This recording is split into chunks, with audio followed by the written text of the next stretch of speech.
Chapter 1. I was diagnosed with terminal lung cancer. In a buffet restaurant, I, a middle-aged man with graying hair, forced an awkward smile. Sitting across from me were two young women with distinctly different temperaments, my two daughters. The atmosphere was stiff. Just as I was about to speak to break the awkward silence, my sharp-dressed elder daughter Su Yeling, with her short hair, spoke first. Well, what did you call us out for today? My hands fidgeted nervously beneath the table as I forced a calm smile and said, nothing really. Your dad just wanted to have a simple meal with you both. Who'd believe that? Whenever you look for us, it's never anything good, retorted the stylish and sweet-faced youngest daughter, Su Yuan, clearly annoyed. A bitter smile spread across my face. Yuan, don't say that. Your dad doesn't want every meeting to end so unhappily either. And whose fault is that if not yours? Are you saying it's ours? Su Yuan raised her voice. I quickly motioned for her to quiet down. Don't get worked up now. Your dad hasn't said anything wrong. What gives you the right to speak? You're in your 50s or 60s and have never shown an ounce of maturity in your life. Last time you fell for that insurance scam,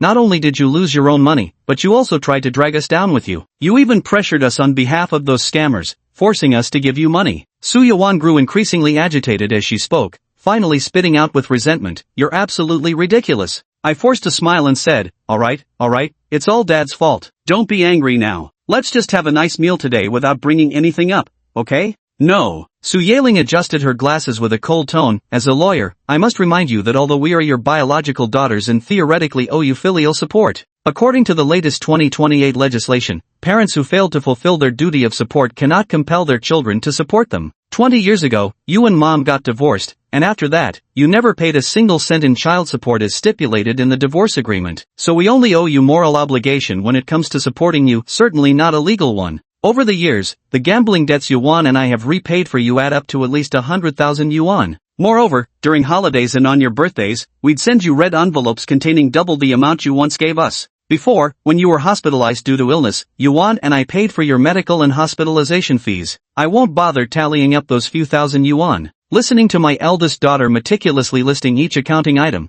my heart ached unbearably. Yeling, what are you doing? What my sister means is, we've already shown you all the kindness and duty we owed you. Don't expect us to clean up your mess today. Su Yuan said angrily. My expression turned sorrowful as I lowered my head and muttered gloomily, after your mother retired, you sent her traveling to several places every year, flying here one day and there the next, places like Hawaii and Malaysia. You even gave her jewelry necklaces and gold bracelets for her birthdays, and red envelopes worth thousands during New Year. How dare you compare yourself to our mother? Su Yeling cut in sharply. I trembled all over and quickly waved my hands to explain. No, I wasn't. It was you who tore our family apart in the first place. Su Yuan angrily scolded him. Su Yeling sneered. If you had even an ounce of responsibility, our father-daughter relationship wouldn't have come to this. Su Yuan glared at me with clenched teeth, lowering her voice. In my life, I despise men who are domestic abusers, cheaters, compulsive gamblers, and patrons of brothels, because my father was exactly that kind of scum. You're not a woman. You'll never understand how much damage a husband's betrayal causes to a woman. The worst part is that you still think you did nothing wrong. Weakly, I countered. Why bring this up? It's all in the past, and this was between me and your mother. Why are you two so hung up on it? Because I'm a woman too. Su Yuan's eyes suddenly reddened. Now that I'm also a wife, I understand Mom's suffering back then even more, which makes me resent you even more on her behalf. I was startled. Yuan, did Changbin do something to wrong you? Su Yuan took a deep breath to compose herself. Don't worry, Changbin isn't your kind of man. With a father like you, unless I met someone completely opposite from you, I'd rather stay unmarried my whole life. My shoulders slumped as I deflated instantly, mumbling plaintively, Dad knows you both look down on me, but no matter what, you're still my daughters. Can't you stop always taking your mother's side? Su Yeling sneered. Seems you've forgotten how you treated us back then. Then, the two sisters began listing my crimes. You smoked, drank, and played mahjong every day. Even during New Year's visits, you'd disappear for days. When you lost money, you took your anger out on us. You were always so kind to other people's children, but with us it was nothing but scowls and shouts, either anger or beatings. Other people's kids could climb all over you and play without a care, but the moment we got close, you'd immediately scowl and snap at us to leave you alone. After you two got divorced, not only did you refuse to pay child support, but you couldn't even bother to call, never once showing any concern for our lives. And then you turn around and blame us, two kids still in school, for not calling you first. But when I actually did call you, you were busy playing mahjong, snapping at me to spit it out or hang up if I had nothing to say. And at Yuan's wedding, you got drunk and made a scene just because you felt slighted, humiliating her in front of everyone. You promised us you'd quit gambling, but you kept breaking your word. Not only did you lose all your money, you even made us pay off your gambling debts multiple times. I couldn't bear to hear any more and begged with a shameful expression, alright, please, both of you, just stop. Consider this your father pleading with you. Actually, the reason I asked to meet you today was for this. I reached into my coat, pulled out a sheet of paper, unfolded it, and placed it on the table. Soo-yeon hesitated suspiciously. What's this? I struggled to maintain my composure. The hospital test results. My trembling voice betrayed the turmoil within me. Soo-yeon took the medical report, her years of professional habit immediately identifying the key point, advanced lung cancer. Let me see. Soo-yeon snatched the report from her hands. Seconds later, she let out a strange laugh, just as I thought. Whenever you summon us, it's never good news. I chuckled bitterly. How isn't this good news? Heaven's finally taking this scourge away. Shouldn't you be happy? Unexpectedly, Soo-yeon angrily rebuked. Have you repaid all your debts in this lifetime? How dare you even think of dying? Chapter 2, Deathbed Repentance. My daughter's sudden outburst didn't anger me, instead, it made me somewhat happy. Only after losing my family did I realize how rare it was to find someone willing to spend time scolding me. I admitted frankly, yes, I don't deserve to die, nor do I want to. I know I was wrong before, and I hope heaven will grant me some more time to make it up to you all. At these words, Soo-yeon turned her face away, refusing to look at me. Soo-yeon massaged her temples, her voice tinged with exhaustion. I'll take you to first hospital for another checkup tomorrow. I wanted to say there's no need for tests, it's pretty much confirmed. But when I lifted my head and saw second daughter's trembling shoulders and eldest daughter's reddened eyes, my heart ached like never before. Though my daughters had just confronted me with sharp words and bitter accusations, their responses at this moment still made me feel the warmth of family bonds. In his mind, images surfaced of the past 50-some years, a life lived freely yet in solitude, recklessly and absurdly. Overwhelmed with emotions, I blurted out, Yeling, Yeon, it was all Dad's fault before. I truly know I was wrong. I should have come to my senses long ago. Once, I too had a happy and harmonious family. The only flaw, my compulsive gambling. My wife Soo-yeon often quarreled with me about it, and I would hit her whenever I lost my temper. The worst was when he beat Soo-yeon while she was pregnant, causing the baby's position to shift and leading to severe hemorrhaging that nearly claimed both their lives.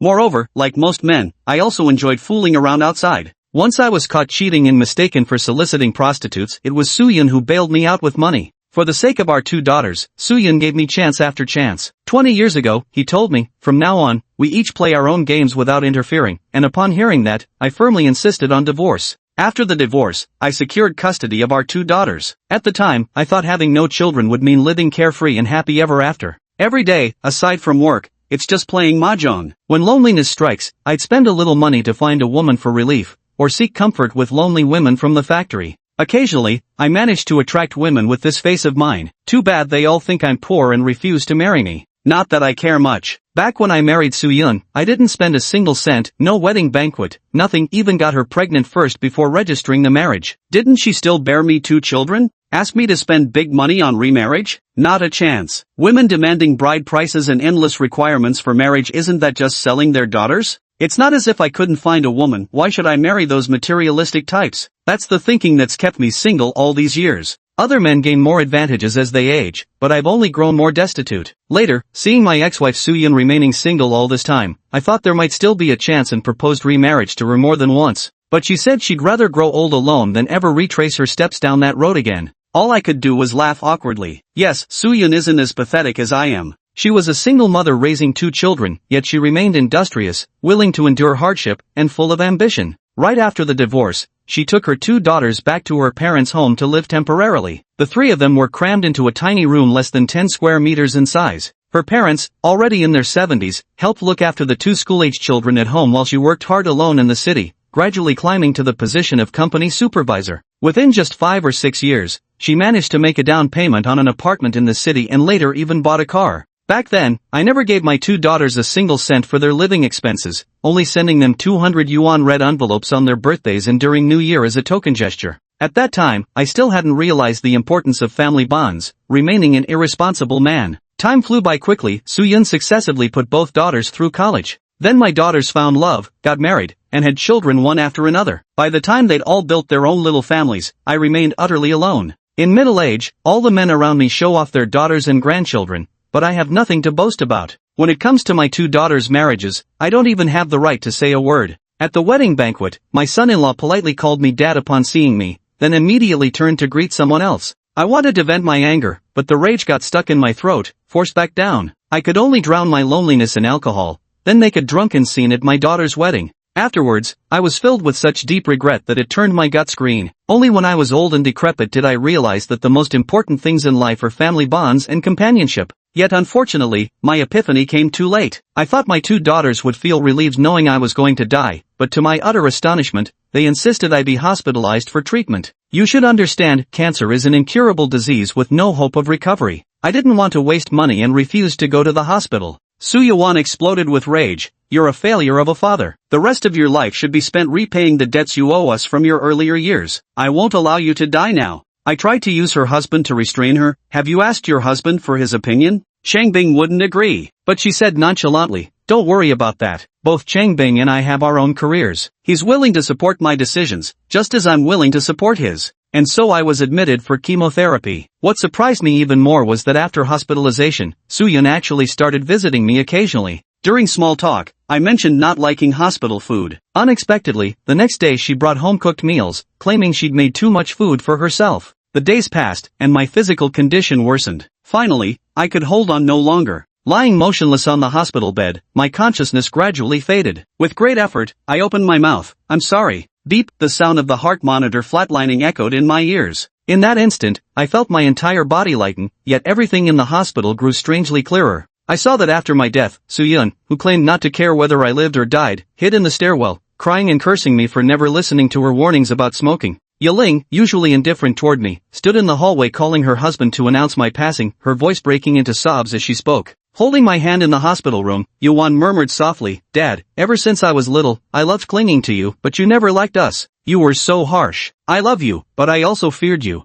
Later, when I learned what a terrible husband you'd been, I ached for Mom's suffering and felt angry for her sake. Yet secretly, I kept hoping you'd change someday. I kept waiting and waiting, until you were in your 40s and 50s, but still there wasn't the slightest change. I gave up hope and no longer dared to harbor any feelings or expectations for you. That is, until these past 2 years, when I noticed some improvement in you. Outwardly, I dismissed it as a passing phase, but inwardly, I couldn't help but hope for more. Last time, when you apologized at the restaurant, I realized that you were truly different now. So I was happy, feeling that I could finally experience a father's love like everyone else. Even if it was decades overdue, I still looked forward to it. But it seems I'm just not destined for it. You died so soon. Now, I no longer have a father. In an instant, a profound longing surged from the depths of my soul. No, don't. I'm not ready to leave them yet. Ding dong. Suddenly, I heard a sound. Then, Mr. Su Ting, this is the Life Administration Bureau. You have now passed away. The strange voice recited a long message to me. By the time I processed this, I felt an immense force pulling me downward before I abruptly crashed to the ground. Ah! A terrified scream suddenly erupted from inside the dilapidated tiled house. The 2-year-old girl who had been playing was so frightened by the scream that she plopped down onto the ground. The hard ground knocked against her bottom, and the little girl started wailing in pain. Wah! Slowly, I came to my senses from my dazed state. As I gazed at the earthen-tiled house I now lay in, my eyes widened in disbelief. Had I truly been reborn? Recalling my experiences after death, I felt a surge of excitement. Just then, the voice that called itself the Life Management Bureau had told me, considering how utterly you failed at being a decent human being in your lifetime, we're giving you one chance to start over. Additionally, we'll provide you with a check-in system. The basic check-in requirements are, a kiss from your daughter, a hug from your daughter acting cute. Completing each requirement will randomly reward you with 99 to 999 yuan in cash. After checking in for a full year, the system will automatically upgrade. I pinched myself hard. Ouch. Good heavens, this wasn't a dream. Overjoyed, I leapt off the wooden bed and ran barefoot out of the room. In the courtyard outside the hall, a 2-year-old girl sat wailing on the ground. That chubby, pink-cheeked little face, this was unmistakably Yuan from 30 years ago. I rushed over in several strides. The little girl took one look at me and cried even harder in fright, hiccuping uncontrollably. The little baby who couldn't move just moments ago from the pain now scrambled up from the ground with incredible speed despite the aching, looking at me with teary eyes, her soft childish voice laced with pitiful grievance. Daddy, no more spanking, my bottom still hurts, woo-woo. I hugged the round-headed little girl tightly, my heart filled with the overwhelming joy of reunion and a spontaneously surging tenderness. Mwah mwah mwah. I planted several big kisses on the toddler's cheeks. The little one stared at me with wide, astonished eyes. Thinking of how Yuan would cry rivers after my death, saying she'd have no father anymore, I suddenly choked up with emotion. I tried to soften my tone. Sweetheart, does it hurt? The little baby slowly came to her senses and, seeing I wasn't scolding her, dared to voice her grievance. Her mouth puckered as she whimpered, It hurts. Let me see where it hurts. Watching them, my heart ached too. In my past life, it wasn't until death that I finally understood the pang of a father's love. Back then, I had failed not just as a husband, but as a father most of all. Now that heaven has taken pity on me and granted me a second chance, I swear to thoroughly reform my ways. At this moment, Soo-yun was carrying 2 buckets of laundry with her eldest daughter Soo-yeling, having just returned from washing clothes by the river. As I walked to the drying field, I could already hear Soo-yeon's giggling laughter coming from the house. Soo-yun exchanged a glance with her eldest daughter and said with a smile, "Just got beaten by her father yesterday, and she's this happy first thing in the morning. Your little sister really is something." Soo-yeling pouted. "She's still so young, no matter who hits her, she never remembers the lesson." Soo-yun went on, "As if you're the only one with a good memory. Last night it was clearly you who took your little sister to Uncle's house to watch TV. You both got so absorbed that you forgot about dinner time. The whole family was searching for you too, and when we finally found you, your dad was furious. He meant to scold you, but who knew little Yuan would jump right into the line of fire?" The more Soo-yun talked, the funnier she found it. "I went way too hard on her last night, left Yuan's behind all red and swollen. I'll have to put some more ointment on her later." 6-year-old Soo-yeling already had the instinct of avoiding trouble and seeking advantage, so when I started scolding last night, she stayed silent. But 2-year-old Soo-yuan was too young to fear the tiger. She boldly talked back to whatever she was told. Of course, things didn't end well for her. Mother and daughter entered the room and saw me playing with Soo-yuan. Soo-yun asked in surprise, "You're up so early today?" Hearing the voice, I looked up toward the door. There stood Soo-yun at 26, her silhouette framed by the backlight. Though she'd already given birth to 2 children, she still radiated a pure and captivating charm. Her petite stature, slightly plump yet graceful figure, and delicate, refined features formed the very combination I'd failed to appreciate and cherish in my past life, the very blend that stirred other men's hearts most deeply. They say the flowers at home aren't as fragrant as those in the wild, and wildflowers can't compare to stolen ones. This despicable and base mindset was actually what I took greatest pride in during my past life. Yet now when I think back, I'm overwhelmed with shame. If Soo-yun hadn't divorced me with 2 daughters in tow, and hadn't insisted that any remarriage partner must treat her daughters well, someone with her qualities would have remarried long ago. Even now past 50, she has no shortage of suitors. In this lifetime, I must treasure my wife properly.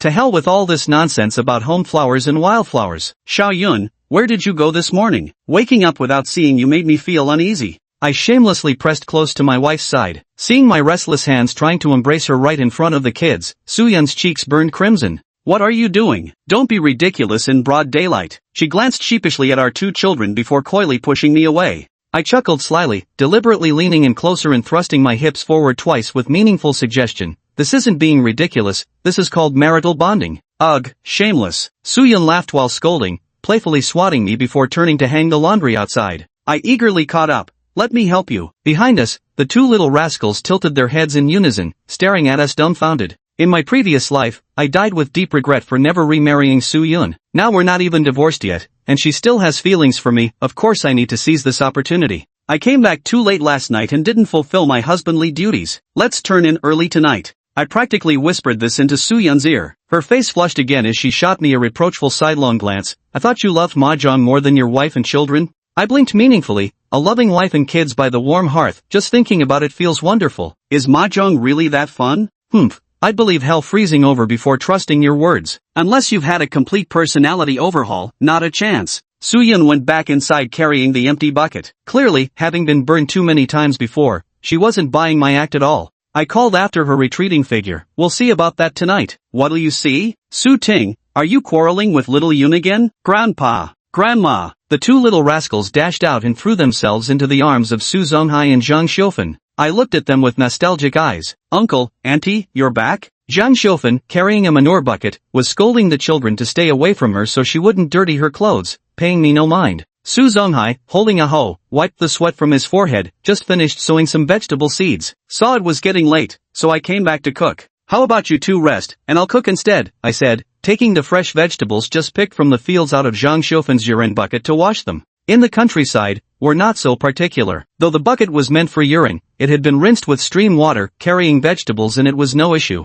Su Zonghai and his wife exchanged startled looks at my unusual initiative that day. Zhang Xiufen suddenly asked her granddaughter, "What's gotten into your dad today?" Soo-yeling shook her head. Soo-yuan giggled, wriggling her little bottom, proudly telling Grandma and her big sister, "Daddy put stinky medicine on me." Putting stinky medicine meant applying ointment. This was how Soo-yun had phrased it last night while treating her. "Your dad actually applied medicine for you?" "Sounds mighty fishy to me," Zhang Xiufen said with skepticism plastered across her face. Last night, hadn't it been for her and Soo-yun stepping in, I wouldn't have stopped so quickly. Zhang Xiufen went muttering to Su Zonghai, our number 24 must have messed up again, why else would he be acting so oddly today? Facing Zhang Xiufen's concern, Su Zonghai remained composed. Whatever's bothering him, neither of us can interfere. Just let Xiao Yun handle him. Why worry yourself over it? 24, that's what Nianxi means. Ever since I came to their village and they adopted me as their foster child, I've been included in the generational ranking of Dagwa village's lineage. I was 16 when I followed a fellow villager who worked as a migrant laborer back to Dagwa village. Listen, my original surname was Zhu. There were 7 brothers and sisters in my family, and I was the youngest. My parents had me late in life and doted on me excessively,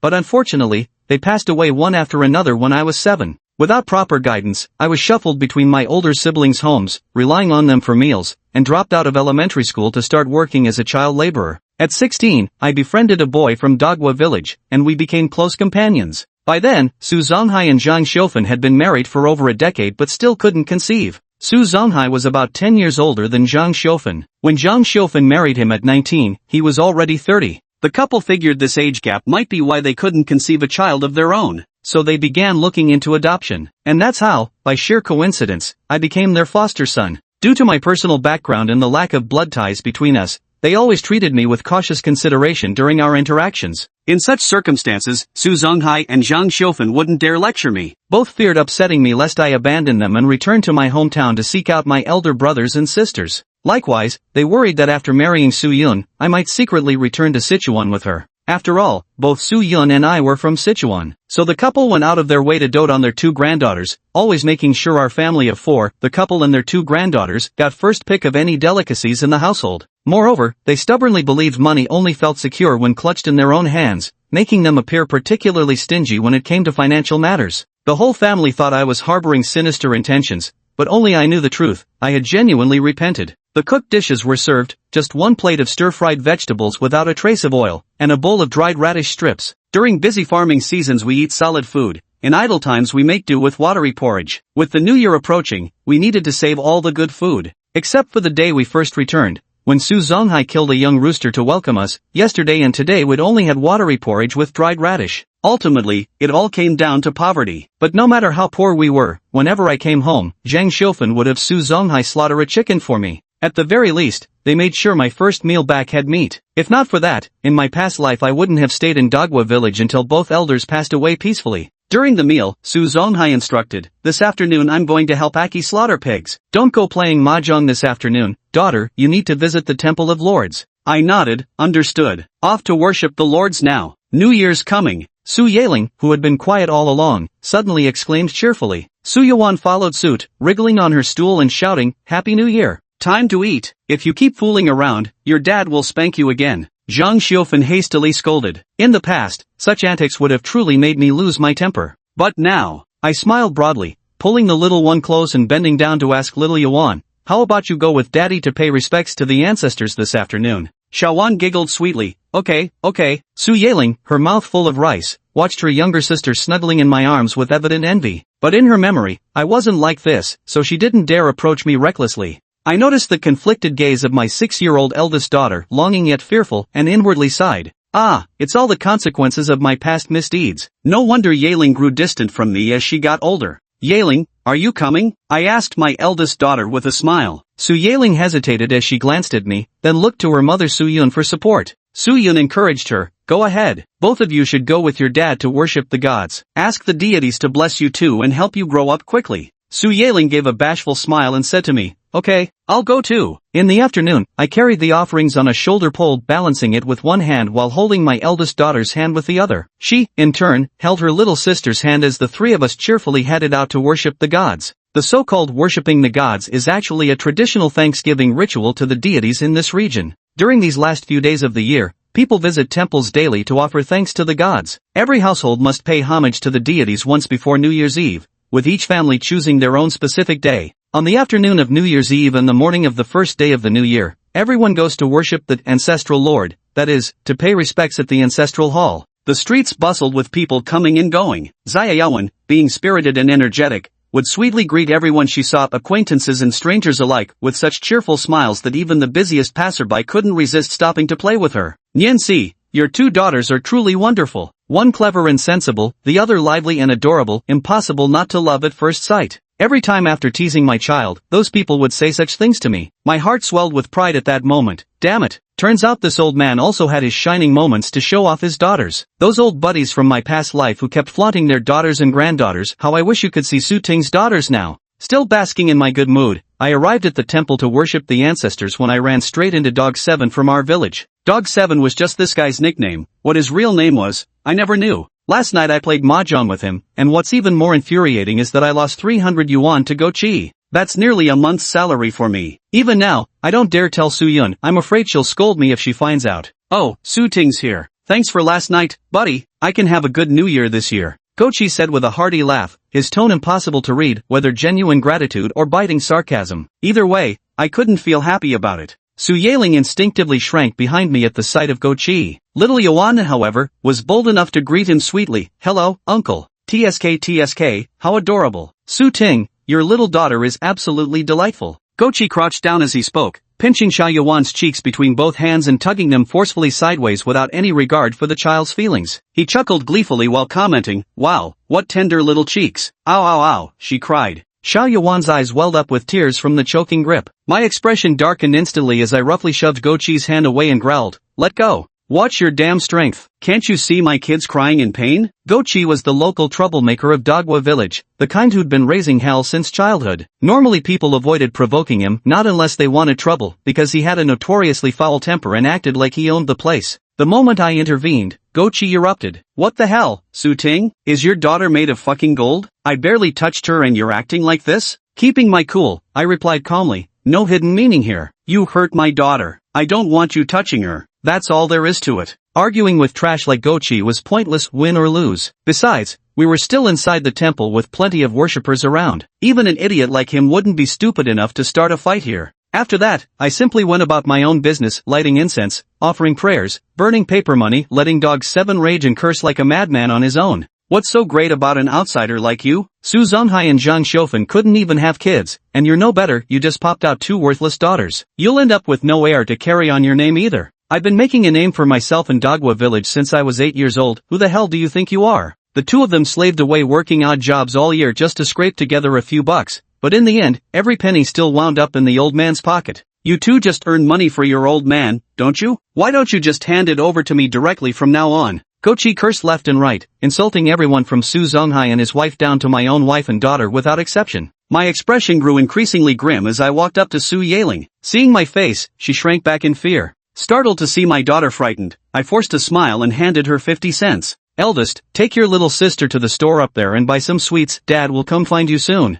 Su Yaling bit her lower lip, stealing a glance at the cursing Go Chi before whispering, don't pick a fight with him. He hits really hard. Last time I saw him smash old Bao's head till it bled. I was slightly taken aback. Yaling was truly clever. No wonder she'd become a top lawyer someday. It's alright, your dad is better than him. My heart warmed as I gently patted her head. Su Yaling remained silent but fixed me with imploring eyes. Helpless, I could only chuckle and say, at most, Daddy can promise you this, he won't walk away with lighter injuries than mine. If Daddy ignores him now, that bastard Dog 7 will become even bolder in bullying your grandparents, mom, and little sister. Do you want to see Dog 7 torment our family? Su Yaling wrestled with the thought for a moment before giving a barely perceptible shake of her head. Then take your sister to buy candy now. I patted her shoulder, and Su Yaling immediately ran off to find her younger sister. Watching the two children disappear into the distance, the smile melted from my face. The temple offerings wouldn't be collected for a while yet, more than enough time to settle accounts with Dog 7. When it comes to fighting, I'm not afraid of anyone. I lost both parents at 7, got mocked all day long,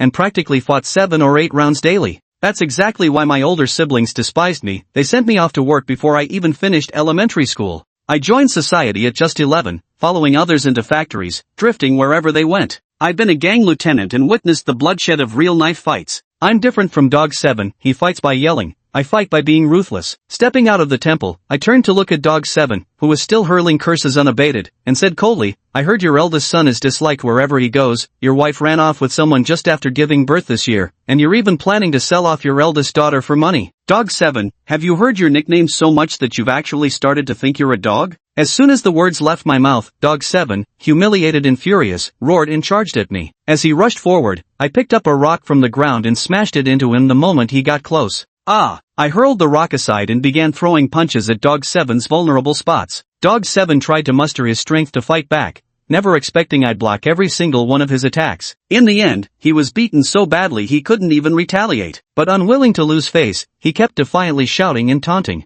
"Fucking Su Ting, you just wait. I'll fucking kill you. I'll beat up your kids every time I see them from now on. Su Zonghai and Zhang Xiufen won't have peace either." The more Dog 7 threatened like this, the more my fury burned. Later, even when people came to pull us apart, they simply couldn't separate us. Suddenly, children's cries snapped me out of it. What? It turned out Dog 7's eldest daughter and son, seeing their father getting beaten, had gone to bully Su Yailing's sisters to avenge him. Dog 7's eldest daughter was 1 year younger than Su Yailing, his eldest son 1 year older than Su Yuan, and his youngest son was still breastfeeding. These two little rascals tried to ambush Su Yailing and her sister, but they never expected Yailing to be sharp as attack. Not only did their sneak attack fail, but they ended up being chased away by Yailing wielding a wooden stick, covering their heads in panic. However, Su Yuan did get hit. She had already suffered my beating yesterday, and her little bottom was still sore. Today, she got beaten up again for no reason, leaving her utterly miserable. She crouched on the ground, crying her eyes out. Su Yailing, while chasing Dog 7's 2 kids, angrily yelled, "Don't you dare run.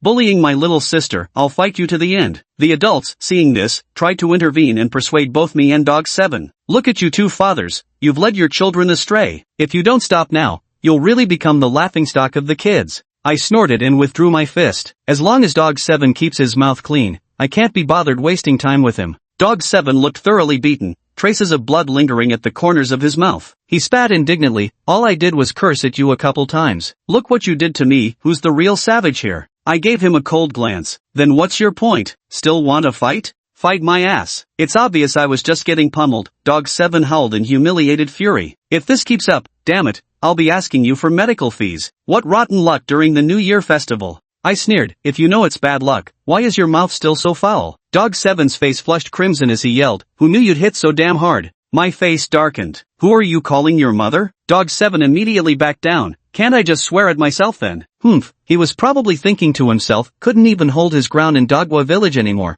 outdone in fierceness by an outsider like me. This battle ended in my victory, and from then on, I usurped Dog 7's title as village tyrant. I walked over, picked up the wailing little Yuan who was crying pitifully, wiped the dirt off her face, and teased with a smile, "Why's my little Yuan crying like a piglet, hiccuping away? Who bullied you?" Yuan turned and hugged my neck, whimpering between sobs. "T-turtle hit baby sister, hurts. Don't cry. Your big sister beat up the turtle and his sister until they cried. They won't dare bully you again." I gently patted my youngest daughter's back, my voice unconsciously tender. Just then, Su Yailing came running back out of breath, still clutching her weapon, a wooden stick. She looked up at me with sparkling eyes full of admiration, like an excited little fangirl, and said with delighted surprise, "Daddy, you were so amazing just now, you would go cheap into the ground." My daughter's admiration greatly satisfied my vanity. It felt even better than winning a fight. I was grinning from ear to ear, just about to say something, when suddenly I heard that familiar ding in my mind again. "Congratulations on successfully activating the check-in system. Today's check-in condition, receive a kiss from your eldest daughter, Su Yailing."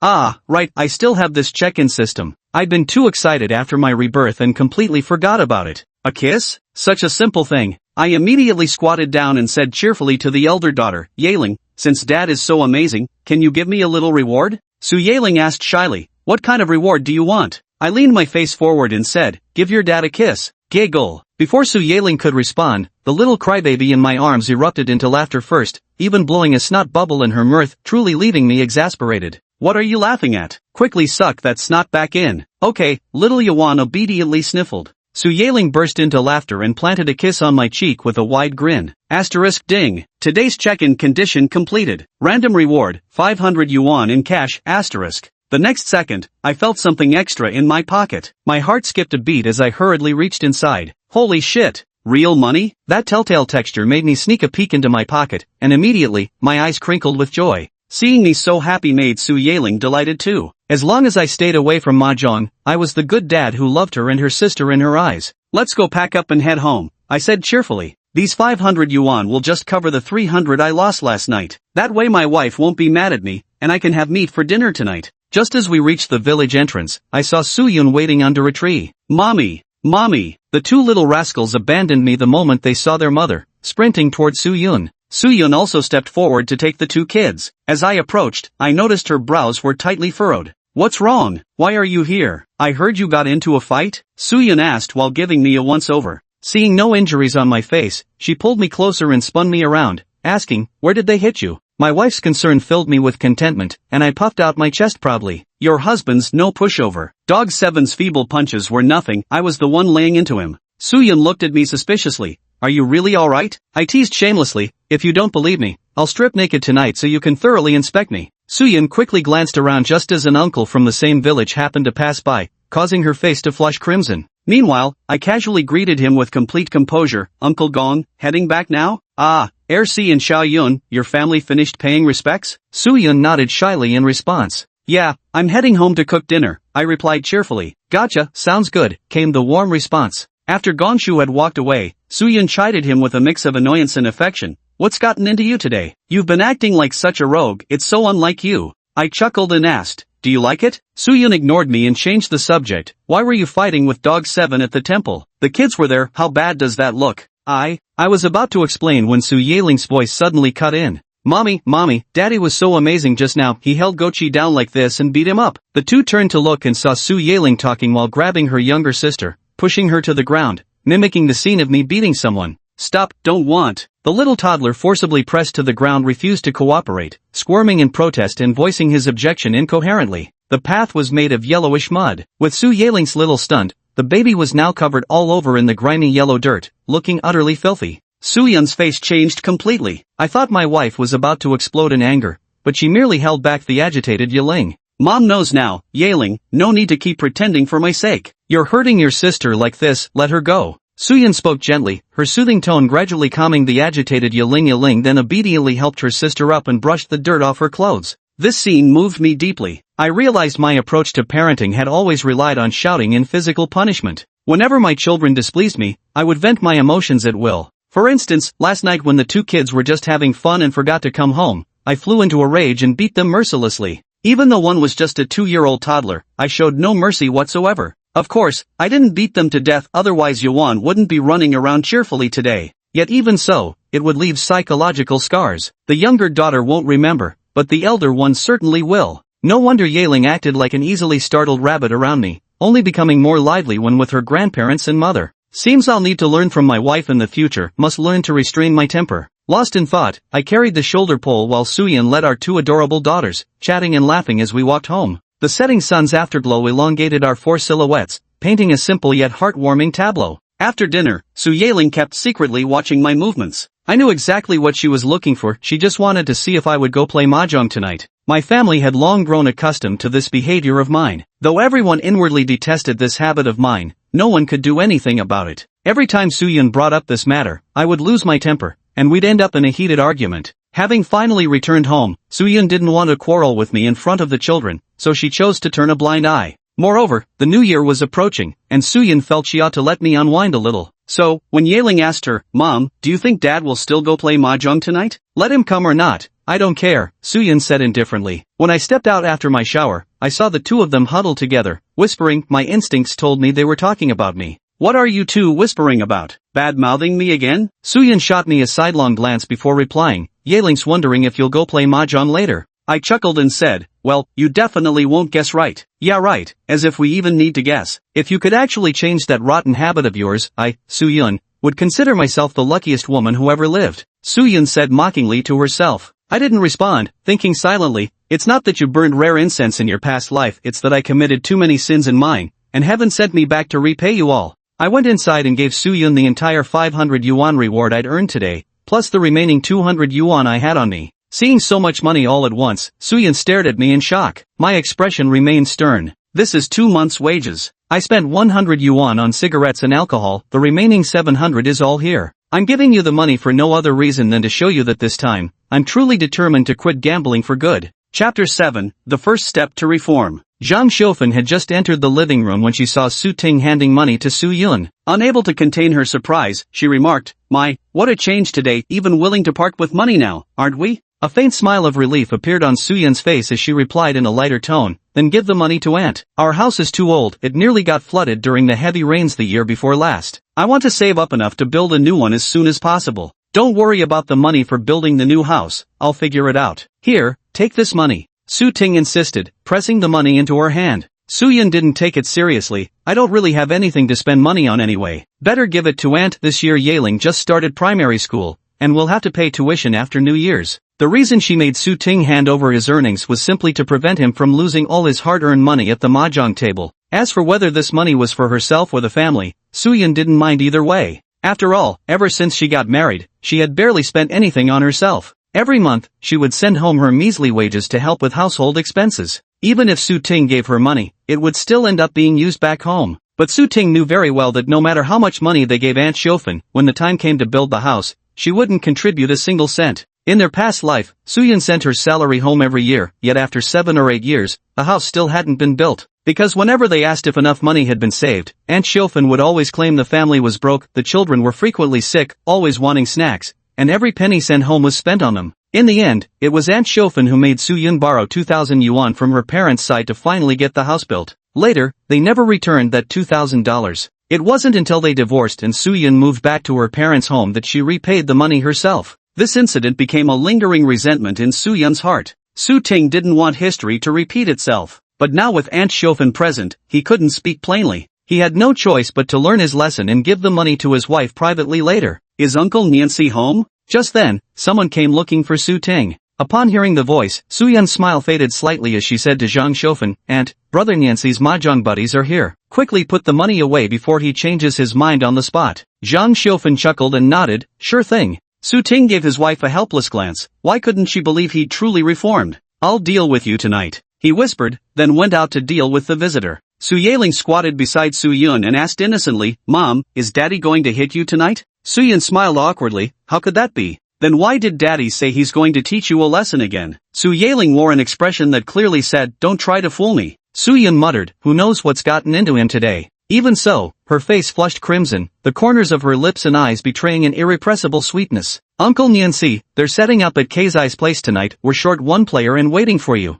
Asheng from the same village was also a hardcore mahjong enthusiast. Every Lunar New Year when Soo-ting returned home, they'd play mahjong together, and over time the two grew close. Soo-ting waved his hand. Nah, you guys go ahead and have fun. Asheng was startled and lowered his voice to ask, what's wrong? Did your wife scold you? No, I'm just quitting mahjong, Soo-ting said with a rueful smile. Lost $300 last night, wiped out the kids' tuition money. If I keep this up, mine and my wife's hard work all year will be for nothing. Asheng brushed it off, egging him on. A loss today means a win tomorrow. Besides, since you lost last night, tonight's bound to be your lucky night, might even hit the jackpot. To be honest, Soo-ting had gambled his entire life. His obsession with mahjong was no less than his addiction to cigarettes. He was naturally fond of playing mahjong, it was as routine for him as eating home-cooked meals. Making him quit mahjong outright was no easy feat. Now that he had a check-in reward system, it truly felt like money raining from the sky. His heart began to stir with restless longing. But no sooner had wicked thoughts arisen than memories from his past life surfaced in his mind.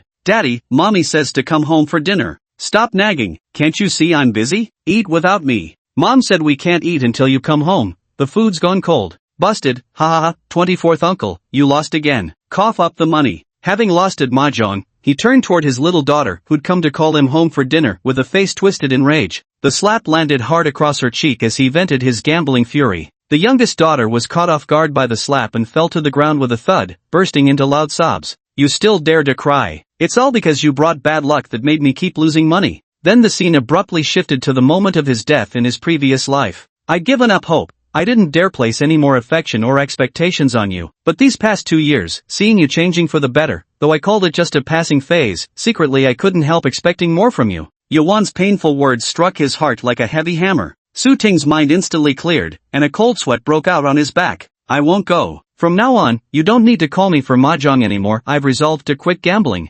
Soo-ting refused resolutely. Seeing this, Asheng had no choice but to say, alright then, I'll be going first. Mhm, hope you have good luck tonight. With that, Soo-ting turned and entered the house. As soon as he stepped inside, he saw Uncle Hai washing his feet at the courtyard platform, with 2 kids crouched beside him chattering away. His nose suddenly tingled with emotion. He had almost repeated the same mistakes. If he were to walk the same path this life as in his previous one, what would be the point of being reborn? Daddy's back. Sharp-eyed Yaling spotted him and immediately jumped up, running happily into the living room. Mommy, Daddy didn't go play mahjong, he's home. Dad D.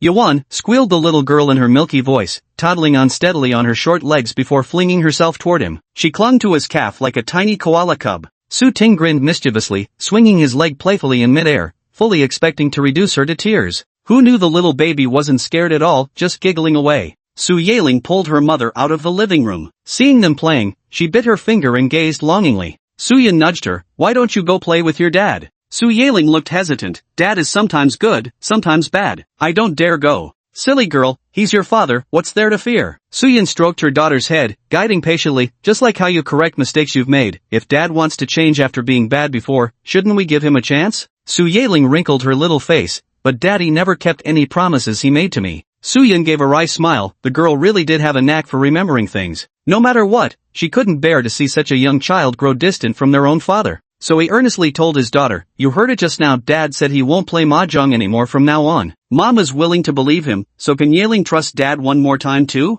In the end, encouraged by Su Yun, Su Yeling cautiously stepped toward the two of them. Seeing this, Su Ting reached out his other hand towards her. Su Yeling's furrowed brows instantly smoothed out as she grinned broadly and threw herself onto his other leg. Chapter 8, The Conflict Caused by Son Preference. To Su Yeling, this New Year celebration was an exceptionally special one. Why do we say that? Because this new year, she finally has a father to celebrate with. In previous years, after finishing the reunion dinner and taking a bath, her father would vanish without a trace. On New Year's Eve, while other children were out playing with their fathers, she could only watch longingly from the side. She wouldn't see her father again until the next morning. But before she could exchange more than a few words with dad, he disappeared again. Eventually, Su Yeling basically stopped holding out any hope for her father. Whether he came home for the new year or not made no difference to her. As long as mom came home, that was enough. To her surprise, now that she no longer expected dad to play with her, he stopped disappearing. From last night until this morning, dad has been at home the whole time. Su Yeling was overjoyed and whispered to her younger sister secretly, "Dad is still home, and he woke up even earlier than mom." "Little Yuan, mama sleepy sleep." She tugged her big sister towards the room, wanting to show her that mama was still lazily snoozing in bed. Su Yeling was surprised to see her mother was actually still asleep. "Why is mommy sleeping in today?" Just as Su Ting returned to the room after washing up, she saw the two little troublemakers crouched by the bed, puzzling over why mom hadn't woken up yet. He suddenly felt mischievous and said with a grin, "Mom got spanked on the butt last night and it hurt so much she couldn't fall asleep until very late. Don't disturb her, let her sleep a bit longer." Su Yun was awakened by the voices of her two children, barely conscious, when she faintly heard Su Ting's remark. Instantly alert, she flushed with embarrassment and anger, grabbing a pillow to hurl at him. "You jerk. What kind of nonsense are you spouting to the kids first thing in the morning?" Despicable. Harassing her last night was bad enough, but now he dared to spout such shameless nonsense to their children too. Seeing his wife genuinely furious, Su Ting quickly surrendered with an appeasing smile. "I was just joking. Besides, they're just two little toddlers, they wouldn't understand even if they heard it." Su Yeling suddenly looked up and asked, "Mommy, was daddy trying to put a little brother in your tummy last night?" The moment these words were spoken, Su Ting was utterly stunned.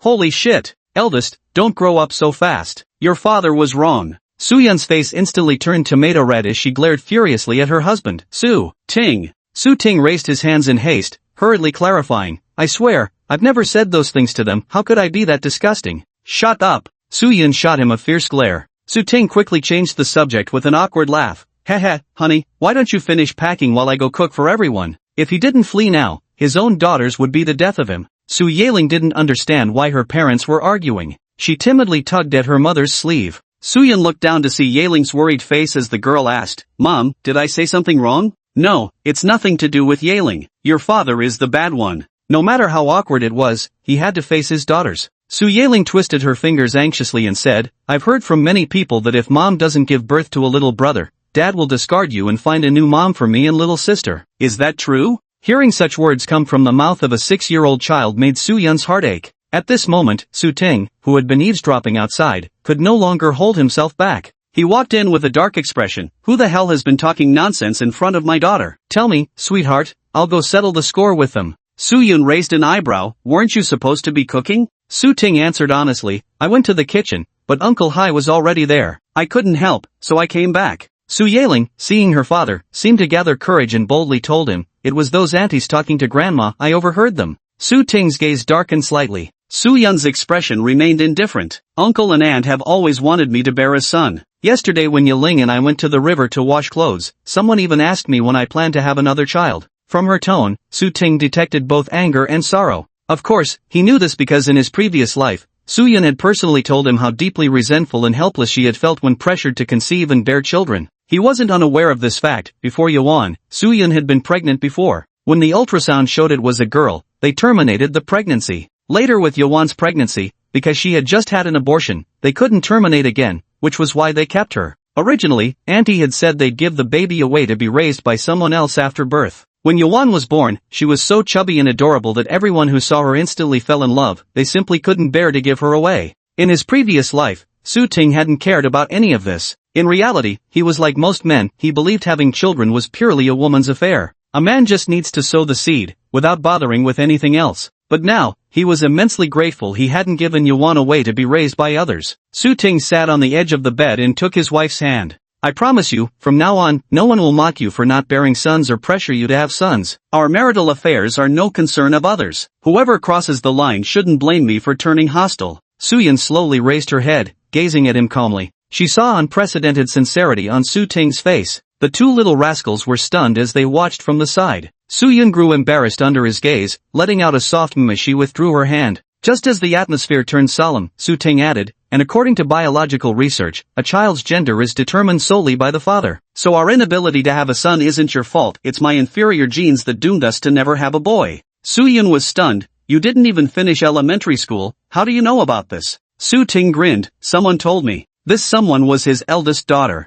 In his past life, Soo Yeling had stood up for Soo-yun and proceeded to educate her grandparents and father about it. Soo-ting had no son in his previous life, nor would he have one in this lifetime. He himself had long accepted this fact, but Uncle Hai and Aunt Shofan still hadn't. So to silence the village gossips, he first needed to silence Aunt Shofan's complaints. Over breakfast, Soo-ting brought up this matter. Aunt, please don't say things like, if Xiaoyun doesn't bear a son, I'll have to remarry in front of my daughters anymore. Children take such words seriously. Zhang Shofan looked uncomfortable. What did I say anyway? I never said such things, it was them saying it. Soo-ting spoke earnestly. I know it wasn't you, Aunt, but when they say such things in your presence, they're clearly trying to sow discord and disrupt our family harmony. Who else would be so idle as to obsess over whether a young couple has sons or not? Zhang Shofan raised her voice. Well, they weren't wrong though. What family wouldn't want a son? Xiaoyun's still young anyway, you two can always try for another. Soo-ting's voice turned noticeably colder. Auntie, you and Uncle still seem quite young. Have you two considered trying for another child? Zhang Shofan's face instantly turned ashen. Chapter 9, Say husband and let me hear it. The simple and honest Su Zonghai stepped in to smooth things over. Why bring this up now? Whether Xiaoyun and Nianxi have children is their own business, no need to worry about it. Soo-ting knew his words had stung the elderly couple's hearts. His expression softened as he said helplessly, Uncle, Aunt, I know you're concerned for me, afraid that without a son, my family line might end. But times have changed. Even if daughters marry later, they can still care for their parents. Turning to his two daughters, he asked, Yeling, Yuan, when you grow up and marry, will you still be willing to care for your parents? Yeling nodded almost immediately. I want to. I'll stay with Mom forever. Glancing at Soo-ting, she added, and Dad too. Little Yuan, still too young to understand, eagerly followed her sister's lead. Amham. With gentle eyes, Soo-ting said, Dad believes in you. His two daughters are far better than other people's sons. Su Zonghai was thoroughly amused by his two granddaughters, and even Zhang Shofan's expression softened considerably, easing the tense atmosphere. I was just worrying over nothing. Whether you have children or not is entirely up to you two. Would I ever force you if you don't want to? Zhang Shofan said with a huff. Soo-ting smiled. Auntie means well, of course, but Xiaoyun and I have discussed it. 2 daughters are about right for us. We don't plan on having more children. Pregnancy takes quite a toll on a woman's body. Xiaoyun developed postnatal complications with both births. She shouldn't have to go through that again. Soo-yun shot him a surprised look. When exactly did we discuss this? Still, this thoughtful explanation of his made Soo-yun feel unexpectedly touched. She didn't ask for much, just a little more tenderness from her husband, so that even through hardship and toil, she'd find it sweet as honey. Soo-ting's initiative in caring for Soo-yun would also make Su Zonghai and Zhang Shofan value her more. In his past life, when he divorced Soo-yun, she had persistently refused to remarry him, not just because of his own failings but also due to Aunt Shofan's attitude toward her. Zhang Shofan had a razor-sharp tongue, her words cut deep, her voice boomed loudly, and she was quick to lose her temper and lash out at others. Only someone with Soo-yun's doormat personality would be willing to endure her. But such tolerance only lasted as long as Soo-yun still had feelings for Soo-ting.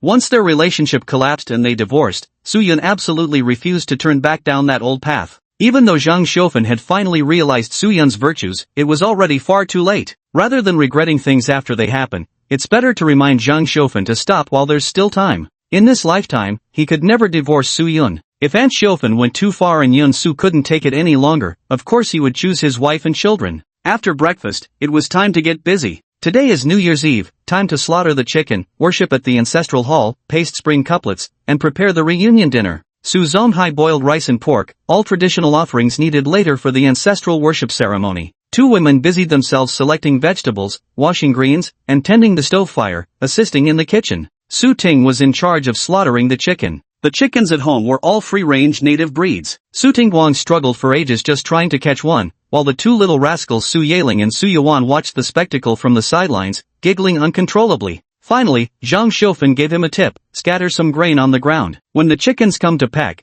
you can grab them easily. No sooner had she spoken than Su Yaling dashed into the house and came out clutching a handful of grain. "Dad, the grain." Su Ting patted her head approvingly. With this trick, they successfully caught the chicken without a hitch. He slit the chicken's throat and held out a bowl to catch the blood. The dying chicken suddenly flapped its wings wildly, splattering blood on the face of a toddler who had been watching nearby. "Yiling, take your little sister away. Don't let her get too close." Su Yun's voice came from the kitchen. Su Yaling responded with an okay, then went over to haul away her younger sister who was squatting in the courtyard. Su Yuan struggled against being dragged away, watching the chickens. "Mom told you not to watch them. Look at your face, it's filthy and disgusting." "Disgusting," Su Yaling muttered as she handed her younger sister a tattered towel to wipe her face. As she wiped, Su Yaling suddenly noticed her younger sister standing frozen in place. After a while, Su Yaling caught a familiar foul smell. She frowned, leaned in to sniff behind her younger sister, then covered her nose and retreated several steps, screaming, "Grandma, Yuan pooped her pants again." Su Ting, who was busy plucking chicken feathers, suddenly turned his head with a peculiar expression. "Why the sudden diarrhea?" Su Yaling grimaced, "I don't know. Ugh, it stinks so bad." "Stop that nonsense, quit talking about dying all the time." Su Zonghai, who was usually gentle and kind to the children, unusually snapped back at them. The new year is a special time when elders are particularly particular, avoiding inauspicious words. Zhang Xiaofan turned to Su Yun and said, "Xiao Yun, you don't need to help in the kitchen anymore. Go give them a bath." Su Yun nodded, "All right, though it may seem like they haven't done much work, it's already past midnight by now." Su Zonghai urged, 24, "Hurry up, we're just waiting for the chicken." "Got it, almost done." Su Ting had nearly finished plucking the chicken feathers and was now cleaning the intestines and gizzard. At Su Zonghai's urging, Su Ting quickly brought the chicken in to boil first, then came back out to continue cleaning the offal. When the chicken was cooked, plated, and sprinkled with salt, it was placed in a bamboo basket along with some salted boiled pork. The other basket held a bag of candy, incense sticks, paper money, wine, and small offering bowls and chopsticks. Su Zonghai carried the two bamboo baskets on a shoulder pole, took a roll of firecrackers, and led his two freshly dressed children to the ancestral hall for the worship ceremony. Su Ting and Su Yun stayed home to put up the couplets.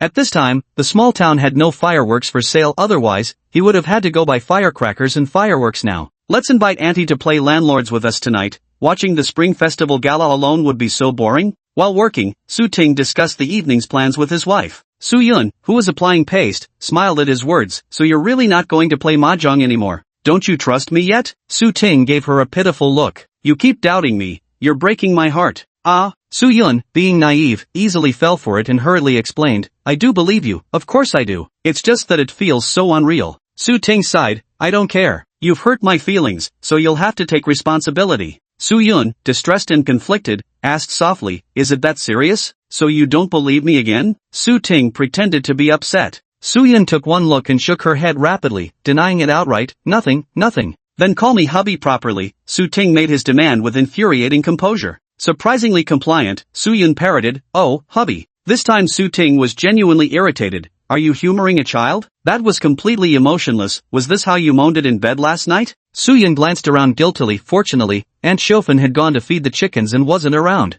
"Who, husband?" After forcing out the awkward address, Su Yun felt so uncomfortable she threw down the paste and ran off. "I need to wash Yiling and the girls' clothes." Chapter 10, New Year's Eve Dinner. Time to eat. At Su Zonghai's call, steaming hot dishes were carried out and placed on the octagonal table in the living room. A plate of white-cut chicken, a plate of fried salted fish, 2 large bowls of vermicelli stir-fried with garlic sprouts and pork, and a pot of cabbage and pork stewed with glass noodles. As the centerpiece of today's meal, the white-cut chicken was placed in the middle. Su Yaling was just tall enough to reach the table, barely able to see the dishes on it. Su Yuan, this little sprout, couldn't reach the table even on tiptoes, anxiously circling around below. "Meat." The little greedy cat smelled the aroma of meat, drool already dripping, crying out pitifully. Su Yeling climbed onto the bench and, while the adults weren't paying attention, secretly grabbed a piece of chicken before scuttling off to a corner of the living room. Seeing little Doubting still frozen by the table, she hissed urgently, "Silly girl." Little Doubting stumbled over in confusion. Tearing off a chunk of meat, Su Yeling stuffed it into her mouth. Su Ting walked in carrying bowls and chopsticks. Spotting the two little rascals dividing their spoils, he mock-scolded them, "Hey, what are you two up to?" Su Yeling reacted swiftly, immediately hiding her hands behind her back and shaking her head with her mouth closed. Su Ting's gaze shifted to the little one still chewing meat, and suddenly realizing, he said, "Oh, you two were sneaking food, huh?"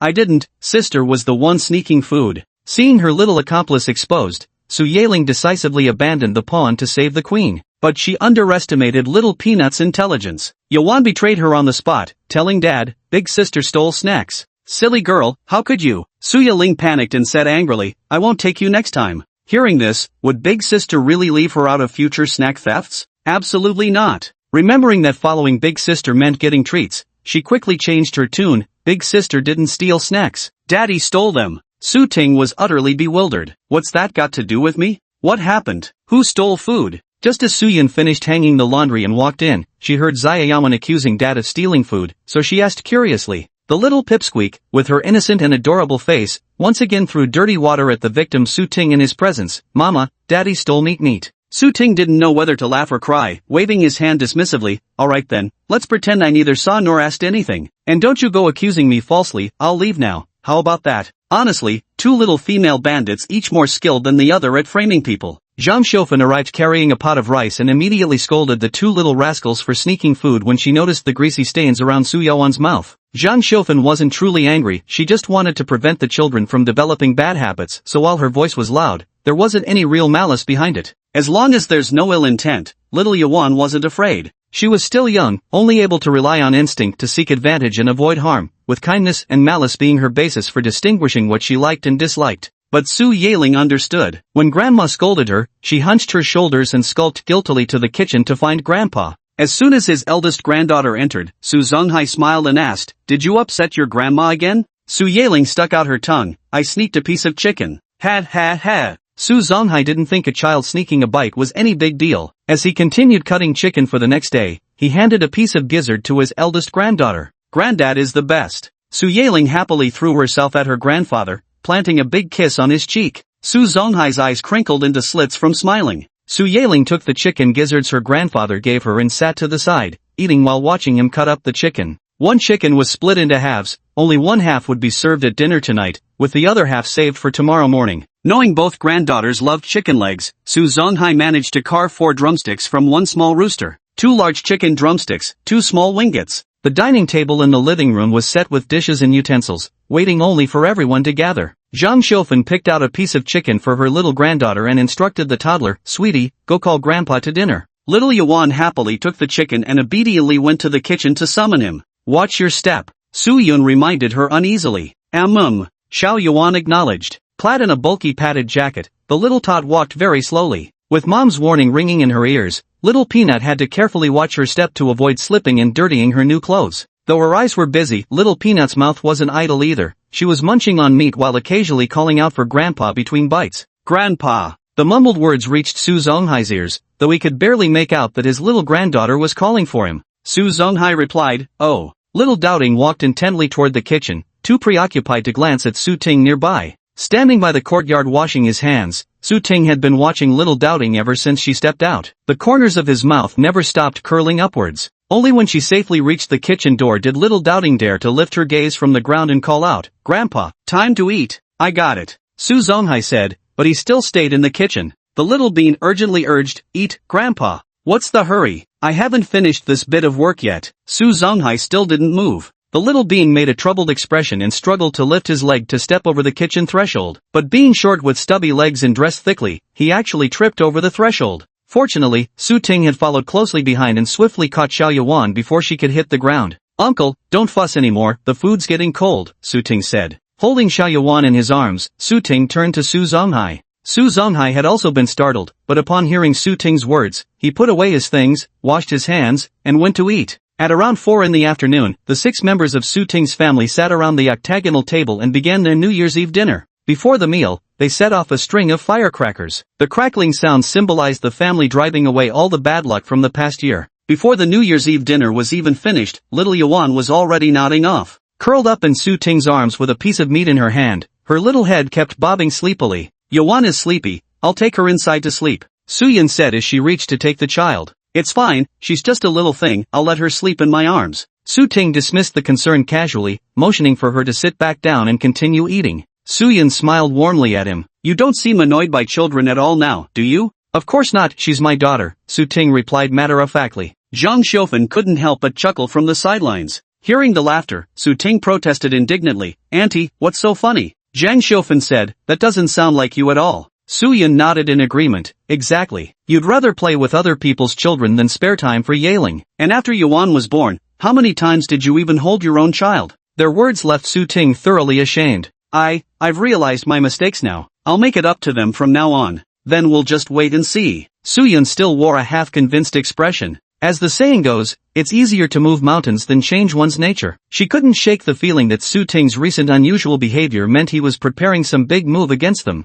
She'd better not celebrate too soon, better to avoid greater disappointment later. Hello dear readers. New author, new book. This story follows a heartwarming rural family life theme about farming your way to prosperity. If you enjoy it, please show your support with likes and bookmarks. Even more exciting content awaits. Chapter 11. Wanting to stay in the countryside. Early on the first day of the Lunar New Year, just 6 o'clock in the morning, Su Ting was woken up by his daughter. Last night, just before midnight, the system suddenly issued a check-in task requiring him to get a hug from his youngest daughter Yuan. At that time, Yuan was full of energy, and when Su Ting asked for a hug, she thought he wanted to play with her. In the end, it came down to the last minute before Yuan finally hugged him. With the check-in task completed, Su Ting randomly received a 300 yuan reward. So now, Su Ting had 300 yuan in cash again. But he couldn't give this 300 to his wife, otherwise she would definitely become suspicious. Su Ting hadn't figured out how to explain the source of the money yet, so he decided to keep saving it himself. Having stayed up late and tossed and turned while pondering, Su Ting got out of bed feeling utterly exhausted. What's wrong? Su Yan, who was helping Yuan get dressed, noticed Su Ting yawning wearily and asked with concern. Su Ting shook his head, probably just restless sleep last night. Su Yan smiled, there's no helping it. Everyone has to get up early on New Year's Day. If you're really sleepy, you can come back and nap after breakfast. We're not visiting relatives today anyway. Sure, and I'll make you sleep with me, Su Ting teased with a sly grin. Su Yan scoffed at him, always so improper. Little Yuan copied her mother's mannerism, turning her head to scold her father coyly, always so improper. Su Ting gave her a playful slap on the bottom, pretending to scold her. Don't you imitate your mother's way of speaking. He. She quickly ran off laughing. Right at that moment, Yiling, who had been sleeping with the grandparents, came in. Happy New Year, Mom and Dad. Yiling's face beamed with joy as she obediently and dutifully wished them New Year's greetings. Su Ting laughed heartily and hugged her. Happy New Year, my dear girl. Su Yan took out a red envelope prepared in advance from the drawer and said with a smile, Yiling, Happy New Year. Mom and Dad wish you good health and academic progress in the new year. Yiling is just in preschool, no need to worry about academics yet, Su Ting muttered. What he truly hoped was that in this lifetime, he could let Yiling be more carefree and lively. Su Yan disagreed, sticking to her opinion. She'll be in first grade next semester. We should take this seriously. Only by excelling in studies can she have opportunities to succeed. Yes, I'll study hard, Su Yiling said earnestly. Su Ting shrugged. If the girl loves studying, then let her be. Xiao Yuan ran up close and looked up at her mother to ask, where's little sister's red envelope? She wanted one too after seeing her older sister with a red envelope. Su Yan took out another red envelope. Xiao Yuan eagerly reached for it, but Su Yan hid it behind her back and said, you haven't wished your parents a happy new year yet. Little Yuan blinked and pouted, want red packet. Silly girl, you have to wish mom and dad a happy new year first to get a red packet, Su Yiling said disdainfully. Her little sister was so dumb. Yuan seemed to half understand. Looking hesitantly at her mother, she attempted, Happy New Year. AI, so sweet. Happy New Year, Yuan. Mom and dad wish you joy and good health in the new year. Only then did Su Yan smilingly hand her the red packet. Xia Yawan happily dashed out with her red envelope. Grandpa. She wanted to show Grandpa her red envelope. Did you wish Grandpa and Grandma a Happy New Year yet? Su Yan asked Yiling again. Su Yiling nodded and happily pulled out another red envelope from her pocket. I already wished Grandpa and Grandma a Happy New Year first thing in the morning. Grandma helped me get dressed and then gave me this red envelope. Then put the red envelope away safely, don't lose it. Su Yan reminded, worried that the child might get too carried away with playing and accidentally lose the money. After leaving the room, Su Ting and Su Yun saw the elderly couple and promptly extended their New Year greetings. Uncle, Auntie, Happy New Year. He, Happy New Year. After Su Zonghai finished cooking and prepared the sacrificial offerings, the family set off for the ancestral temple. Su Zonghai carried the load on a shoulder pole, while Zhang Xiufan held the firecrackers, walking ahead. Su Ting carried little Yuan in his arms, and Su Yun held Su Yiling's hand as they followed behind the elders. All around were people carrying baskets on shoulder poles, leading their families to worship at the ancestral hall. Dagwa village and nearby Shinpa village and Huangjue village are said to all originate from the same founding ancestor. This ancestor had 3 sons, each taking their families to different locations. Over centuries of development, they formed 3 distinct villages. Thus all villagers across these 3 settlements share the Su surname, maintaining distant kinship bonds as close neighbors, which gave rise to the custom forbidding marriage between those sharing the same surname. In 1958, the production team system was implemented, dividing 3 villages into 15 brigades in total, with each village having 5 brigades. By 1984, the production team system was abolished. However, due to the unique relationship between these 3 villages, this system has been preserved to this day. Shanpa village comprises brigades 1 to 5, Huangjue village consists of brigades 6 to 10, and Dagwa village includes brigades 11 to 15. Within Dagwa village, production teams 11 and 12 belong to one ancestral hall, while teams 13 through 15 shared another. Su Zonghai's family was from production team 15. Among the 3 villages, those with the generational name zone represented the highest seniority ranking still alive. Thus, Su Zonghai held considerable status within the clan. Su Ting, as Su Zonghai's adopted son, was ranked in the Jia generation, so many villagers older than him had to address him as uncle. Thus, as soon as they arrived at the ancestral hall, many younger clansmen greeted them of their own accord. Greetings, Elder Hai. Hello, Uncle 24. Even little Yuan has people calling her Aunt 13, because Yuan ranked 13th in her generation, while Yeling was 9th. Practically everyone in the ancestral hall had to respectfully address him as uncle, a privilege he could never experience in the city. In the city, they were just migrant workers who had to call everyone brother. Even some pint-sized team leader could make them bow and scrape. Su Ting suddenly felt a surge of emotion,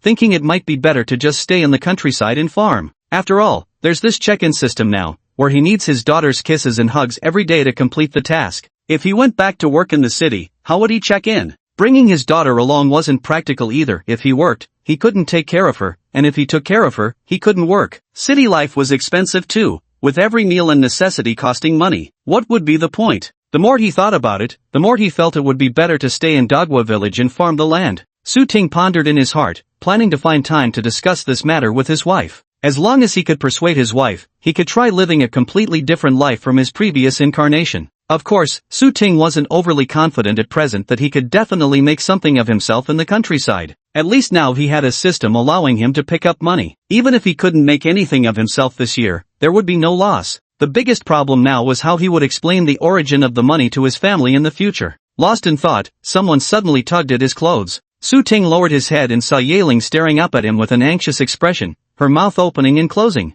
Amidst the crackling of fireworks, Su Ting couldn't hear a word his daughter was saying, so he crouched down, pressing his ear closer to his daughter, and shouted, "What's wrong?" That's when he faintly made out Yeling's words. "Dad, Grandpa's arguing with someone." Chapter 12 The chaotic scene in the ancestral hall. No matter how clever Su Yeling was, she was only 6 years old and didn't understand why her grandfather was arguing with someone. But in Su Yeling's heart, her grandfather was the best in the world, kind, always smiling, and rarely angry. So it must have been the other person's fault. The one who quarreled with her grandfather must have been in the wrong. It's a pity she was too little, she couldn't help Grandpa. At that moment, she immediately thought of her father. So Su Yeling hurriedly ran into the ancestral hall to find him. Seeing her father standing there, though she'd occasionally thought him unkind before, her heart still settled into calm the instant she laid eyes on him. Then she went to call her father and told him about Grandpa arguing with someone. Dad hurried outside immediately. Su Yeling followed behind nervously yet expectantly, watching from a distance as her father went over and pulled apart Grandpa, who was quarreling red-faced with the man. At that moment, Su Yeling felt somewhat disappointed. Wasn't Dad going to help Grandpa yell at that nasty uncle? Why did he pull Grandpa away instead of pulling that bad uncle away? Then, the next moment she saw Daddy turn around and punch that bad uncle.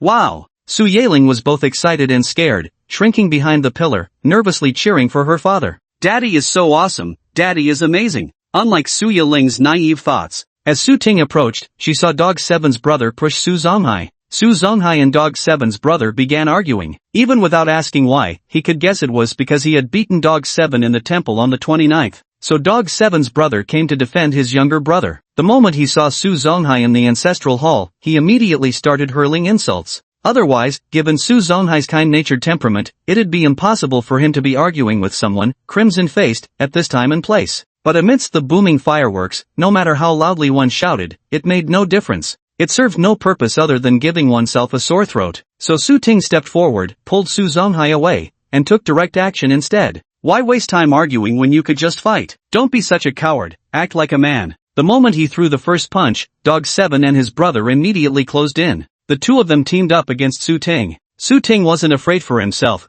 but Zhang Xiufen watched in horror and ran off again to find someone to break up the fight. Zhang Xiufen sought out Su Zonghai's nephew, Su Zhiqian, who was Su Ting's cousin from the same paternal lineage. Su Zhiqian was 10 years older than Su Ting. Being naturally mild-tempered and taciturn, he simply rolled up his sleeves without a word when he saw the commotion and jumped right into the fray. The two cousins and the two Dog 7 brothers thus began brawling. Zhang Xiufen was utterly dumbfounded. She had called Zhiqian over to break up the fight, not to join the brawl. On the first day of the Lunar New Year, to have people fighting right at the ancestral hall's entrance, what disgraceful behavior was this? Soon, several other elders from the same generation as Zong came over. They were contemporaries of Su Zonghai, yet older than him, each well past 60. Stop it! What are you doing? An old man rushed forward with his cane, swinging it wildly. Su Ting, sharp-eyed, spotted the arrival of the clan elder and quickly pulled Su Zhichuan out of the fray. Guqi's brother, still dazed from Su Ting's earlier blows, failed to recognize the intervening elder and accidentally punched the peacemaker square in the face.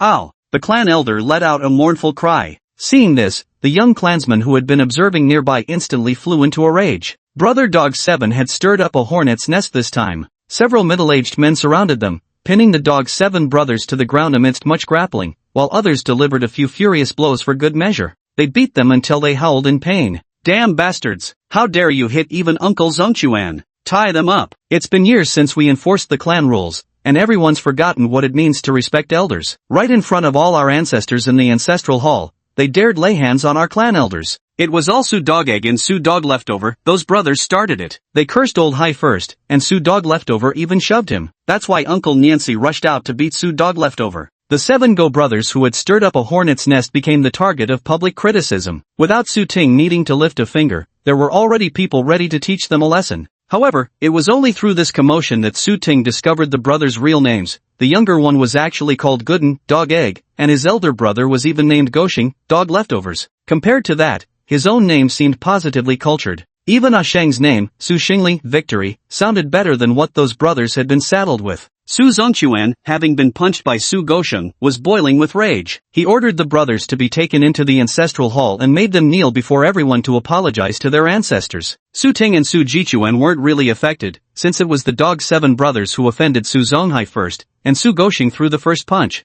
At first, Su Gooden and Su Gosheng even teamed up for a 2-against-1 fight. That said, Zongchuan and the other clan elders still inquired into how the incident had started and played out. Su Ting recounted what had happened at the temple on the 29th. There were many people present in the temple that day, and they could all testify for Su Ting. It was Go Chi who started the provocation and also struck first. However, Go Chi simply wasn't skilled enough to defeat Su Ting. After suffering the loss himself, he went crying to his elder brother to bully the honest Su Zonghai instead. Who could stand something like that? Shooting had every right to throw that punch. I was standing right there. Gosheng was shouting loud enough for everyone to hear. He called Master Hai's wife a barren hen and said the master brought home some stray bastard from God's knows where to curse the whole village. That's right. I also heard Gosheng say Master Hai's line would die out, that nobody would burn incense for him after he's gone. Gosheng also said that Uncle 24 barely spends a few days at home each year, warning Hai and Aunt Xiufen to be careful. He mentioned there are child snatchers outside and told them to keep a close eye on those 2 money-losing girls of Uncle 24. The onlookers chimed in with their own comments, faithfully recounting every insult Gosheng had hurled at Su Zonghai.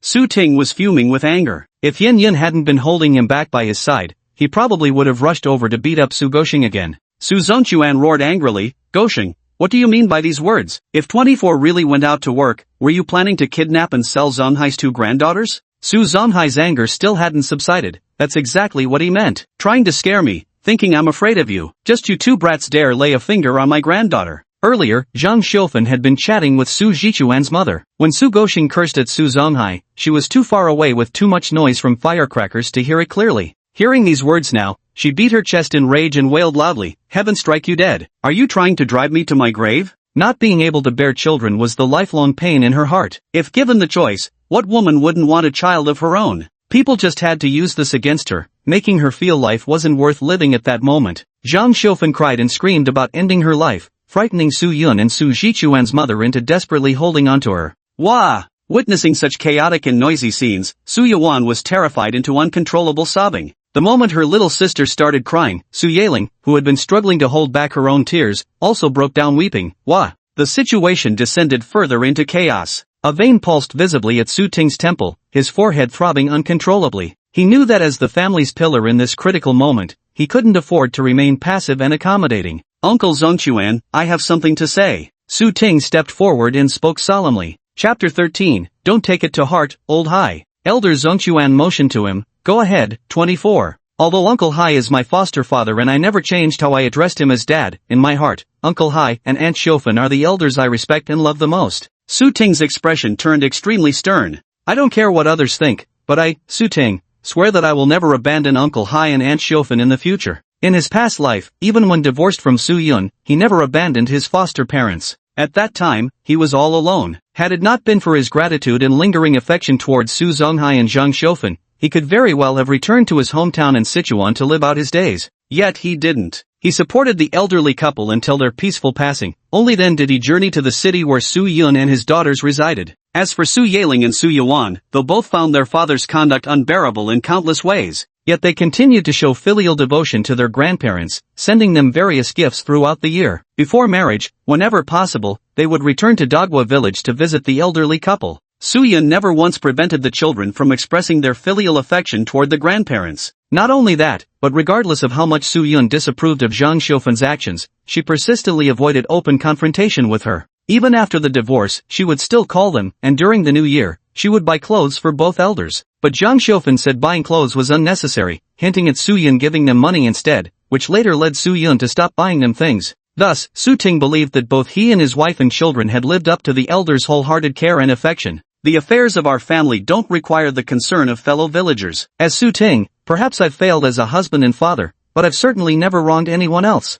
As these words were spoken, the atmosphere suddenly eased. Someone teased him, Uncle 24, what did you even do to wrong Auntie and the two girls? Only then did Su Ting realize he had accidentally blurted out all his inner thoughts. Guiltily, he glanced at his wife. Su Yun was busy comforting Zhang Xiufen and hadn't heard a word of what was said here. Su Ting breathed a sigh of relief and said to the heckler, Don't stir up trouble. I was just making a metaphor. I love my wife and kids too much to ever wrong them. Alright, save all that doting on your wife and kids for home. Aren't you even a little embarrassed putting on a show in front of everyone? The elder Zong Quan flushed with embarrassment and scolded Su Ting sharply. Su Ting slunk back into the crowd. Remember what happened today, you two brothers better learn your lesson. If you dare mess around again, I'll personally go to your house and demand an explanation from your father. The elder Zongchuan sternly reprimanded Su Guden and Su Gosheng with an imposing expression. Their elderly father was seriously ill and had been bedridden for 2 or 3 years already. If he found out they dared to act so foolishly, it would surely be enough to anger him to death. Su Gosheng and Su Guden finally realized the gravity of the situation.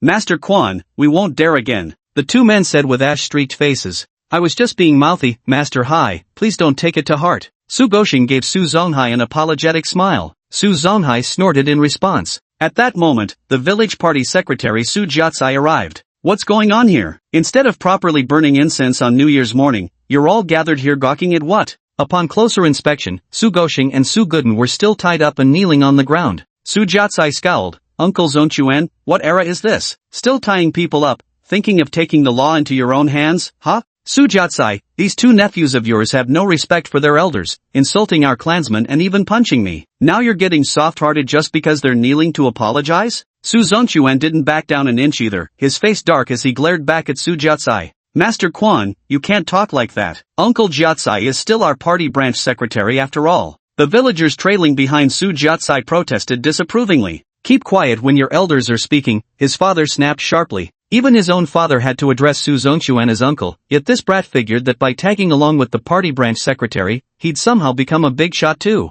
Who did this to you two? Su Jiatsai wasn't foolish enough to confront the clan elders head-on. Instead, he turned his gun and prepared to aim at Su Ting. Since he had gotten wind of the news and rushed over, how could he not know who had fought with Gosheng and the other guy? Su Ting didn't wait for him to start questioning her. Smiling brightly, she stepped forward to greet him first. Oh, Party secretary, you're finally here. These two scoundrels started with verbal abuse and then physically bullied Uncle Hai. You know as well as anyone that Uncle Hai is known across all 15 brigades as the kindest soul. Tell me, what's the meaning of picking on an honest man like him? Su Ting, what exactly are you trying to say? How did they bully your Uncle Hai? Su Jiatsai narrowed his eyes and asked. Su Ting replied matter-of-factly, there are so many witnesses here. Ask anyone you like, see if I'm wrongly accusing them. Before Su Jiatsai could speak, Su Zongquan snapped, I can vouch for it myself. Jiatsai, do you believe me or not? The crowd glared at Su Jiatsai with hostility. Although Su Jiatsai was the village party secretary, ancestral clan traditions ran deep in Dogwa village, the elders' authority carried substantial weight.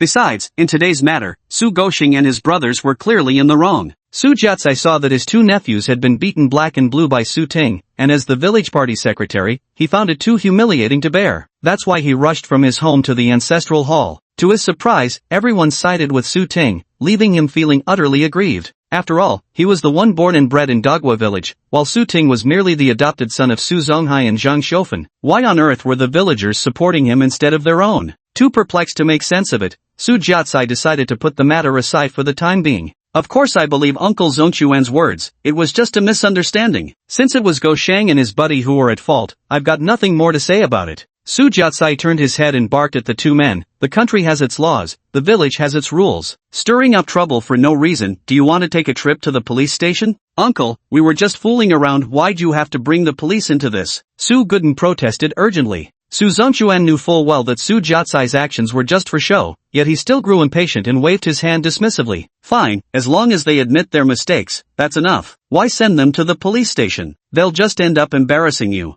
Under the witness of Elder Su Zongquan and village party secretary Su Jiachuan, Su Ting agreed to let bygones be bygones as long as the two brothers refrained from causing trouble in the future. What was supposed to be a dignified ancestral hall ceremony had turned into sheer farce. Everyone was so engrossed in the spectacle that they lost track of time. It was already past 8 o'clock before they knew it. They'd actually been making a scene in the ancestral hall for over an hour. Su Zongquan dismissed everyone, urging them to return home for breakfast, and the crowd hurriedly packed up to leave. Su Ting asked Su Yun to first take the children and Zhang Xiufan back home. He stayed behind to help Su Zonghai clean up. Su Zonghai's spirits remained somewhat low, a fact that Su Ting noticed with a sigh in his heart. He truly didn't know how to offer comforting words. He could only try to soothe Uncle Hai's heart through actions. Chapter 14, Mom and Dad must stay home. When they got home, Su Zhichuan's children were playing with Su Yaling and her sister. The company of their elder cousins quickly helped the two children forget the unpleasantness in the ancestral hall. When the children saw Su Zonghai and Su Ting, they greeted them both with New Year's blessings. Su Ting reached for his pockets to give red envelopes, then remembered he'd handed all his money to his wife. After entering the house, Su Zonghai spotted his elder sister-in-law and offered a greeting. You can't control what others say with their mouths, you just have to keep your heart at ease. Worrying about this is pointless. Su Zonghai's sister-in-law pleaded earnestly. Zhang Xiufan sat in the living room wiping her tears, silent. Su Yun stood awkwardly to the side. When Su Ting walked past, she quickly followed him into the room. Auntie has been crying non-stop, and I don't know what to do about it, Su Yun said with distress. Su Ting comforted her, this has nothing to do with you. Don't blame yourself. But I should at least do something. Seeing Auntie like that makes me feel terrible too. Seeing this, Su Ting pondered for a moment before seizing the opportunity to voice his thoughts. Darling, let's not go out working this year. Why don't we just stay home? Su Yun froze. What do you mean? Su Ting sat on the bed, pulling her close and encircling her in his arms. Gazing into her eyes, he said, let's not go out laboring this year. We'll stay home with the children. Didn't you say you couldn't bear to leave them? Su Yun didn't know whether to laugh or cry. If we don't work, where will we get money? Don't worry about that. I'll figure something out, setting up a stall in town or raising pigs and planting fruit trees. There's always a way to earn money. Su Ting carefully analyzed the feasibility of this path. Seeing how methodical his explanation was, Su Yun looked surprised. Are you serious about this? Su Ting nodded, truer than true pearls. But why this sudden change? Su Yun seemed unwilling to believe it. Su Ting understood that if he wanted to stay in the countryside, he had to convince his wife, otherwise, long-distance separation would only strain their marriage. Sweetheart, didn't you hate it when I played mahjong? Seeing Su Yun nod, Su Ting continued, actually, sometimes I don't really want to play mahjong either. But in the city, we work ourselves to the bone every day just to make a living, so we want to find some enjoyment. Playing mahjong is just how us men have fun. In that kind of environment, it's really hard not to get involved. Su Yun looked displeased. It's not that I don't want you to have fun, but you lose all your money every time you play mahjong, not to mention staying out all night. Su Ting quickly interrupted her, that's why I've realized how bad this behavior is and want to stay home to find something to do. There's so much space in the countryside aside from mahjong. I could hunt birds in the mountains or catch fish in the river, and at the very least I could play with the kids. It's much better than in the city. Su Yun thought it sounded somewhat reasonable. But what about money? If we don't go out to work, there'll be no income at home. Would uncle and aunt really be okay with that? Su Ting smiled, don't worry about that. As long as I can bring money home, they won't ask too many questions. Su Yun eyed him suspiciously. The real question is, if we don't go out working, where would the money come from? I just mentioned it, I can start a small home business to earn money. Like Uncle Hai used to sell tofu and bean sprouts back then. I can do the same. If I can't make it in business, I'll follow brother Jichuan's lead. Doesn't he make a living supporting his family in the countryside too? Yuding said with full confidence. Su Yun stared at him quietly for several minutes. Su Ting felt his scalp tingle under her gaze, his heart pounding nervously until Su Yun suddenly burst into laughter. Her eyes crinkling with mirth, she threw her arms around his neck and rested her head against his shoulder. Truth is, I'd be happy regardless of what you choose to do, as long as you're willing to put your heart into it. Her tender words melted into Su Ting's heart. His heart burned with warmth as he tightly embraced his wife, feeling as though a 100-pound burden had been lifted from his shoulders, leaving him weightless with relief. Su Ting murmured, don't worry, I promise to give you all a good life this time around. After reaching a mutual decision, Su Ting announced their plans to the family during breakfast. Wow, really? Mom, are you really staying home with us this year? Su Yeling was the first to jump up, asking Su Yun with overwhelming joy. Su Yun nodded with a smile, your dad made the decision. Wow, wow. Su Yeling was so excited she started dancing, then before Su Ting could react, she threw herself at him, hugging him tightly and planting a loud kiss on his cheek. Su Ting froze for a few seconds. After planting the kiss, Su Yeling tilted her head back with sparkling eyes and asked, Daddy, are you really going to stay home with Mommy? Su Ting couldn't help but laugh. Yes, are you happy? I'm so happy. Su Yeling even threw herself into his arms and hugged him tightly. Xia Yuan didn't quite understand what good thing had happened, but seeing her elder sister happy, she foolishly grinned along. Only Su Zonghai and Zhang Xiufan's faces showed no trace of smiles. Su Zonghai remained silent with a faintly visible frown. Zhang Xiufan's expression turned somewhat sour. "Ersi, it's not that I don't want you staying home, but you know our family situation. The kids are growing up day by day, in a few years Yuan will need to start school too. If you don't go out to earn money, how will we afford their tuition?" Su Ting reassured the elderly couple, "Uncle, Auntie, I won't just sit idle at home. I'll figure out a way to handle the money." Su Zonghai chewed his food noisily while talking between bites, chopsticks darting in and out of the dishes. "Our home isn't short on food for 2 more mouths. Stay if you don't want to leave. We've scraped by farming all our lives, worst case, you can just farm the land with us. What money can farming bring in nowadays? Do you know how expensive tuition is? 200 yuan a semester." Zhang Xiufan scowled, her face full of displeasure. The mention of money is enough to make a rural man who's spent most of his life toiling the land irritable with a headache.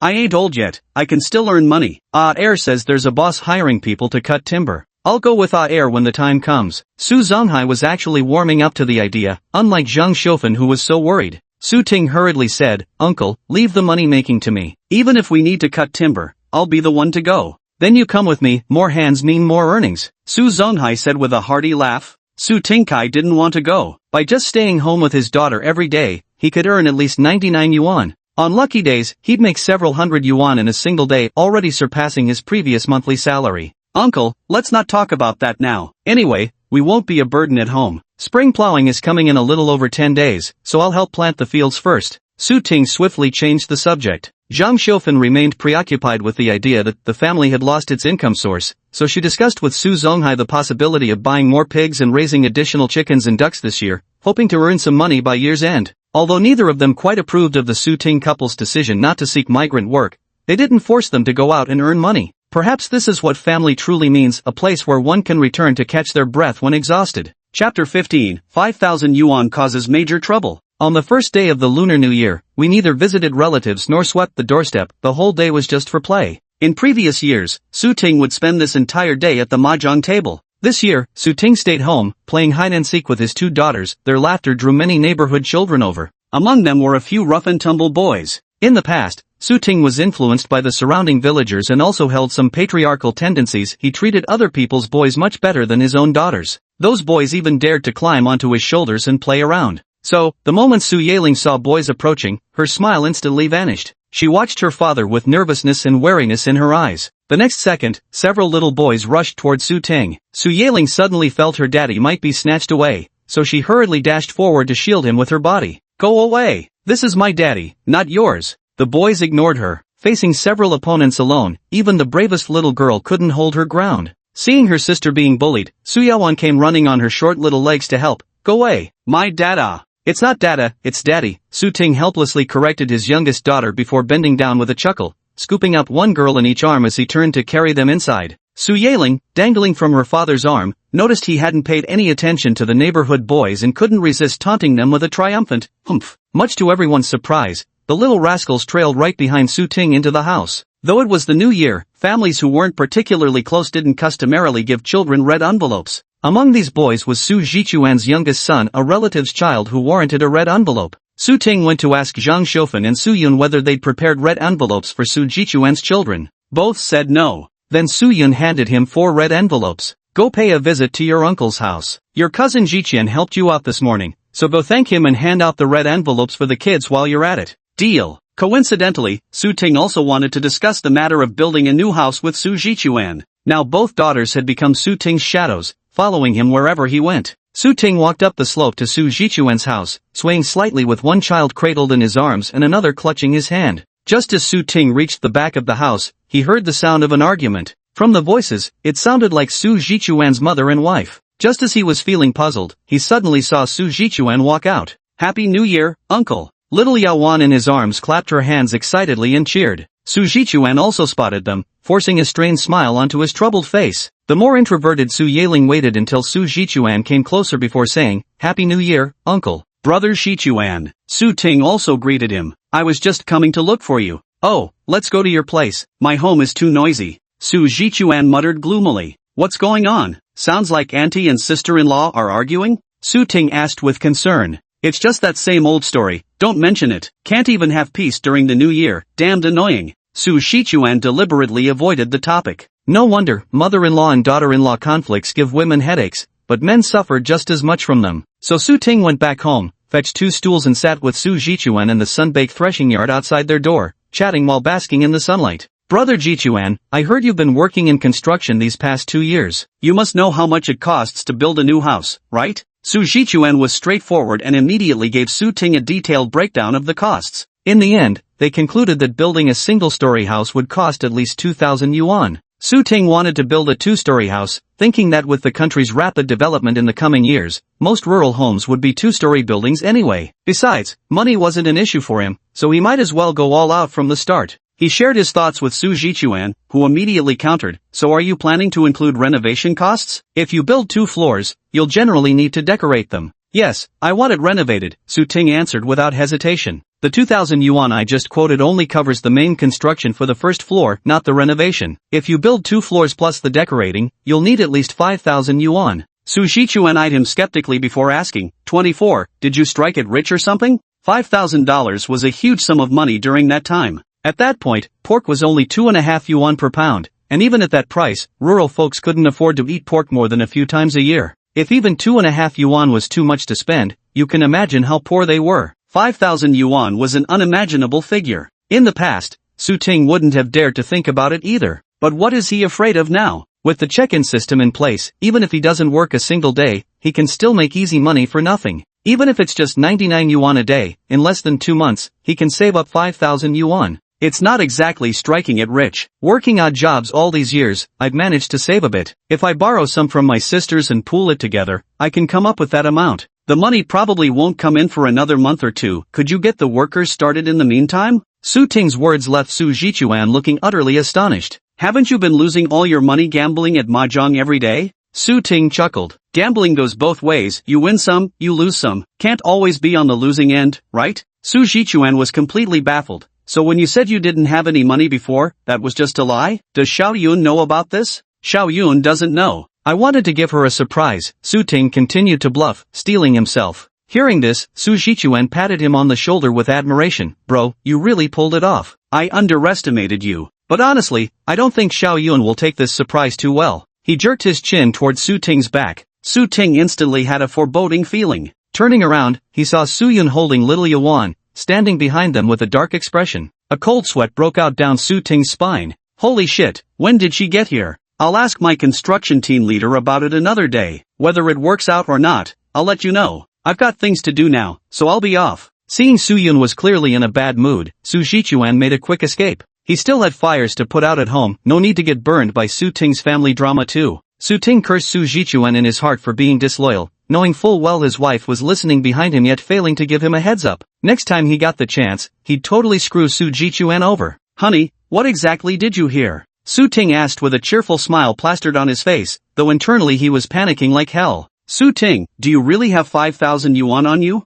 Soo-yun asked with a dark expression. Soo-ting wiped the cold sweat from his forehead and forced a smile. Honey, let me explain, there's a reason for this 5,000 yuan. Before he could finish speaking, Soo-yun's tears suddenly welled up. Do you still think of me as your wife? You hid so much money from me without saying a word. What exactly do I mean to you? Soo-yun was momentarily overwhelmed by resentment and turned to stride into the room. Soo-ting cursed inwardly and quickly chased after her. Darling, let me explain. I'm absolutely innocent. Chapter 16 settled. Construction of the new house begins. After much persuasion from Soo-ting's silver tongue, Soo-yun's emotions gradually calmed down. Are you lying to me? Did Dad really leave because he wanted to? Soo-yun asked with red-rimmed eyes. Of course Soo-ting was lying to her, but what else could he do? Tell her the truth that he'd been reborn and even came with a daily check-in system? If he really told the truth, Soo-yun would definitely freak out even more, absolutely convinced he was treating her like a fool. Besides, how could this kind of thing be casually shared? He had no desire to be hauled off for dissection and experimentation, so the safest way is to tell his wife a well-meaning white lie.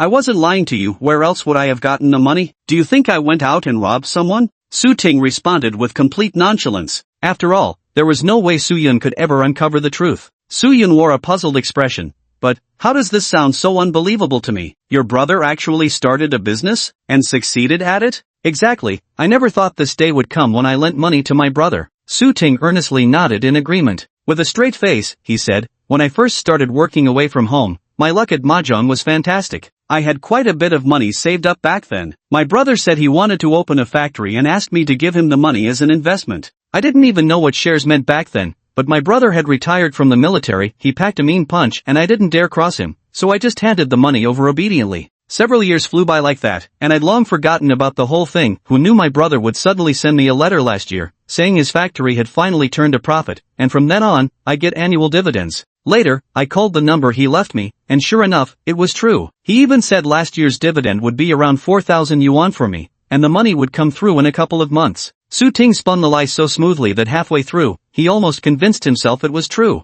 Soo-yun felt like manna had fallen from heaven. Everyone was drifting along in a daze. So the reason you suddenly told me you wanted to stay home instead of working was because your brother was going to give you money? Soo-ting scratched his head. Though I trust my brother, business always carries risks. I'm not sure how long his factory can last. I was afraid if I told you earlier and then his business failed later, you'd have gotten your hopes up for nothing. TSK, don't jinx your brother. Just as Soo-yun finished speaking, Soo-ting corrected her, he's your brother too now. Oh right, yes, he's our brother now. Soo-yun heaved a sigh. It's a shame I had that falling out with my family. Dad's probably still mad at me, otherwise I could have borrowed some money from home. We wouldn't be struggling so hard. Hearing this, Soo-ting wrapped her in a heartfelt embrace. It was all my fault. Back then, I never properly visited your parents at home, making you bear all their pressure alone. In the end, you even had to sneak away from home just to be with me, angering your father so much he threatened to sever ties with you. Soo-yun wasn't formally married into his home, she had run away on her own to find him. When Soo-yun's parents learned about their relationship, they adamantly opposed their marriage, even going so far as to confine Soo-yun at home. She, a young girl, mustered her courage to borrow some money and traveled thousands of miles to the city where they first met in search of him.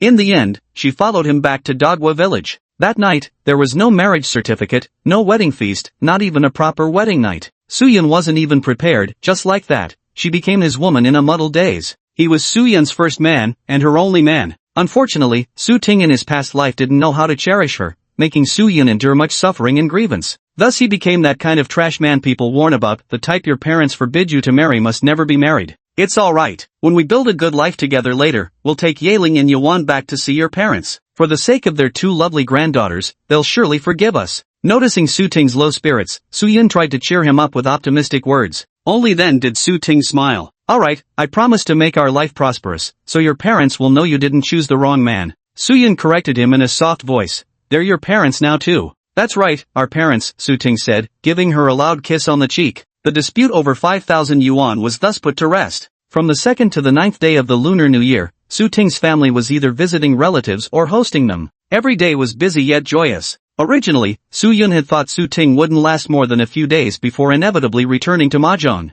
If that were the case, she wouldn't argue with him as she used to. These days of being with Soo-ting had brought Soo-yun a joy she'd never experienced before. In such a buoyant mood, she naturally had no desire to quarrel with Soo-ting and spoil their happiness. Soo-yun had already steeled herself to turn a blind eye. Unexpectedly, Soo-ting's composure this time exceeded her expectations. It had been 10 days since Soo-ting last touched the mahjong tiles, yet no hint of gloomy discontent ever showed on his face. Soo-yun's heart swelled with quiet joy at the sight, but intertwined with her happiness came threads of unease. Had something unsettling happened to Soo-ting? How could he suddenly change overnight, and so completely at that? If she weren't a skeptic of the supernatural, she might have suspected Soo-ting was possessed. Soo-yun wasn't comfortable leaving things be, so every night, she tentatively probed Soo-ting just to make sure her husband wasn't possessed by a ghost. Soo-ting sensed this too. While he wasn't upset, he did feel rather amused and exasperated at the same time. Every time Soo-yun casually tried to fish for information from him, he would deftly play along and then steer the conversation into suggestive territory. Often, this would lead to Soo-yun lying beneath him, moaning in protest, while he labored above her, teasing all the while. Eventually, after repeated defeats, Soo-yun wised up and stopped wasting time trying to figure out what had changed in Soo-ting. After all, apart from quitting mahjong and starting to dote on his wife and kids, Soo-ting remained largely the same as ever. She chose to believe Soo-ting had truly turned over a new leaf.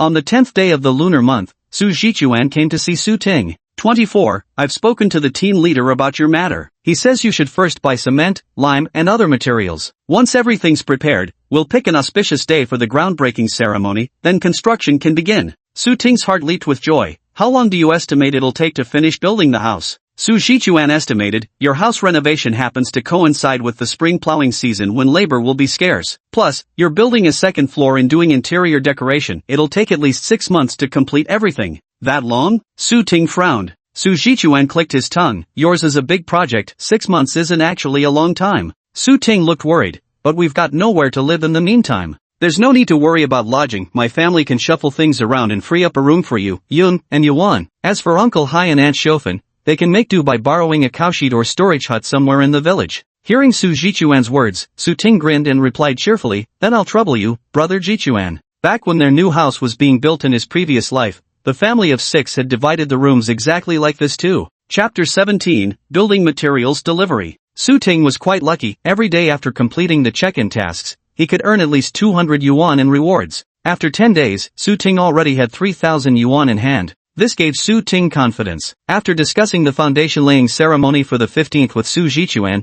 he began reaching out to purchase construction materials like steel bars, cement, lime, and bricks. After purchasing the materials, I still had over 2,000 left in my hand. Because of purchasing materials these 3 days, Soo-ting completed 3 check-in tasks again. Basically, every kiss or hug from his daughters was worth 200 to 300 yuan. Earning money had actually become so easy that Soo-ting went around grinning like a fool all day. For this reason, the 2 girls became the most precious people in Soo-ting's life. Even Soo-yun sometimes couldn't outshine her 2 daughters. Only at night would Soo-ting put his wife first. After all, if he didn't, he wouldn't get any action that night. As for building the new house, Soo-ting only briefly mentioned it to Su Zonghai. He took care of everything himself, leaving Su Zonghai with nothing to worry about. This made both Su Zonghai and Zhang Shofan feel no sense that their home was about to undergo major construction. Until the 14th day of the first lunar month, when Soo-ting's ordered materials arrived one after another, the elderly couple finally felt it was real. RC, the 24th. The materials have been delivered, hurry back home. Zhang Shofan ran up the earthen slope by the stream and shouted at the top of her lungs. Soo-ting, who was fishing with his 2 daughters, responded to the call, coming. I'll be right there. Dad, what's wrong? Su Yaling, crouching beside Soo-ting's legs, asked curiously. Soo-ting handed the fishing rod to Soo-yun beside him. Dad has something to attend to at home. You stay with Mom and keep fishing. Ha, but I don't know how. Don't give it to me. Soo-yun stammered in helpless panic. She was just here for the ride, she wouldn't know the first thing about fishing. Soo-ting chuckled and said, no worries, just fish for fun. If the rod moves, give it a tug. Catching one is luck, missing it is skill. Before Soo-yun could fully grasp the meaning, Soo-ting had already slipped away. I'd already run quite a distance when I heard Suyun's furious shout from behind. Su Ting, you're looking down on me. Humph. She was determined to catch a big fish just to show Su Ting. Little did Su Ting know that his casual teasing would make his wife obsess over fishing. He hurried back home where Su Zonghai was directing the materials delivery crew where to place their load. 24, go take a look right now. Zhang Xiufen urged him immediately upon seeing him return. Su Ting glanced around and noticed Uncle Hai had already arranged most of the materials neatly. All he needed to do was take inventory of the quantities. Brother Su, everything's arrived. Could you check and count them? The delivery man approached Su Ting, wiping sweat from his brow as he walked. Just counted everything, no issues. Su Ting smiled as he pulled out a cigarette and offered it to him. Appreciate the hard work, brother. Ah, what's the hardship? Elder brother Su is so straightforward, paying the full amount in one go. We surely can't let brother Su down, can we? The man's dark, rugged face broke into an honest smile as he said to Su Ting, Brother Su, if you're thinking about renovations, you can look for me. I've got relatives in the business, can hook you up with a friendlier price. Sounds good. We'll definitely hit you up if I need it. Even though Su Jiquan and his crew were already lined up for the renovation work, Su Ting didn't rush to turn him down. Su Zonghai wanted to invite the delivery guys for a meal, but they still had jobs to do and were pressed for time, so they gently declined his kindness. It was precisely because Su Zonghai maintained such a warm and friendly attitude that people found him highly congenial, making him quite popular among the villagers. As soon as the outsiders left, Zhang Xiufen asked Su Ting, RC, how much did all these materials cost? Did you borrow money from someone, or is it on credit? I borrowed it. Let's focus on building the house first. I'll pay back the debts gradually later. Su Ting wasn't being entirely truthful. For now, he needed to keep the fact that he had money hidden from Aunt Xiufen, lest she start overthinking again. You should know that over these years, both he and Su Yun had been working away from home and sending all their wages back to the family. Yet even so, Aunt Xiufen remained distrustful, constantly suspecting that the couple was secretly hoarding money, always fearing they'd eventually leave Dagwa village with their savings. If Su Ting were to say now that the house building funds were his own money, Aunt Xiufen would absolutely believe they'd been deceiving them all these years. Oh, so the sum you borrowed wasn't small at all, Zhang Xiufen said despondently, and without waiting for Su Ting to respond, she began murmuring to herself again. Didn't Xiaoyun say her parents were teachers and her family was fairly well off? If you ask me, if Xiaoyun just asked her family, we'd have the thousands needed to build our house right away. Hearing this same old reasoning again, Su Ting suddenly understood why Su Yun had called Zhang Xiufen a vampire in their past life, always trying to squeeze the last drop of blood out of her. Aunt, don't say things like that again. When Xiaoyun and I got married, we didn't give her family a single cent in dowry. She even fell out with her parents for my sake. I'd be ashamed to ask her to beg money from them now. Su Ting said quietly. Zhang Xiufen was unconvinced. That's her own business. It's not like you forced her to fall out with her parents. Besides, you've been married for 5 or 6 years now and already have 2 kids together. Even if her parents are still dissatisfied with you, they'll just have to accept reality. I think you just don't treat Xiaoyun as real family. Why draw such clear lines between yours and hers? We're just borrowing from her parents, not demanding money from them. No matter what Su Ting said, Zhang Xiufen always had a ready retort. Su Ting was growing impatient and initially didn't want to continue the conversation with Zhang Xiufen. However, he feared she might speak the same way in front of Su Yun later, which could make Su Yun resent him. So Su Ting deliberately put on a thoughtful expression. It's not that we can't lend the money. How about this? I'll tell Xiaoyun to borrow 2,000 yuan from her family. We'll work to pay her family back over the next few years. Our own family probably can't provide much support, so we'll have to trouble you, Auntie, to raise a few more pigs or something to help cover the costs. Before he could even finish, Zhang Xiufen exploded in protest. Raising pigs ain't free, you know. The feed costs almost as much as the pigs themselves. Raising those few pigs all year round, the money from selling them can't even cover the feed. I can't handle it anymore. Anyway, the money was borrowed from Xiaoyun's parents, we'll pay it back when we have it, and if we don't, it's no big deal. We're all family. If you really think that way, Auntie, then why don't you go borrow some from Uncle? His place is much closer to us, would be way more convenient to borrow from him. Su Ting tossed out those words before turning to enter the house. He left Zhang Xiufen muttering to herself in the courtyard. My family isn't as wealthy as hers, so what's wrong with her asking them for some money for our household? Doesn't she live in this house we're renovating? Doesn't she eat the food in this home? Su Ting quietly pocketed the remaining money. It seemed Aunt Xiufen's greedy and selfish nature was hard to change. From now on, he'd have to protect his wife himself, so she wouldn't get sucked dry by Aunt Xiufen like in their past life. To be fair, as long as money wasn't involved, Zhang Xiufen treated them quite well. At the very least, when Su Yun was in confinement after childbirth, Zhang Xiufen took care of her wholeheartedly. Even Su Yun couldn't find fault with that. Chapter 18 Preparations before building a house. Around noon, Su Yun returned home with the 2 children. Spotting Su Ting from afar, Su Yaling excitedly shouted, "Daddy! Daddy! Fishies!" Xia Yawen was so excited she bounced all the way towards Su Ting.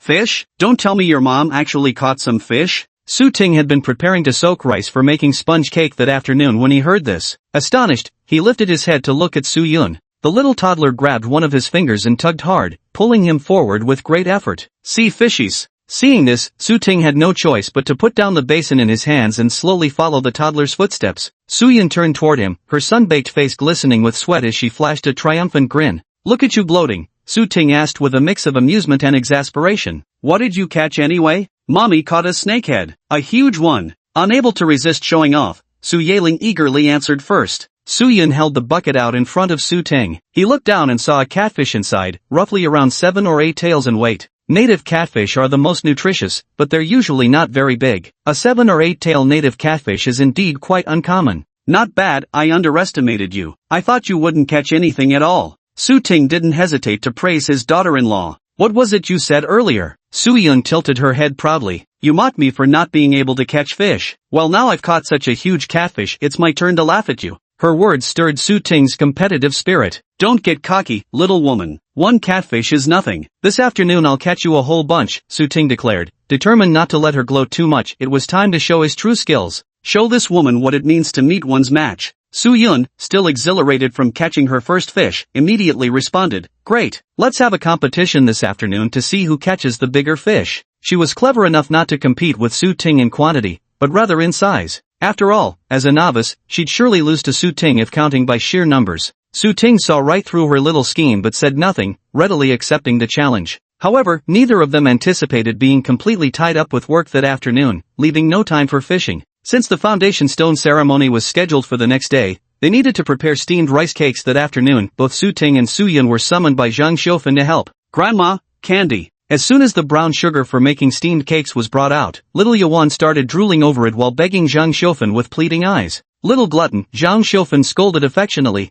pinching some brown sugar to smear on the girl's lips. Yuan smacked her lips happily, utterly delighted by the sweet taste of the brown sugar. Taking advantage when Zhang Xiufan went inside for a basket, Su Yaling grabbed a handful of brown sugar and bolted away. As soon as Zhang Xiufan returned and saw the clear little paw print on top, she immediately understood what had happened. "That damned girl's been stealing food again, watch out or worms will eat all your teeth." Zhang Xiufan's scolding voice carried to the threshing ground, but Su Yaling showed no reaction upon hearing it. Before long, little Yuan came looking around. "Big sis." She gazed longingly at the lump of brown sugar in Su Yaling's hand. Su Yaling hid her hand. "No, go ask grandma if you want some." Little Yuan persistently pestered her. "Sissy, candy." Su Yaling grew impatient with being pestered and ran off, leaving her clingy little sister behind. Seeing this, little Yuan burst into loud sobs. Su Ting and Su Yun were filtering soaked rice in the kitchen when they heard the crying outside. They exchanged a glance. "Go see what's going on." Su Ting spoke as he set down the basin of rice, then took the sieve basket from Su Yun's hands. Su Yun stepped outside to take a look before returning.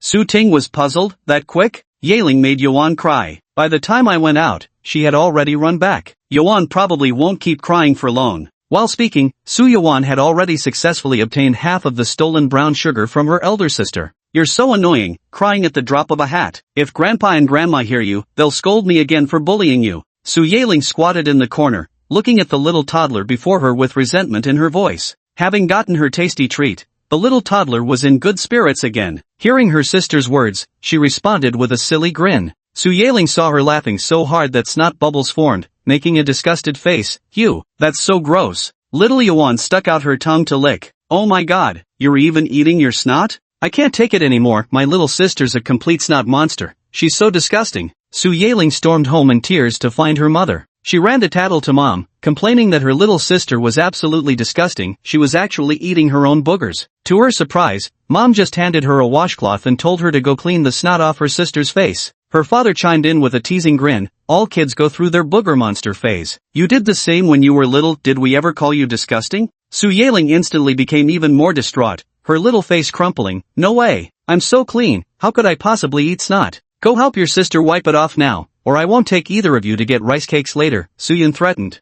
Su Yaling's lips trembled, full of grievance and resentment. "Mom, you've changed." Mom didn't love her anymore, her heart only had room for little sister now. Whoa whoa, 24. The shouting came from outside, and Su Ting didn't have time to tease his daughter anymore as he stepped out of the kitchen. Ji Quan, tomorrow's our foundation laying ceremony, don't forget to come down for the meal at our place. Zhang Xiufen was chatting with the visitor when Su Ting walked over and greeted him. Brother Ji Quan. Su Shichuan had promised Zhang Xiufen before turning to Su Ting to discuss serious matters. 24, we'll be here at 7 sharp tomorrow morning for the groundbreaking ceremony at 8. You better have everything ready by then. Su Ting nodded. Got it. We'll slaughter the chickens tonight. There's still some pork at home, so no need to buy more from the market, right? Then hurry up and move the remaining stuff out. After tomorrow's ceremony, we'll start demolishing the house immediately. This place won't be livable anymore. Su Shichuan urged them to move faster. After all, the Su family hadn't even started moving their belongings yet, and he couldn't help but feel anxious watching them. Su Ting had thought there weren't many items in the house and that the move would be quick, which was why he'd been dragging his feet. Now that Su Shichuan mentioned it, he too realized time was running short. Fortunately, Su Zonghai had managed to borrow 2 storage rooms 2 days prior, located right by their family's grain-drying field behind the house. One would serve as a kitchen, while the other would accommodate Su Zonghai and his wife along with Su Yaling. That afternoon, Su Ting and his wife along with Zhang Xiufen were in charge of distributing rice cakes, while Su Zonghai led several young clansmen to move their belongings. The villagers were all utterly astonished to see the Su family starting construction on their new house so soon. Where did Hei's family suddenly get so much money? Building a new house must cost 1 to 2,000 yuan. Didn't he always say they barely earned anything all year? Who knows? But before Nianxi and his wife returned for New Year, Baotupo's Nanga went to Hei's home demanding money. Apparently the medical bills for his 2 granddaughters' injections hadn't been settled, and Hei said he had no money at the time. At one moment saying they had no money, the next building a new house, everyone was baffled, unable to tell whether Su Zonghai's family was poor or wealthy. Chapter 19, 700 yuan completely gone. On the 15th day of the first lunar month, the foundation of Su Ting's house was laid. At 7 in the morning, when dawn was just breaking, Su Ting set off firecrackers. The crackling sounds heralded the beginning of their house construction. Anyone who came to watch the spectacle could get brown sugar sponge cakes and popcorn. Children were making a racket in the sun-drying field, each holding 2 brown sugar sponge cakes. The older kids insisted on snatching the cakes from the younger ones, leading to scattered bouts of crying.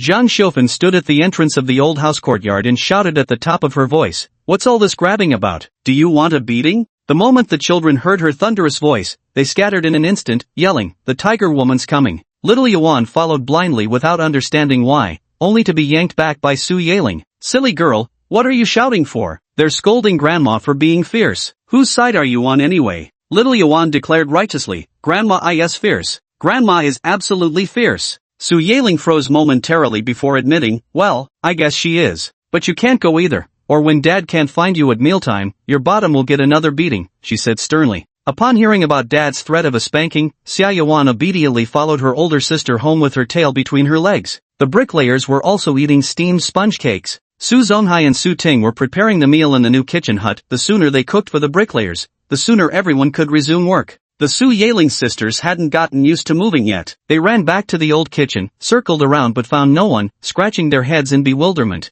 "Yaling, what are you two doing there?" Zhang Xiufen led them out and pointed at the drying field above, saying, "The kitchen is over there. Don't come here to make trouble." Su Ting was stoking the firewood when he suddenly heard someone outside shouting "Dad," each call louder than the last. On this chaotic morning, the cries of the 2 little troublemakers were fraying everyone's nerves. Su Ting almost couldn't restrain himself from scowling. Just as Su Ting was about to lose his temper and bark at them, the system issued the daily check-in task. Today's check-in requirement: make Su Yaling and Su Yuan act coquettishly. Su Ting barely managed to swallow the furious shout that almost escaped his throat. If he'd actually yelled, wouldn't his daughters avoid him all day today? How could they possibly act coquettish with him after that? At this thought, the irritation in Su Ting's heart completely dissipated. Those 2 little troublemakers were the apples of his eye. How could he possibly shout at them? "Daddy! Daddy!" While lost in thought, his 2 precious girls came rushing in with all the energy of a whirlwind. Before Su Ting could utter a word, they flung themselves onto his back with such force that he lurched forward, forehead smacking loudly against the newly assembled makeshift stove. The sharp sound startled Su Yaling, sending a jolt of panic through her. "Oh no, Dad is definitely going to lose his temper."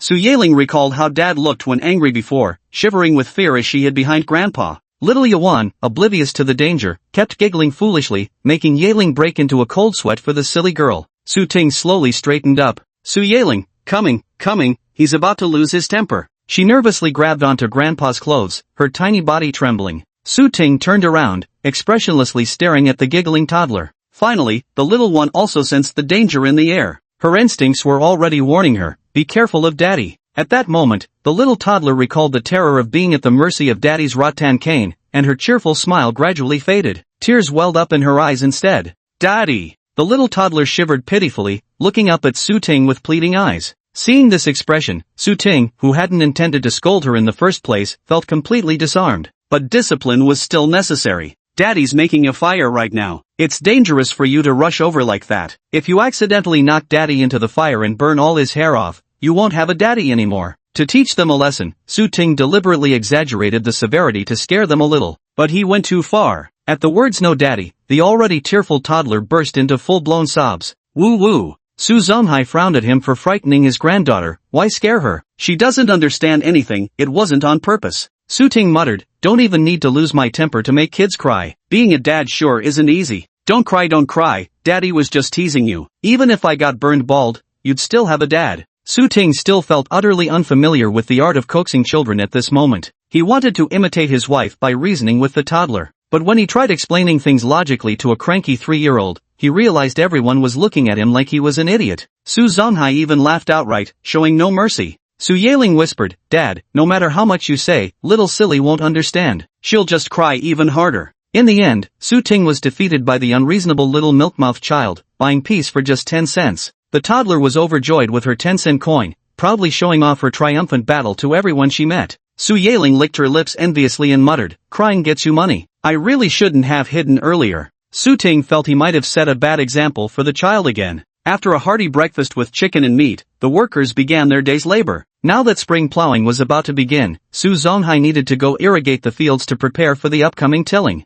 Su Yun went to the riverside to wash clothes, with her 2 daughters following their mother. Su Ting was at home discussing the design of the new house with the construction foreman, while Zhang Xiufan supervised the work. A man with a crew cut arrived at Su Zonghai's doorstep, riding a bicycle. Ah Nan, you're here. Zhang Xiufan spotted the visitor and hurried out to greet him. The visitor was Wang Nan, the barefoot doctor from Batupo village. The Su family still owed him over 200 yuan. It looked like he'd come to collect. Granny 5, is your family building a new house? Wang Nan steadied his bicycle and asked in surprise. Shizo said the house at home was too old, and we had no choice but to build a new one, so we borrowed a bit of money and started construction, Zhang Xiufan quickly explained. This was only finalized after the new year. Before the holidays, we really hadn't managed to borrow the money, otherwise we definitely wouldn't have owed you that 200 yuan. Wang Nan smiled and said, your Shizo sure is capable, went out to work for a few years, got himself a wife and kids, and even managed to build a new house. Su Ting came out hearing the noise, and when he saw Wang Nan, he immediately understood why he was there. He turned to Zhang Xiufan and said, Auntie, didn't I give you 700 yuan for the new year? That should be enough to pay back Anan today, shouldn't it? Wang Nan's eyes instantly lit up, and she smiled ingratiatingly at Su Ting. Uncle 24, you're so capable. You must have earned quite a fortune working outside, haven't you?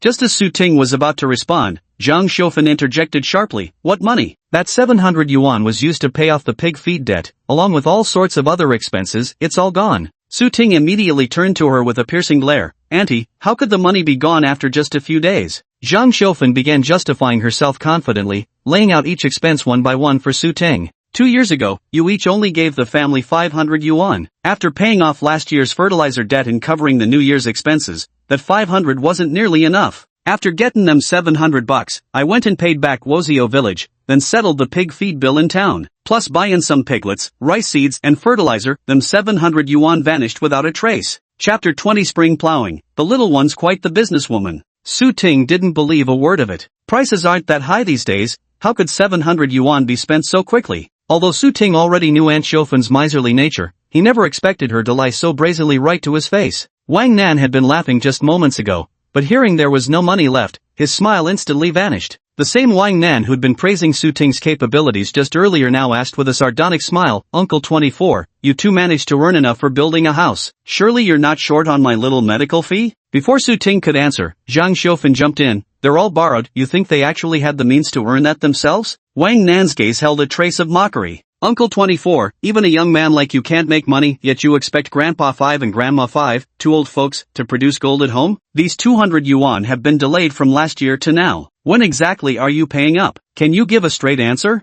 Su Ting burned with anger. Had he ever said he wouldn't pay? Is 200 yuan really worth being so aggressive about? Wang Nan, don't worry. Even if I have to borrow it, I'll get these 200 yuan to pay you back. Su Ting said with a dark expression, turning to go inside and fetch 200 yuan bills. 200 yuan, not a cent less than you're owed. Su Ting stuffed the money into Wang Nan's hand. Upon seeing the cash, Wang Nan's expression finally softened. He regained his previous kindly demeanor and even struck up a casual chat with Zhang Xiufan. Su Ting wasn't surprised by this. In these rural backwaters, small favors bred gratitude while larger ones cultivated resentment. Quarrels erupted daily, yet things rarely escalated to the point of lifelong feuds. For example, on New Year's Day, those two rascals Su Gosheng and Su Gooden got into a fight with him, but these past few days they've still been greeting him like nothing happened. After all, they're all relatives by blood or marriage. There's no need to completely burn bridges unless absolutely necessary. So Wang Nan's reaction wasn't the least bit surprising. Su Ting wasn't stupid. He wasn't about to give Wang Nan the cold eye over such a trivial matter. That would just make him seem petty. So when Wang Nan struck up a conversation to get close, he obligingly engaged in the dialogue. The atmosphere was so harmonious it was as if their earlier heated argument over money had never happened. Though only Su Ting himself truly knew whether he felt comfortable inside.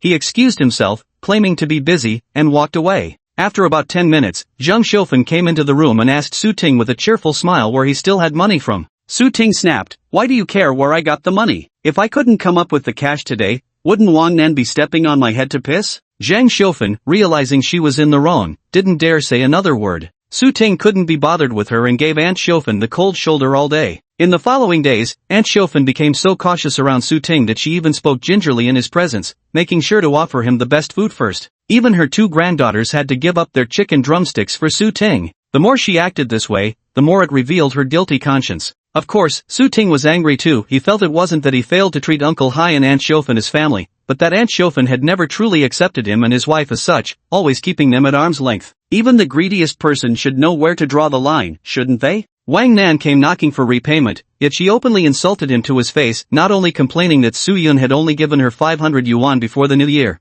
but also insisting on emphasizing that the money for building the new house was borrowed. To make matters worse, when asked to repay 200 out of 700 yuan, she claimed she didn't have it. Nevertheless, Su Ting decided not to mention this incident to his wife, wanting to avoid escalating tensions within the family. He secretly resolved in his heart that he wouldn't let Aunt Xiufan manage the money anymore. Otherwise, he'd be restricted in everything he tried to do. By the 20th day of the first lunar month, Su Ting had saved up 3,000 yuan again. Spending a few hours each evening with his daughter easily fulfilled the check-in tasks, allowing him to earn 1 or 200 yuan every day. In the countryside, there aren't many expenses, just buying some pork every day to feed the workers, spending at most 10 yuan a day. Working it out this way, Su Ting's monthly earnings from signing in could match the income of bosses in big cities. The only pity was these unearned gains would only last for a year, so Su Ting couldn't squander the money he had. Apart from necessary expenses, he saved the rest as seed capital for starting a business later. In the radiant spring light, the villagers of Dagwa village began their busy spring plowing. At the foot of the low hillside, a narrow winding path snaked forward. Across the green mountains lay patch after patch of paddy fields, where men and women, old and young, either bent to transplant rice seedlings or ran and played along the ridges. The spring breeze carried the innocent laughter of children, occasionally punctuated by the stern scolding of adults. At this moment, Su Ting, shouldering a carrying pole, was passing by with his wife and daughter in tow. Seeing Uncle Gong just coming up from the fields, he cheerfully exchanged a few words with him. "Uncle Gong, you're here so early?" "That's right. You Changs are only coming now at 8 a.m.? Your Uncle Hai and Aunt Xiufan have long been busy working in the fields." Couldn't be helped. The two kids were being rambunctious. After breakfast they dawdled a bit more, which delayed us till now. Su Zonggong, now in his 60s, still worked the fields, having come early that morning to plow. Now that the field was ready and his family had started transplanting rice seedlings, he came up to eat breakfast. Spotting Su Yaling and Su Yuan, though worn out from the morning's labors, he couldn't resist teasing the two little girls. "Well now, what kind of mushroom spirits have wandered down from the mountains? Let me see if I can take you home to brew some soup."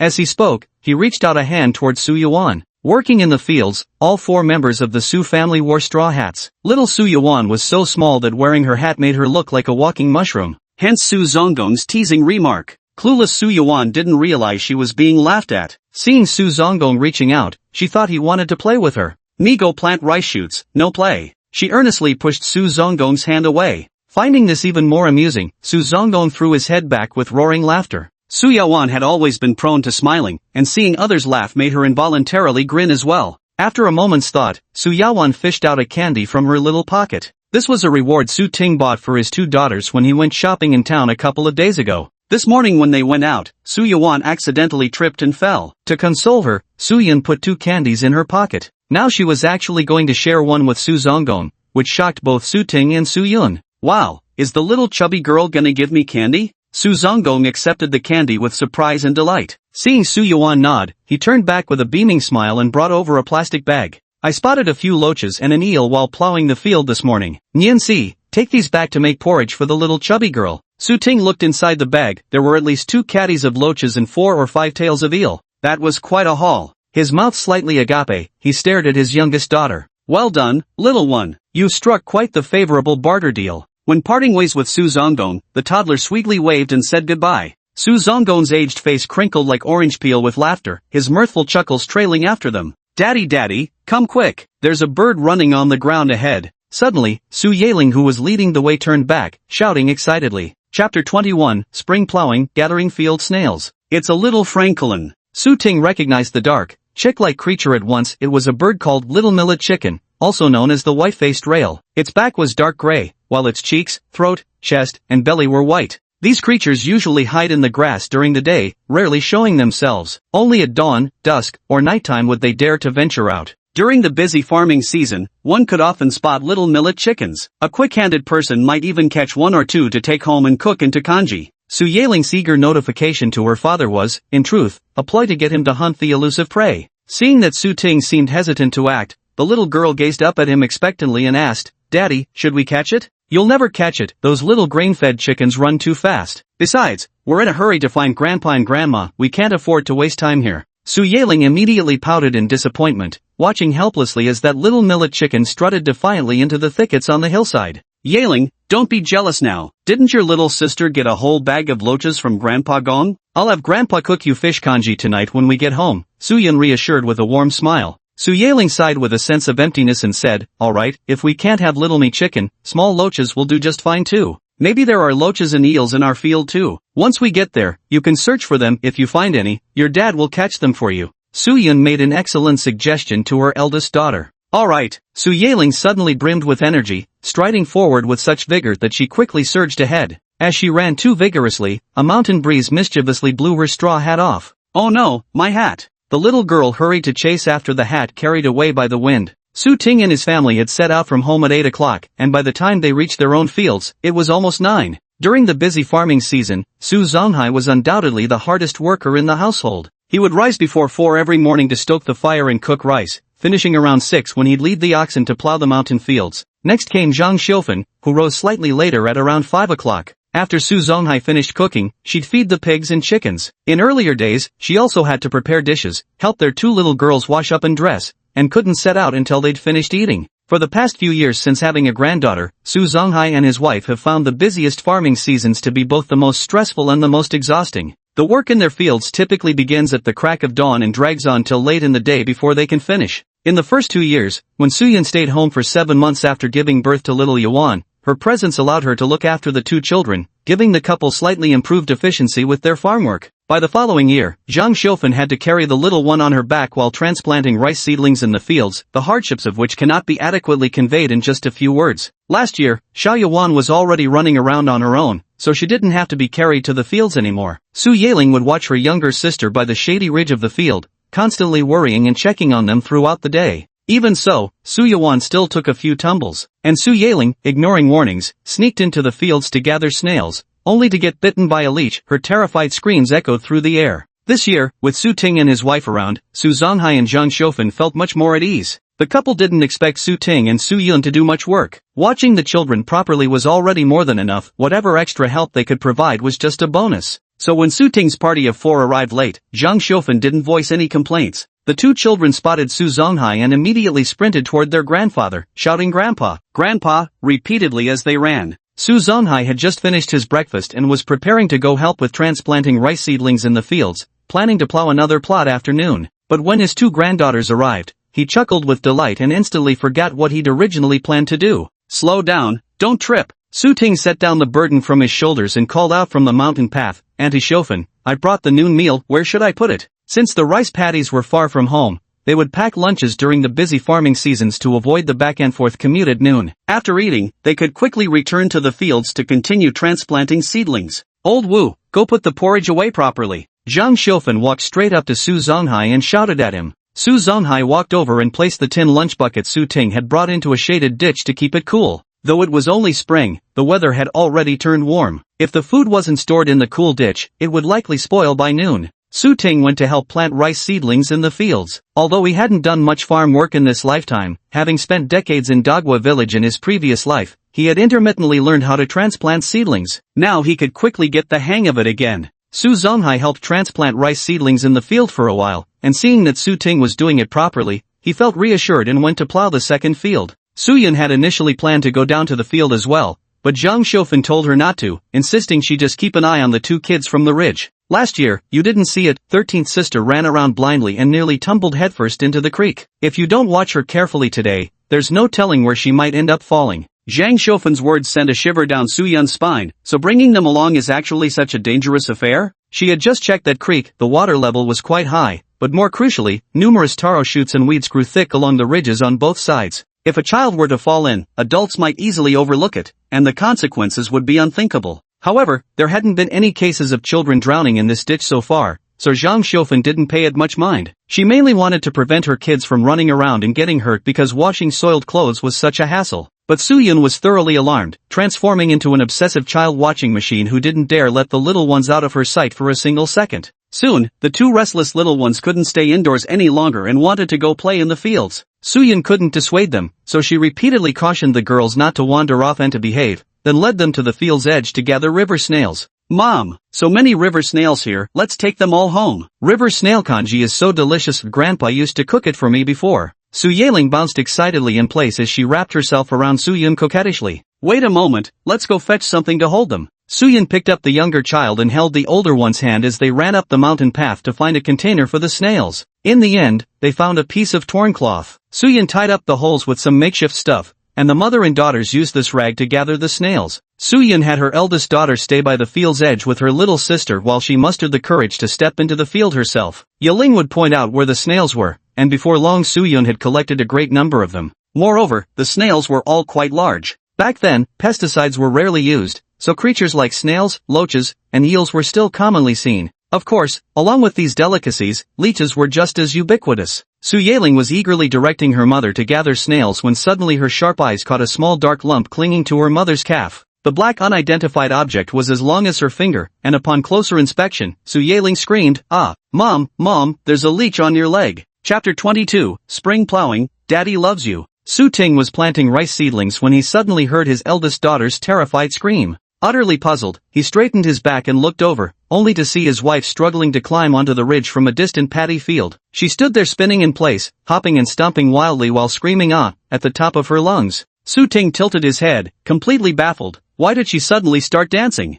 Su Yun's hair stood on end all over her body. She clamped her arms tightly to her sides, jumping around in terror as she tried to shake the leech off her calf. Su Yeling, fearing the leech might land on her, had already slipped far away. Left behind was little Yuan, who didn't understand what was happening. Seeing her mother jumping around, she concluded, like her silly father, that it must be a dance. Giggling with delight, she began hopping up and down too. Daddy, go help Mom catch the leeches. Su Yeling, who had run away, turned out to have gone to Su Ting for reinforcements. Su Ting didn't know whether to laugh or cry, so she'd been bitten by leeches. No wonder she lost control like that. TSK, women really are such scaredy cats. He still followed his eldest daughter obediently. Su Yun saw him approaching and tearfully cried out, "Come quick and help me remove these leeches." When her husband arrived, it was as if she'd spotted a lifeline. Her voice instantly softened with relief. Su Ting felt a ticklish sensation in his heart. He had to admit, men always enjoyed it when their wives acted coyly toward them. Especially the look of admiration and anticipation in Su Yun's eyes at this moment made Su Ting feel immensely pleased. He squatted down, first slapping the skin around where the leech was biting for a while before pulling the leech off. After checking to ensure the leech's sucker wasn't left in the flesh, he stood up and said, "All done."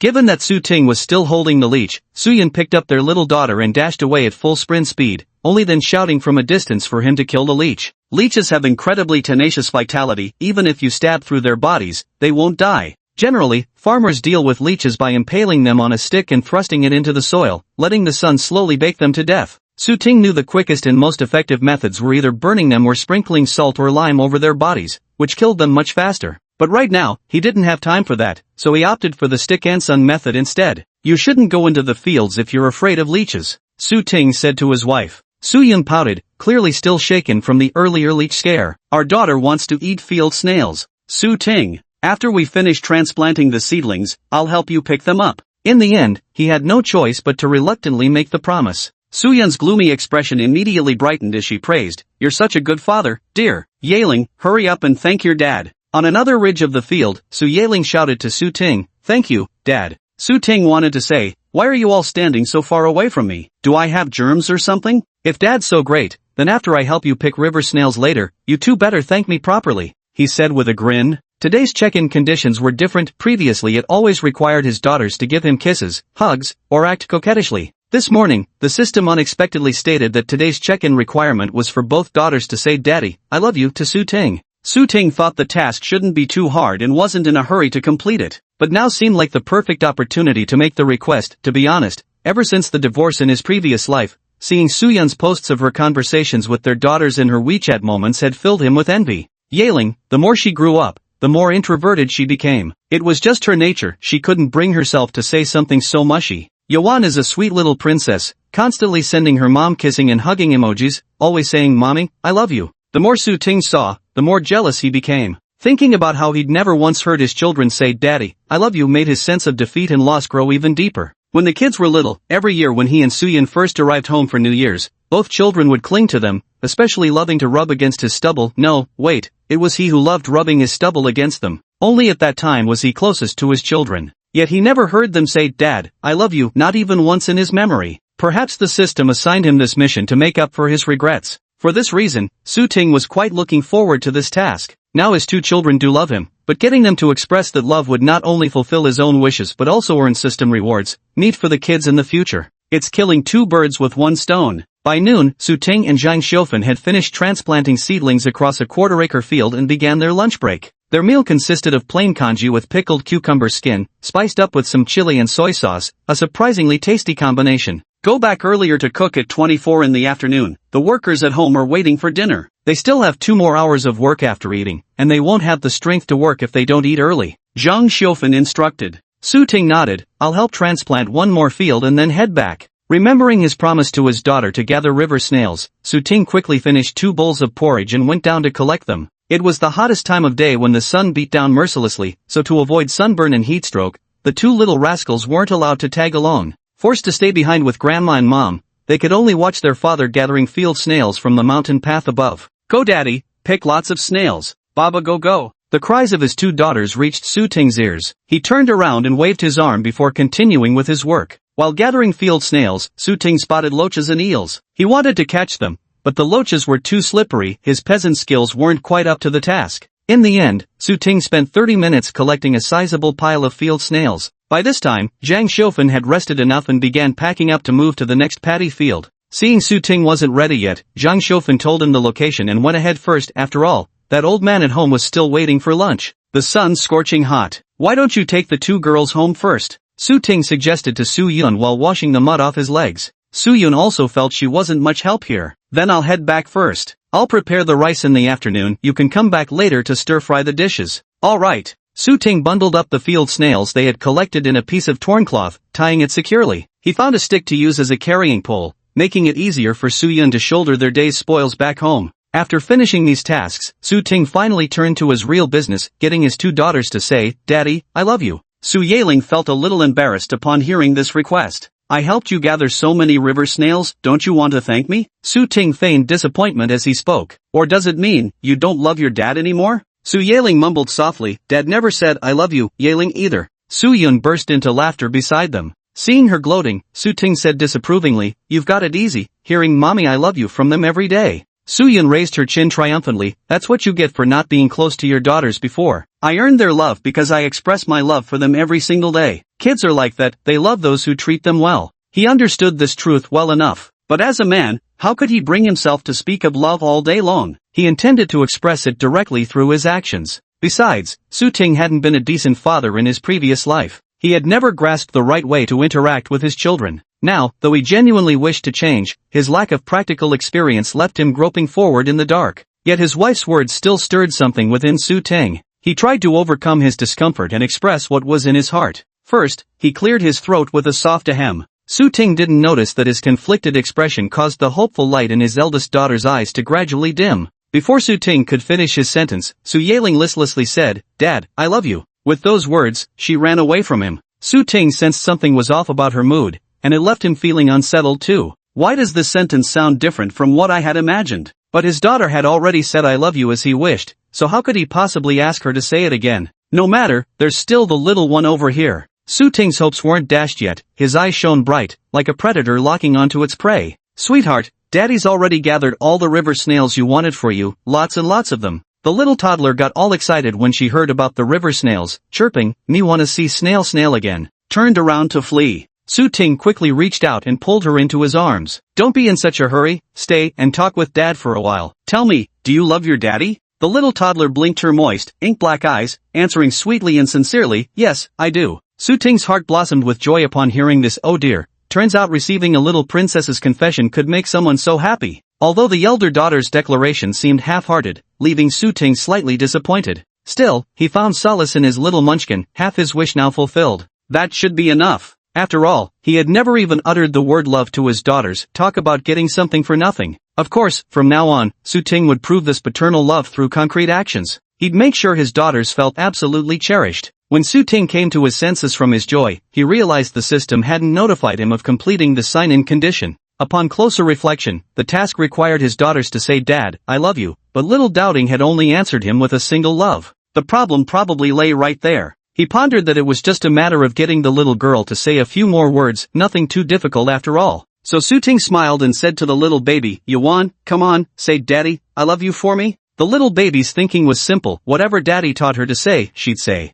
"Daddy love you." The system's voice didn't chime in. Su Ting, who had been in high spirits, felt somewhat displeased by the system's lack of respect. What did the system mean by this? Was it looking down on his daughter for not having a pure accent? Is this damn system really nitpicking over such trivial matters? His daughter isn't even 3 years old yet. Isn't it perfectly normal to be incoherent at times? As long as the meaning gets across, isn't that good enough? Su Ting felt cheated when he realized he'd met all the system's requirements yet received no reward after all. After all, that reward represented their hard-earned money, something he and his 2 daughters had sweated together to achieve. System, spit it out for me. Thus Su Ting engaged in a stalemate with the system. He was determined to succeed in signing in. Otherwise it would seem like there was some fabrication in his daughter's words. So the following conversation unfolded between Su Ting and the little toddler. "Say after me, Daddy, I love you." Dada wa ai. Not dada, it's daddy dot. It's dad dot. Almost right. The rest is I love you, so together it's Dad, I love you dot. Okay. The little one nodded innocently in agreement. Su Ting was momentarily stunned. Had his own daughter just taken advantage of her old man?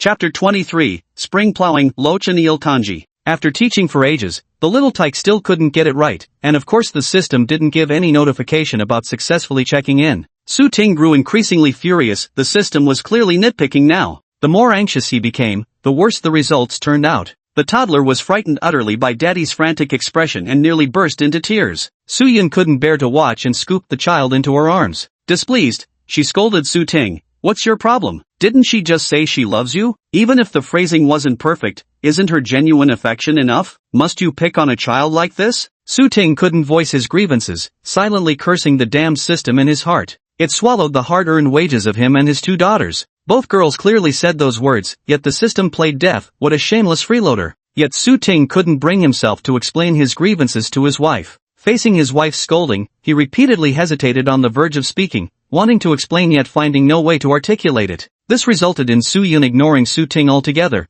taking their 2 children and returning home first. Left alone, Su Ting trudged dejectedly toward the second seedling field. It was past 3 in the afternoon by the time Su Ting finally returned home. It was already 4 o'clock when we got home. Yaling and her sister weren't there, who knows where they'd run off to play, only Su Yun was home cooking. "Dinner's almost ready, and I've picked and washed the vegetables. Is there anything else you'd like me to prepare?" "Enough, I'll take care of the rest." Su Yun nodded. "Then I'll go water the vegetable garden." The couple divided their tasks. They had bought 2 pounds of pork in the morning and boiled it before storing it in the cupboard to keep it fresh longer. Now they took out the pork and sliced it into small pieces, cutting it 2 large wouldn't stretch far enough. The sliced pork would later be stir-fried with cabbage. A simple egg drop soup and a big plate of stir-fried vegetables made up the workers' dinner for the evening. Though just 2 dishes and a soup, it contained both meat and vegetables with plentiful portions, 2 large plates, plus filling white rice, enough to leave the workers fully satisfied. In the late 1990s, while no one in Dogwa village went hungry, supplies were far from abundant. At least in Su Zonghai's household, meat was only bought during festivals. Even the daily pound of pork wasn't enough to go around among the workers. By the time it was Su Ting's family's turn to eat, the meat was always gone. That's why the Yaling sisters were so crazed for meat. Although Su Ting had a sign-in system at his disposal, he couldn't guarantee that his luck wouldn't turn bad in the future, where each sign-in would yield only meager rewards. Especially situations like today's, where the system essentially cheated him, might happen again. This gave Su Ting an even stronger sense of crisis and vigilance. Thus, how could Su Ting dare to spend money extravagantly? The daughters would just have to bear with things for now. Fortunately, today they had gathered some river snails, plus the loaches and eels that Uncle Gon had given them. Su Ting took advantage of the workers' meal break to prepare the loaches and eels, leaving the river snails in a bucket to purge the dirt before cooking. He began by gutting each eel and loach, rinsing away the blood with clean water. After placing them in a basin, he sprinkled salt and scrubbed off their slimy coating by hand. He rinsed them thoroughly, repeating the process 3 or 4 times until they were properly cleaned. Slice some ginger and sand ginger to remove the fishy smell from the eels and loaches, then set them aside while starting to boil water in the pot. Seeing him preparing the eels and loaches, some workers eagerly instructed him on how to stir-fry them properly for better flavor. Su Ting smiled, "My little girls traded these for a piece of candy, I can't eat them. I'm saving them to make kanji for the 2 of them." Su Jichuan chimed in, "Kanji is perfect, these things are packed with nutrients." "Yeah, last year my dad took a bad fall. I caught him some ricefield eels for kanji every day for 2 weeks, had him back on his feet in less than a month, livelier than before. If we're talking nourishment, nothing beats our countryside produce: catfish, ricefield eels, loaches, free-range chicks, wild quails. Everything that swims in the fields, runs on the mountains, or flies in the sky, take your pick." "Damn right. We go nab whatever we fancy eating, while city folks gotta pay good money for it, TSK. The group launched into spirited small talk. Su Ting focused on his task, bringing the pot of water to a boil before adding the eels and loaches, letting them cook thoroughly. Once cooked, he carefully removed the eels and loaches from the pot, meticulously picking out all the bones. He then refilled the pot with water and waited for it to boil again before adding the rice. When the rice reached a rolling boil, he added the boneless eels and loaches back into the pot, simmering everything together over medium heat. After stirring it over high heat then reducing to a simmer, she drizzled in some peanut oil and gave it another stir. By now, a fragrant aroma was gradually filling the air. As the sun dipped westward, Su Yun was watering the vegetable plot on the slope across the stream when she suddenly heard a child's voice calling Mom. Looking toward the sound, she saw Su Yaling, who had taken her younger sister out to play, standing on a grassy slope not far away, waving enthusiastically at her. Su Yun responded with a cheerful coming. Just then, Su Yaling came running down the grassy slope, sprinting toward them. Trailing behind her was a tiny figure struggling to keep up, repeatedly yelling, "Wait for me." Half an hour later, Su Yun finished watering the plants and picked up the 2 empty buckets, heading home with her 2 daughters in tow. The sun was nearly obscured by the mountains now, leaving only the dim golden light to bathe the earth. As Su Yaling walked along, her sharp eyes suddenly caught sight of 2 familiar figures on the mountain path. She cried out joyfully, "Mom, it's Grandpa and Grandma." Su Yun followed her pointing finger and saw Su Zonghai driving an ox while shouldering a plow, with Zhang Xiufan carrying a load on a shoulder pole, descending the mountain path together. "Grandpa, Grandma!" Su Yaling called out from afar, her excited voice carrying across the mountain path. Su Zonghai and Zhang Xiufan turned their heads to look in their direction. "Grandpa, Grandma." Little Yuan imitated her elder sister's actions, shouting at the top of her lungs. Exhausted from the day's work, Su Zonghai and Zhang Xiufan didn't have the same energy as their granddaughter and remained silent in response. After waiting at the crossroads for a while, Su Yun and her 2 daughters were joined by Su Zonghai and Zhang Xiufan. Su Yaling and Su Yuan immediately clung to their grandpa and grandma. As Su Yun and Uncle Hai chatted while walking home, Zhang Xiufan found herself constantly pestered by the 2 children. Though there wasn't much to talk about, the girls kept chattering endlessly at their grandma. While Zhang Xiufan complained they were driving her mad with their noise, her tone held no real annoyance. A faint smile played on her lips instead of any look of irritation or displeasure. They smelled a fragrant aroma as they approached the threshing ground. Su Ting had just finished cooking the porridge when he saw them returning together. "How come you all came back together?" he asked with surprise. "We just happened to run into each other on the way back," Su Yun replied with a smile. "That smells amazing." Su Yaling couldn't wait to ask Su Ting, "Daddy, what's that delicious smell?" "You'll see for yourself in a moment," Su Ting teased, keeping her in suspense. He had just washed some spring onions. After the porridge was cooked and salted, he chopped the spring onions finely and added them to enhance the flavor. The eel and loach from local ponds produced inherently rich and savory porridge. It didn't need any monosodium glutamate at all. Sprinkle some scallions into the pot, and it's done. Su Ting called out, "Wash your hands and come eat." Though nearly 2 pounds of loaches and 4 ounces of eels made for a sizable pot of congee, it still wasn't enough for 4 adults and 2 children. So Su Zonghai and Zhang Xiufen only had 1 bowl of congee each, then ate dry rice mixed with the leftover sauce from the workers' dishes. Su Ting watched with growing unease in his heart. How could life be worth living when one has money yet pinches pennies, refusing to buy more meat for their own family to taste its savor? Chapter 24, Spring Plowing, Finding a Path to Prosperity. At night, a massive moon hung in the sky, its silvery light bathing the entire village of Dagwa. Since their old house had been demolished, Su Ting and Su Yun had no choice but to stay temporarily with Su Jichuan. In present-day Dagwa village, even black and white televisions aren't commonplace yet. Come evening, everyone gathers together, adults chatting, children playing. RC, Xiufen says you're not going out to work this year. So, what do you plan to do at home?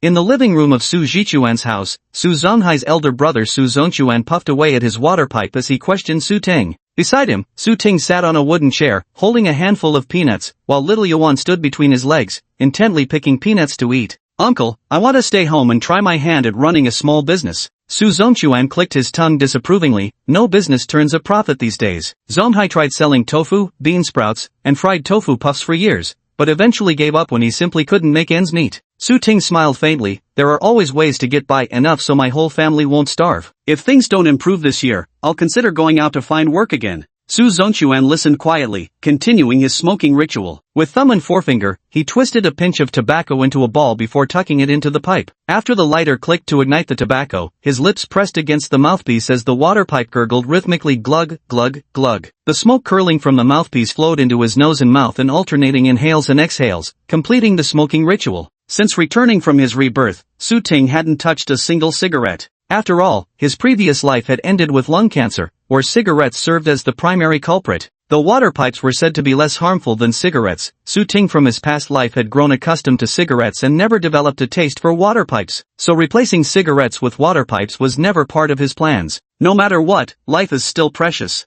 "Dad, smoke less. Too much of this stuff is bad for your health," Su Ting couldn't help but remind him. Su Zongchuan nodded. "I know, but I've been smoking for decades now. It's just a habit, hard to quit." Su Ting thought to himself, "That's because you've never faced death." He couldn't quit smoking before, but after being reborn from near death, he realized nothing mattered more than staying alive. In his heart, he had come to regard cigarettes as his mortal enemy that sought to kill him, harboring such utter loathing for them that not a single thought of smoking arose naturally within him. The last bit of cigarettes he had on him had all been given away recently. Now he carried neither cigarettes nor a lighter. Of course, Su Ting also knew it would probably be difficult convincing Uncle Zongchuan to quit smoking now. He just casually tossed out the reminder. "If I remember correctly, Sister Jichen, that is, Uncle Zongchuan's wife, would drink pesticide and commit suicide a few years later. After her death, Uncle Zongchuan quit the water pipe for good, not smoking a single time in the next decade or so. Our land here is poor, folks don't have much fun, just rely on smoking a bit of water pipe to ease the boredom." Su Zongchuan put away his tobacco and lighter, setting the water pipe aside as he sighed to Su Ting.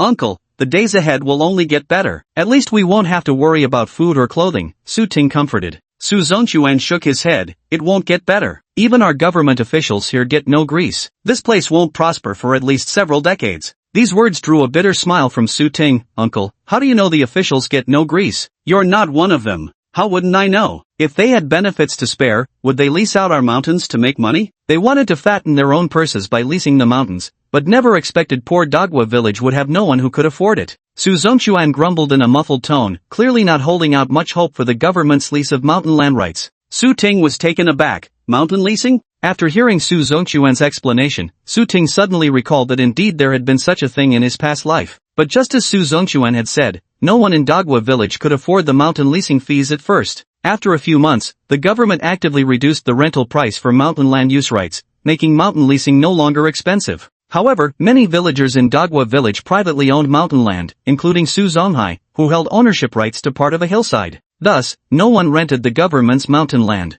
It wasn't until 10 or 20 years later that an out-of-town businessman leased a mountain to grow sugarcane oranges on it. The climate of Dagwa village was quite suitable for growing sugar oranges, and that businessman had indeed made a successful investment. Exactly how much profit he earned, however, Su Ting didn't know. Now, Su Zongchuan's words had sparked an idea in Su Ting's mind. He could lease a mountain. Each mountain leased would come with usage rights lasting at least 20 years. Even if e-commerce and logistics weren't developed in the first few years, growing sugar oranges wouldn't bring in much money. But society is developing so fast that soon enough, online shopping and various logistics companies will emerge. By then, the orange trees will be fully grown, yielding sweet sugar oranges year after year, a foolproof investment. And once he owns the mountain, wouldn't he be free to do as he pleases? Then he could raise free-range chickens, selling both the organic eggs and the pasture-fed birds alone would make for a decent income. At this thought, Su Ting was brimming with energy. He hastily pressed Su Zongquan for detailed information about the mountain lease. Su Zongquan said, 10 yuan per mu, minimum 100 mu, lease term 20 years. 100 acres of land is roughly the size of 8 football fields. Renting just this small hilltop won't be much use. If we're going to rent, we should get more land. Prices won't stay this low forever. Of course, Su Ting didn't currently have the money to rent the mountain. For now, he was just making plans. He'd have to keep a close eye on mountain rental opportunities. Prices should drop again in a few months. Su Ting quietly filed this information away in his mind. Because he wanted to rent the mountain, Su Ting suddenly felt a sense of urgency. And the more he thought about it, the more he felt cheated by the system today. Having failed to complete the task during the day, Su Ting was determined not to admit defeat to the system so easily. Wasn't it just about correctly saying those 5 words? He refused to believe that with his patient teaching, his little girl still wouldn't learn. Su Ting took out 2 candies to lure the toddler over, continuing to teach his daughter to say, "Daddy, I love you." As he taught her, he silently muttered, "Sweetie, whether we get to eat meat tomorrow depends on you. This damn system is too ruthless, just like capitalists who only know how to exploit workers. Dad couldn't defeat it, so I had no choice but to let you suffer. You're the little fighter of our family, go get MLA." Su Yaling and her cousins came back exhausted from playing,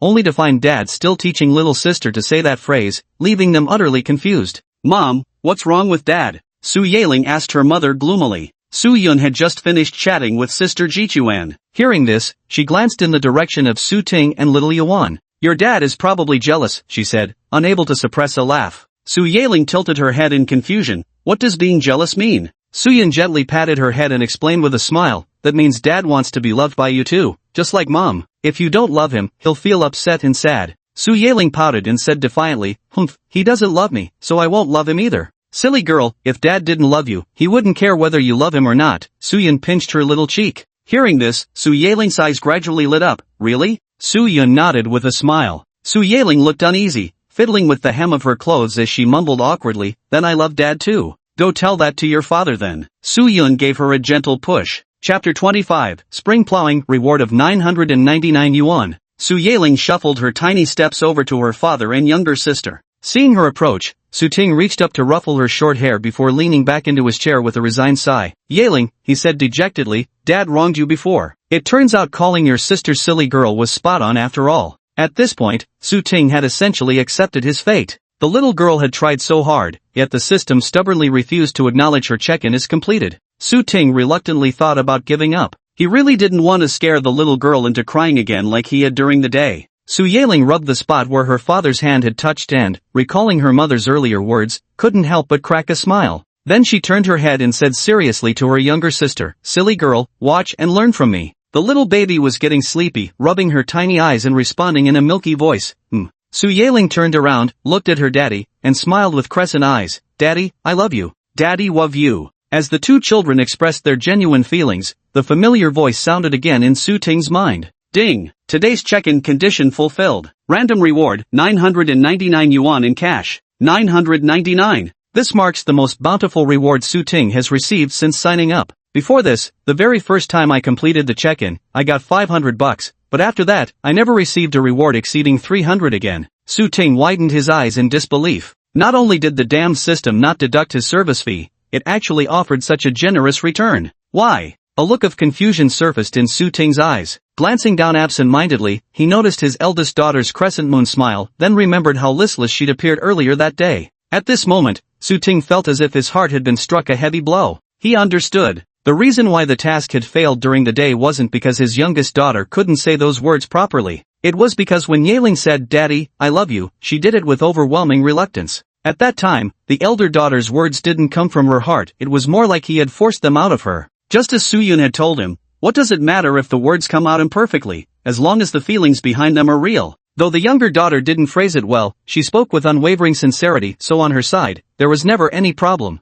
Only now, when Yeling finally said those 5 words from the depths of her heart, did the condition for acknowledgement finally unlock. Su Ting gazed at his 2 innocent-faced daughters, his heart filled with boundless emotion. So it was that he had misunderstood the system. Even with a second chance at life, Su Ting remained a clumsy novice when it came to interacting with his children. He completely failed to understand their thoughts, cared too much about saving face, and found it too awkward to tell them I love you. Since he was stingy in expressing love to his children, then it was only natural that under his influence, they would treat him the same way. Love isn't just about words, what truly matters is action. Yet love shouldn't remain completely unspoken, locked away in the heart. Because expressing love through language is, in fact, also a form of action. The system sought to make Su Ting realize that love cannot rely solely on words, yet neither can it remain entirely unspoken. Parents should not shy away from expressing their love to their children, so that the children can feel their parents' affection more directly and visibly, thus becoming more confident and joyful. Thinking of himself complaining about the damn system, Su Ting felt embarrassed. Turns out it wasn't the system being dumb, it was him being stupid. He'd completely failed to grasp the system's true intentions. But this only made Su Ting all the more curious about the system. What kind of system is this exactly? It seems to be constantly guiding him to improve his relationship with his children.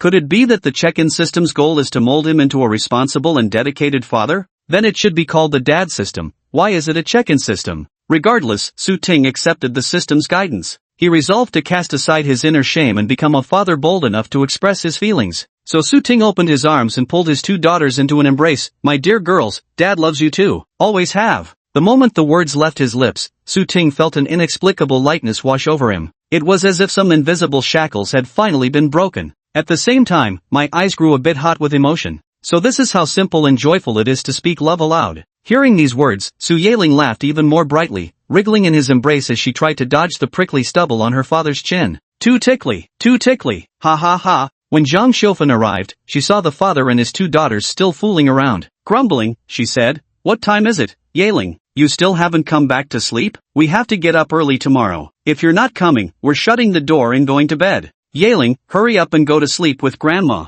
Su Yun also reminded her eldest daughter. "No way, tonight I want to sleep with Mom and Dad." Su Yeling refused. She was having too much fun playing with her dad and couldn't bear to leave. "Your parents already have Shirsan sleeping with them, that's crowded enough. There's no room for you too. Hurry up and come with me," Zhang Xiufen scolded. Su Ting and Su Yun were sharing a 1.5-meter wide bed. 2 adults and a little baby barely fit as it was. Adding Yeling would have made it unbearably cramped. After all, having eaten il kanji tonight, Su Ting was brimming with restless energy and had hoped to intimately reconnect with his wife that evening. With their eldest daughter staying over and squeezing into their space, how could they possibly be intimate? If love for your daughter should be courageously spoken aloud, then love for your wife must naturally be vigorously demonstrated. My dear daughter, your father mustn't show favoritism between you girls and your mother. Since you've already claimed my heart, let your mother have my body. So go back to bed obediently. But to his daughters, he said, wake up early tomorrow. Dad will buy meat for you. Humph, the meat Daddy buys is only for the working uncles. Su Yeling pouted, her little face full of hurt feelings.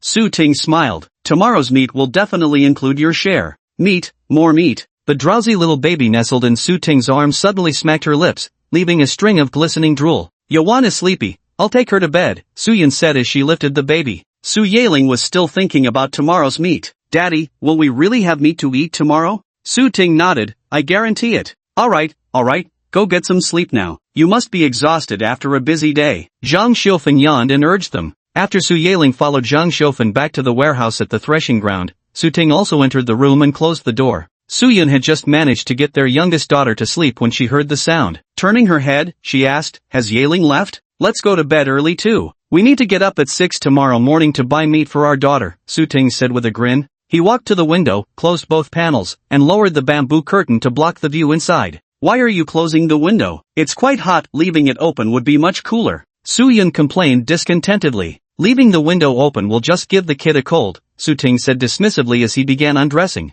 It won't. I've already tucked Yuan in properly, Su Yun replied, getting out of bed to open the window. Su Ting reached out with one hand to grab her, applying just enough force to pull her back onto the bed. Where do you think you're going? He looked down at Su Yun with a commanding gaze. Closing the windows makes things easier. Eyes brimming with mischief, Su Yun pushed against his chest. Aren't you tired after working all day? We've got rice seedlings to plant tomorrow, think your back can handle it? Su Ting deliberately pressed forward, his voice laced with implication. Why don't you find out for yourself? Within moments, Su Yun was biting her lip with muffled gasps. The night was still long. Early the next morning, Su Ting was up before 6 o'clock. Su Yun had been exhausted the night before and was now sound asleep with the child in her arms. Su Ting didn't disturb her. After getting dressed, Su Ting stepped out in his wooden clogs. 24, up so early? The moment he stepped out, he saw Auntie tending the fire to cook breakfast. Morning, Auntie. Su Ting greeted her. Has Uncle gone to plow the fields? She just left, went early before the sun came up so she could rest by noon, Auntie said with a chuckle. Su Ting looked at her, his feelings rather complicated. To be honest, he'd almost forgotten what this aunt of his sounded and looked like. Nianxi, your family's got quite a bit of land. Back when you and your wife went out to work, Zhenghai and Xiofan had to both raise kids and farm the fields. It wasn't easy for them. Auntie's words interrupted Su Ting's train of thought. Su Ting nodded. I know. Auntie, you've had it tough too. Your family has so much land to manage. The Su Zhenghai household only had about 4 or 5 mu of farmland. But the Su Zhongquan family had at least 6 or 7 mu. Farming 6 or 7 acres of land by manual labor alone is quite strenuous. However, the Su Zhenghai household only has 2 working adults. The Su Zhongquan family, on the other hand, has 4 laborers, though Su Zhichuan hardly participates in farm work, instead earning money as an outside construction worker. But with Su Zhongquan and his wife, plus Su Zhichuan's wife working the fields, these 3 still farm faster than Su Zhenghai's family. After all, Su Zhichuan's wife was different from Su Yun. Despite her fiery temper and sharp tongue, often quarreling with her mother-in-law, driving the old woman half to madness, and later even provoking her to drink pesticide in despair, one had to admit she was an extraordinarily capable woman, especially skilled at farming. Ever since Su Zhichuan married her, their family's fortunes had flourished. Yet nothing in this world is ever perfect. The only shortcoming in Su Zhichuan's family was probably that his wife got along with his parents like sworn enemies, with small quarrels every 3 days and big fights every 5 days. In their past life, when Auntie attempted suicide by drinking pesticide, Su Ting and Su Yun were still working in another city. By the time they heard about it, Auntie had already passed away despite emergency treatment. In this life, Su Ting thought that if possible, he would try to prevent this tragedy from happening. Because, in the eyes of Zhichuan's wife, the mother-in-law who was found fault with everywhere was actually a very amiable and kind-hearted elder to Su Ting's family. Chapter 26 Spring Plowing, a conflict sparked by a piece of pork liver. Pork for Sa Lu. Pork for Sa Lu. Fresh pork for sale. The rhythmic hawking was loud enough to be heard across half of Dagwa village. Su Ting, with a wooden stick dangling from his mouth and hands in his pockets, shuffled over in his slippers to the bicycle selling pork. Brother 24, same as usual, a pound of meat today? When Butcher Su saw Su Ting, he greeted him familiarly and picked up his knife to start slicing the meat. Cut me a bigger piece today. My 2 daughters haven't had pork in over a week, and they're craving it bad, Su Ting said while picking up a slab of meat to inspect. Wang Xiaoba, this meat doesn't look as fresh as yesterday's. What's the deal? The pork vendor Wang Xiaoba chuckled and said, don't be silly, this pig was slaughtered fresh this morning. How could it not be fresh? If you like it nicely marbled, this cut here is the best one. Wang Xiaoba gestured with his knife over the meat. Su Ting pinched the meat. Thankfully, it wasn't injected with water. These days, street vendors are fairly honest and don't inflate the weight by injecting water into the meat. Cut me about 2 caddies from this part here, Su Ting gestured with his hand. Got it. Xiao Wang swiftly brought down his butcher knife, its sharp blade gliding smoothly through the meat to carve out a fresh strip of beautifully marbled pork. Xiaoba, what's in that bag of yours? Take it out and let me have a look. As Su Ting was about to take out his money, he noticed blood dripping from the bag hanging on the bicycle handlebar. His interest piqued, he spoke up. Oh, it's pig offal. Nobody wants this stuff. If you'd like it, Brother Nian, I'll give it to you for free, Wang Xiaoba said cheerfully, pulling out 2 large pieces of pig liver from the bag. Su Ting's eyes lit up at the sight. Most villagers in Dagwa village weren't fond of such parts, which were usually sold for cheap with no takers and often given away as freebies to those who bought meat. Even if it's given as a freebie, nobody likes to eat it. Pork intestines or chitlins would have been slightly better. But Su Ting was different. As long as you pay attention to the heat and fry liver just right until it's tender, it's actually delicious. Since nobody wants it anyway, just give it all to me, Su Ting said with a beaming smile. Wang Xiaoba hesitated for a moment. Though nobody liked eating that stuff, keeping it as a bonus item might still. But then it occurred to him that Su Ting came to buy meat every morning, a major customer not to be offended. Alright, boss, take it away. Wang Xiaoba made his decision quickly. Su Ting said contentedly, thanks, how much do I owe you? Here's 2 pounds 2 ounces of meat, brother, total 550, hee. Wang Xiaoba was still pretty quick with calculations. Su Ting handed him a 10 yuan bill. Watching Su Ting reach into his pocket where there must have been about 100 yuan, Wang Xiaoba said enviously, bro, do you folks make good money working outside? Not only building a new house now, but eating meat every day too, never short on cash, huh?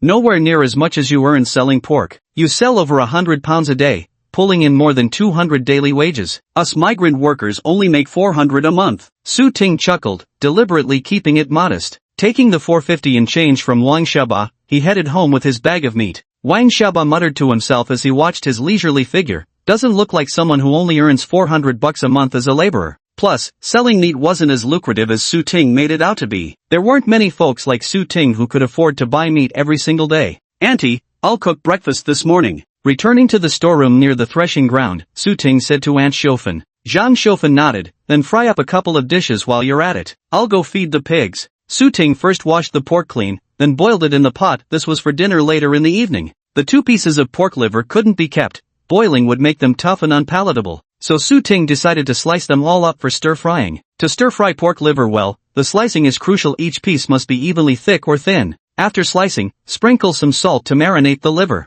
The pickle jar contained radishes, mustard greens, and pickled peppers. Su Ting grabbed a handful of pickles, diced them, and set them aside. Once the pork in the pot was cooked through, he fished it out, transferred it to a bowl, and stored it in the cupboard. Then add some firewood to the stove, wait until the flames are strong, pour in a generous amount of peanut oil, and when the oil is about 80% hot, add the pork liver and stir-fry quickly for a moment. Once the liver has mostly changed color, remove it from the pan. Using the remaining embers in the stove and the hot oil in the pan, toss in the pickled vegetables and chili peppers and stir-fry over low heat until the flavors of the pickles are fully released. Finally, return the stir-fried pork liver to the pan, add a pinch of MSG, and stir-fry everything together with the infused pickles for about 10 more strokes before serving. 2 large steaming bowls of stir-fried pork liver with pickled peppers, exuding an irresistible aroma sure to make mouths water. Suyun had also gotten up and was doing laundry at her uncle's house, leaving little Yuan to come alone to the threshing ground looking for her sister. The aroma wafting from the kitchen made their stomachs growl, and both children clamored for food. Su Ting scooped half a bowl of pork liver and told Su Yiling to share it with her younger sister. The pickled peppers were sparingly used, adding just a hint of spiciness,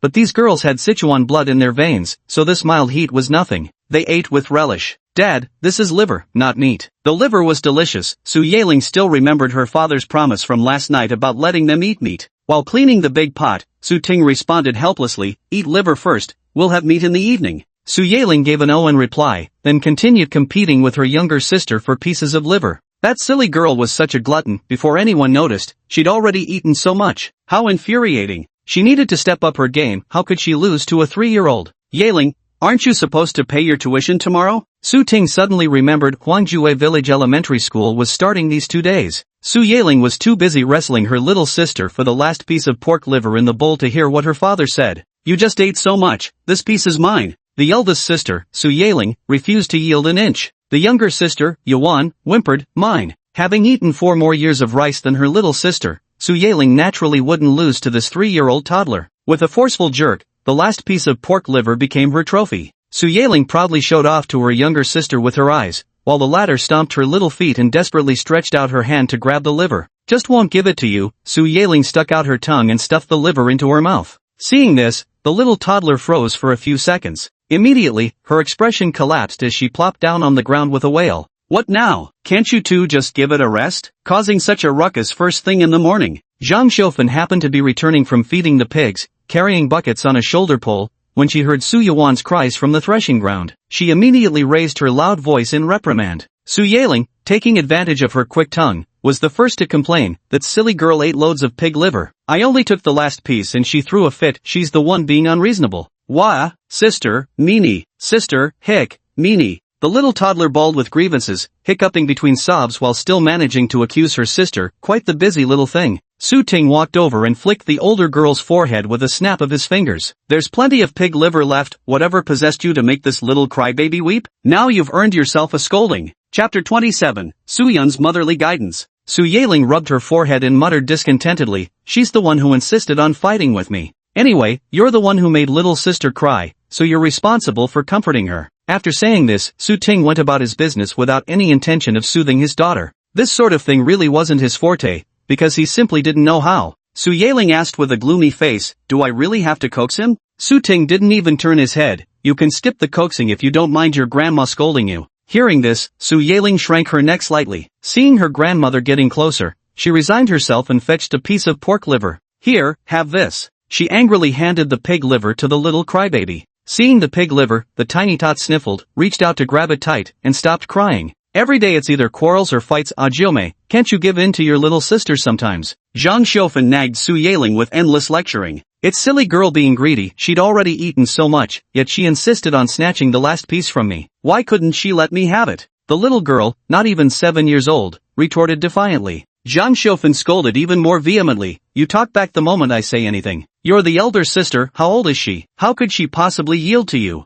Who said the older one always has to give in to the younger? I refuse, Su Yaling retorted angrily before turning away and running off. Stop running away. I barely said one word to you and you threw 10 back at me. You're driving me crazy. Zhang Xiaofan was also angered by her stubborn granddaughter. Su Ting felt a headache coming on. With many children, trouble like this was inevitable at times. Xia Yawen had no idea she'd gotten into trouble, licking her fingers after finishing the pork liver. Su Ting scooped up the little toddler and took her to the sink to wash hands, whispering, You've offended your elder sister, you know that? The little one tilted her head and blinked her dark eyes at him, adorably clueless. Huh? Still huh? If you don't go apologize to your sister now, don't expect her to play with you for days. Su Ting gently flicked her forehead. The little toddler, oblivious to the situation, grinned goofily at him. Seeing this, Su Ting sighed helplessly. No wonder everyone calls you silly girl. You're really acting foolish now. Yuan developed her wits relatively late, becoming somewhat sharp-witted only around the age of 9. Before the age of 9, she was just a silly, adorable kid. But after starting school, she quickly caught up and progressed rapidly in her studies, eventually becoming a top student like her older sister Yaling. Su Yun was hanging laundry when her eldest daughter suddenly ran over. Noticing Yaling's reddened eyes, Su Yun asked in surprise, Yaling, what's wrong? The little girl threw herself onto her mother in grievance. It's clearly Mei who's at fault, but Grandma just scolds me when I didn't even do anything wrong. What did Grandma scold you about? Su Yun asked softly while stroking her head. She just keeps telling me to yield to Yuan. Why should I? Just because Yuan is younger than me? Obviously, this logic made no sense to the little girl, who then recounted everything that had just happened to her mother. Su Yun listened quietly to her story without pausing her chores. After the little girl finished speaking, Su Yun finished hanging the clothes as well. Mom, why do you all ask me to give in to my little sister? Do you like her more than you like me? Su Yaling asked with tears in her eyes and a pout on her lips. Su Yun smiled, crouching down to wipe the tears from her face. Both you and Yuan are mom and dad's children, granddad and grandma's granddaughters. How could anyone only like Yuan and not like you? Su Yaling pouted, but every time I quarrel with my sister, everyone scolds me and never scolds Yuan. Su Yun said earnestly, that's because even if everyone scolded Yuan, she wouldn't understand. She's still young, even if you reason with her she wouldn't get it. But Yaling, you're different, you're already a sensible, good child, so everyone can only reason with you. Su Yaling looked utterly confused, but sometimes it's not my fault at all. Exactly, that's why everyone is counting on you, as the older sister, to be more forgiving towards your little sister. Su Yun explained patiently. Little sister is still young. Scolding her when she does something wrong won't help, so I'll have to ask you, as the elder sister, to be more patient and accommodating with her. That way, we can avoid conflicts as much as possible. After hearing her mother's explanation, Su Yaling seemed to understand but not quite. So does that mean the older ones always have to yield to the younger ones, regardless of what's right or wrong? Isn't it true that right is right and wrong is wrong? Su Yun said gently, Yaling, home isn't a place to argue about right and wrong. Home is where we tolerate and understand each other. With family, we shouldn't always insist on what's correct,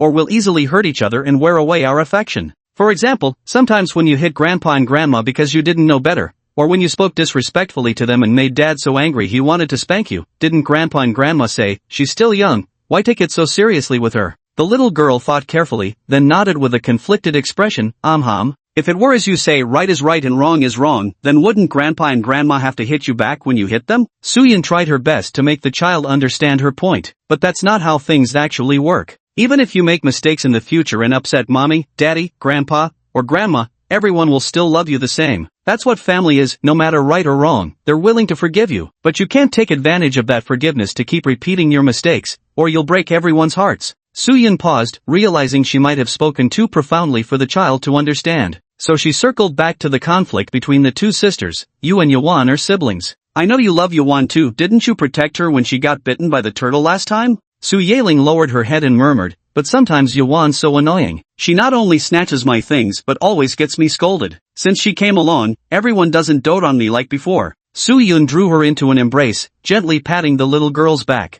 After Yuan was born, maybe people didn't pay as much attention to you as before, but it was absolutely not because they loved you any less. It's just that Yuan is so much younger than you, Everyone naturally pays more attention to her, just like when you were her age. We all showered you with the same care and worry every single moment. For example, now that your mom and I are all grown-ups, do you see Grandpa and Grandma still fussing over us and worrying about every little thing like they do with you too? Su Yaling froze for a moment as if suddenly comprehending something. Suyin said softly, the more children grow, the more parents must learn to let go. Only by letting go can children mature faster. But no matter when, elders' care and affection for you will never change, only the way it's expressed becomes different. At this point, Suyin playfully winked at her daughter. Don't worry, once Yuan becomes more sensible and you two have conflicts again, the scolding definitely won't fall on you alone anymore. Chapter 28, I don't want to go to school. Su Ting, holding their youngest daughter, happened to overhear Suyun's words of guidance. Now he felt reassured. His wife was like a life coach to their children, an area where he had to admit she far surpassed him. Nor did he intend to compete with his wife for the role of life mentor. The day's conversation revolved around both spring plowing and Yaling's impending school term. With the household busy, it fell to Su Yun to take the child to pay the tuition fees. At this time, the 9-year compulsory education hadn't yet been implemented, so tuition wasn't waived. Huangjue Village Elementary charged 200 yuan per year. For rural families, 200 yuan a year represented a significant financial burden. Besides, most children just fool around at school without really studying. Therefore, it's common for kids to drop out before finishing primary school either to help with farm work at home or to earn money as migrant laborers. Yet Suyun insisted that no matter how difficult, the children must attend school. Even though villagers generally believe girls will marry out eventually, making schooling useless, that educated daughters will ultimately become part of another family after all the tuition money spent. Suyun was never influenced by such notions, firmly believing that children were simply children, regardless of gender. Nor did she ever waver in her determination to educate them since childhood, consistently encouraging her daughters to aim for university. If there was one thing Su Ting did right in his previous life, it was never obstructing Suyun's efforts to provide the children with an education.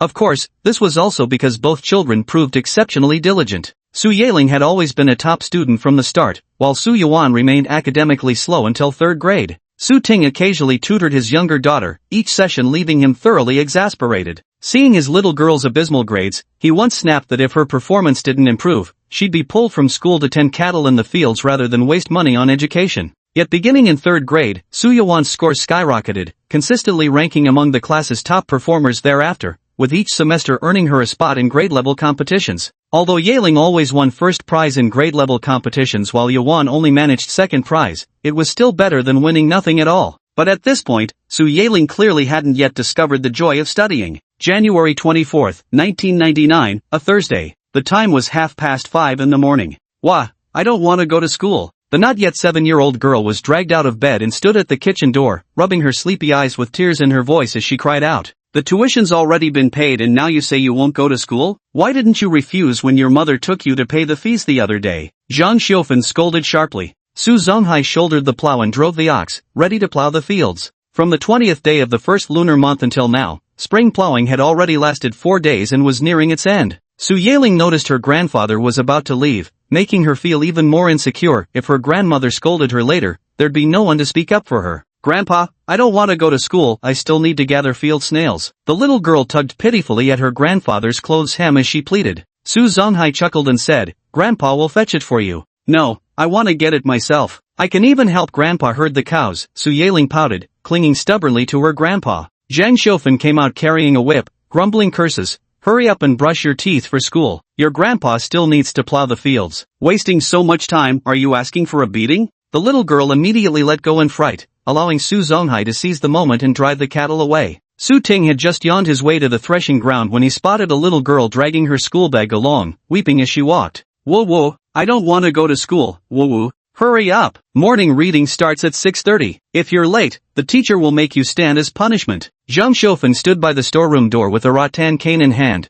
planting her arms akimbo as she shouted furiously. Su Ting was stunned. He'd never seen his eldest daughter look so averse to studying before. How he wished he could capture this moment on camera. What a precious scene this was. He should record it so his grown daughter could see it for herself someday. Of course, the most important thing was that filming videos made it easier for him to mock his eldest daughter. Unfortunately, at that time, even landline phones weren't widespread yet, let alone mobile phones. People were still using those bulky Big Brother mobile phones. Su Tinghua spent 2 minutes brushing his teeth, then pondered. In the dim light of dawn, a little girl walked alone on her way to school, crying all the while. It was simply too miserable. He then wheeled out the old crossbar bicycle from the house. Where are you going? Zhang Xiufen asked in puzzlement. Su Ting pushed his bicycle out, saying, I'm going to check on Yaling. Zhang Xiufen said nothing more and focused on scooping pig feed to feed the hogs. The Huangjue Village Elementary School was located near the Temple Hall, which was actually connected to the school building. For an adult, it would take about 10 minutes to walk there. It would take the child at least half an hour to walk that distance. Su Ting rode his bicycle onto the dirt road and immediately spotted a small figure trudging alone in the distance. Her muffled sobs, carried by the morning breeze, sounded even more desolate. Su Ting, however, curled his lips into a grin and pedaled toward her with undisguised schadenfreude. Wah, wah, hic. Su Yaling cried so hard she got hiccups. Ding ling ling. A sudden sound came from behind. It sounded like the bell of a bicycle. Su Yaling, her face streaked with tears, paid no attention to the bicycle approaching from behind. Dragging her small backpack, she continued walking forward while sobbing. Oh my, who's this crying so pitifully so early in the morning? A teasing voice suddenly sounded behind her. Rubbing her eyes, Su Yaling thought she'd heard her father's voice. Impossible, it must be an illusion. Whoa, everyone's still asleep, yet only she has to get up so early for school, woo, ha ha ha. Suddenly, a burst of laughter reached her ears. Hearing the laughter, Su Yaling felt her grievances instantly replaced by indignation. She wiped her tears and turned around angrily, determined to see who was being so annoying. But when she turned, she saw her father pedaling his bicycle, leisurely following behind her. Su Yaling immediately stopped crying, her face lighting up with joy. Daddy! She quickly dashed toward the bicycle, dragging her little backpack along. Su Ting stopped with a hearty laugh, waiting for her to approach before reaching out to wipe her tears. He teased, your eyes are so swollen from crying, aren't you afraid your classmates will laugh at you when you get to school? Su Yaling looked up at him with sparkling eyes. Why are you here? Su Ting pinched the little girl's cheek playfully. The moment I got up, I saw a kid refusing to go to school, crying pitifully as she walked out. So I came to see the spectacle. Hearing this, Su Yaling pouted unhappily. Su Ting laughed even more cheerfully, bending down to take the backpack from her hands and brush off the dirt. Don't puff up like a pufferfish. Look how filthy your new backpack's gotten, Su Ting said regretfully. This thing cost $30, worth 12 gene of pork. Tear droplets still clinging to her lashes, Su Yaling gaped in astonishment at these words. Then she pursed her lips and mumbled, sorry, I didn't know it was that expensive. Su Ting burst out laughing at this. He slung the school bag over his bicycle handlebars, patted the rear seat and said to his daughter, hop on, I'll take you to school in this BMW of mine. Chapter 29, Getting the Goods on the Eldest Daughter. In front of Huangjue Village Elementary School stretches a paddy field, and at the far end of the field lies another village, Shangpa Village. A narrow path runs by the school gate, leading to a small stream with crystal clear, murmuring waters.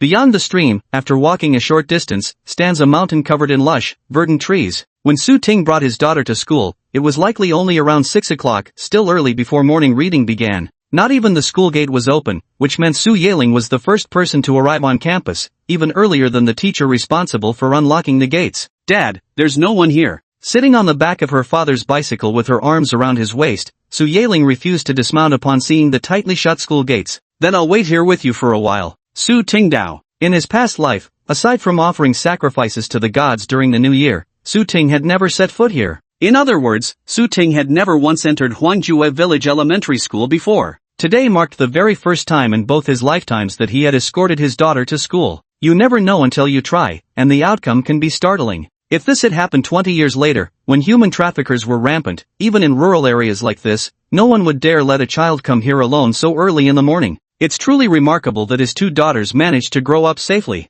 At this thought, Su Ting felt he should stay with his daughter a little longer, at least until he saw her safely enter the school. He leaned the bicycle against the curb and said to his daughter, hop off. Su Yaling obediently dismounted and stood by, watching her father park the bicycle properly. Did you remember everything? Books, notebooks, pencils, nothing left behind? Su Ting took down the backpack while asking, unzipping it to check the contents. Nope. Su Yaling stared nervously at her father's every move. Su Ting noticed her unusual behavior and asked puzzled, why are you so nervous? Su Yaling wiped the sweat from her forehead and stammered in defense, I am not nervous at all, ha. The little girl tried to brush it off with an awkward laugh. Su Ting grew increasingly suspicious and began rummaging through the backpack. Su Yaling's smile gradually faded, beads of sweat forming on her forehead as she looked at her father with pleading eyes. Daddy, I love you, she said. Su Ting glanced at her, amused. What on earth did you put in your backpack? He asked. As he spoke, Su Ting felt a small bundle under his fingers. Upon retrieving it, he saw the little girl had wrapped several unidentifiable morsels neatly in clean toilet paper.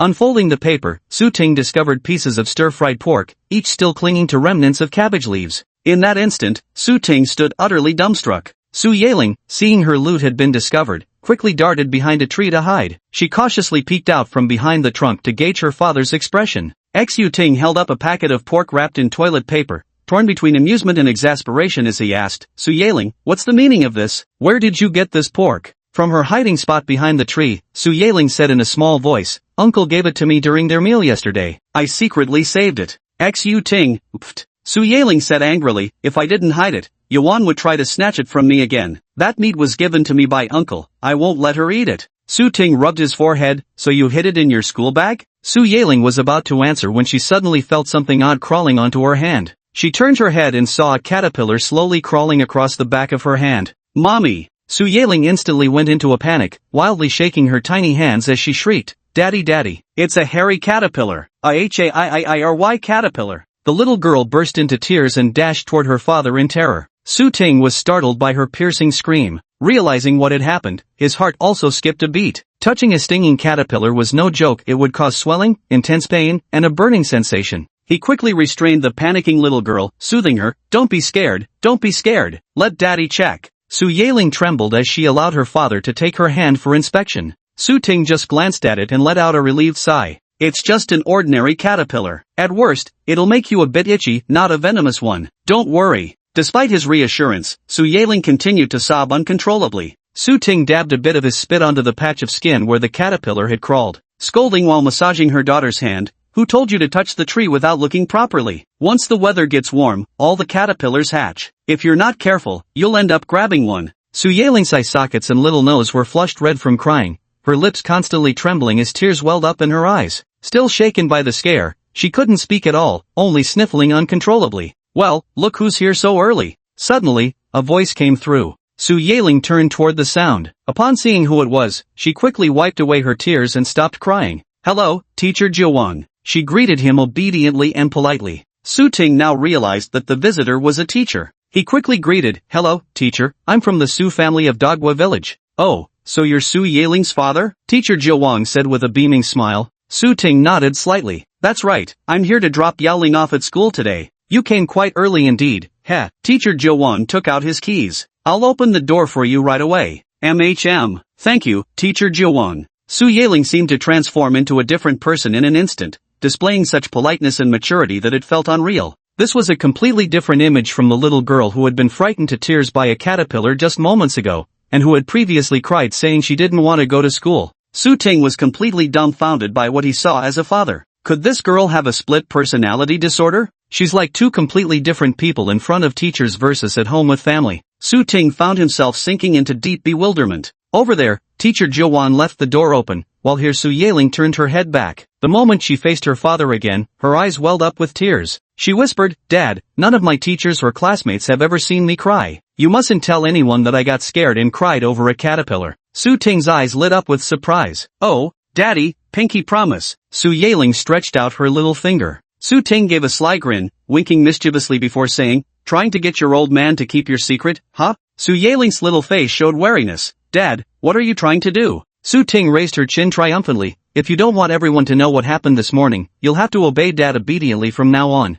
At this moment, Su Ting had successfully shown his daughter what it meant for a petty man to gloat, how despicable a petty man could be, and why one should never provoke a petty man. Su Yeling, in order to preserve her own image, had no choice but to grudgingly agree to the unfair terms proposed by her dear old dad. And so, from that day onward, Su Ting gained the privilege of ordering his daughter around. The elder daughter, who used to be notoriously difficult to boss around, had now been reduced to his errand lackey. But all this would become clear later. Only after accompanying Su Yeling around the school for a while, seeing students and teachers arrive one after another, did Su Ting finally leave with peace of mind. Riding home on his bicycle amidst the crisp morning air, Su Ting's spirits soared as he cheerfully hummed a little tune. Chapter 30 Savings, 4,600 yuan. As Su Ting cycled back to the village, he spotted small groups of students walking towards Huangjue Village Primary School along the way. Just as he reached the village entrance, Su Ting spotted Wang Xiaoba's roaming pork stall in motion. Today, 4 or 5 people gathered around Wang Xiaoba's bicycle. Su Ting sat on the bike, his long legs planted on the ground as he leaned forward to inspect the pork stall tied to the rear seat. He noticed that the best cuts with a good balance of fat and lean meat were nearly sold out, only lean meat and a few bones remained.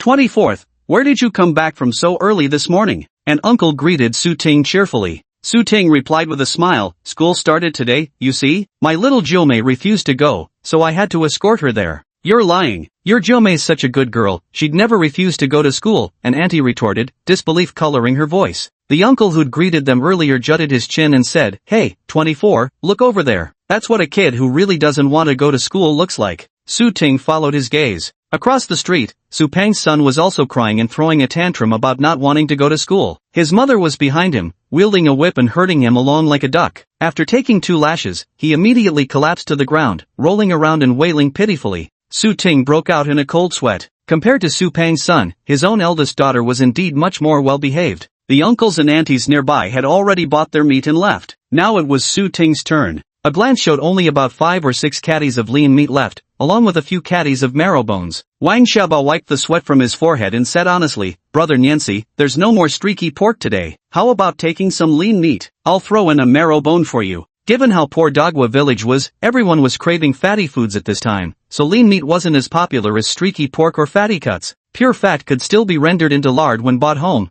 providing at least some oil content, whereas lean meat required the buyer to supplement it with peanut oil, an utterly unprofitable deal. No matter what kind of meat it was, they all cost the same, with no high or low grades. Coming late meant you could only buy what others had left. Fortunately, Su Ting was an old soul who had lived 2 lifetimes and wasn't lacking in oil and fat, so he preferred lean meat over fatty cuts. After buying 3 jin of lean meat, Wang Xiaoba tossed in a marrow bone. Su Ting picked up another marrow bone and asked, how much for this extra one? The marrow bones were scraped clean, smooth and bare, with hardly any meat left, practically worthless at this point. Wang Xiaoba glanced over and said cheerfully, take a couple if you like them, no charge. Giving one as a freebie is the same as giving 2 makes no difference. Thanks, Su Ting grinned, accepting them readily. Wang Xiaoba cheerfully chatted with Su Ting while weighing the meat on the scales. Brother 24, in these few days you've been home, you've come to buy meat from me more times than Uncle Lao Wu buys in a whole year. The Uncle Lao Wu that Wang Xiaoba referred to was none other than Su Zonghai. Last year, Uncle Lao Wu only came to buy meat from me about once a month,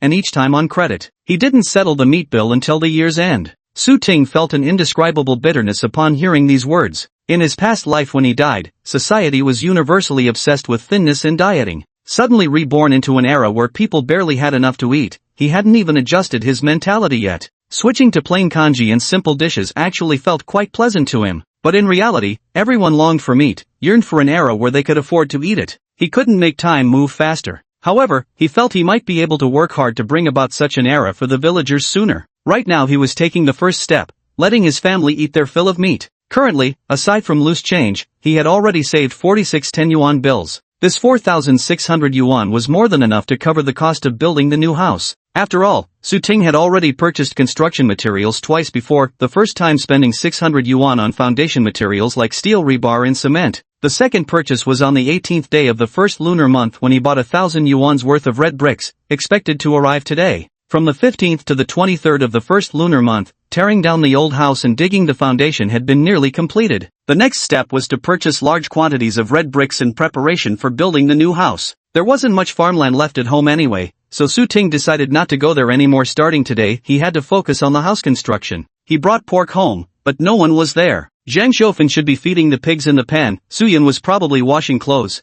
and little Yuan was most likely still asleep. Su Ting washed the pork bones clean, smashed them, and threw them into the pot to stew. He cut out about 1/3 of the pork, washed the remaining portion clean, and tossed it into the pot to boil. He minced the entire pound of lean meat and used it to cook a large pot of pork congee. From the lunches Su Zonghai and others brought during the busy farming season, it's easy to see that folks here love porridge. All kinds of porridges are well favored. Meat porridge is especially popular. However, making porridge with pork is considered too extravagant in their eyes. They usually only make porridge with these wild river delicacies when they've caught catfish, loaches, eels, or stumbled upon river snails and mussels. These past few days, the Su family had been tirelessly gathering field snails. Just the day before yesterday, they stir-fried the snails collected on the 20th day of the first lunar month, only to find they hadn't been purged clean yet. So those snails needed to be kept in water for a few more days. After all, wild field snails are tough creatures. There's no worry they'd die from being kept too long. Until then, Su Ting planned to ensure the family could enjoy a meal of pork every day. The freshly cooked porridge was piping hot, so Su Ting took 3 large bowls and 1 small bowl, filling 4 portions of porridge to set on the table to cool. At 7 o'clock, the Su household sat down to eat. Noticing that today's breakfast was actually pork porridge, Zhang Xiaofan was visibly pleased.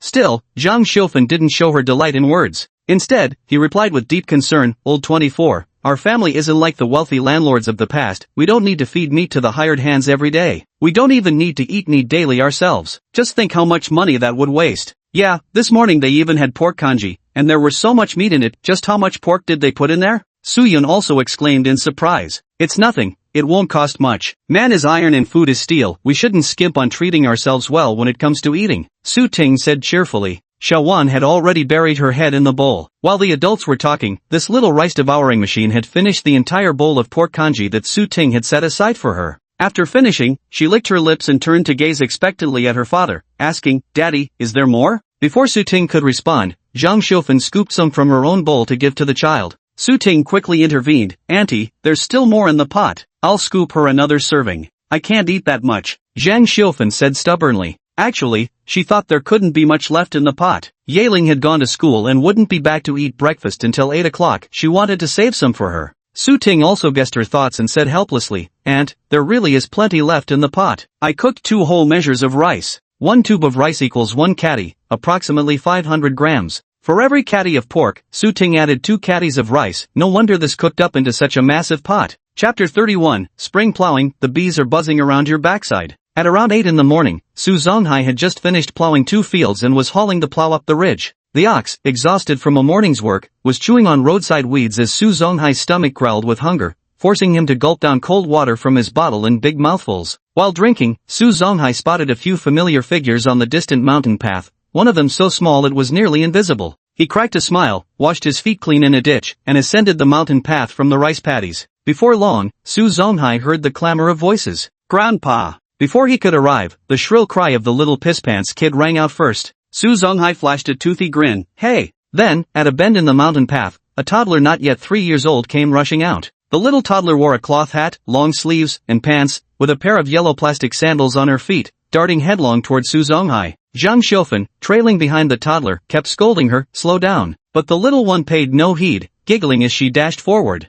Su Zonghai lifted his undershirt to wipe the sweat from his forehead and added with concern, "What's the rush? Be careful, you might fall again." No sooner had the words been spoken than the toddler tripped over a wooden stick on the ground and tumbled forward with a thud. Adults on both sides gasped in alarm, with Su Zonghai rushing over immediately. Zhang Xiufan's scolding followed right after. "I kept telling you to slow down. Of course you wouldn't listen. Now you've hurt yourself, haven't you?" The little toddler was helped up by Grandpa without crying, instead flashing him a toothy grin. Su Zonghai looked at the scrape on his granddaughter's knee, his heart full of concern and tenderness, but the words that came out were stern. "Why'd you run so fast? Doesn't it hurt when you fall?" The toddler rubbed her small hands together, brushed the dirt and grass stems off her clothes by herself, and answered in a muffled voice, "Not ouch. That wouldn't hurt?" "Nonsense," Zhang Xiufan snorted as she approached. The little child pointed at the bamboo basket carried by Grandma and said to Grandpa, "Grandpa, eat dinner. There's meat porridge." Su Zonghai held her hand as they walked under the big tree, where Zhang Xiufan was unloading her carrying pole. The usually quiet Su Yun was also carrying a load over her shoulders. When Su Zonghai saw her, he asked, "Sha Yun, what brings you here?" "Uncle." Su Yun greeted him softly as she slowly set down the pole from her shoulders. Su Zonghai saw she was struggling and went over to lend a hand. "Jin Yan couldn't come this morning, said the first batch of bricks was arriving today, so Xiaoyan insisted on coming along to help," Zhang Xiufan explained briefly. "No need for your help," Su Zonghai said. "I've already plowed the fields. Your aunt and I will transplant the seedlings together later. We can finish both fields by noon." "It's fine," Su Yun replied with a smile. "Everyone's busy. I can't just sit around doing nothing." Su Zonghai fell silent. Zhang Xiufan brought out the tin pot containing rice and urged Su Zonghai to eat breakfast, while she went ahead to transplant rice seedlings in the field. Su Yun was also getting ready to go downstairs together. "Yuan, stay here and play with Grandpa, don't run around." Zaya Yawan circled around Grandpa, obediently agreeing when she heard her mother's instructions. "Oh, there's really pork congee this morning?" Su Zonghai lifted the lid and was startled to see a pot of steaming fragrant pork congee. Little Yuan pouted her lips. "Little sister said so. There's meat porridge." Su Zonghai muttered in surprise, "I thought you were fooling me. Tricking people?" The little toddler looked at her mother in puzzlement.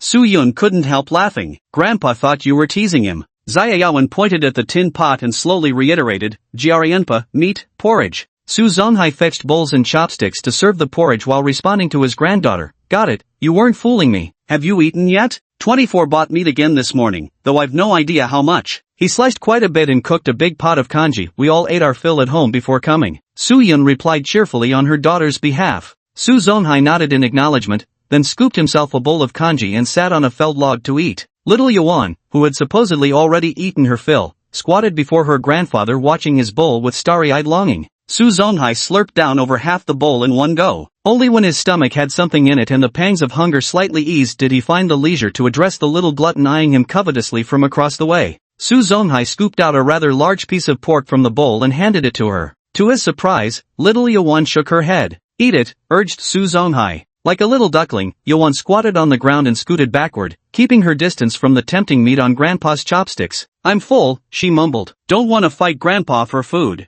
Before coming, Dad had warned her not to eat too much meat porridge, otherwise Grandpa wouldn't have enough to eat. She remembered. Su Zonghai instantly burst into chuckles, his eyes narrowing into thin slits. The sallow, gaunt skin on his face relaxed with delight, making him appear more vibrant. "Eat as much as I give you, there's plenty more where that came from. Grandpa's got enough," he said. Su Zonghai stuffed the meat into her mouth. Shawan unconsciously parted her lips and bit down on the piece of pork. The rich flavor spread through her mouth, and she couldn't help chewing a few extra times. Satisfied, Su Zonghai retracted his chopsticks and continued eating his porridge. After finishing 2 bowls in a row, his belly was nearly full but not quite enough yet. He filled another bowl, this time pushing all the meat to one side. After finishing the porridge, a pile of meat remained in the bowl. Su Zonghai gathered some dry grass to cushion the ground, letting his little granddaughter sit on the haystack while eating the meat. From here, one could clearly see the rice fields. Xiao Yuan obediently sat on the haystack with a bowl placed before her. Inside were the pieces of meat Grandpa had specially saved for her. She still hadn't learned to use chopsticks, but luckily Grandpa had brought out her special spoon, allowing her to scoop up her food with it.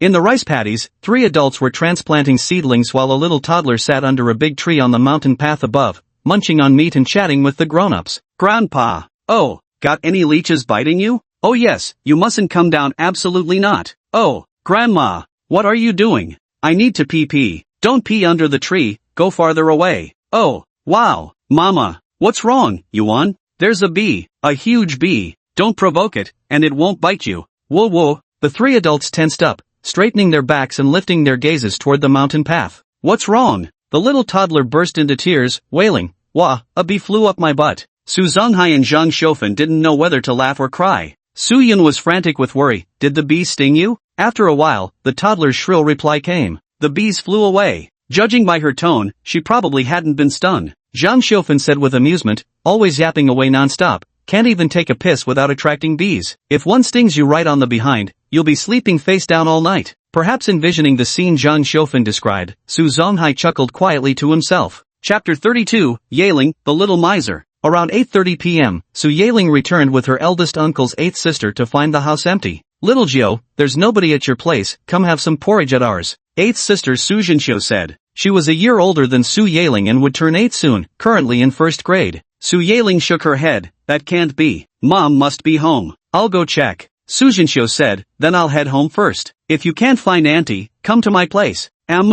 Su Yaling ran to the old house and asked Uncle Jichuan, who was working, "Uncle, where did my mom go?" "Busy at work," Su Jichuan wiped the sweat from his forehead. "Your mom went with your grandparents to plant rice seedlings at Sun Mountain. Your dad just stepped out, he had to guide the brick delivery truck at the village entrance." "Oh, I'll go check if the kitchen door is locked," Su Yaling said before turning and darting away. At the door of the storage room that served as the kitchen, Su Yaling discovered it wasn't actually locked. She pushed the door open, entered the kitchen, and skillfully flipped over the pot lid. Then, Su Yaling saw the pork congee inside the pot. "Wow, pork congee!" Su Yaling's petite face was brimming with excitement. The porridge in the pot was still warm, just the right temperature. She grabbed a large serving bowl and ladled it full of steaming porridge. Just as she finished filling the bowl, her 8th sister from Uncle's family arrived carrying a basin of plain congee. "Jiumei, did you find Auntie?" Su Yaling shook her head. "Your dad said my mom went to Sun Mountain. Today it's my dad staying home, but he went to the village entrance to meet the brick delivery truck." "Oh." Su Jinxiu entered the kitchen and discovered Su Yaling eating pork congee, her mouth hanging open in surprise. Su Yaling glanced at her own lunch, plain rice porridge with pickled radish. "8th sister, do you want some pork congee?" Su Yaling asked. The 8-year-old girl's eyes sparkled with anticipation. "Hee, do you still have some at your place?" Su Yaling answered with action. She took a bowl from the cupboard and scooped a serving of porridge from her own pot for her. "I don't know if Grandpa has eaten yet. I need to save some for him. Let's share between the 2 of us." "Got it." So the 2 little girls shared their lunches with each other. A few minutes later, Su Ting returned. Behind him, 3 tractors loaded with red bricks slowly rolled toward the threshing ground. Su Yaling and Su Jinsho, hearing the sound of the tractors, rushed out the door to watch. Dad! Spotting Su Ting, Su Yaling called out joyfully. The roar of the tractors drowned out the little girl's shout, so Su Ting didn't hear her calling, but he did catch sight of his daughters. Waving at his daughters, Su Ting continued directing the tractor driver. Su Yaling and Su Jinsho stood holding their enamel rice bowls, watching the commotion. When the 3 tractors were parked in position, the workers began unloading bricks from them. There was no helping it. With outdated equipment, they had to compensate with more manpower. Each tractor carried 2 people besides the driver. Thus, there were a total of 9 people helping unload the bricks, which would significantly speed up the process. The 3 tractor loads of red bricks were just part of Su Ting's purchase. The bricks he bought for 1,000 yuan would be enough to build the entire house. The brick factory couldn't supply all the bricks at once, so they had to be transported in batches. Daddy, we've bought so many bricks at home. Should we hire someone to move them? Su Yaling asked her father excitedly. Su Ting nodded. Of course we should. Su Yaling immediately turned her head to Su Jinsho and said, 8th sister, you can come to my house to move bricks and earn money. Hearing this, Su Yaling had already started counting on her fingers. 1 brick earns a penny, moving 10 bricks would make a dime. Su Ting quickly said, Yaling, Daddy's home right now. We don't need to hire anyone to move bricks yet. At these words, Su Yaling's face immediately fell. Dad, are you sure you don't need help? Seeing this, Su Ting felt rather helpless. He lifted his chin, gesturing for his daughter to look at Su Jinsho beside them. Seems like you're the only one excited about moving bricks. Your 8th sister doesn't seem interested at all. Su Yaling turned her head to look.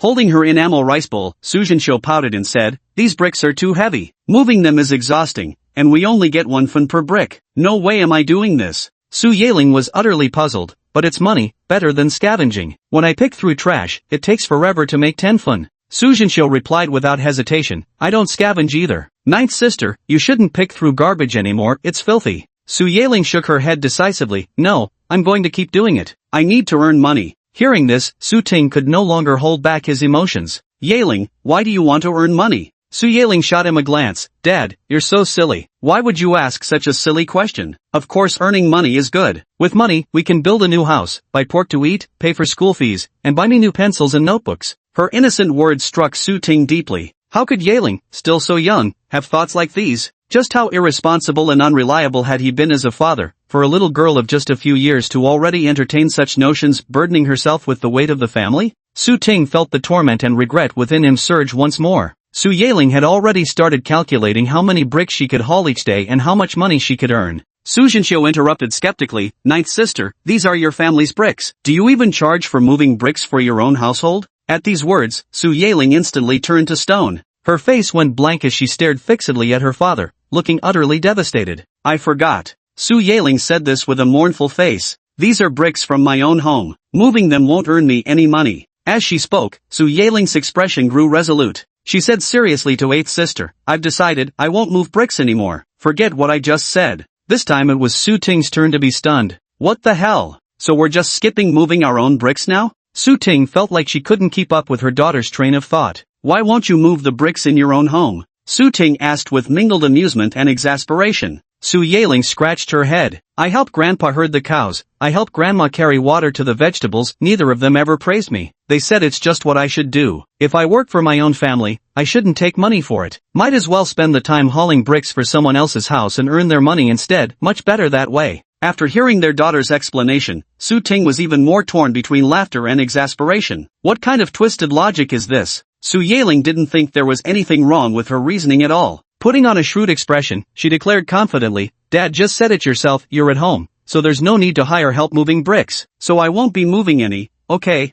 Moving bricks for her own family was such a bad deal, she was going to help someone else's family instead. Su Ting rubbed his temples in exasperation. Trying to reason with his daughter? I'm afraid it didn't work very well. On the contrary, it hindered their father-daughter relationship. Ah well, his wife always said home isn't a place for reason. As an old father, he should tolerate his silly daughter. So Su Ting made the decision, alright, I won't ask other kids to help move bricks, you'll be the only exception. For every brick you move for the family, I'll give you 2 cents, double what other families pay. Now you'll surely be willing to stay home and help, right? Chapter 33, I brought this upon myself. Great idea. Su Yaling agreed without hesitation. Su Ting. He gave his eldest daughter a meaningful look. Yaling, I clearly misjudged you. With a temperament like yours, you ought to become a businesswoman. Why did Yiling become a successful lawyer in her previous life? Su Yiling straightened her small figure proudly. I'll definitely earn lots of money later, build big houses for grandpa and grandma, and buy them motorcycles. Listening to the little girl's grand ambitions, Su Ting responded perfunctorily, yeah, sure. Jiu Mei, isn't your family already building a big house? Su Jinxiu said with a conflicted expression,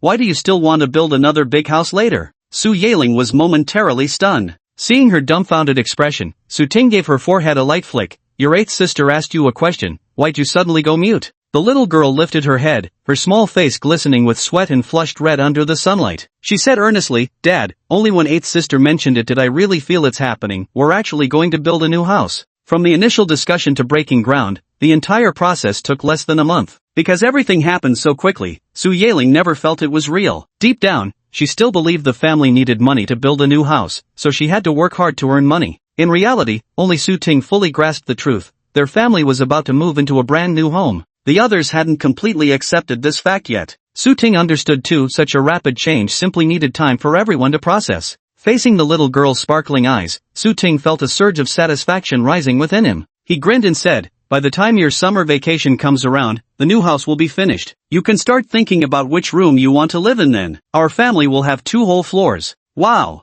Su Yiling, bubbling with excitement, grabbed Su Jinxiu beside her and spoke rapidly, eighth sister, when my family's new house is built, I can let you come play on our rooftop. My dad says our family will build a new house in the second half of the year too, Su Jinxiu replied with a proud glint in her eyes. After your family's new house is finished, it'll be our family's turn to build one. TCH, isn't that later than my house anyway? If you won't come, forget it. I'll call Xiaolian instead. Su Yiling snorted and said. Su Jinxiu quickly shook her head, don't call her. Ninth sister, don't you remember last year when her family finished building their new house? We went to play there and she chased you away, even said you couldn't go up to their rooftop. Xiaolian's so stingy and petty, let's not play with her anymore. Who even wants to go to their stupid new house anyway? Su Ting quietly eavesdropped on the conversation between the 2 little girls. Hearing this, it seemed he vaguely recalled this matter. Though Dagua village was underdeveloped, there were still relatively well-off families. The Xiaolian the 2 girls mentioned came from one such household. The Su Jiafu family, who ran the small village shop in East Village, were one such household. At present, the Su Jiafu residence was the only home in the entire village with a telephone.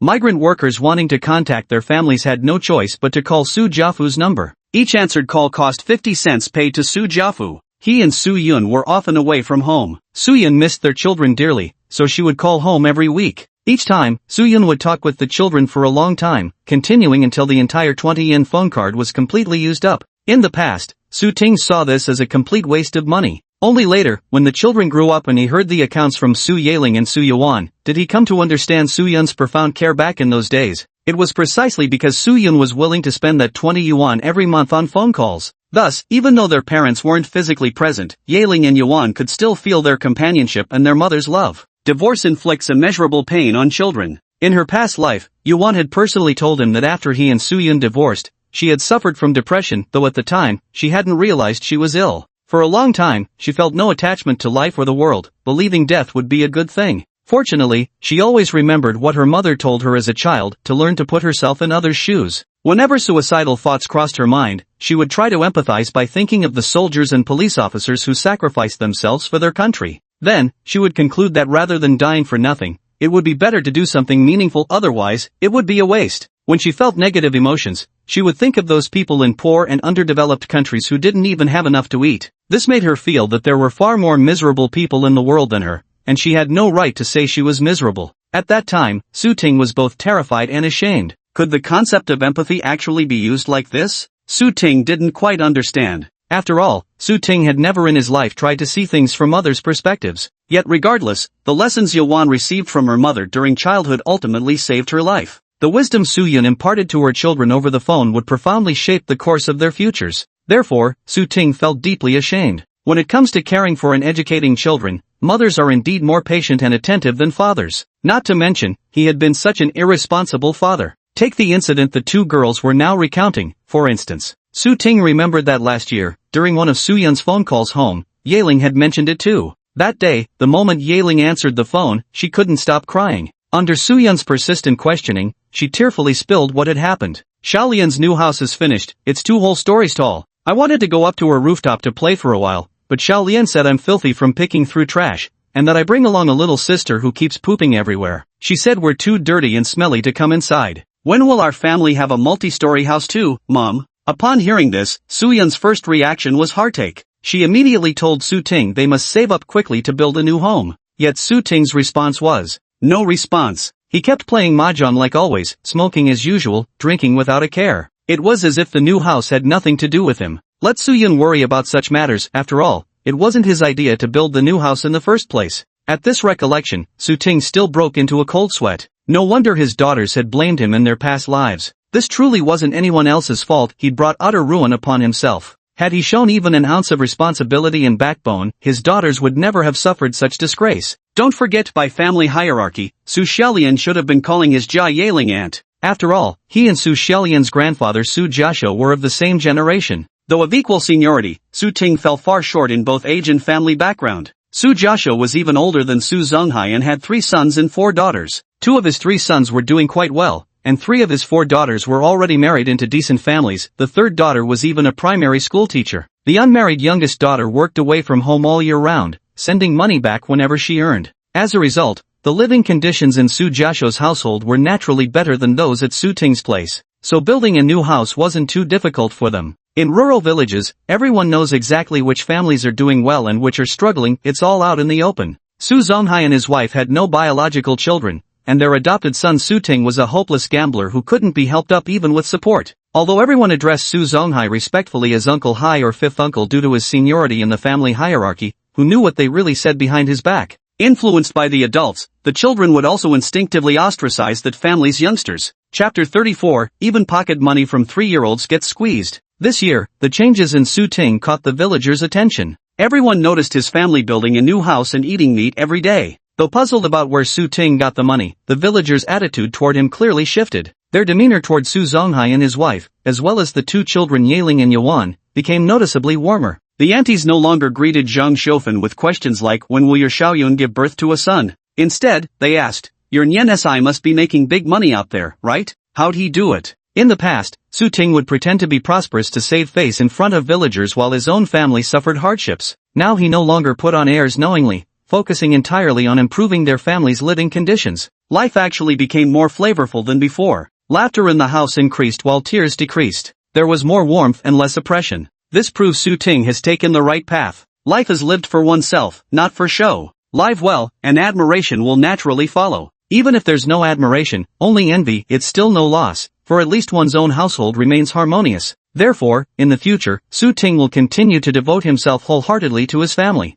Earning money is also for the sake of his family. He must never put the cart before the horse, neglecting, much less abandoning, his family for the sake of money and other pursuits. In the following months, Su Ting focused all his attention on building the new house. He wanted his daughters, who had once envied the Su Xiaolian family for their new house, to never need to envy anyone again. To achieve this, Su Ting personally oversaw the design and construction of the entire building. After the spring plowing season, Su Yun spent her days taking care of the children and helping Yaling with her homework. Su Zhonghai and Zhang Shofen remained busy with their farm work. The rice seedlings had all been transplanted, and once the spring equinox passed, it was time to plant corn and peanuts again. Next came sweet potatoes, yams, and other upland crops. These crops didn't require much space or labor, and the plots weren't far off, just a 10-minute walk from home to the fields. With that, Su Zhonghai no longer had to get up at 5 in the morning. He woke at 6 to cook, ate after 7, and then went to plow the fields. After he finished plowing all the fields, he would go with Zhang Shofen to sow the seeds. Su Yun stopped tagging along to the fields. She was a complete novice at farm work and couldn't be of much help.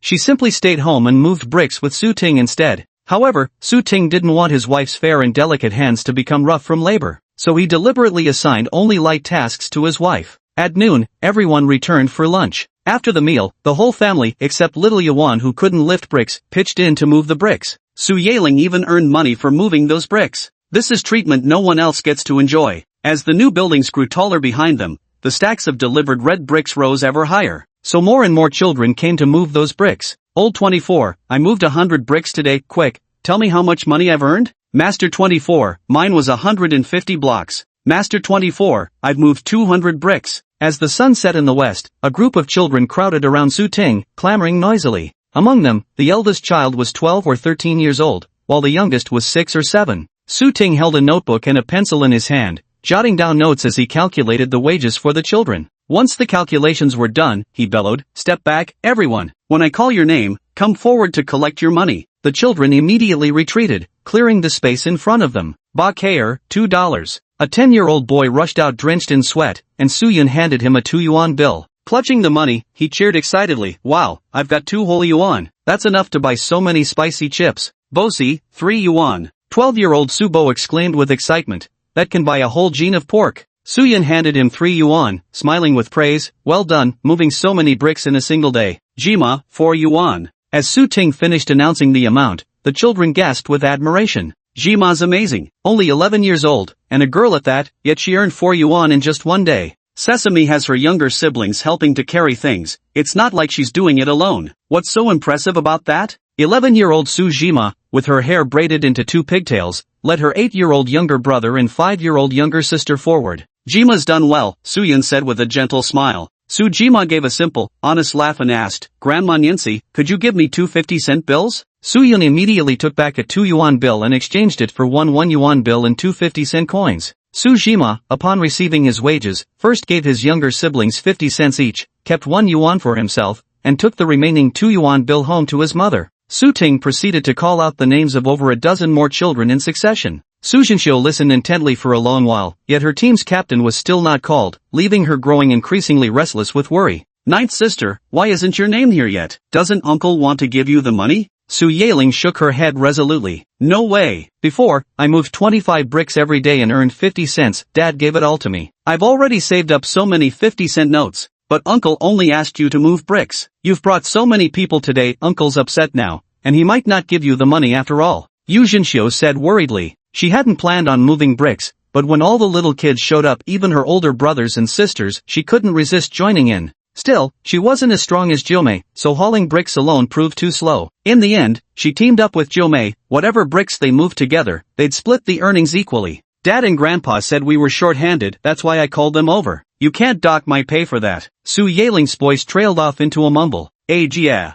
A little tyke had somehow appeared behind Su Yaling and pulled at the hem of her clothes with tiny hands. Su Yaling turned her head and frowned. "What do you want?" Little Yuan pointed to the side where Su Yaling and Su Jinxiu's spoils of war lay, now with an extra brick among them. Su Yaling looked down at the silly girl's hands and noticed they were red and scraped. His frown deepened instantly. "Did you go work as a laborer too?" Xia Yawen's little mouth curved up, revealing a faint dimple in her red apple-like cheeks. She nodded vigorously. "Yep." At that moment, Su Ting finished calling out the names and put away the notebook. The other children had all received their wages and were joyfully heading to the snack shop to buy treats. Only those sisters still hadn't gotten their money. Jiumei, look, your dad really isn't going to give you any money." Su Jinxiu was as frantic as an ant on a hot griddle. On her first day doing manual labor, she unexpectedly boarded a pirate ship. Even her wages were swallowed up. She felt both wronged and furious. Su Yaling was equally angry. Dragging the little one along, she marched out and shouted, "Dad, how could you be so greedy as to steal even a 3-year-old's money? That's going too far."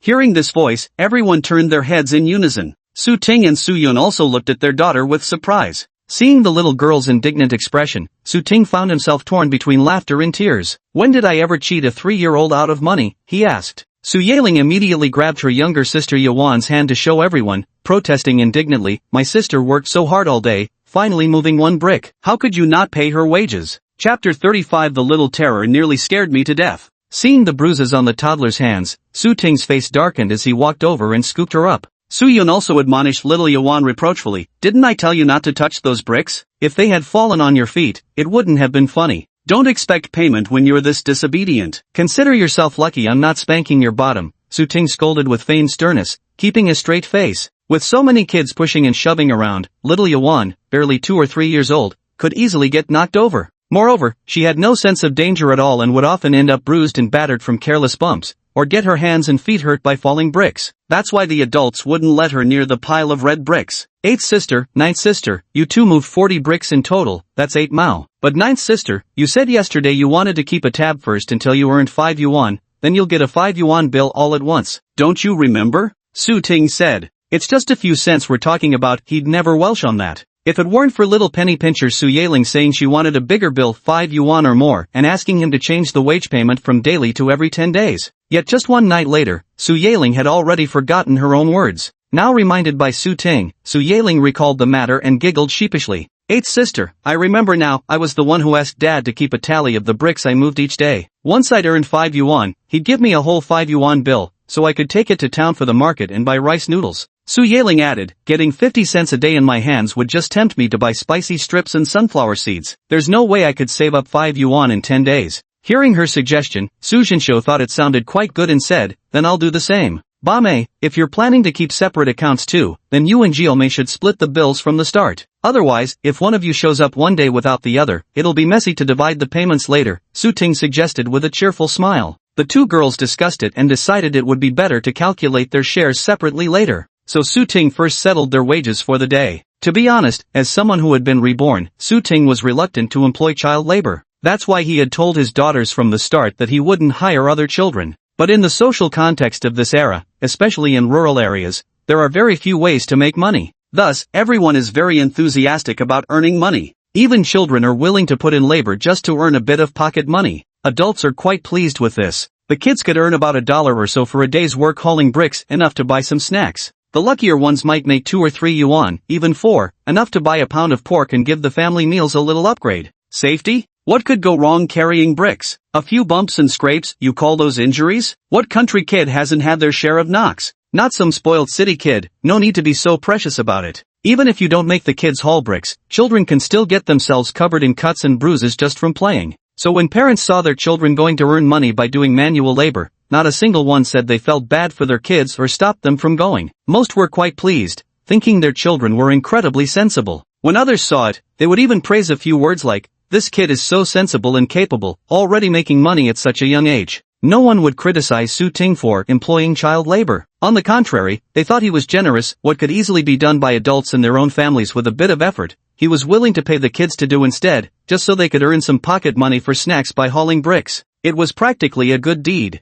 Truth be told, plenty of adults would have liked to join in. At an adult's pace, earning $10 a day would have been a breeze, wouldn't it? But they couldn't. Anyone who tried would be mocked for snatching food from the mouths of children. The kids wouldn't be happy either. The Su Ting couple was an exception. Su Yan came from a decent family background, so she'd always been protective of her own children. She wouldn't let Su Yeling scavenge trash or move bricks, feeling it would wrong her daughter while also fearing she might get hurt. The pre-reincarnated Su Ting wouldn't have cared much about pampering children either. But now Su Ting was different. He felt he could earn enough money himself without needing his young daughter to toil for wages. However, moderate labor could also help children understand life's hardships and cultivate their resilience. Moreover, if he didn't let Yeling earn money by moving bricks at home, she might end up doing the same for strangers or even scavenging scraps. That's why he agreed to his daughter's request to earn pocket money by moving bricks. But this only applied to the eldest daughter. Little Yuan was far too tiny for such work. Yet Yuan insisted on copying her sister. If her big sister moved bricks, she moved bricks too, no matter how much the adults tried to stop her. Even though she couldn't lift a single brick to save her life,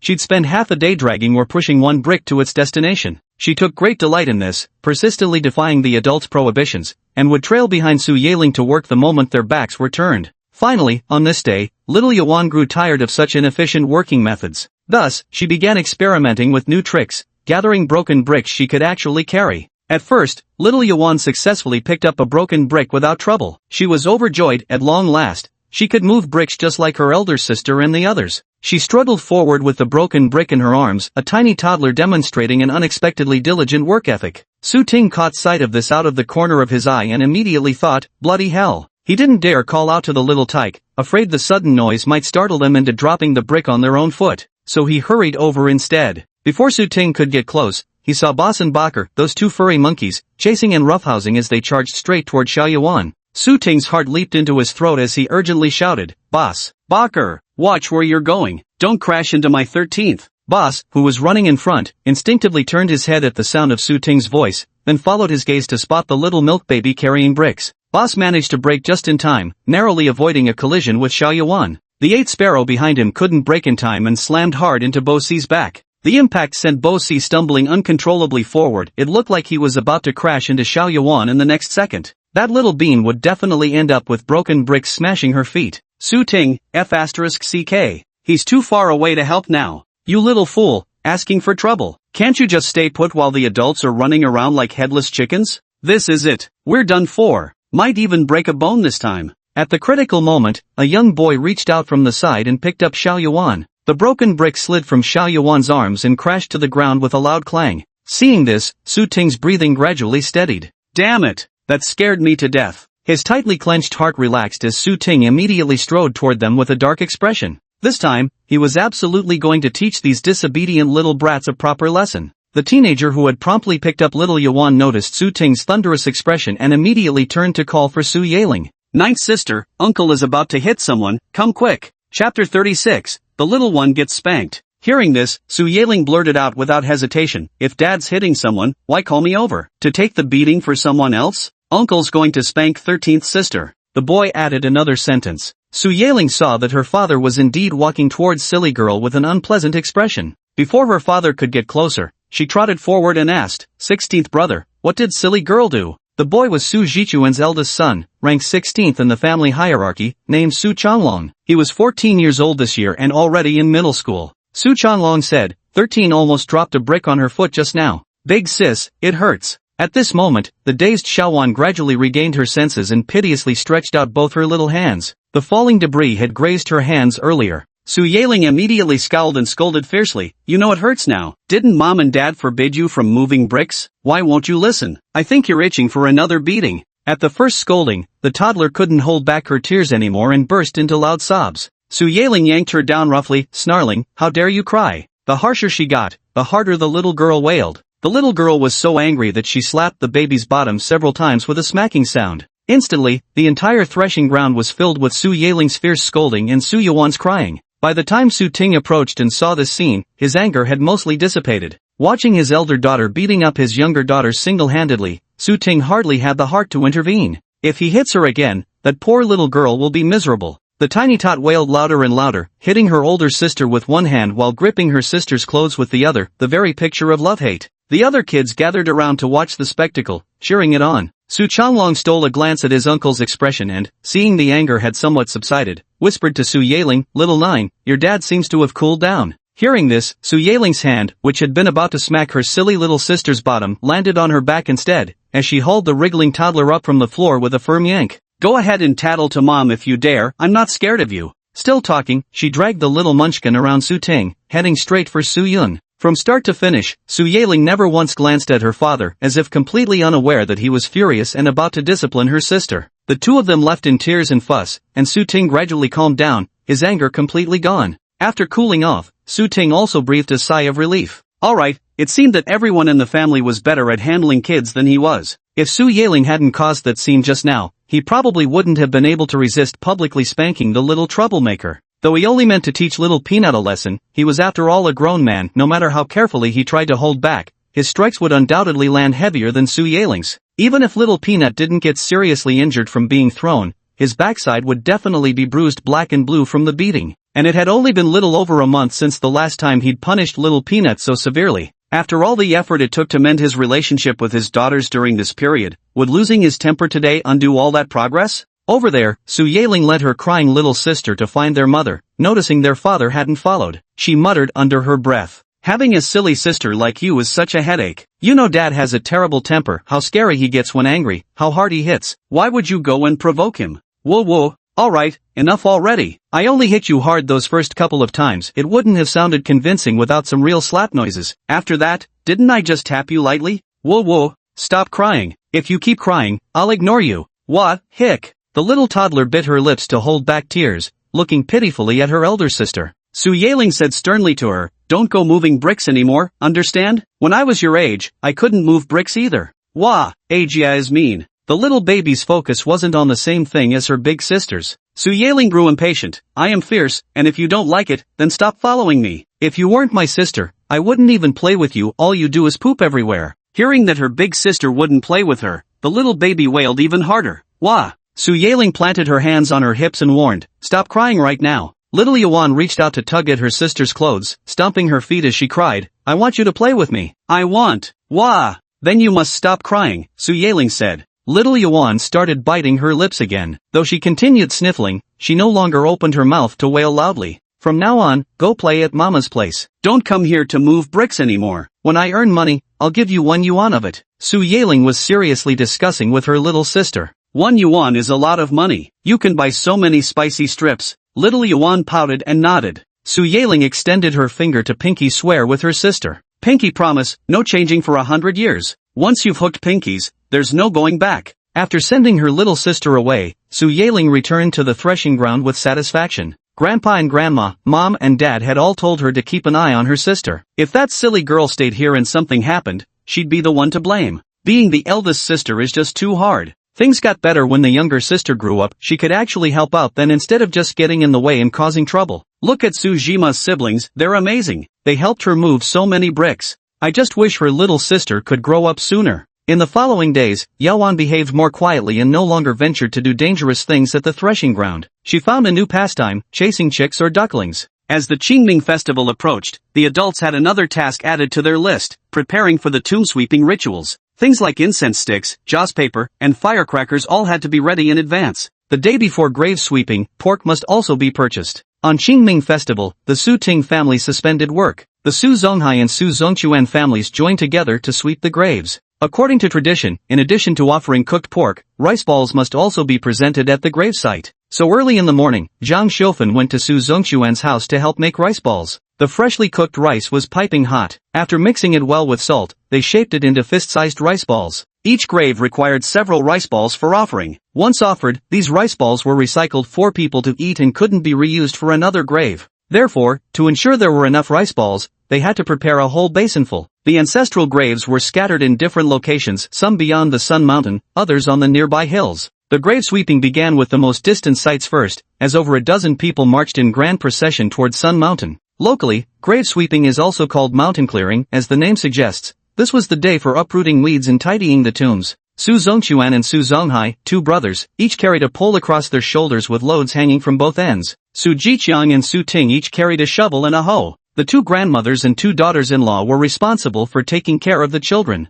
Su Jiqiang's family had 2 sons and 2 daughters, while Su Ting's family had 2 daughters, making a total of 6 children together. The eldest was Su Jiqiang's first daughter, Su Zhinying, who was 16 years old this year. The eldest son is Su Changlong, aged 14 this year. Next is the second son, Su Changhu, 10 years old this year. Then comes the youngest daughter, Su Zhenxiu, now 8 years old. Su Yaling and Su Yuan follow in order behind them. Chapter 37. Rain falls thick and fast on tomb sweeping day. Rain falls thick and fast on the tomb sweeping day. The mourner's heart is breaking on his way. Strangely enough, both before and after tomb sweeping day, the sun shines brightly in cloudless skies. But on this particular day, even if mornings and afternoons are clear and sunny without exception, rain is bound to fall at noon. Sometimes when it rains in the morning, the weather turns fine by noon and afternoon. This year, however, we've had days when it starts raining from dawn. As Su Ting and the others prepared to go out, a drizzling rain began falling from the sky. Everyone had grown accustomed to this weather pattern and knew clear skies would surely come by midday, so they set off as calmly as ever. Those who could wear straw hats did so, while little toddlers like Yuan were carried by Su Yun under the shade of an umbrella. The adults chatted and laughed, the children clamored noisily, making the journey extraordinarily lively. Whenever they met other villagers headed for tomb sweeping along the way, they'd exchange greetings and share a few words. Occasionally, Zhang Xiufan would also scold the children a few times. Su Ting and Su Jichuan walked at the front. They had to reach the graveyard first to tidy up the tombs. The 2 old brothers, Su Zongquan and Su Zonghai, chatted as they walked. With Su Ting and his wife at home this year, Su Zonghai's burden was considerably lighter, yet his worries had grown somewhat. For example, how to make money. I heard the government plans to plant eucalyptus trees. That seems quite profitable. Would you consider planting some eucalyptus on your mountain when the time comes? Elder brother Su Zongquan was more educated than his younger brother Su Zonghai, who had attended school for only 1 year, while he had completed all of elementary school. Additionally, due to his senior position in the clan's hierarchy as an elder, Su Zongquan usually had access to broader information channels. Take the government's mountain contract incident for example. It had only spread to Bigua village a few days ago, yet Su Zongquan had already tipped off Su Ting about the news the month before. Therefore, the words Su Zongquan spoke were at least 70 to 80% credible. Su Zonghai said with simple honesty, "How big could my little mountain be?" Planted a few lychee trees, a couple of longan trees, and some mango trees that pretty much filled up all the space already. What's the point of growing these trees? Lychees are cheaper than tofu. You'd make more money selling tofu than trying to turn a profit from lychees. Better off going back to your old trade. Su Zongquan said with deep frustration, disappointed at his inability to change things. Su Zonghai chuckled. Ninth sister said she wanted to eat lychees, so I planted a few trees for her. Even if it doesn't make money, it's fine, I'm used to this anyway. Su Zongchuan sighed heavily. You've always been too honest for your own good. If you'd been a bit sharper, you wouldn't have had to wait till your 30s to get married. And if you'd married earlier, how could you have ended up childless? Su Zonghai smiled without speaking. 24 built a new house this year. Even if he and Xiaoyun eventually return to Sichuan, the two of you won't end up with nothing. Su Zongchuan's voice lowered as he solemnly warned his younger brother. Su Zonghai's smile gradually faded. His lips trembled slightly as if he wanted to speak but found himself unable to form words. Meanwhile, Su Zongchuan continued speaking without regard for his brother's reaction. After all, they're just adopted sons. Even local young people can't stand staying in our poor mountain village, let alone outsiders. You and Xiofan shouldn't place too many hopes on those two. Whenever they decide to leave, we can't stop them. All you two can do is start planning early for your own future. Su Zonghai's face turned ashen, his nostrils flaring as he growled heavily. Let them leave if they want, but they're leaving the girls with me. Who do you think you're fooling? You'd actually keep someone else's daughters? Su Zongchuan snapped sharply. You two have no sons or daughters of your own, what grandchildren would you even have? When you're both buried someday, you think those two girls would come back to sweep your graves and burn paper money? Once they're gone, you'll probably never lay eyes on them again. Su Zonghai's eyes instantly reddened, his jaw clenched so tightly his molars ached, muscles taut as he remained silent. Su Zongchuan comforted him. You needn't worry. After we're all buried, as long as my lineage continues, your ancestral offerings will never cease. That's why having sons is truly better. In the end, Su Zongchuan sighed these words with deep conviction.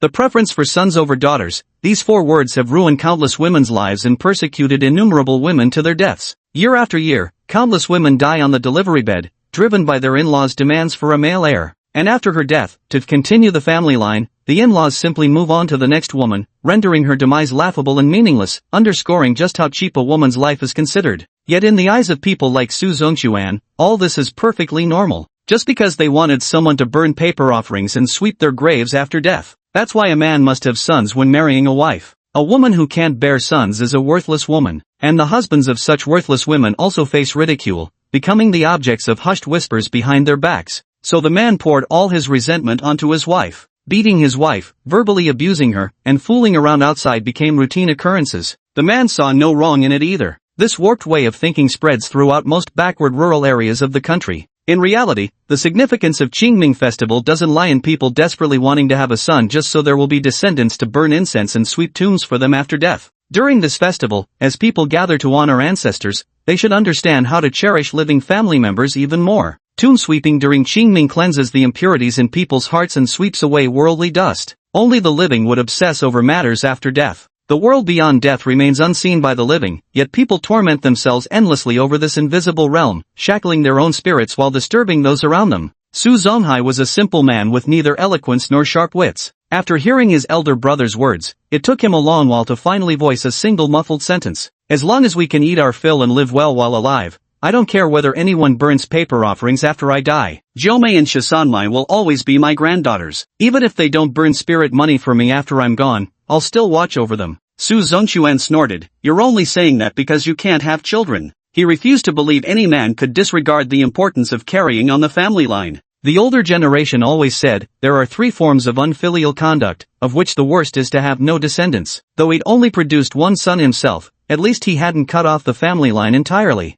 His younger brother didn't even have a child of his own in the end. Wouldn't he have to rely on his elder brother to take care of him? Grandfather, Dad, what are you talking about? A little girl wearing a straw hat came skipping over to Su Zonghai and asked curiously. At the sight of her, a faint smile appeared on Su Zonghai's grim face. Nothing special, just chatting casually. Su Yaling let out an "oh," holding up a handful of wildflowers she'd picked, grinning as she asked, Grandpa, are these pretty? Su Zonghai nodded. Beautiful. Su Yaling plucked out the largest flower and stuffed it into his hand. Grandpa gets the prettiest one. Then she ran off to find Zheng Xiofan. Grandma, I picked lots of flowers, here's one for you. What do I need it for? Keep it for yourself to play with. No, Grandpa gets one, Grandma gets one, Mama gets one too, and Papa gets one too. The little girl's clear voice reached Su Zonghai's ears like a gentle breeze, slowly smoothing the troubles from his furrowed brow. Chapter 38 The Key to Dagua Village's Poverty Alleviation and Prosperity. Jiumei, come quick, I've got something good to show you. By the graveyard, Su Ting, holding a shovel, shouted loudly toward the foot of the mountain. He had just been trimming the weeds around the graves when unexpectedly he discovered a bird's nest,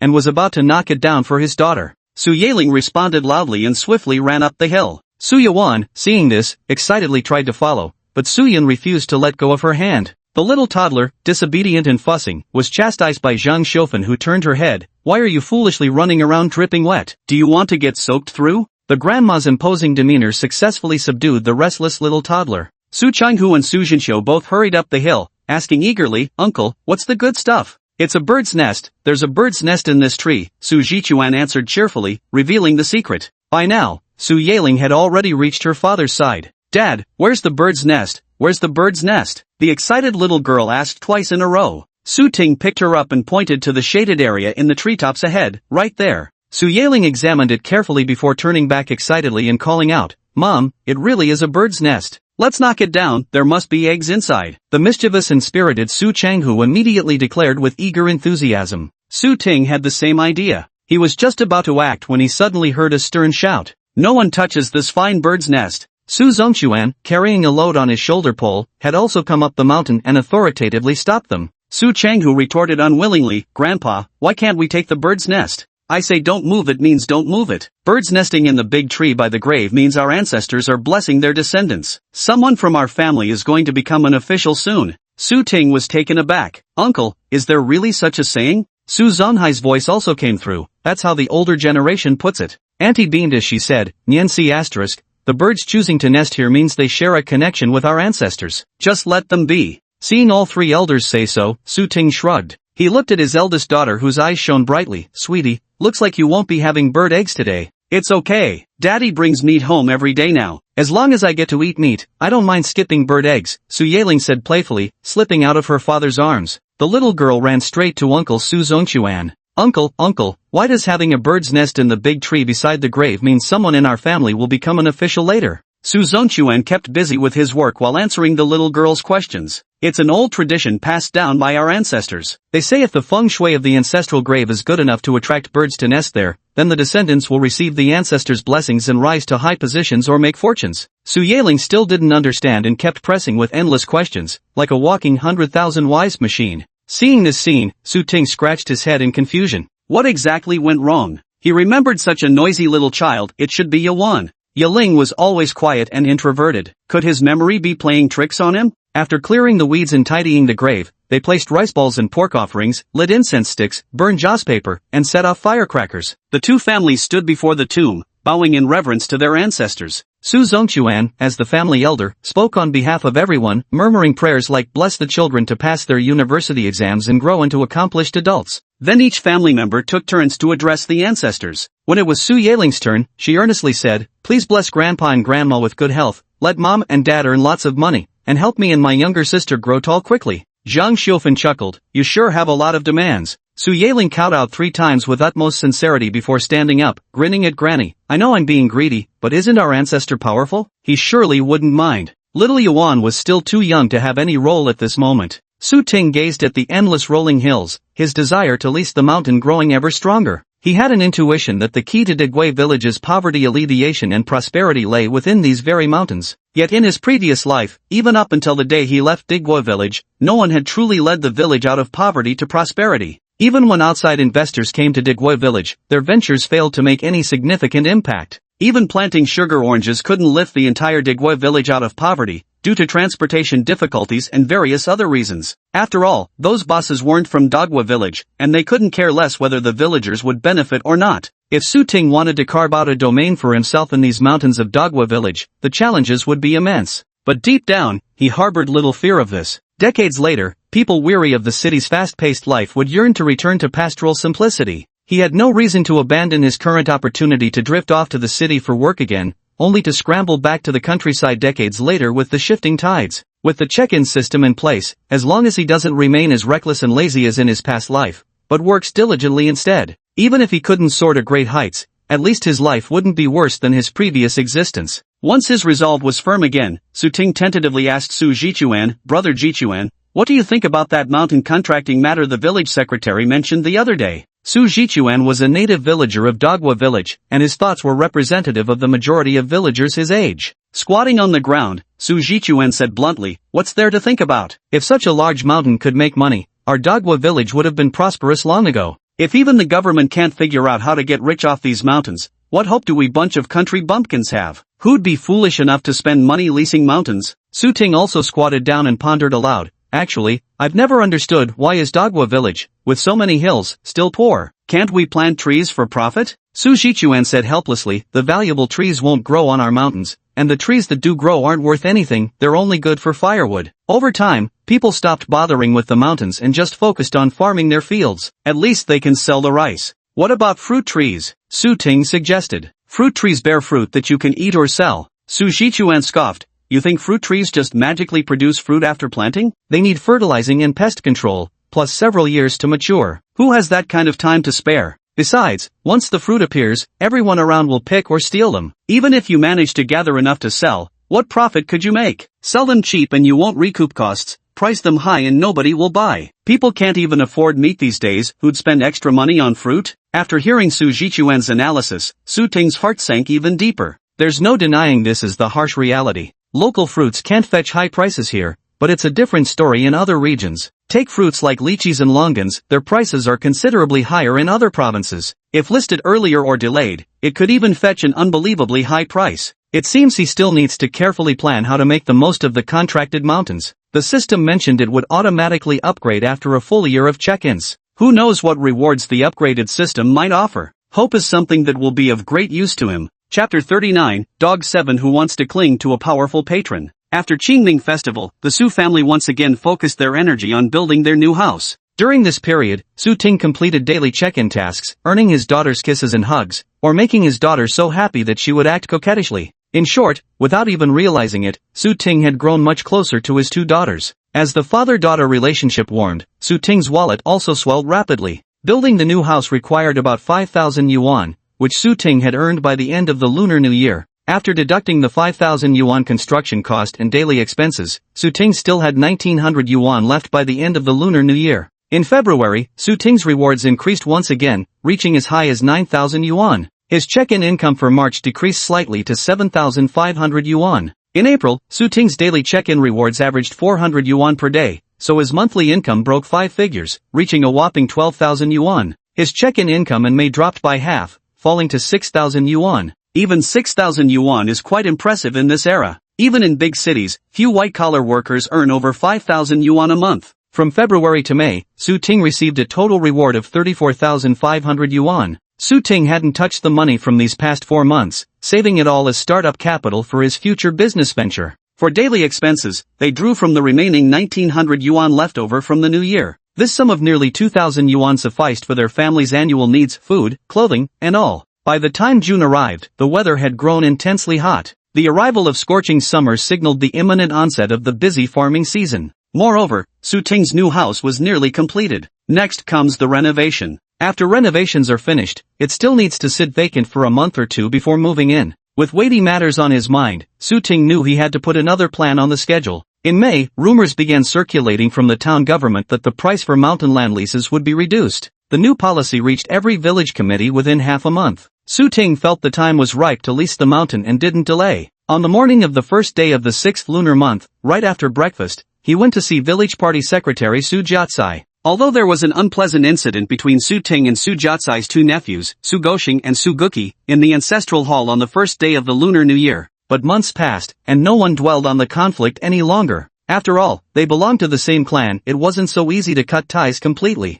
Besides, if someone rented the mountain land in the village, it would benefit Su Jiatsai as the village party secretary. Percent. So when Su Jiatsai heard that Su Ting wanted to contract a mountain, he couldn't have been more welcoming. The government says contracting a mountain now costs 5 yuan per mu, with a minimum of 100 mu for 20 years. Su Jiatsai succinctly conveyed the official terms in just a few words. Su Ting had already settled on contracting 500 mu at this price. That would come to 2,500 yuan. This amount of money was nothing to Su Ting, but in the eyes of Digwa village villagers, it was enough to build a new house. With no surefire way to profit from the mountain lease, spending money like this was bound to be a complete waste. Thus, none of the villagers competed with Su Ting for the mountain land contract. Brother Jiatsai, I want to lease 500 acres, do you think we could extend the rental period a bit? Though money isn't an issue, one shouldn't just accept whatever's offered without negotiation. The price for mountain land leases will quadruple or quintuple in 10 years. Since we're leasing mountain land anyway, a 30-year contract obviously makes more economic sense than 20 years.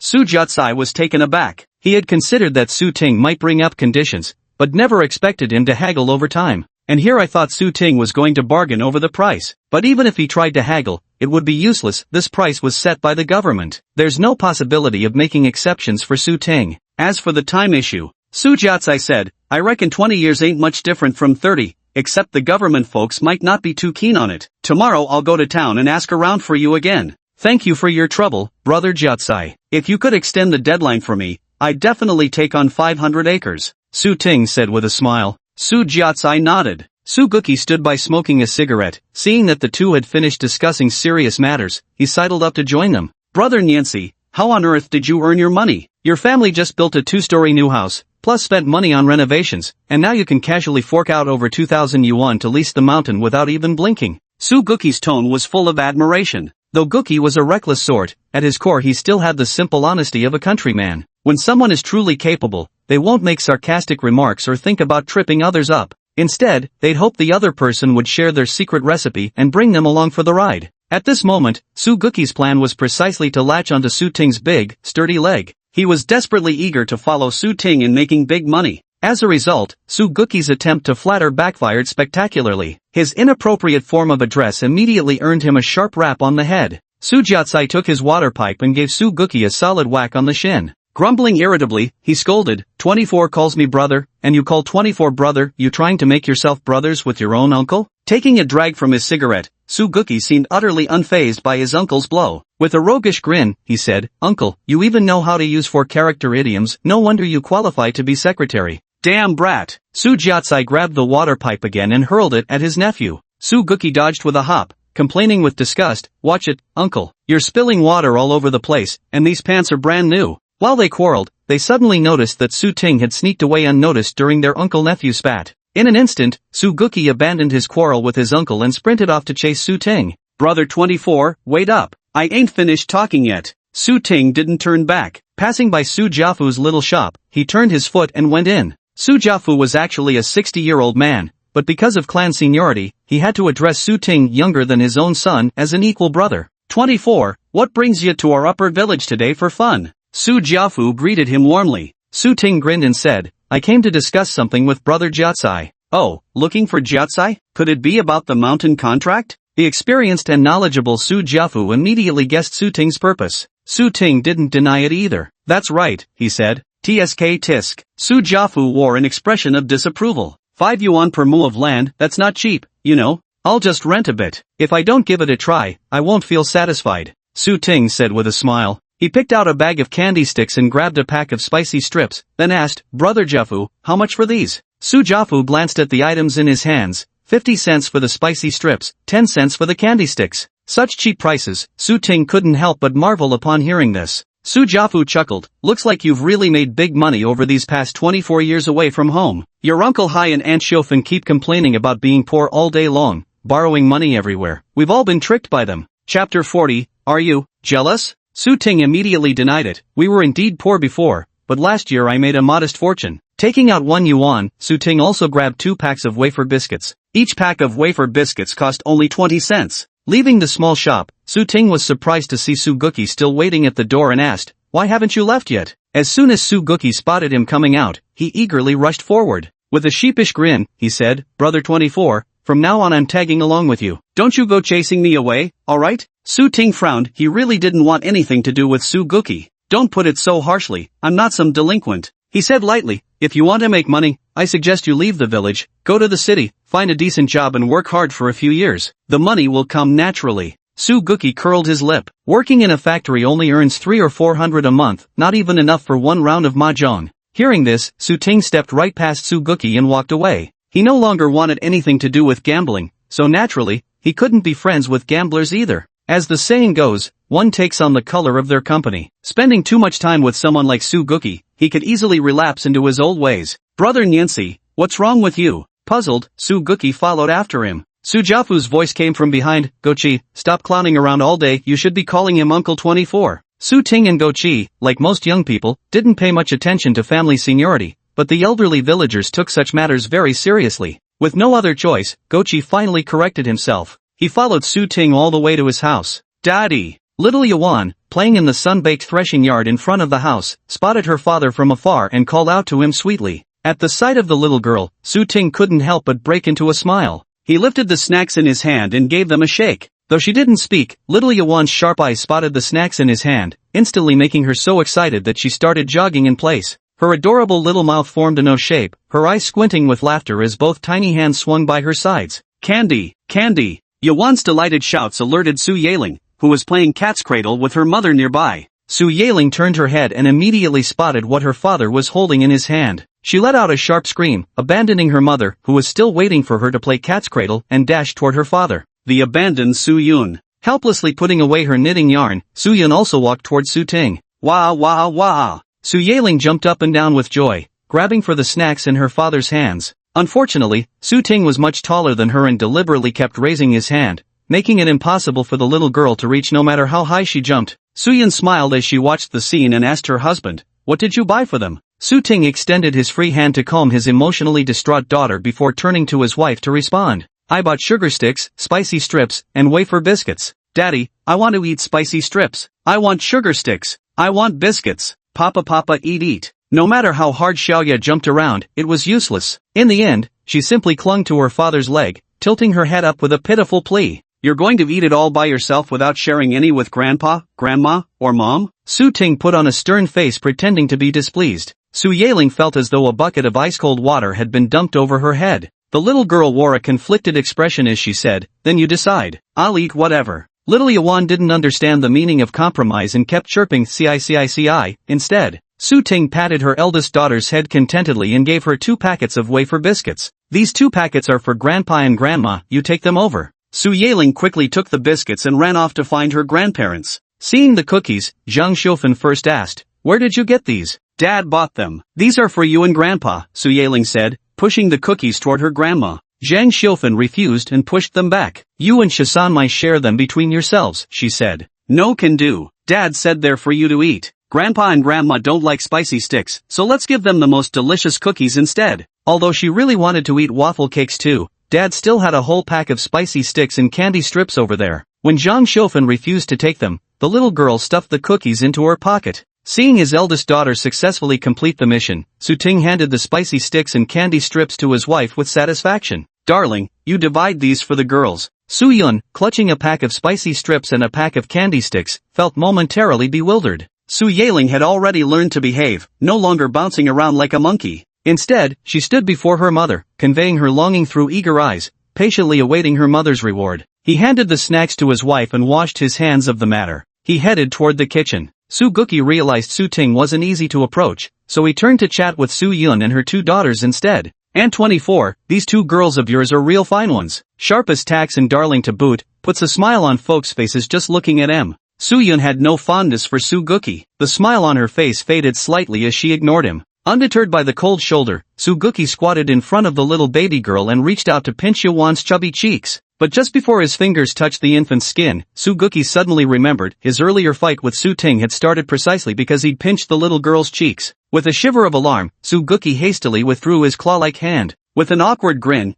I just took a dump, don't want to dirty the little girl's face." He'd actually felt embarrassed and was just fishing for an excuse to cover it up. But the moment those words left his mouth, Su Yun's expression darkened as she wordlessly carried Yawan away. "Yiling, let's go see what your father's up to in the kitchen." "Oh." Such obvious disdain, Dog 7 Su wasn't stupid, how could he not notice? He scratched his head awkwardly, took a fierce drag on his cigarette, and stomped off in frustration. When Su Yun entered the kitchen, her first words to Su Ting were, "Why on earth did you get involved with someone like Dog 7 again?" Su Ting, who was drinking rice soup from a porcelain bowl, set the bowl down upon hearing this and furrowed his brows. "Did Dog 7 speak to you? Damn it, could it be that Dog 7 had started harassing his wife the moment he left? If that were really the case, he'd break every bone in Dog 7's body." He didn't say much, but I don't have a good impression of Dog 7. He looks like a ruffian, and the way he talks is... Su Yun frowned. "Just ignore him. If he dares to harass you, I'll finish him off," Su Ting said with a darkened face. Hearing Su Ting's words, Su Yun suddenly felt an odd sensation. She asked in surprise, "Are you jealous?" Su Ting nearly retorted about what nonsense jealousy this was. Any man would find it intolerable to see others coveting his wife. That's just a natural reaction. But noticing the unusual sparkle in his wife's eyes, Su Ting had a thought and said, "You're my wife, isn't it only natural for me to be jealous?" Soo-yun couldn't help but laugh, her beautiful eyes filled with affection as she shot him a teasing glance. They just held back because the children were present, so it wasn't appropriate to say anything. Chapter 41, Pork prices rise, but we'll eat it anyway. They say women are emotional creatures. As long as you make them feel happy inside, they'll open up more and accept a man. Soo-yun was a very traditional woman, and somewhat conservative. In the past, it was always Soo-ting who took the initiative in those matters. Soo-yun was always somewhat reserved in that aspect. But today, Soo-ting's single sentence filled Soo-yun's heart with passion and love. So that night, Soo-yun took the initiative to send out an inviting signal. And Soo-ting got to experience firsthand what it means to be passionately fiery. The feeling was indescribable in words. In short, this incident made Soo-ting realize the importance of sweet nothings. He'll know better next time. The next morning, Soo-ting woke up feeling utterly refreshed and clear-headed. He kissed his still sleeping wife, then got up to dress. Against the wall on the inner side of the bed, the little baby squirmed slightly. Soo-ting thought she was about to wake. The little one just turned over and went right back to sleep. Soo-ting shrugged, slipped into his wooden clogs, and left the room. It was only 6 o'clock, and Auntie and Uncle Zongchuan were cooking breakfast. Spotting Soo-ting emerging, Auntie said with a smile, "Our little 24 has really changed his ways ever since quitting mahjong. He's been up this early every morning." "Good morning, Auntie, Uncle." Soo-ting walked to the well, pumped the handle a few times until water flowed out, then bent down to scoop some water and wash his face. 24, I heard from Uncle Hai that you're planning to lease a mountain? Uncle Su Zongchuan sat by the stove door, feeding firewood into the flames as he asked. Soo-ting nodded, "That's right. I went to see the party secretary yesterday, and he said he'd go to the town today to inquire for me." Su Zongchuan sucked his teeth disapprovingly. 24, listen here, this mountain plot's a money-losing venture through and through. What did you go wasting your cash on it for? Su Zongchuan was relatively knowledgeable, possessing more foresight than many others in his village. But coming from a rural background, his vision was limited, unable to grasp the shifts in society's future trajectory. He only knew that for farmers to have a better life, they must either farm the land well or leave to find work. Otherwise, they had no way out. As for starting a business or such things, was that something farmers should even consider? Where would farmers get the ability or money for such ventures? Soo-ting had no desire to explain further, his mind was already made up on this matter. As long as his wife was willing to support him, he wouldn't change his mind. And Soo-yun had said that whatever Soo-ting truly wanted to do, she would support him unconditionally. Even if they lost the money his brother had sent them, it wouldn't matter. At worst, the couple could always go out again to work and earn money. They're still young after all, as long as they dare to strive and act, they'll certainly find a way. It was precisely his wife's words that filled Soo-ting with confidence about the road ahead. In response to Su Zongchuan's doubts, Soo-ting smiled and said, "Don't worry, uncle, I know my limits." Seeing that Soo-ting wouldn't be swayed, Su Zongchuan shook his head. "You just quit gambling, that was supposed to be a good thing. Don't go jumping from the wolf's den straight into the tiger's mouth." Soo-ting scratched his head. "Is it really that serious?" Su Zongchuan muttered, "Well, that's the gist of it anyway. Your uncle said once the new family house is built, he'll go log cutting with our heirs crew to earn some money. Otherwise, you've already borrowed to build this house, now you want to borrow again to lease the mountain? How are you supposed to survive like this?" Hearing this, Soo-ting finally understood what his uncle meant. So they all thought he was just borrowing money recklessly. Uncle Hai didn't dare confront him directly. Even if he disagreed with Soo-ting's methods and had concerns, he couldn't openly voice them to him. He could only vent his frustrations to Su Zongchuan, the eldest brother in the family. Soo-ting sighed inwardly. He replied, "I'll tell Uncle Hai when I get back." Su Zonghai's worries were unnecessary. After all, he had the check-in system by his side. Although for now, mountain leasing didn't seem profitable. But in the future everyone would prefer countryside organic food. Even if he just raised free-range chickens up in the mountains, he could still recover his investment costs for leasing the hillside. Yet these thoughts were something he couldn't confess to Uncle Hai. Soo-ting went out to buy pork while pondering what explanation to use. Following the hawking cries of Wang Xiaoba, Soo-ting arrived before the roving pork stall. Before getting close, complaints from the villagers could already be heard. "Wang Xiaoba, how come your pork prices have gone up again? In February, you raised it to 3 yuan per jin, in April you raised it to 3.5 yuan per jin, and today you're saying it's going up again." "That's right, Xiaoba, this is downright dishonest of you." Turns out Wang Xiaoba's pork stall had raised prices again, provoking the villagers' displeasure. Wang Xiaoba said with a worried face, "Uncles and aunties, it's not like I want to raise the prices, but the pig feed has gotten more expensive. Look at the pork stalls in town, haven't they raised their prices too? I really have no choice. Quit making excuses. How can pork sellers be forced to raise prices? You must have seen the town stalls hike theirs and just wanted to follow suit to make more money." "Exactly. If you keep raising prices at this rate, who'd even come buy from you anymore? Might as well just go to town." Shaba, we're all neighbors here. You can't let business blind you to what's right. The villagers all started talking at once, blaming Wang Shaba. Seeing this scene, Su Ting remained silent. Truth be told, pork in the township was already quite cheap. Last year, pork outside was selling for just 8 yuan per jin anyway. The reason why pork costs only 2.5 yuan per pound in Dogwa village and the town's meat stall is due to the isolated and impoverished nature of the area. When cut off from the outside world, prices are determined by the local living standards. Villagers have limited means of earning money, stretching every penny as far as it can go.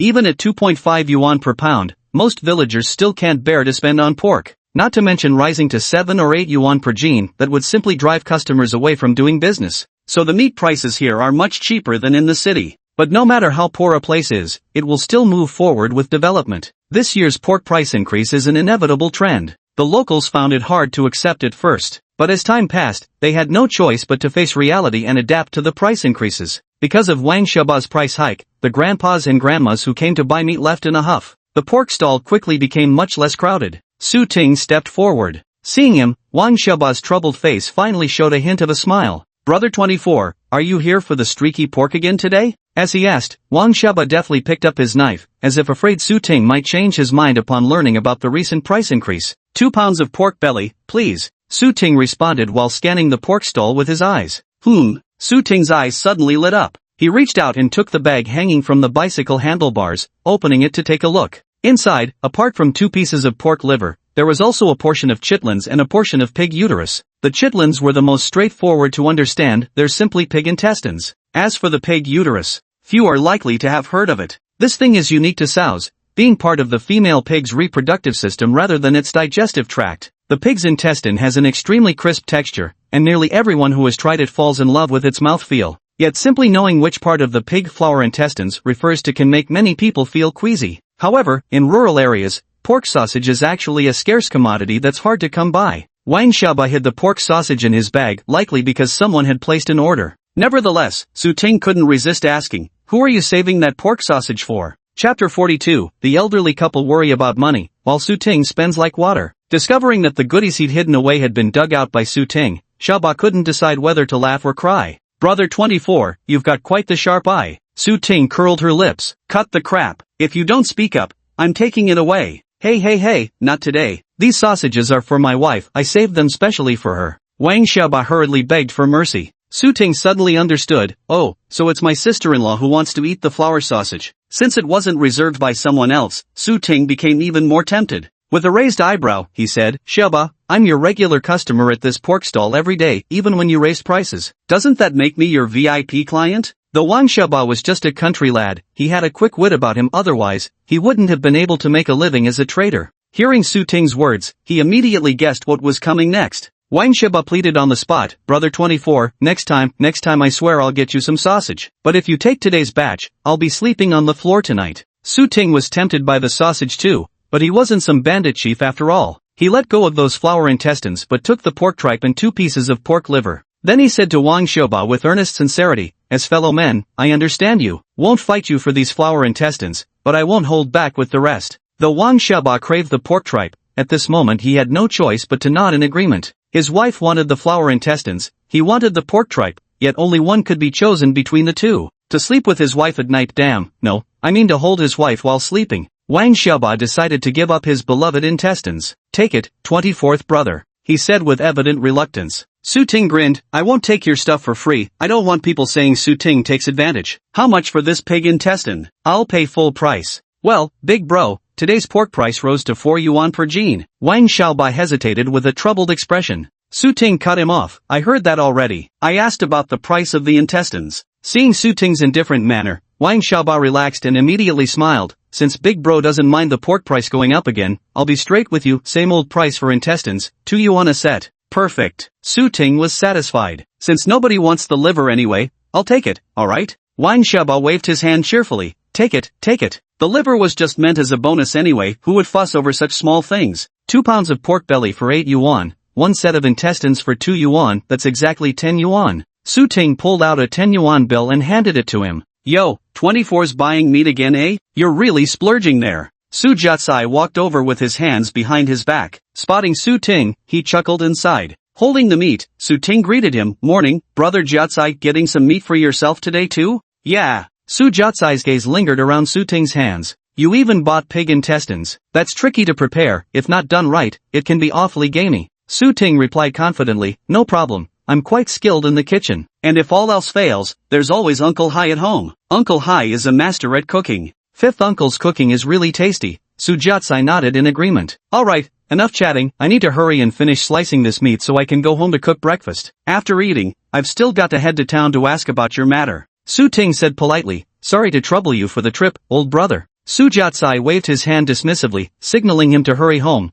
while he turned his attention to inspecting the pork on the stall. Back at home, Su Zonghai and Zhang Xiufen had already prepared the meal. One was weaving a bamboo basket while the other was mixing chicken feed, preparing to tend to the poultry. Seeing Su Ting come back with meat again, Su Zonghai wore a troubled expression. Zhang Xiufen said frankly, buying meat again today, huh? I heard the price at Little Ba's stall has gone up to 3.5 yuan per jean. You keep buying every day, no amount of money can withstand this kind of spending. It went up again today, 4 yuan per jean, Su Ting replied casually. Su Zonghai's eyes widened instantly, it's already 4 yuan per jean for meat? So expensive. Zhang Xiufen's mood darkened further, the word displeasure practically etched across her face. $4 a pound and you still bought it? How much did you spend this time? Su Ting didn't conceal anything as he washed the meat in the basin, saying, spent 10 yuan on it, got the pig liver for free. Before Zhang Xiufen could explode, Su Ting shot back, Auntie, did the pork taste good? Of course meat tastes good. But can we even afford it? Money doesn't fall from the sky. We still owe debts for building the house. Now you're talking about leasing the mountain land, expenses keep piling up. Yet you want to eat meat every single day? How are we supposed to manage this? Zhang Xiufen immediately launched into a tirade, her complaints pouring out non-stop.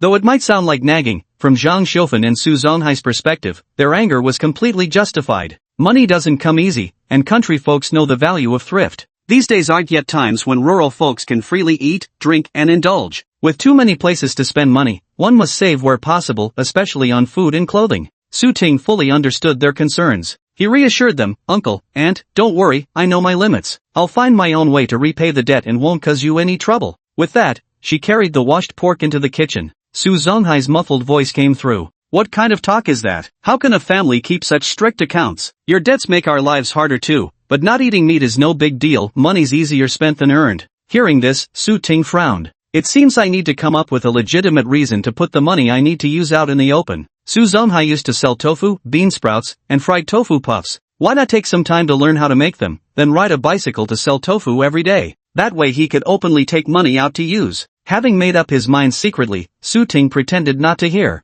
After the Bo Mountain matter was settled, he would take action. Around 7 o'clock, Su Ting prepared to cook. Since both Su Zonghai and Zhang Xiufen dislike liver, Su Ting decided to make 2 separate dishes. Stir-fried liver, stir-fried pork. With no pickles left at home, Su Ting cooked the cabbage and liver together. Though not as flavorful as the pickled liver version, the tender, succulent liver made up for it. As they ate, Su Zonghai and his wife gazed at the fragrant pork, mouths watering but hearts bleeding. This is all money down the drain. Even landlords in the old days wouldn't eat pork first thing in the morning. What outrageous extravagance! Of course, neither of them had ever been landlords. This claim was purely their own assumption. In the end, Su Zonghai and Zhang Xiufen kept complaining about Su Ting's wasteful spending while thoroughly enjoying every bite of the delicious pork. The large plate of pork liver saw hardly any chopsticks reaching for it from either of them. Most of the pork liver ended up in the stomachs of Su Ting, his wife, and their 2 daughters. The remaining pound and a half of pork and intestines were prepared by Su Ting and saved for dinner. By the end of breakfast, the 2 girls' mouths were shiny with grease. Su Yaling said with emotion, it's so nice having mom and dad at home. We get to eat meat every day. It feels like Chinese New Year. Chapter 43, $2,500 for 500 acres of mountain land. Su Jiatsai acted quite swiftly. By noon, he had already come looking for Su Ting. Are you at home on the 24th? Su Zonghai, who was sitting under the tree smoking, set down his water pipe upon hearing the call and shouted in response, what's the matter? Su Jiatsai approached and asked, is Uncle Five at home? Just got back, sitting down for a smoke. What do you want with Nianxi? Su Zonghai asked. Su Jiatsai said with a smile, they're planning to contract the entire mountain for the 24th, and I went to town to ask around for him. I came straight to tell him as soon as I got back. Ursi is over at the new house. I'll have Jiumei call him. Su Zonghai spoke while summoning his eldest granddaughter from the kitchen where she'd been drinking rice porridge. Go call your father. Su Yaling turned and ran away. Su Zonghai went into the kitchen and fetched a stool, placing it under the shade of the tree before beckoning Su Jiatsai to take a seat. Jiatsai, you're the village party secretary and no more than us village folk. Tell me straight, is there any real money to be made from contracting out these 24 hills? Su Zonghai got straight to the point. Who can say for certain? But since the government's encouraging hill contracting, even if we don't strike it rich, we won't lose out either. The government wants to help us get prosperous after all. Su Jiatsai reassured him. So don't you worry about it either. Nianxi's still young, and young folks have their own ideas. You keep holding him back. Do you really want him to work as a laborer all his life? Or end up farming the fields like us? Su Zonghai listened in silence, puffing noisily on his water pipe. Just then, Su Ting's voice rang out. Brother Jiatsai, is everything settled now? The moment Yeling mentioned someone was looking for him, Su Ting rushed over immediately. All settled. How did it go? Su Jiatsai said cheerfully. Originally, extending from 20 to 30 years would require paying an additional 10 years rent. But since you're the first to contract the mountain land, they've decided to make an exception for you. With the same amount of money, you can lease it for 10 years longer than others. Hearing this, Su Ting immediately smiled. Then everything's settled on my end. All that's left is choosing the mountain plot and signing the lease agreement. Su Jiatsai nodded and took out some documents from his bag. Here's the lease agreement and information about mountain areas open for contracting. Take a look and just write down which mountain you choose on the lease. Su Ting took the document, while Su Yeling brought a chair and placed it behind him. Daddy, here you go. Su Ting glanced at her, patted her head approvingly, and sat down. Su Yeling squatted beside him, resting her cheeks in both hands, looking up at her father who was studying the materials intently. Where's your mom? Su Zonghai asked. Su Yeling, Shirshan caught a cold. Mom took her to Brother Nan's clinic for an 4 drip. Su Zonghai frowned. Again? She was fine during breakfast this morning. She started coughing after breakfast. Grandma said she must have gotten chill from the fan while sleeping last night, so she told Mom to take her to the doctor. Su Yeling answered every question readily. Su Zonghai muttered, you two grown adults, 24, and Xiaoyun, can't even properly watch after a child. How could you let her get blasted by so much fan wind? You should have turned the fan off by midnight. By midnight, the temperature dropped significantly, and continued fan use could indeed lead to catching a chill. Previously, Su-yun had always been quite careful about such things. Last night the couple was passionately intimate, still sweating profusely well past midnight. Because they were too hot after their vigorous encounter, they forgot to turn off the fan. Left blowing all night, both drifted off to sleep with the fan still running. Their baby loves kicking off blankets. Getting blasted by the fan all night is what caused the cold. This morning, Su Ting got up and did turn off the fan. But it was too late. Now that Su Zonghai was blaming him, Su Ting didn't dare explain. Best not to make things worse by trying to explain. Finally, Su Ting set his sights on the mountain that had been contracted out in his previous life, the one used for growing sugar tangerines. With that mountain at its core, he marked off 500 acres of land. Seeing that he had finalized the decision, Su Jiatsai pulled a fountain pen from his breast pocket and added the location to the lease agreement. Then he brought out the red ink pad and the village party secretary's seal for signing. Su Tings went inside and took out 2,500 yuan. The two went over the lease agreement once more, confirming everything was correct, then proceeded to exchange money, sign, and affix their fingerprints and seals. The lease would take effect starting tomorrow and remain valid for 30 years. According to the trajectory of his past life, 30 years later Su Tings would die from lung cancer. Now Su Ting had become extraordinarily careful about his health. To avoid the calamity of lung cancer, he quit smoking immediately after being reborn. He believed that 30 years later, he should still be alive. Holding the mountain land lease contract document in his hands, Su Ting suddenly felt a surge of ambition. From this day forward, he was a man who owned a whole mountain. Since the mountains were all barren with no valuable vegetation, everything on the slopes was left at Su Ting's disposal. He had given it serious thought during this period. At the moment, poultry farming costs were too high, and there were no good sales channels, making livestock farming unviable. A mountain's essence lies in its trees. He would plant trees first. The first batch would be sugar orange trees. Currently, very few people cultivate these, as most tend to plant local fruit trees like lychee, longan, and mango. By extensively planting sugar oranges, he would face less competitive pressure, at least within several surrounding towns, which could all become sales channels. As for the quality of the mandarin oranges, there was no need for concern. Moreover, the Satsuma oranges planted this year will likely take about 3 years to bear fruit. Back then, everyone was a bit more financially comfortable, not as reluctant to eat or spend as they are now. Let's start by planting 20 acres of sugarcane oranges on the 500-acre mountain land as a trial. Su Ting had inquired everywhere about where to buy sugar orange saplings. He asked many people before finally getting some leads. While local fruit tree saplings generally cost just 50 cents each, sugar orange saplings sold for 2 yuan apiece. This steep price was one of the reasons why sugar orange cultivation remained relatively rare. Su Ting had a check-in system, earning money every day, so naturally, he wouldn't begrudge spending a little cash. He planned to plant 35 sugar orange trees per mu of land. 20 mu would require 700 trees. They also had to factor in the survival rate of the saplings, so it was best to buy an extra 100 seedlings. That adds up to 800 sugar orange saplings, totaling 1600 yuan. After deducting miscellaneous expenses, there were 1900 yuan left from the Lunar New Year month, followed by rewards totaling 34,500 yuan from February to May. Yesterday, after meeting the check-in conditions, he received another 500 yuan reward. Therefore, as of last night, Su Ting possessed 36,900 yuan, in addition to some small change of a few dozen yuan. Just spent 2,500 on renting mountain flowers, and another 1,600 on fruit seedlings, which means Su Ting currently has 32,800 yuan left to save, even though the savings took a hit of several thousand yuan. But this money was spent on proper ends, so what if it's less now? You can't catch a wolf without losing a shoe. Anyway, there's a daily check-in with cash rewards every day. His savings will keep growing in the future anyway, so there's no need to nickel and dime. Having made up his mind, Su Ting planned to go order saplings from the neighboring town that afternoon. The previous boss had informed him that sugar tangerine saplings were relatively scarce and needed to be reserved a month in advance. Uncle Hai mentioned that the rice harvesting would begin in a couple of days. If he didn't take advantage of his free time now to get things done, who knew when he'd finally managed to plant the saplings? Chapter 44, Reserving Sugar Tangerine Saplings. The township where Dagwa village is located is called Wangfu Town, with nearby towns including Shaiyuan Town and Baitan Town. Shaiyuan Town is a hub for fruit saplings, where many residents make their living either by farming or selling fruit and tree saplings. It takes over an hour to bike from Dagwa village to Shaiyuan Town. A little after 1 in the afternoon, Su Ting drank 2 bowls of sweet potato soup and wheeled out his family's old bicycle. This bicycle was originally bought by Su Zonghai specifically for doing business. After several years of use, it creaked and groaned whenever ridden. When Su Yaling heard her father was going to Shaiyuan Town, she really wanted to go along. Zhang Xiufan scolded her, "You have school this afternoon, where do you think you're going?" Absolutely not. It was Wednesday. Huangjue Village Primary School dismissed at 11:30 a.m., with classes resuming at 2 p.m. in the afternoon. When Su Jiaocai came to visit Su Ting, Su Yaling had just returned from school, parched with thirst. The moment she got home, she rushed into the kitchen and gulped down bowls of rice soup. If it weren't for her classes, Su Ting wouldn't have minded taking her to Shaiyuan Town for a stroll. At that moment, there was nothing to be done but to console his displeased eldest daughter. "Once summer vacation starts, I'll take you to Shaiyuan."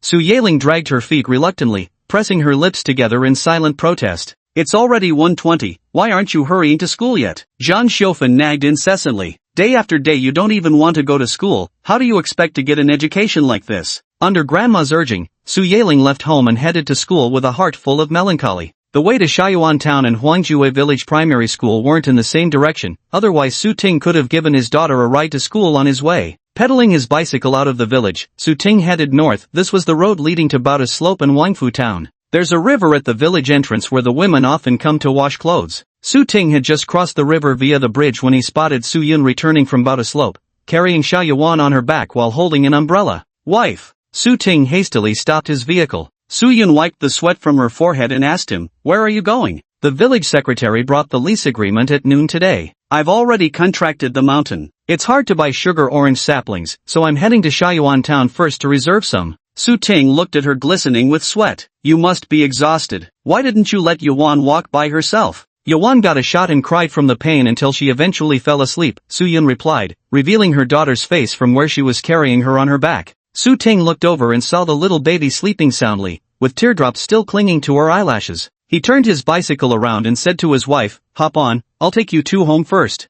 Su Yun waved her hand. No need. We're almost there after another short walk. Shaiyuan Town is still quite far, you should hurry and take care of your business. Go early and come back soon." Su Ting hesitated. "Are you sure you're alright?" Seeing him so worried about her, Su Yun couldn't help but purse her lips in a smile. "Alright, I'll head back on my own then. I'll be waiting for you." Su Ting promptly turned his bicycle around and mounted it. "Then I'll be off now. You should hurry back too." "Okay." Su Yun continued trudging home with the child on her back, glancing over her shoulder at Su Ting every now and then. Seeing Su Ting still hadn't left, Su Yun waved her hand and said with concern, "Hurry up and go. Ride slowly and watch the road." Su Ting pushed off hard with her right foot, and the bicycle glided away. It had been scorching hot lately, baking the dirt road's dust into a powdery lightness that swirled into yellow clouds with every passerby. Su Ting pedaled forward on her bicycle, leaving a trail of swirling dust in her wake. He rode until nearly 3 o'clock before Su Ting finally reached his destination. The fruit seedling seller, Zhao Qi, was from Shaiyuan town, and everyone politely called him Brother Qi. Brother Qi, business is booming.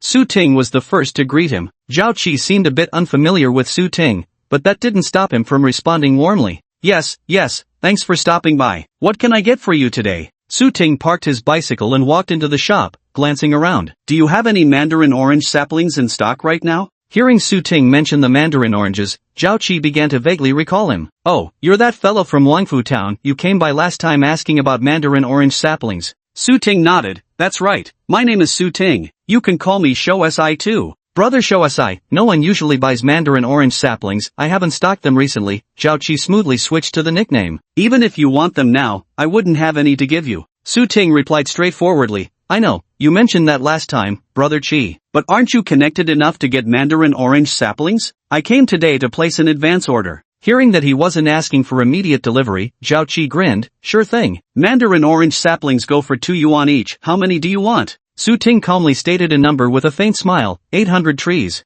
Zhao Qi's smiling face instantly froze. Wearing an expression of disbelief, he stuttered, E8, how many? Su Ting didn't bother elaborating further. Seventh brother, this is a big deal for me. If you can get your hands on genuine sugar tangerine saplings, I'll buy 800 from you at 2 yuan per plant, that's 1600 yuan in total. Zhao Qi froze for half a minute before breaking into an ear-to-ear grin, his enthusiasm now even more fervent than before. 24th younger brother, quick, have a seat first. You must be thirsty after coming all the way from Wangfu town. Let me fetch you some water. Su Ting was indeed parched, so he didn't refuse Zhao Qi's hospitality. Zhao Qi poured a bowl of water for Su Ting and took out a notebook and pencil, asking, Brother 24, when do you need these 800 saplings? Su Ting took a couple of sips to moisten his throat before answering, at the latest, 1 month from now. Zhao Qi jotted something in his notebook and continued, when the time comes, should I deliver them to you, or will you come pick them up yourself? Su Ting raised an eyebrow and countered, what's the difference? Yes, generally speaking, we charge a bit for delivery over here, Zhao Qi said with a chuckle.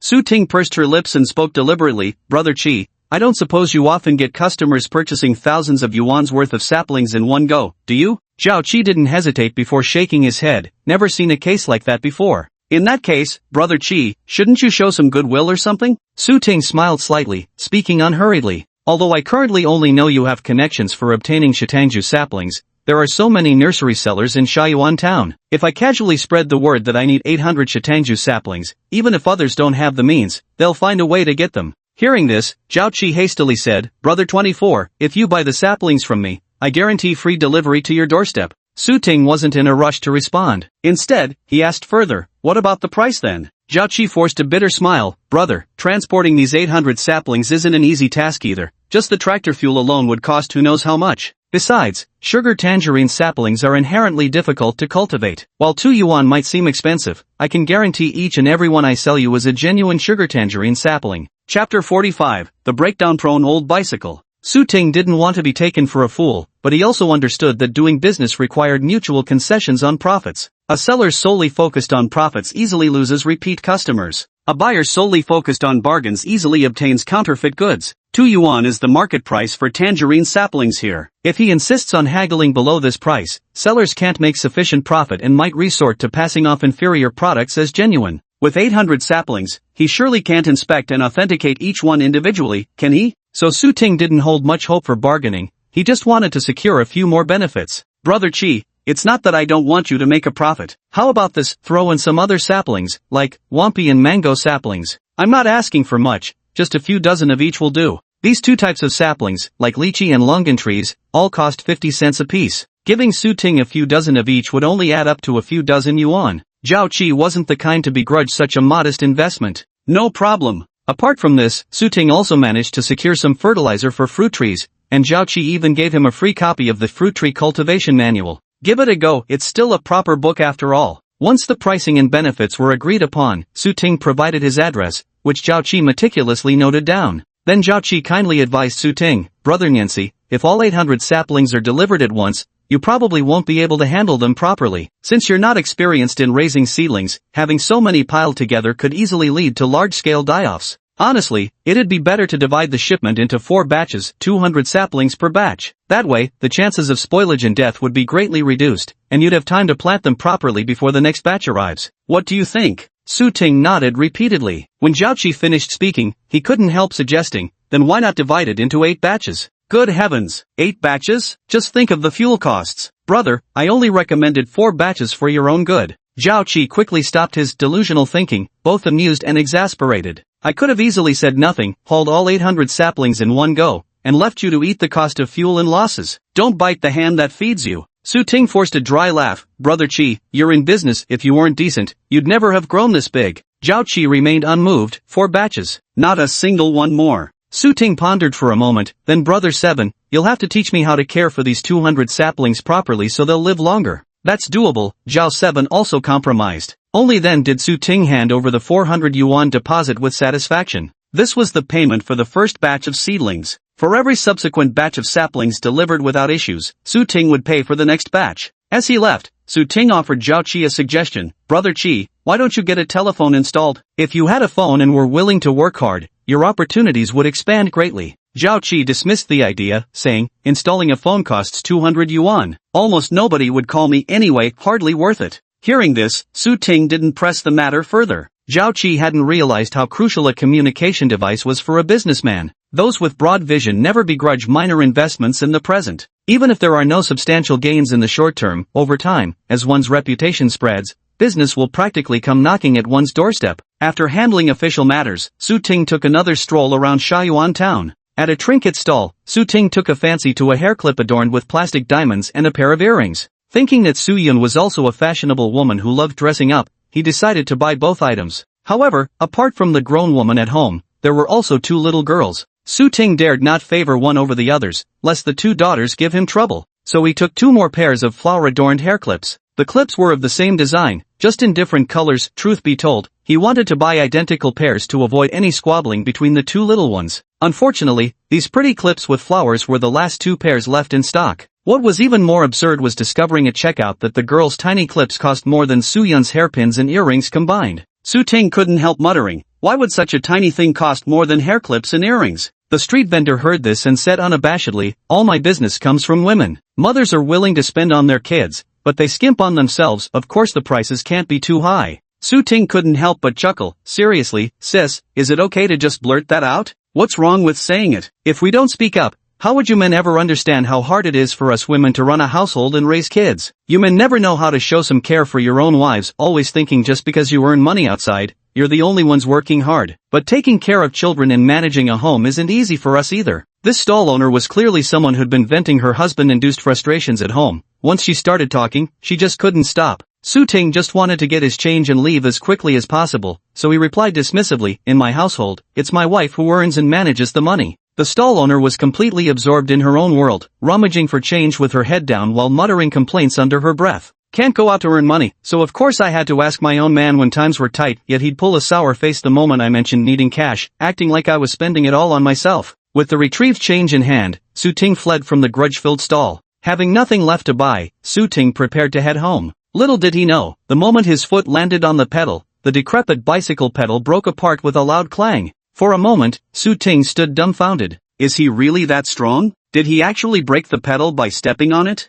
How can he ride the bike back without a pedal? Su Ting had no choice but to push the bike to the repair shop. The repairman checked it and told him, it can't be fixed. The bicycle had been used for years and was on the verge of scrap. Even if he replaced the pedal, the whole thing would fall apart within no time. Su Ting thought about how both his daughters loved riding with him. What if the bike collapsed while they were on it one day, injuring them? Cold sweat immediately broke out on his back. Su Ting glanced at the dazzling array of new bicycles next to the repair shop. Uncle, how much for a bicycle here? Prices vary depending on the model. The cheapest is 180, regular ones cost 2 to 300, and the premium ones go for 4 to 500. After finishing his sentence, the mechanic who also sold bikes added, I don't have any bikes priced at 4 or 500 here. Only folks in the county town can afford that kind of bike. Su Ting then asked in detail about the differences between bikes at different price points. Cheaper bikes use thin-walled seam tubing for the frame, while mid-range ones use normal seamless tubing for the frame, which is a bit safer. At least the frame won't snap while you're riding it. As he spoke, the old man wheeled out a bicycle and let Su Ting feel it for himself. This one costs 180,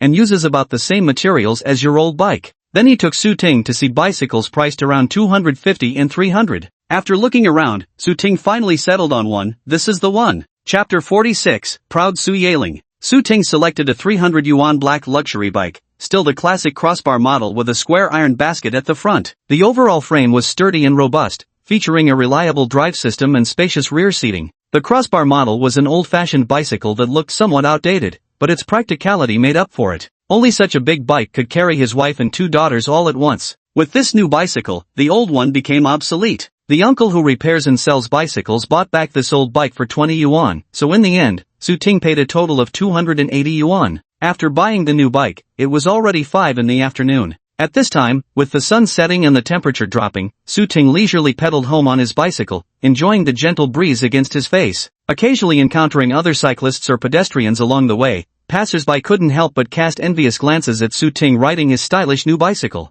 This type of bicycle was among the high-priced items in the nearby small towns. Rarely could anyone afford such luxury. So when Su Ting arrived home, it was inevitable that another storm of discontent would brew. But before that, Su Ting first reveled in the villagers' flattery and admiration. Just as he entered the village, an uncle stopped Su Ting in his tracks. "Wow, you bought a new cart on the 24th? That's right, uncle. I went to Shaiyuan town today, but who knew my old one broke down beyond repair. Had no choice but to buy a new one. Must have cost a pretty penny, eh?" The uncle ran his hand over the cart's body, eyes gleaming. Su Ting hesitated. 280. Got 20 off for trading in the old one. Wow, a full dozen for 300. That's way too expensive. You sure know how to splash out. Uncle's tone carried both exasperation at such profligacy and naked envy. In this whole village, only 4 or 5 families have bought this bicycle model of yours. Who knows if you've stumbled upon easy money or just spend without restraint. You must have drained old Wu and his wife's life savings dry. Su Ting flushed with embarrassment. These folks kept harping on about stumbling upon money,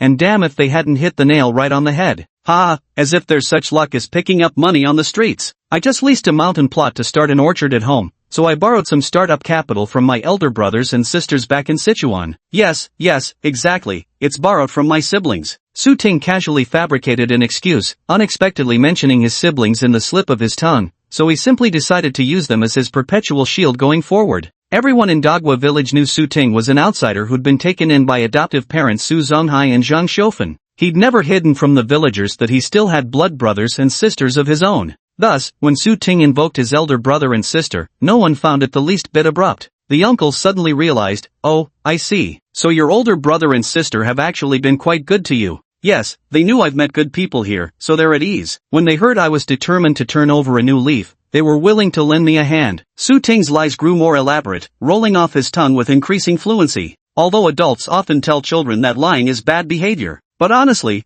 how many grown-ups have never told a lie? Lying comes in different shades. Whether you should lie or not depends entirely on what that lie is meant to achieve. Su Ting thought to himself that lying about these matters was unavoidable for his and his family's safety. Surely it wouldn't make him a bad role model to his children. Later, several more villagers gathered around his newly purchased bicycle. A young fellow pleaded, "Uncle 24, could you let me ride your bike for a bit?" Su Ting eyed him suspiciously. "Do you even know how to ride?" Sure.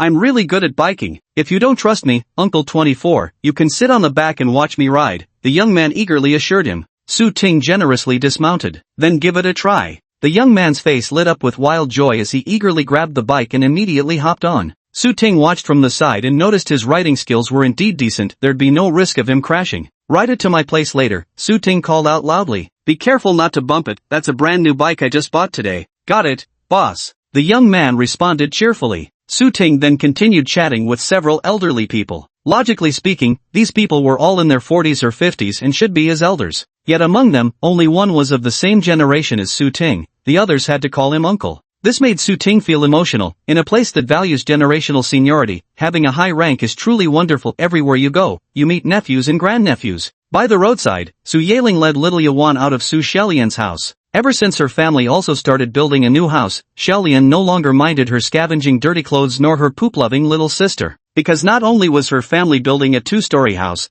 but they were also planning to decorate it. The second floor of Xiaolian's house is actually a rooftop terrace. Her family's second floor contains rooms, while only upwards to the third floor lies the true terrace. So her home was both taller and more spacious than Xiaolian's. Su Yaling informed Su Xiaolian that her father planned to lay tiles on their second floor, meaning her family would soon join households with tiled flooring. Thus little Xiaolian found pleasure in playing with Yeling once again. Su Xiaolian even begged Su Yeling to take her to play on the tiled second floor once their new house was finished being renovated. Su Yeling proudly refused. From that day on, Su Xiaolian made daily efforts to get closer to Su Yeling. 10 minutes ago, Su Yun gave Su Yeling 20 cents. The little girl was originally taking her younger sister to the grocery store to buy sunflower seeds, but Su Xiaolian forcibly dragged them to her house. Su Xiaolian invited her to play on the rooftop terrace of her home, but Su Yeling couldn't care less. She broke free from Su Xiaolian's grip and turned to leave, but when she left Su Xiaolian's house and realized her little sister was missing, Su Yeling went back to look for her.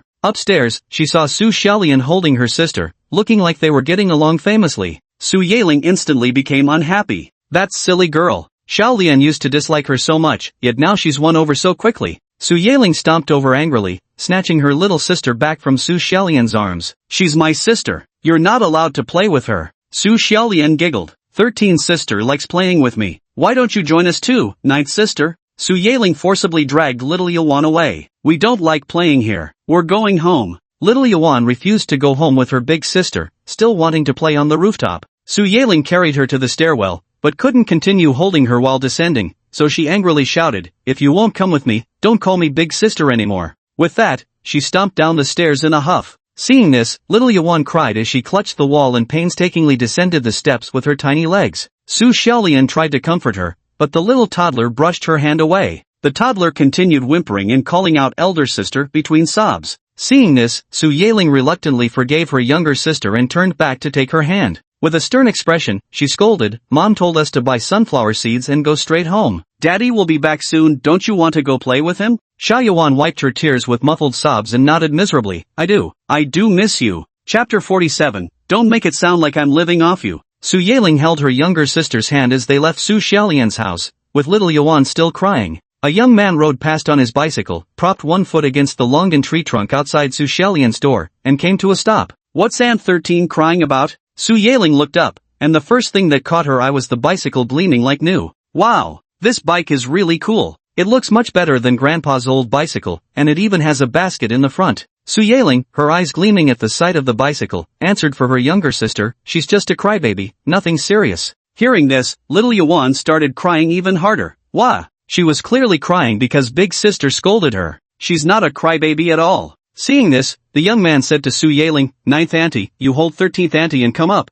I'll take you home." Su Yeling readily agreed. Alright. The young man lowered his bicycle to let both of them climb on, then pedaled around in a loop, bringing them to the threshing ground in front of Su Yeling's house. Su Yeling thought he would stop there, but instead he rode straight up to their doorstep with both passengers. Seeing them riding back on someone else's bicycle, Su Yun asked in surprise, "What happened?" Su Yeling replied eagerly, "Shirsan started crying again just now, so he let us ride his bicycle and managed to cheer Shirsan up." Hearing this, Su Yun smiled at the young man. "Whose child are you? Thank you for bringing 9th sister and the others back." Grinning widely, the young man introduced himself, "Grandmother 24, I'm Shang Jin, son of Yuan Lin from Xia Village's 13th Brigade." Su Yun responded with an "Oh." She didn't know Su Yuan Lin, and now things were awkward. After lifting both children down, Su Yun gently said, "Shang Jin, thank you for your trouble. You can go ahead and enjoy yourself now." Su Shangjin chuckled and asked, "Auntie RSI, can I ride the bike for a bit longer?" Su Yun was baffled by the question. It was his bike, wasn't it? Why did he need her permission to ride it? Could it be because of the folk customs in Dagwa village? Do younger generations really need to consult their elders even over such trivial matters?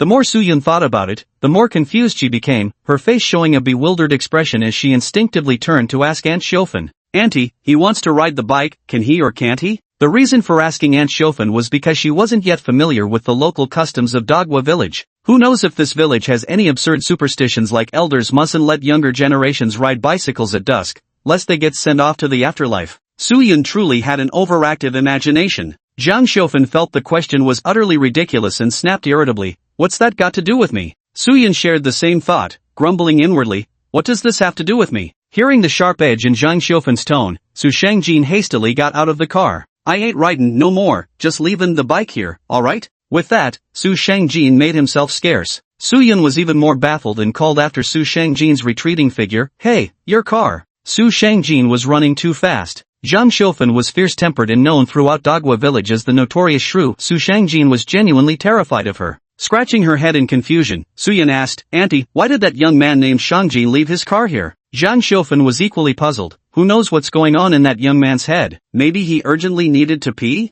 Su Yun. Zhang Xiufen couldn't be bothered to guess anymore. Waving her hand, she said, never mind him, he'll come back to push the cart himself. Su Yaling asked excitedly, Mom, can we ride this bike for a while? No, this is someone else's bike. Su Yun refused without hesitation. Su Shangjin ran away before slowing his pace. As he was heading home, he bumped into Su Ting coming the opposite way. Su Shangjin hurriedly said, Uncle 24, I've left your bicycle at your doorstep. Su Ting nodded, alright. Walking to the threshing ground, I spotted Su Yaling and little Yuan from afar, excitedly circling around that bicycle. Su Yun was washing vegetables nearby while warning them not to touch the bike. Daddy! Daddy! Suddenly, little Yuan caught sight of her father, turned around joyously, and came trotting over. Su Ting crouched down, and little Yuan immediately threw herself into his arms. Ah, does my little girl miss her daddy? Holding the toddler close, Su Ting raised his stubbly chin and gently nuzzled her rosy cheeks. The ticklish sensation made Yuan giggle uncontrollably. Dad! Oh my god! Seeing her father actually walking back, Su Yaling showed a shocked expression. Su Ting was startled by her exaggerated tone. Why are you making such a fuss? Su Yaling ran over frantically, her face full of anxiety as she asked, Dad, where's grandfather's bicycle? I was waiting for you to come back so you could take me for a ride. Su Ting was taken aback. But the car is at home? Su Yaling looked baffled. Have you been drinking? Su Ting, huh? This completely mismatched conversation left Su Ting with a string of question marks floating above his head. Su Yaling had already leaned in to sniff whether he carried the scent of alcohol. You haven't been drinking? Then why are you talking nonsense? Su Yaling stamped her foot in frustration. You rode the bicycle out this afternoon, you rode it to Shaiyuan. How could it still be at home? Hearing this, Su Ting shrugged. That old bicycle, I sold it. Su Yaling stood thunderstruck, petrified where she stood. Then I bought a new one. Su Ting added, pointing to the sleek, pitch-black bicycle gleaming brand new in front of their house. That one right there. The next moment, Su Ting witnessed firsthand how swiftly a person's expression could change.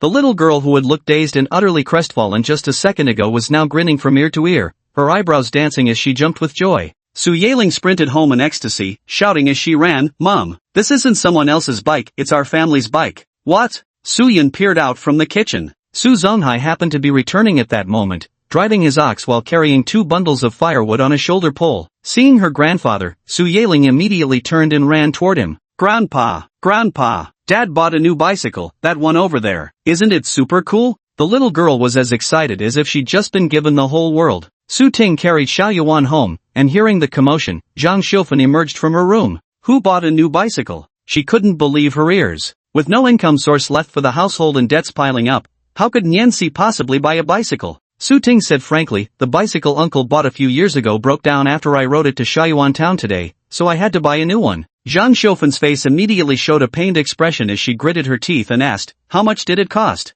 Over 200. Su Ting didn't think he needed to hide the truth. It was his own money he spent, why should he care about others' reactions? Zhang Xiufen's face darkened as she said with a pained expression, over 200. You two go out to work and only give the family 500 when you come back at year's end. And now you just casually spend over 200 on a bicycle? How are we supposed to live like this? Su Ting's expression darkened slightly, though I haven't sent much money home over the years, Xiaoyan sends money back every single year. Just because the amount we bring home at year-end is small doesn't mean we've given the family little. Besides, I gave Auntie 700 more for the new year. When Wang Nan came asking for the medicine money and Auntie said it was gone, I didn't say a word, just quietly covered it myself. This year, whether it was building the new house, leasing the mountain land, or now buying saplings and the bicycle, I never asked Aunt for a penny. Don't make it sound like I'm leeching off the family or stealing money from your hands. Chapter 48. Every family has its own problems. Su Ting finished speaking and headed to his uncle's house. He and Su Yun were staying at his uncle's place temporarily, so their belongings were naturally kept there. He'd brought 1,000 yuan with him when he left home today, originally planning to pay half of the deposit up front. To his surprise, Zhao Qi offered to deliver the saplings in 4 batches, reducing the deposit by half from what he had expected. Fortunately, the smaller deposit left enough for Su Ting to buy the car, otherwise, he wouldn't have had sufficient funds. The deposit of 400 yuan plus the 280 yuan for the car totaled 680 yuan, leaving him 700 yuan bills short. Su Ting set aside the remaining 300 yuan in whole bills, keeping the 20 yuan in loose change for household expenses. Today he rode for over 3 hours and worked up a full sweat, so he grabbed his clothes ready to take a shower. Ursi, come have some kanji. The Su Zongchuan household had already started their meal. Seeing Su Ting come out of his room, they invited him to join them. Su Ting smiled and said, my family's probably cooked already, I'll shower first. As they spoke, little Yuan walked ahead while Su Yun followed behind, mother and daughter coming together to call for Su Ting. Daddy, dinner's ready. Su Zhichuan's wife Li Meiying quite enjoyed teasing little Yuan. She extended a bowl brimming with pork porridge to tempt her. 13th sister, come eat some pork porridge. Little Yuan's footsteps faltered, and it seemed she might be lured over any moment. Su Yun quickly grabbed her, both amused and exasperated, saying, I asked you to call Dad back for dinner, how did Auntie's bowl of porridge lure you away instead? There's no harm in letting her have a bit, Li Meiying said to Su Yun. Su Yun hurriedly explained with a smile, sis-in-law, the food at home is ready too. If she eats now, she won't have an appetite later. Just leave her be, this little one just has greedy eyes. Xiao Yuan nibbled her fingers and stared longingly at her aunt. Mama, there's pork porridge. We've got pork at home. Su Yun picked her up directly. Li Meiying came over with a bowl, using her chopsticks to scoop up a mouthful of thick meat porridge and feed it to Xiao Yuan. As she did so, she said, if you can't eat where you are, just have it here at my place. Watching Xiao Yuan chew and swallow the meat porridge, Li Meiying asked with a beaming smile, is it tasty? Xia Yawen nodded, her face glowing with a brilliant smile as she said in a sweet, soft voice, tasty. Oh my goodness, what an adorable little one. Li Meiying couldn't resist reaching out to gently pinch the child's plump little cheek. Su Yun's eyes brimmed with amusement as she replied modestly, that's not adorable, she's clearly just a little glutton. All children are like this. 13th sister, come to auntie here. Li Meiying held a bowl in one hand while reaching out to embrace her with the other. Xiao Yuan glanced at her mother. Su Yun said, it's fine to play with auntie for a while, but you mustn't stay for dinner at her place. In the countryside, pork was a luxury few families could afford regularly. Aunt Xiaofan had once advised her that whenever she saw a household eating pork, she should tactfully excuse herself and never impose on their meal. Over the past 6 months, her own family had meat almost daily, their circumstances now appearing even better than brother Zhichuan's household. She felt particularly embarrassed at the thought of her daughter competing with their children for meat dishes. Little Yuan obediently climbed into auntie's embrace. Li Meiying cradled the child on her lap, amusing her with playful gestures while spoon-feeding her kanji. Su Yun urged, sister-in-law, please eat first. We'll go back for our meal shortly, no need to keep feeding 13th sister. As for Yuan, that little rascal, she'd been reminded not to eat more, yet she nibbled away with increasing enthusiasm. While they chatted, Su Ting had already carried a bucket of cold water into the washroom. The summer heat was relentless. Su Ting directly washed with cold water, a lifelong habit spanning both his existences. Su Ting finished his shower and came out to find Su Yun still chatting with Li Meiying. Su Zhenxiu and Su Changhu were each holding tin lunchboxes, chasing and playing in the courtyard. Su Changlong, now in junior high, was more composed than his younger siblings. Holding a bowl, he was feeding little Yuan, who sat on a stool. Drying his hair with a puzzled look, Su Ting asked Su Yun, didn't you say dinner was ready at home? Su Yun glanced back at him. We were waiting for you. Su Ting pointed at a nearby toddler already eating heartily, looks like she's nearly full. Su Yun also looked over and sighed helplessly, uncle served Yuan a second bowl already. Whoa, sis 13's got quite the appetite, Su Changhu blurted out. Su Yun smiled sheepishly. Upon hearing this, Su Zongchuan began rambling, kids grow fast when they eat more. Back in my day, we had nothing to eat, years of famine left every edible root dug up from the hills. The moment he spoke, Li Meiying's expression darkened as she muttered impatiently, here we go again. Su Yun threw an embarrassed, pleading glance towards Su Ting. Su Ting calmly said, I'm done washing up too, let's go over first.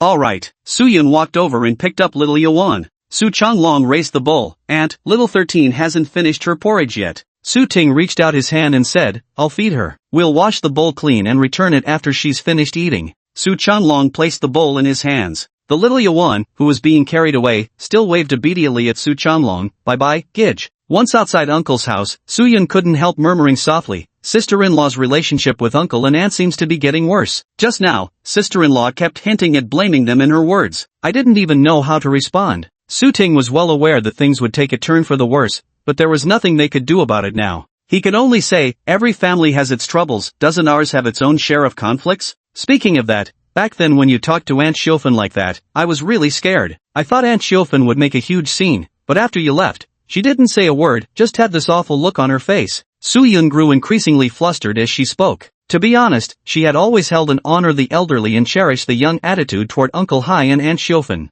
In her view, she should respect her elders and yield to them. So when Aunt Xiaofan scolded her, she never talked back. In the past, Su Ting was the same way, he almost never had direct conflicts with Aunt Xiaofan and others. Those previous occasions where Su Ting argued with Aunt Xiaofan to spare her the pressure of being urged to have children, and this evening's situation too, neither had ever happened before. Su-yun felt both moved and astonished, yet there was also a trace of worry. Su-ting, however, showed little concern and said firmly, if I don't take a stand once to show Aunt Xiaofan my boundaries, she'll keep pushing endlessly. I can't possibly consider their approval or happiness with every step I take. When I used to gamble away money playing mahjong, they never interfered this much. Now that I'm putting money to proper use, they suddenly have endless opinions. Don't you find that completely unreasonable? Noticing that this matter had also upset Su-ting, Su-yun gently soothed him with a soft voice. As long as we communicate properly, Uncle Hai and Aunt Xiaofan will surely support you. Their current worries stem from losing confidence in you due to your past behavior. Of course, we can't rule out the possibility that they may have some selfish motives, but regardless, we're all family. As the younger generation, we should show them a little more patience. Chapter 49, Estrangement. Su-ting's expression darkened as he said, I just can't stand their mentality, as if all the money we earn should rightfully belong to them. But when it comes to them, once the money's in their hands, it becomes their private property. Even if we're desperate for funds, don't expect them to contribute a penny. It makes me feel like nothing more than a money-making tool for those two.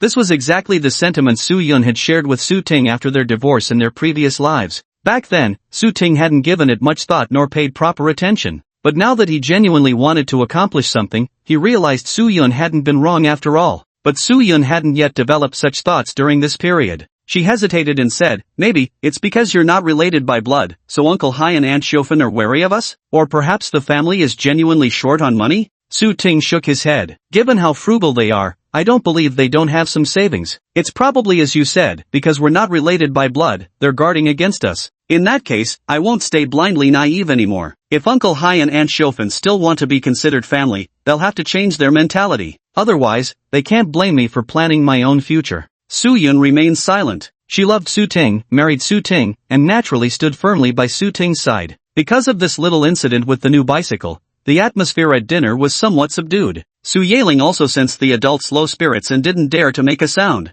Xia Yawen drank 2 bowls of pork porridge until her belly was round and full. Unable to eat another bite, she sprawled across her mother's lap and fell fast asleep. In the end, it was Su Zonghai who broke the silence first. Ershizi went to buy saplings today, when will they be delivered? Su Ting replied in a normal tone, they said in about a month. Did you buy it from Zhao Qi in Shaiyuan? Yes, Brother Jiafu said Zhao Qi is the most renowned fruit seedling merchant in Shaiyuan. Zhao Qi has his own connections and makes a tidy sum every year just from selling saplings and seedlings. If they arrive in a month, even better, by then we'll have finished harvesting the peanuts and have time to plant the trees. Su Ting nodded, I was also thinking of planting trees after the busy farming season ends. I'm full. Zhang Xiaofan suddenly put down her chopsticks, wiped her mouth, and got up to leave. Su-yun froze for a moment, watching her retreating figure with troubled eyes. Su Zonghai grunted, ignore her, she'll be fine on her own in a bit. He held a bowl in one hand and chopsticks in the other, his eyes seemingly fixed on the dish as he began to speak in a gloomy voice. 24, you've got your own mind, I won't say much. Don't take Xiaofan's words to heart. There are things we've told you that you wouldn't listen to,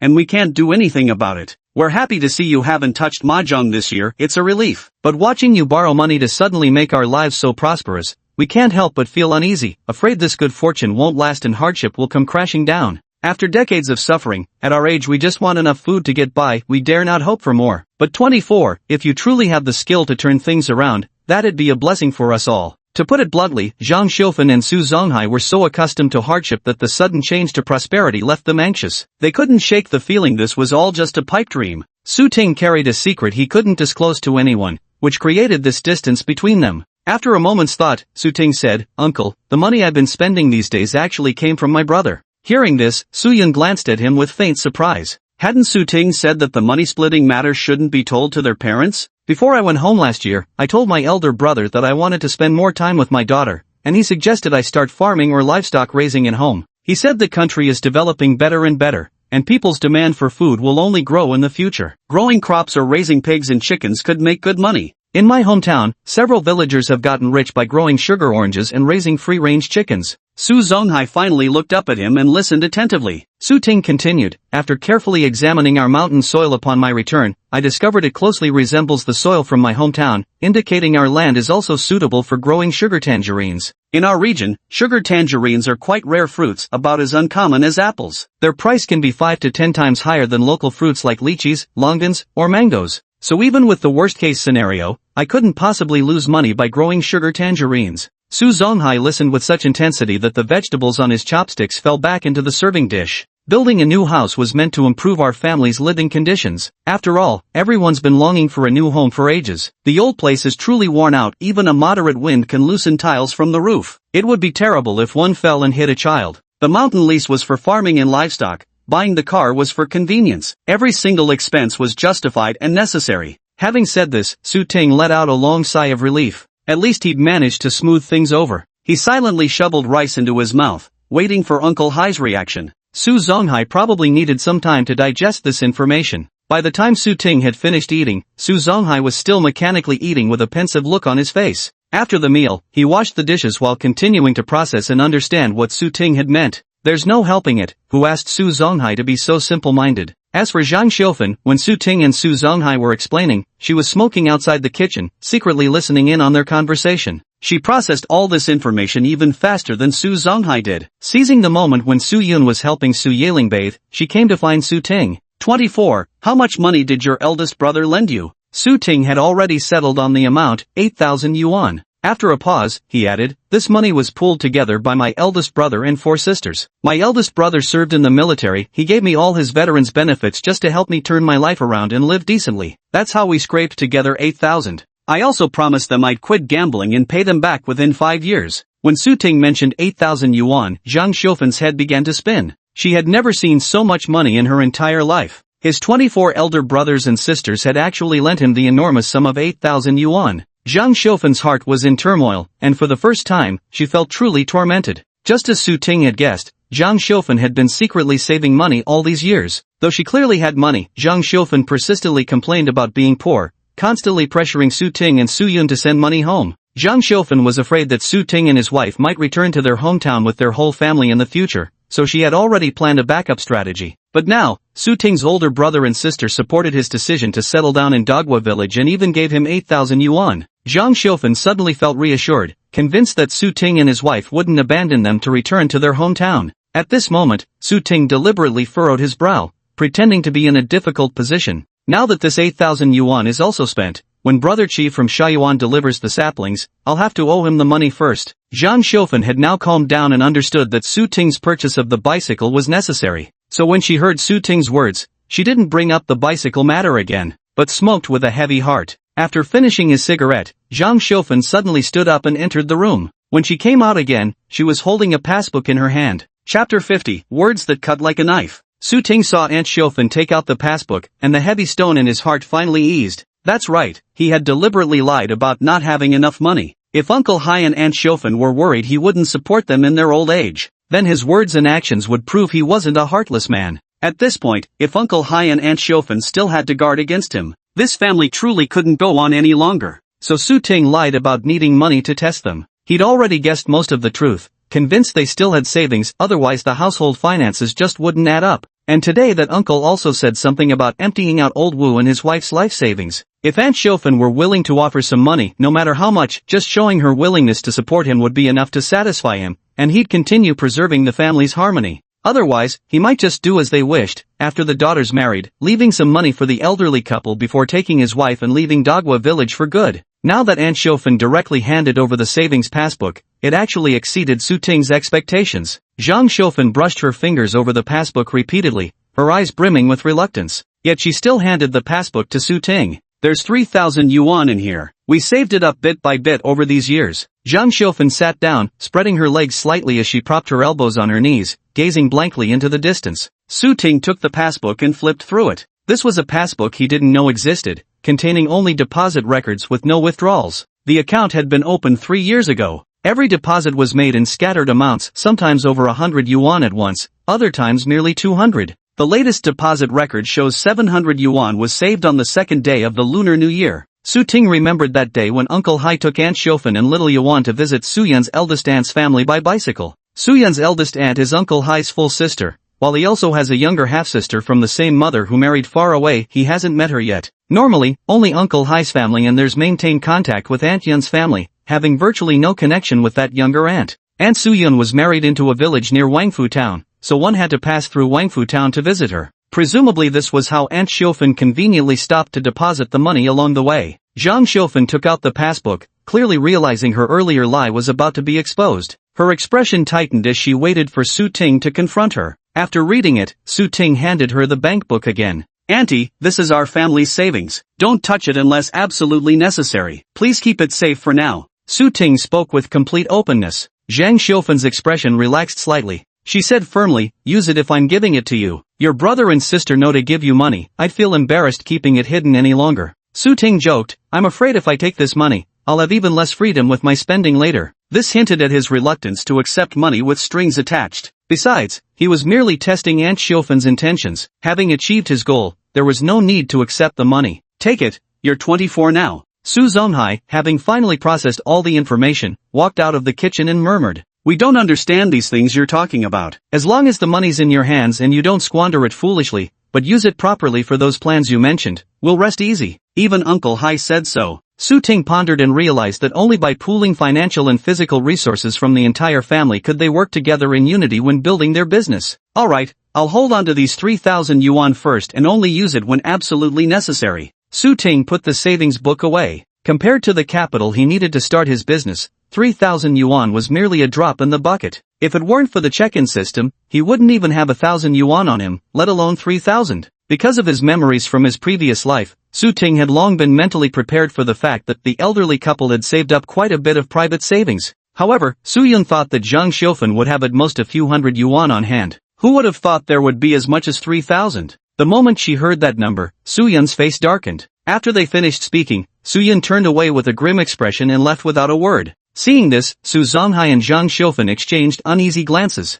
Scratching the back of his head nervously, Su Zonghai said helplessly, "Little Yun must have gotten upset hearing us mention our savings." Zhang Xiufan, tough on the outside but weak within, insisted stubbornly, "What's she got to be unhappy about? We're the ones taking care of her 2 kids at home, raising them through thick and thin. Can't we even ask for a little compensation for our hard work? Those kids are hers, not mine. Raising them was no easy task." She went off to work with no worries, while I often stayed up all night. "Auntie, don't you think it's inappropriate to say such things in front of me?" Su Ting cut her off, his tone noticeably colder. Zhang Xiufan opened her mouth but couldn't find the words to respond. Su Ting said sternly, "Uncle, Aunt, since you've adopted me and treated me as family, then my wife and children are your daughter-in-law and granddaughters. Which grandparents in the village would ask their son and daughter-in-law for money when taking care of grandchildren? Don't ever say such things again, or it means you don't consider me as family, let alone my wife and children. Don't you feel how affectionate Yaling and Yuan are toward you both? Isn't their heartfelt affection the best repayment for your efforts?" Su Zonghai glared darkly at Zhang Xiufan, unusually angry with her. "Was that mouth of yours just made for spouting nonsense? Can't you tell proper words from improper ones? If you don't want to look after your granddaughters, that's your business. I never thought of asking for hardship compensation."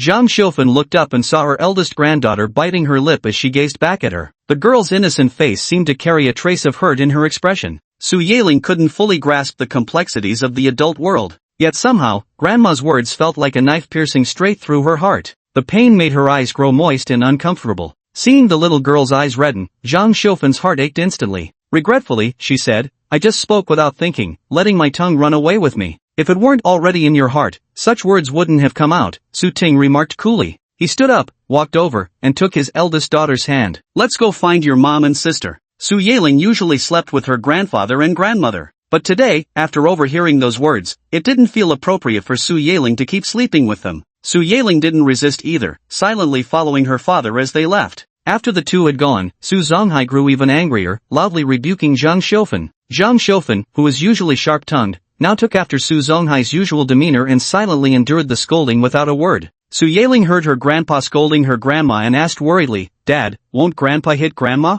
"He won't. Have you ever seen your grandpa raise a hand?" Su Ting reassured her. Su Yaling sighed wistfully, "Normally it's always grandma scolding grandpa. Why is it the other way around today?" Su Ting spoke bluntly, "Because your grandmother made a mistake, and those who do wrong deserve to be scolded." Su Yaling lifted her head, her eyes filled with sadness and worry, and asked, "What did grandma mean by what she just said? Does she dislike me and my sisters so much that she won't take care of us unless mom pays her?" Chapter 51, A Man Should Cherish His Own Wife. Su Ting avoided answering, "Don't overthink it." He really didn't know how to comfort children. As soon as they arrived at Su Zhichuan's house, Li Meiying quietly asked, 24, "What's wrong with Yun? She was crying just now, and when we tried talking to her, she ignored us completely, went straight into her room and locked the door." Su Ting was startled. His wife had cried? His anxiety deepened even further. Uncle Hai and Aunt Xiaofan always claimed the family had no money, even though Xiaoyun sent money home several times a year. When we previously asked Uncle Hai how much they'd saved and if it was enough to build a new house, Aunt Xiaofan immediately said they hadn't saved anything, that the family didn't have a single cent. But just now, Aunt Xiaofan pulled out a passbook showing 3,000 yuan in savings. When Xiaoyun found out, that's when.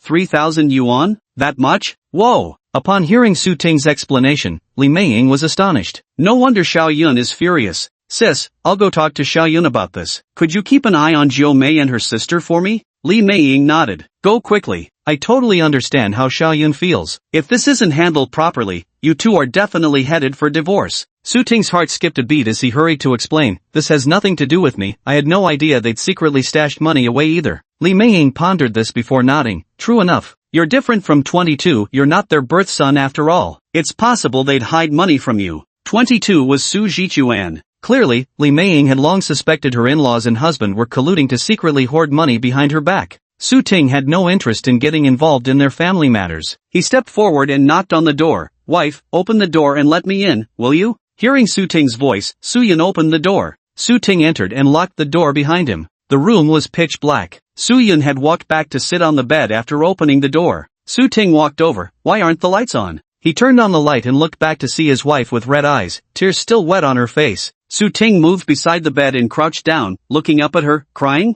Su Yun turned her head away, silently wiping her tears. The bitterness and grievance in her heart were nearly drowning her. Su Ting raised his hand. I swear, I wasn't sure before that Uncle Hai and Aunt Xiaofan had hidden money. I absolutely never conspired with them to take advantage of you. Hearing this, Su Yun choked back a sob. I never once doubted them before, never imagined they could do this. We worked ourselves to the bone every day with overtime to meet deadlines. I never complained, just focused on earning money to give everyone a better life. I couldn't even bring myself to buy new clothes for myself. Su Ting stood up and hugged her. Husband knows you've been the one holding this family together all along. I kept going out to play mahjong and losing money, drinking and smoking too. My monthly salary wasn't even enough for myself. Almost every penny sent home was what you scrimped and saved. Su Yun sobbed quietly. Then why do they treat me this way? They keep telling me there's no money at home. I've been wanting to build the new house early, that old place is so dilapidated. When the typhoon came last time it blew off so many roof tiles that nearly hit Yaling. I've been saving so hard just so we could move into a new house sooner. The money reached their hands, we'd saved up a whole 3,000 already, but they kept lying to me claiming there wasn't a single cent at home.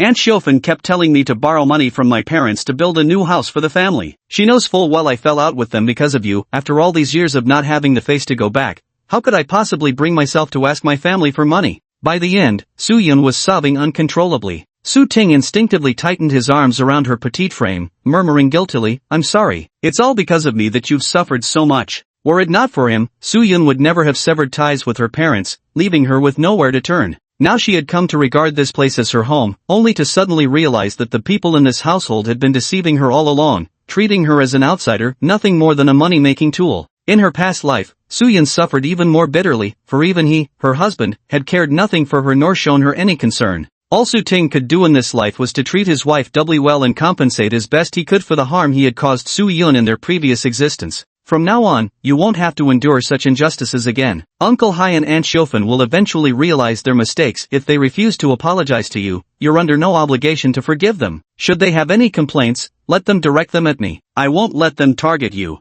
Su Ting declared resolutely. A man should cherish his own wife. He was determined to protect Su Yun from being bullied or wronged. Though Su Yun remained silent, she quietly wrapped her arms around him in return, burying her face against his stomach as her tears gradually ceased. Husband. With a stuffy nose and muffled voice, Su Yun cooed like a spoiled child. Su Ting's heart melted as he looked down. Su Yun tilted her head upwards, her eyes rimmed red along with the tip of her nose, her lips slightly pouted, a picture of delicate vulnerability. Su Ting couldn't hold back any longer. He immediately leaned down and kissed her soft lips. The battle slowly unfolded. While conquering territories, Su Ting found himself distracted with thoughts. Thankfully the kids are being looked after by someone, and thankfully I locked the door when I came in. Given the urgency of time, prolonged combat might arouse suspicion. Thus Su Ting wrapped up the battle within half an hour. The two quickly pretended to have just reconciled and left the room to look for the children. But the house was eerily quiet. After searching around, they found that Su Yaling had already fallen asleep with Su Jinying and Su Jinshiu. Little Yuan had been taken by Li Meiying to sleep in her and Su Jichuan's room. The young couple slunk back into their room in humiliation. With the door closed, they went for another round. After Su Ting's diligent cultivation throughout the night, his wife's mood had shifted from gloomy to sunny. Yet afterwards, Soo-yeon couldn't help but feel a twinge of guilt. She had been so preoccupied with sweet marital bliss that she'd completely neglected her daughter. Learning from her husband about their eldest daughter's melancholy, she grew deeply agitated. So the next day, Soo-yeon rose exceptionally early as well. When encountering Soo Zong-hai and Jang Shofan, Soo-yeon greeted them with her usual cordiality. She behaved as usual, allowing Soo Zong-hai and Jang Shofan to secretly breathe a sigh of relief. But their eldest granddaughter hardly spoke to them anymore. Jang Shofan even abandoned her usual fierce demeanor and spoke softly to Su Yeling, yet the granddaughter responded weakly without enthusiasm. Soo Zong-hai also devised a plan. He wheeled out the bicycle and said kindly to his eldest granddaughter, "Jomei, I'll take you to school this morning." Su Yeling quietly brushed her teeth without uttering a word. "Today I'll take Yeling to school. Yuan is still sleeping over at her aunt's place. Remember to check on her later," Soo-yeon said softly. Neither of them dared to oppose Soo-yeon's suggestion, as they both felt sheepish around her. After washing up, Soo-yeon walked her daughter to school. She didn't know how to ride a bicycle, so she could only accompany her daughter on foot. Noticing her daughter's low spirits along the way, Soo-yeon asked with concern, "Yeling, are you feeling unhappy?" Su Yeling pressed her lips together and murmured dejectedly, "Mom, without blood ties, does that mean we're not truly family?" Chapter 52, The Bank Book Incident. Though Soo-yeon hadn't openly quarreled with Jang Shofan yesterday, the matter still weighed heavily on her mind. However, she showed no trace of dissatisfaction in front of her daughter. Putting on a carefree expression, she said, "Don't overthink it. Family is family, blood relations don't matter that much. There are many things between adults that children your age can't possibly understand, and worrying too much won't help." Su Yeling nodded gloomily. Soo-yeon had her own unresolved issues and couldn't counsel her daughter, only hoping the adult's problems wouldn't affect the child. While Soo-yeon was taking Su Yeling to school, Su-ting also discussed the matter with Soo Zong-hai and Jang Shofan. "Uncle, aunt, regardless of anything else, Xiaoyun genuinely cares for you both." Su-ting looked at them earnestly. "You said the family was short on money, so Little Yun tightened her belt to save and send money home. That was unkind of you. If you want the family to live peacefully, when Little Yun comes back, you should take the initiative to admit your mistake to her." Soo Zong-hai agreed quite readily, "Done." Jang Shofan found it hard to swallow her pride and muttered reluctantly, "Is that really necessary?" She still wanted to pretend nothing had happened and brush it off casually. But his past life experiences had taught Su-ting that the consequence of carelessly dismissing Soo-yeon would be Soo-yeon holding a lasting grudge against them. He said quietly, "Every heart is made of flesh. Xiaoyun may have a gentle nature and never talks back to her aunt, but that doesn't mean she has no temper. If you think you won't mind even if Xiaoyun ends up treating you too the same way Ji-kwan's wife treats her in-laws, then go ahead and do as you please." No sooner were the words spoken than Jang Shofan flew into a rage. How dare she? Seeing this, Su-ting's expression also turned cold. "This isn't a question of daring, but of whether you deserve it. Xiaoyun did nothing wrong yet suffered harm from you. She has every right to dislike you, and when the time comes, I won't take your side either, because you're clearly in the wrong, auntie."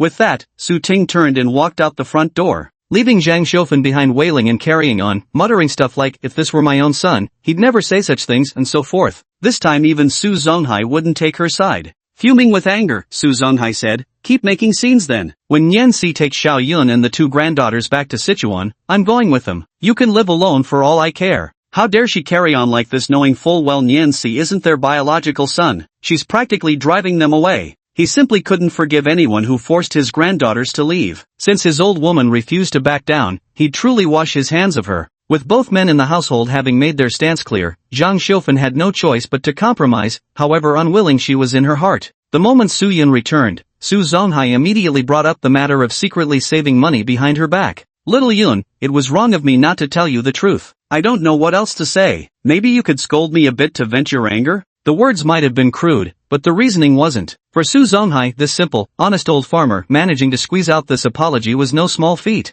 Soo-yeon remained silent. In fact, she knew the whole affair must have been instigated by Aunt Shofan. Given Uncle Hai's personality, he wasn't cunning enough to devise such a well-thought-out scheme. Thus, most of her anger was directed at Aunt Shofan. If Jang Shofan didn't say something, Soo-yeon's anger wouldn't subside. After Soo Zong-hai finished speaking, everyone's gaze turned to Jang Shofan. Jang Shofan looked extremely uncomfortable. Her face twisted in bitterness as she sighed heavily. "Little Yun, see, my fate's been hard, never could bear a child. When Nyen-si came to our home at 24, I was overjoyed. I'd planned to find him a local bride nearby, but then he went and chose you. Truth be told, you're both from Sichuan. Once married, who knows when you might up and return there, leaving us old folks with no one to rely on. The very thought makes my heart flutter with panic. That's why I secretly stashed away a nest egg, nothing major really, right?" Su Ting realized Aunt Xiaofan wasn't genuinely apologizing at all, but rather making excuses for herself. Su Ting turned to look at Su Yun, his gut telling him his wife would be even angrier. Sure enough, her daughter-in-law's face turned alternately pale and flushed, her anger visibly intensifying rather than subsiding.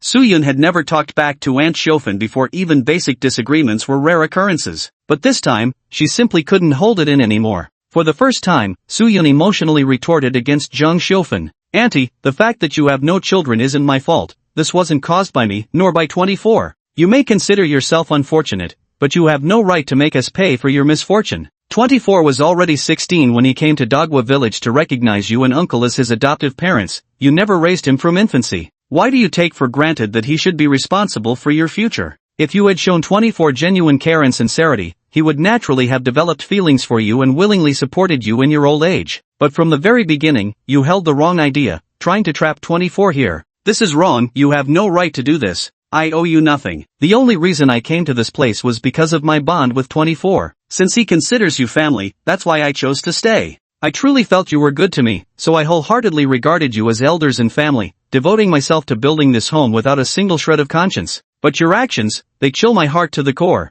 After all, it was Su Yun's first time confronting her elders. Her words came out stammered and hesitant. Her face flushed crimson with emotion as she poured out her heartfelt words like beans spilling from a sack. Zhang Xiaofan was just a rural woman with a fiery temper and a sharp tongue. But when it came to a real debate, she was no match for Su Yun. Su Yun's barrage of words hit like continuous machine gun bullets, carrying tremendous force. Both Su Zonghai and Zhang Xiaofan fell silent. After Su Yun finished speaking, an awkward silence settled over the room. Su Yun's chest was still heaving rapidly, her face flushed, tears brimming in her eyes. It wasn't that she was truly this fragile. The more she spoke, the more anguish welled up inside her. If it weren't for this incident, Su Yun would never have imagined this was how Uncle Hai and Aunt Xiaofan truly saw her in their hearts. The two elders she had always respected actually viewed her as the woman who stole their adopted son, believing she ought to endure hardships without complaint and slave away for them tirelessly. With such an attitude, how could they not guard against her like an outsider, like an enemy? Seeing his wife had vented enough, Su Ting prepared to speak up and ease the tension.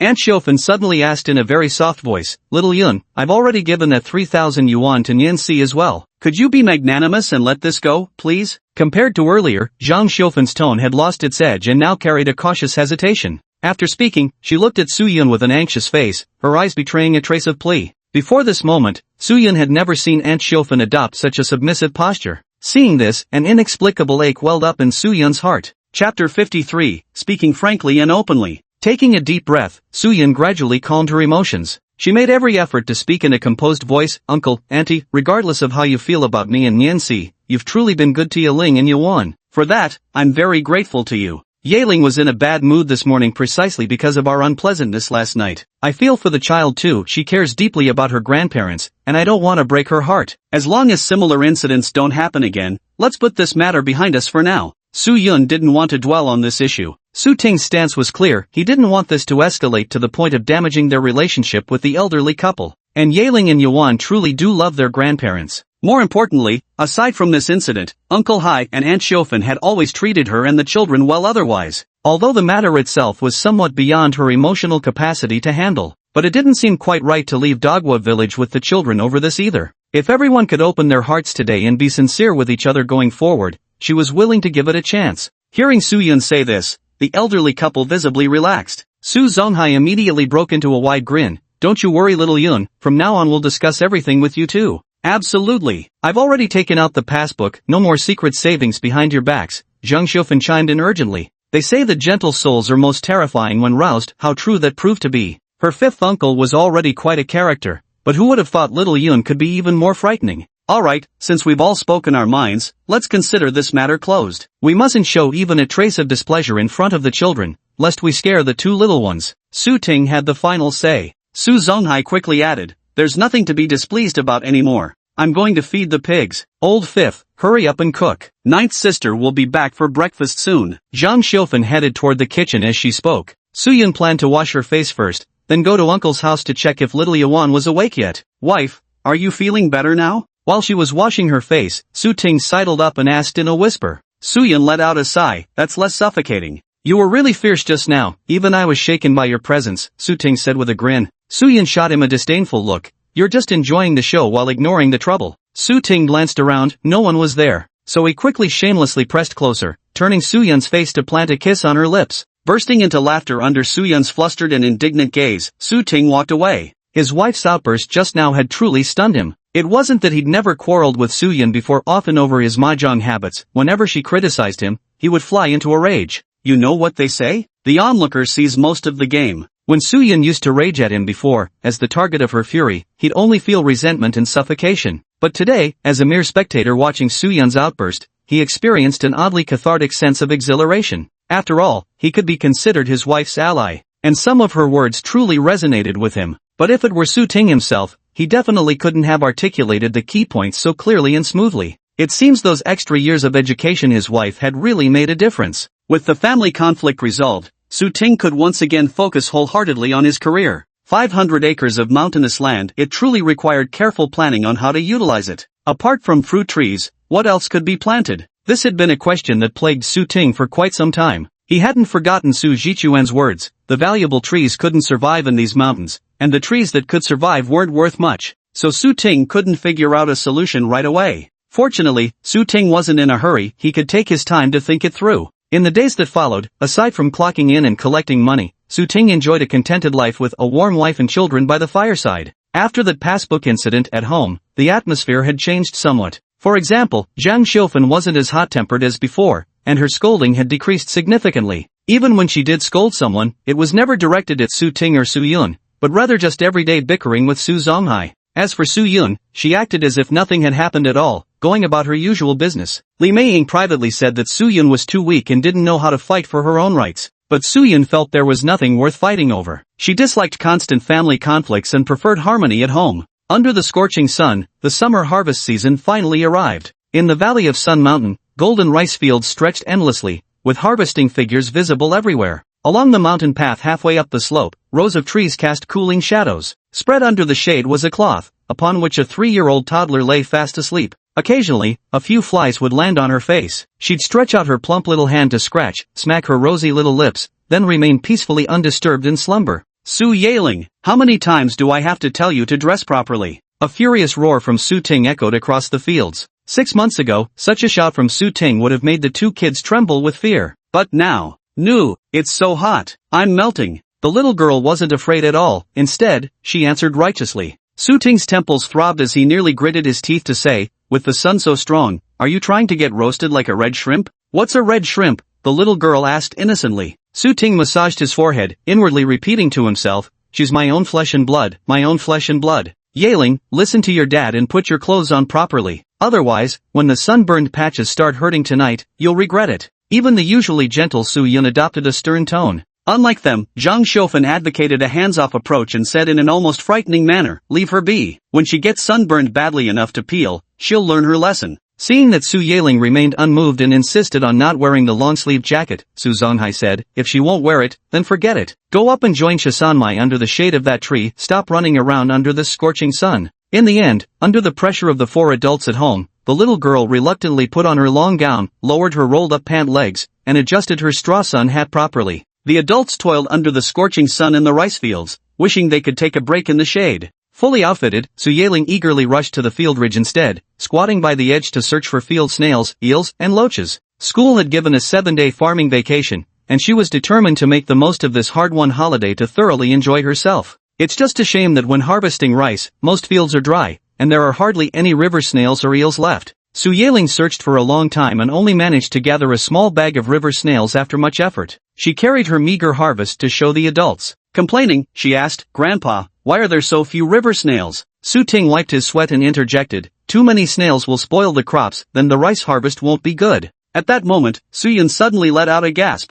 What is this? Chapter 54, Summer Harvest, a dad who sets his kids up. Su Ting walked over with his sickle in hand. Where? Su Yun pointed to the rice paddy ahead, and Su Ting parted the heavy stalks to catch a glimpse of a small black shadow darting past. There was a nest on the ground, with several eggs nestled inside. Speckled with black spots, the eggs were only half the size of chicken eggs. It's a moorhen nesting in the rice field. Look, there are even eggs, she said. Su Ting bent down to pick up the bird's nest and showed it to Su Yun. Was that a moorhen running by just now? Su Yun asked curiously, picking up an egg. Is this a chicken egg or a bird egg anyway? I think this thing is probably a bird, Su Ting replied uncertainly, turning his head to ask, Uncle Hai, is a moorhen actually a chicken or a bird? Su Zonghai, who was bent over cutting rice stalks, didn't even look up at the question. A moorhen isn't a chicken at all, it's just a bird with chicken in its name. Su Yun was puzzled. If it's a bird, why is it called a chicken? Who knows? Everyone just calls it that, Su Zonghai said gruffly. Su Ting shrugged and stopped dwelling on the question, calling loudly for the eldest girl instead. Su Yaling, thrilled to hear about bird eggs, came running eagerly. She took the nest from her father's hands and cradled it carefully like a treasure.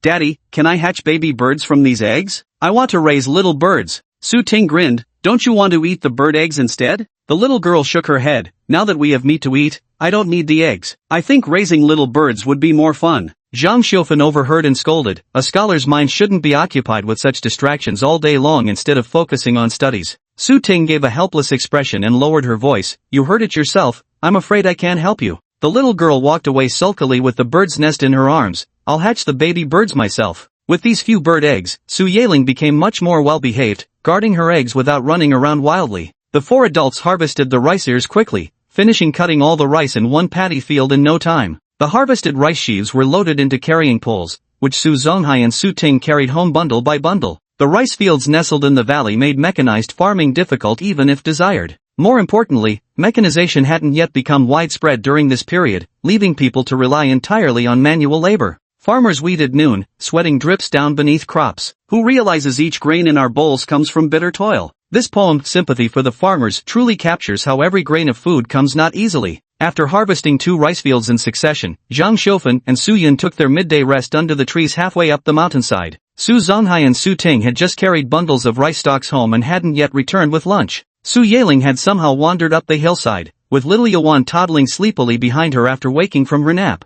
The 2 little girls were darting in and out of the bushes. Zhang Xiufen began to fret when she saw them. Under this blazing sun, Zhomei, what are you doing wandering up the mountain? And dragging Shisanmai along too? Watch out or the caterpillars will cover you both in stinging welts. Nai, I saw a little rice sparrow run up here just now. I want to catch it, Su Yaling replied with her head bowed, her eyes intently scanning the undergrowth. Su Yun was worried about them. Yaling, come down quickly. Yeah, I'll come down in a bit, Su Yaling replied with extreme disinterest, completely absorbed in her search for the missing chick. Little Yuan loved tagging along with her big sister, mimicking whatever she did. Now she was earnestly bending down to search for something too, though in truth, she hadn't the faintest idea what her sister was actually looking for. Being small and short-legged, Su Yun worried the child might hurt herself wandering aimlessly on the mountain. She went up and forcibly carried Yuan down. Ding ding dong. At that moment, the sound of a bicycle bell rang out. Su Yun turned toward the sound and saw her husband riding his newly bought bicycle, slowly approaching with a bamboo basket in tow. Yaling, come down quickly. Dad's brought food, Su Yun called out again, this time with a bit more urgency in her voice. Su Yaling could tell this was a command and knew she couldn't refuse any longer.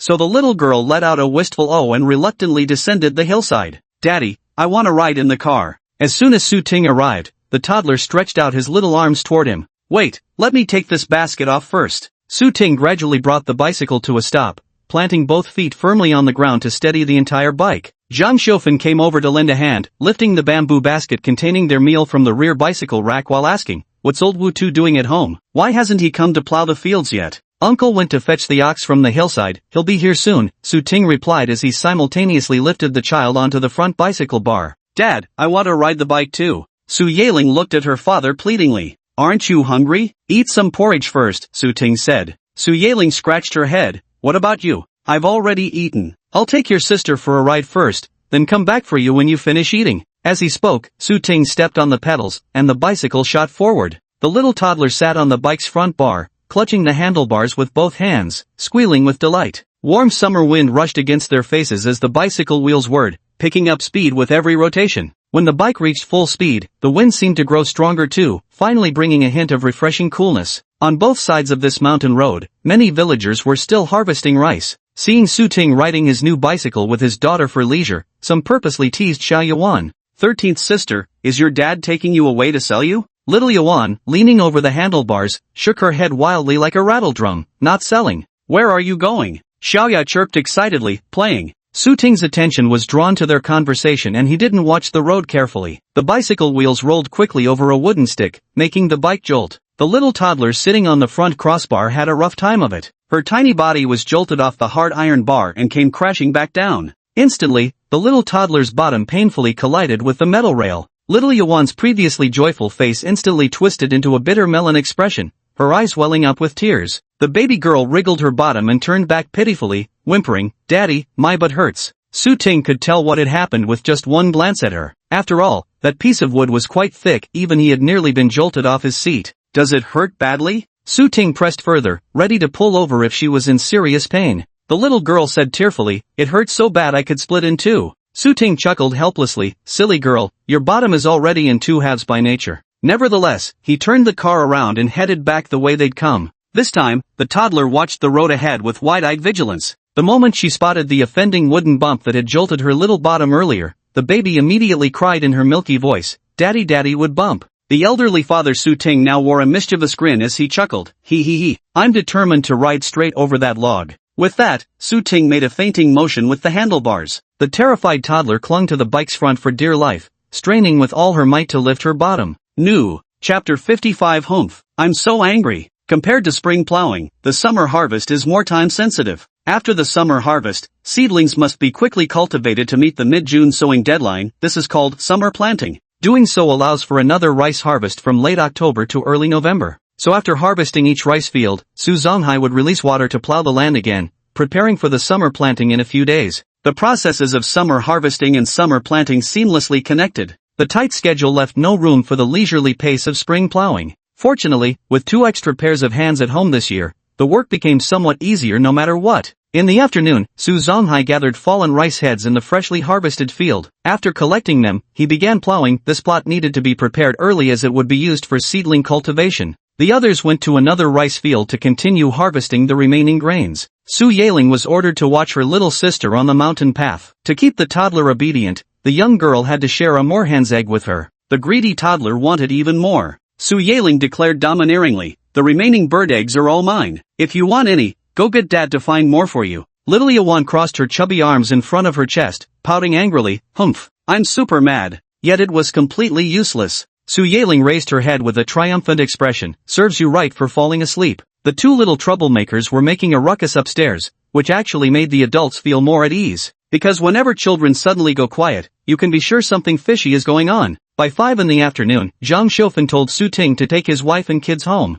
"We've got grain threshing tonight and we'll be working late. Go make dinner and eat first with the workers when it's ready." "All right," Su Ting replied. "When are you and Uncle coming back?" Zhang Xiufan sat on the ridge of the field, holding a makeshift bamboo pipe made from a detergent bottle. She pinched a small amount of tobacco and stuffed it into the pipe's bowl. Hearing Su Ting's question, she clicked her lighter and lit her tobacco. "I'll keep cutting for another hour before heading back." Su Ting nodded, carrying a shoulder pole loaded with rice panicles halfway up the hillside before securely fastening the load onto his bicycle rack. By evening, when Su Zonghai and Zhang Xiufan returned home, each would carry another load of rice panicles on their shoulder poles. The remaining rice panicles would have to wait until tomorrow morning to be transported. As for the miscellaneous tools, Su Yun picked them out to take back. These things weren't very heavy, otherwise Su Yun wouldn't have been able to carry them. "Uncle, Auntie, we'll be heading home first." After cleaning up, Su Yun called out to Su Zonghai and Zhang Xiufan in the field. From the valley below came Zhang Xiufan's reply, "It's getting dark, hurry back." "Grandpa," the little toddler shouted at the top of their lungs. Su Zonghai, busy plowing the field with his ox, "What is it?" The little toddler continued yelling, "We're gonna pick river snails." Hearing this, Su Ting frowned. Where would Dad find time to gather river snails this late? He still has fields to plow. He reached out to support his youngest daughter under her arms and, with a slight effort, lifted her up to place her on the bicycle's front crossbar. Since the little one's bottom had gotten sore from the midday jostling, Su Ting had cut some straw in the afternoon to pad the metal bar. Now it wasn't so uncomfortable against her backside. Su Yun, carrying bamboo baskets and tools on a shoulder pole, had already taken the lead with their eldest daughter walking ahead to clear the path. Su Ting adjusted the cushion for his youngest daughter before cautiously setting off. The little girl carried her bird's nest while walking beside her mother, randomly humming a ditty along the way. When Daddy rode past on his bicycle, she saw her silly little sister giggling on the front bar. He. She snorted, "What's so great about riding a bike? When I grow up I'll learn to ride one myself, and I won't take you then." The unhappiness lasted only a moment. Once Su Ting's bicycle rode away, the little girl turned to look at her mother. Although Su Yun had never been exactly spoiled since childhood, she'd hardly ever done farm work either. After a whole day harvesting rice today, she was thoroughly exhausted. Though the load she carried wasn't heavy, a thin layer of sweat had appeared on her forehead and the tip of her nose, and her breathing grew slightly labored as she walked. "Mom, let me help you carry some things." The considerate little girl offered to share her mother's burden. Soo-yeon's weary face immediately broke into a smile. "No need, Mom can carry it." Su Yeling removed a bag from the bamboo basket, then carefully placed the bird's nest back into it. Then he picked up the sack containing the sickle, looked up at his mother with a smile and said, "This way Mom won't be so tired anymore." Soo-yeon's eyes instantly softened. "Thank you, Yeling. The daughter is truly her little angel." Walking home together, Soo-yeon began telling her daughter about her own childhood. "When Mommy was little, Grandma often made beautiful clothes for me and always kept me dressed neatly." "Mommy, what kind of clothes could Grandma make?" Grandma knew how to do so many things, little dresses, blouses, even knitting sweaters. But life was hard for everyone back then, and dressing too nicely wasn't encouraged. So every time Grandma made sure Mom was neat and well dressed, she'd get scolded. Who was the one cursing? "Your grandfather. Grandpa is so mean." "I don't like Grandpa, I like Grandma." Grandma ran her own kindergarten, teaching children to sing and dance, even making toys for them. "Your grandfather was an elementary school teacher. He disapproved of Grandma's career, which is why he scolded her, believing she was wasting her time with such trivial pursuits." "Mom, 8th sister and 3rd sister have all been to Grandma's house, but I've never seen our Grandma. Why doesn't Grandma ever come to visit us?" Listening to her daughter's innocent question, Soo-yeon's expression darkened slightly. Helplessly, she replied, "Our home is just too far from Grandma's." Su Yeling asked curiously, "How far is it?" "Very, very far." Soo-yeon patted the little girl's head. "When you grow up, we'll go back to visit Grandma and Grandpa." Su Yeling nodded enthusiastically. She began to hum, "Rock and rock, rock to Grandma's bridge. Grandma says I'm her good baby. Grandma treats me to New Year cakes." Along the way, she met an elderly man from the same village. He greeted Soo-yeon warmly. 24's wife, you've come to reap the rice too?" Soo-yeon wasn't skilled at interacting with villagers, but she still made an effort to respond. "Yes, came to lend a hand. I just saw 24 carrying 13 sister back home. With you two staying put this year, Uncle 5 and his wife have really had much less work to do." Soo-yeon smiled politely, unsure how to respond. Su Yeling quickly chimed in for her mother. "That's right, Uncle. Mom cut so much rice today, Grandma even praised her for learning fast." The uncle's attention immediately shifted to the little girl as he asked cheerfully, "Ninth sister, your parents built a big new house this year, aren't you happy about that?" "I'm so happy, Uncle. My dad says the new house is almost ready. He wants to invite you to the celebration feast," Su Yeling said cheerfully. The uncle laughed heartily.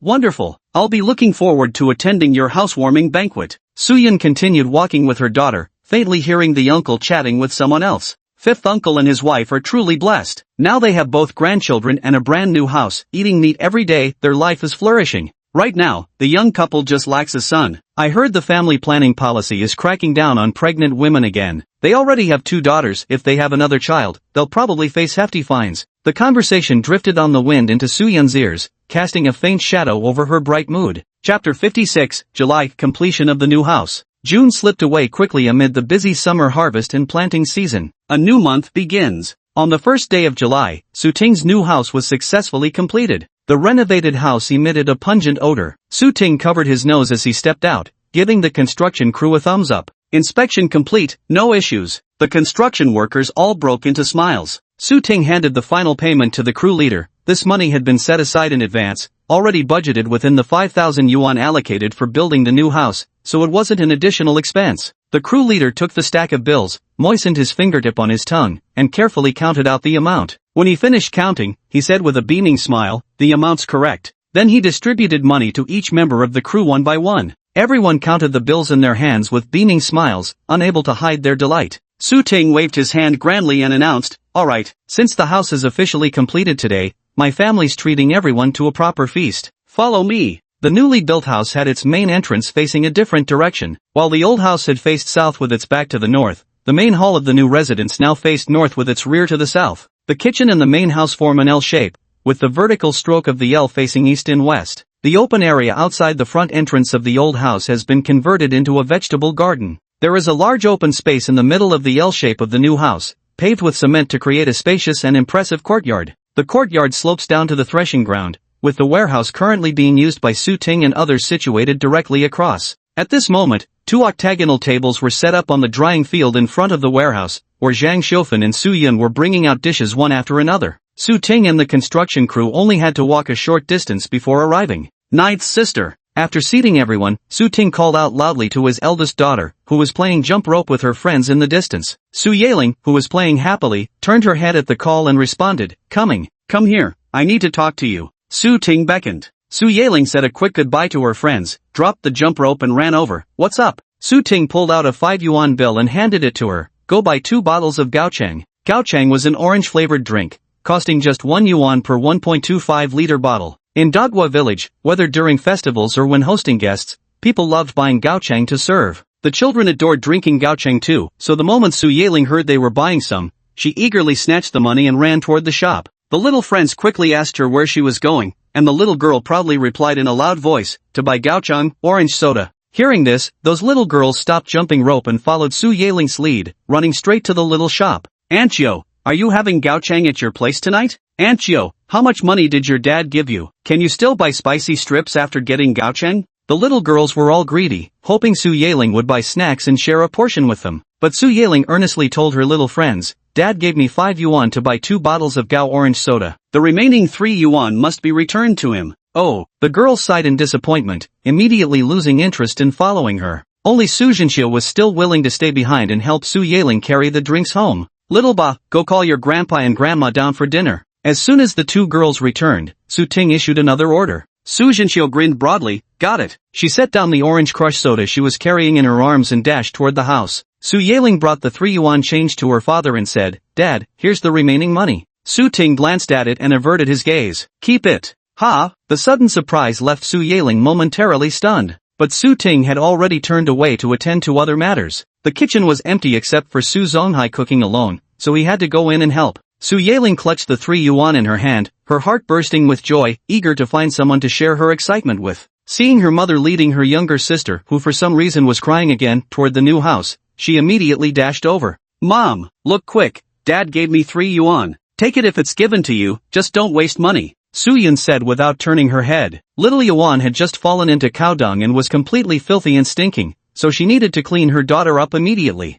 How did silly girl get covered in cow poop everywhere?" The older girl caught a glimpse of her little sister covered in black cow patties and immediately backed away a good 10 meters in disgust. The little toddler was already heartbroken, and seeing her elder sister's evasive gesture made her even more devastated. Her wails grew louder. "Wah! Just now when you and Bame went to buy Gao Chang, your little sister spotted you and started running after you, but neither of you paid her any attention. She ran too fast and accidentally fell into a cowpat." Su Yun explained with a headache. "Yaling, your little sister clings to you too much." The little girl pouted. "That crybaby, why would I want her clinging to me? Her legs are so short and she runs so slow. Every time we play with everyone, I end up last because we have to wait for her." Su Yun was torn between laughter and frustration. "She's your own little sister. If you won't play with her, who will?" Daily recipient of her big sister's disdain, Yuan, Wah. Her little face crumpled into a teary, wrinkled mess. Su Yaling didn't say a word, turned around and ran off. Su Yun shook her head helplessly, drew a bucket of well water, and used a towel to clean the cow dung off her younger daughter. After a while, Su Yaling came running down holding a bowl. Seeing the little toddler still crying, the young girl carried the bowl over to her. "I just secretly opened a bottle of Gao Chang while Grandma wasn't looking. Drink it quickly, and I'll go pour more after you finish." So she had gone to pour the drink earlier just to coax her little sister. The toddler still had tears glistening at the corners of her eyes, but now that big sister had brought her delicious Gao Chang, crying was the last thing on her mind. She immediately clutched the rim of the bowl with both hands and gulped down several big mouthfuls of the sweet beverage. Watching her eldest daughter feeding her youngest sister a drink, Su Yun couldn't help but curve her lips into a smile. Though the little girl insisted she didn't care about her sister, in her heart she cared the most. After drinking less than half a bowl, the little baby burped. Su Yun quickly said, "Yuan can't drink anymore, otherwise she won't be able to eat later. Yaling, you finish the rest." Su Yaling shook her head and handed the bowl to her mother. That silly girl drank from it, her saliva's all over it. "I won't drink it, you have it." Su Yun, just what kind of older sister is this daughter of mine? As the mother and daughters were busy handling things, Zhang Xiufan's shout suddenly rang out from the threshing ground. "Xiao Yun, dinner's ready. Are 9th sister and 13th sister with you?" Su Yun hurriedly replied, "They're here. I'll bring them right over." She quickly dried off her youngest daughter and changed her into clean clothes. She rinsed the cow dung off the dirty clothes with water before tossing them into the bucket. Su Yun led her 2 daughters to the dining table, where both 8 immortal tables were nearly full of guests. The ant on the bench scooted inward and patted the newly freed space, beckoning her over. "Little Yun, come sit by me." Chapter 57, Drunken Revelry. An 8 immortals table typically seats 8 people, so 2 tables together can accommodate at most 16. Not counting Su Jichuan, the construction crew already had 8 members. Su Zongchuan's extended family counted 8 people, while Su Zonghai's household had 6. That makes enough for 3 full tables already. No choice, there were too many people, we just had to squeeze in. The construction crew's table added Su Jichuan, while Su Zonghai had to represent the family in hosting them,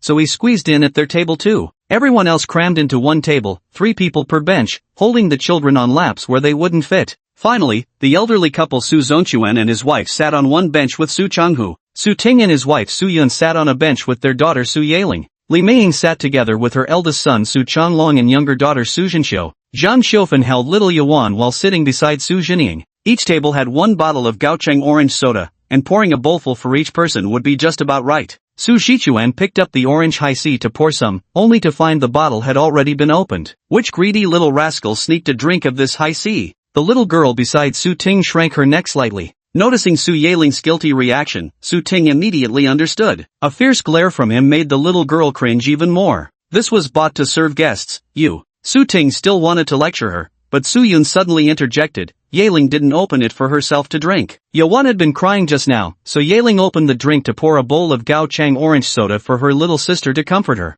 The scolding words in Su Ting's mouth were instantly stifled. He picked up the unopened Gaocheng from their own table and handed it to Su Jichuan. Brother, drink this one. I was thirsty earlier so I poured myself a bowl from that bottle first. Ah, don't worry about it. Doesn't matter who drinks what, let's just eat more dishes instead. The construction team leader said cheerfully. Su Zonghai shouted loudly, 24, why didn't you buy a couple bottles of yellow piss? Yellow piss was the villagers' playful nickname for beer. Everyone still needs to ride their bikes back. Su Ting replied automatically, but halfway through his sentence, he paused abruptly. That's not right. Right now everyone's riding bicycles, not driving cars, and no one's checking for drunk cycling. So why can't we drink? Su Ting realized his oversight and quickly stood up to apologize. My apologies everyone, my brain didn't make the connection for a moment. I was mistaken, I'll go buy the alcohol right now. If you don't mind the expense, buy a couple bottles for us to drink. We don't often get the chance to indulge, so let's make the most of today's rare occasion. At the mention of alcohol, the men perked up immediately, their eyes gleaming with excitement. Su Ting hurried off to the corner store to buy the liquor. Watching his retreating figure rush away, Su Yaling felt a slight heaviness in her heart.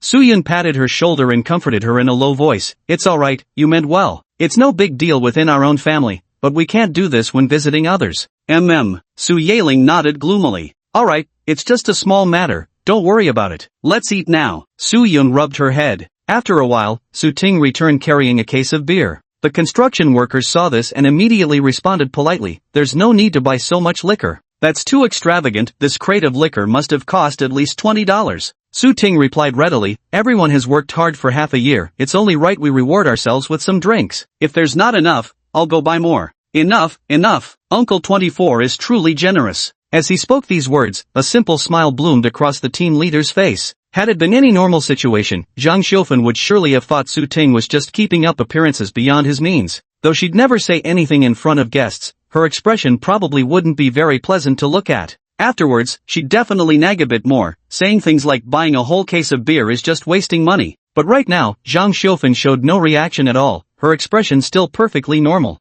Admittedly, during the previous bicycle incident and passbook incident, Su Ting and Su Yun had each erupted once, an outburst that remained vividly impressed upon her memory. This led Zhang Xiufen to become cautious, realizing there were certain things better left unsaid. When Su Ting returned with the liquor, everyone urged him to join them for a few drinks. Fifth uncle can't hold his liquor, and if you, 24th uncle, won't drink with us, this wine has no flavor. The construction team leader said loudly. No, I haven't had a drink in months. Su Ting still refused. Su Jichuan said curiously, 24th, didn't you used to love drinking? Not only drinking but also smoking and playing cards. Lately, you've quit gambling, fine, but why aren't you even smoking or drinking anymore? Someone's gaze fell on Su Yun as they quipped with pointed humor. Is it because 24th auntie keeps him on a tight leash? Su Zonghai huffed, if you won't drink, I'll keep you company, same difference. Little uncle, with your modest capacity, we won't get our fill of fun. Su Jichuan bluntly pointed out his poor drinking ability. 24th auntie, this is a rare happy occasion, won't you let 24th uncle share a drink with us? The construction team captain shifted his gaze towards Su Yun.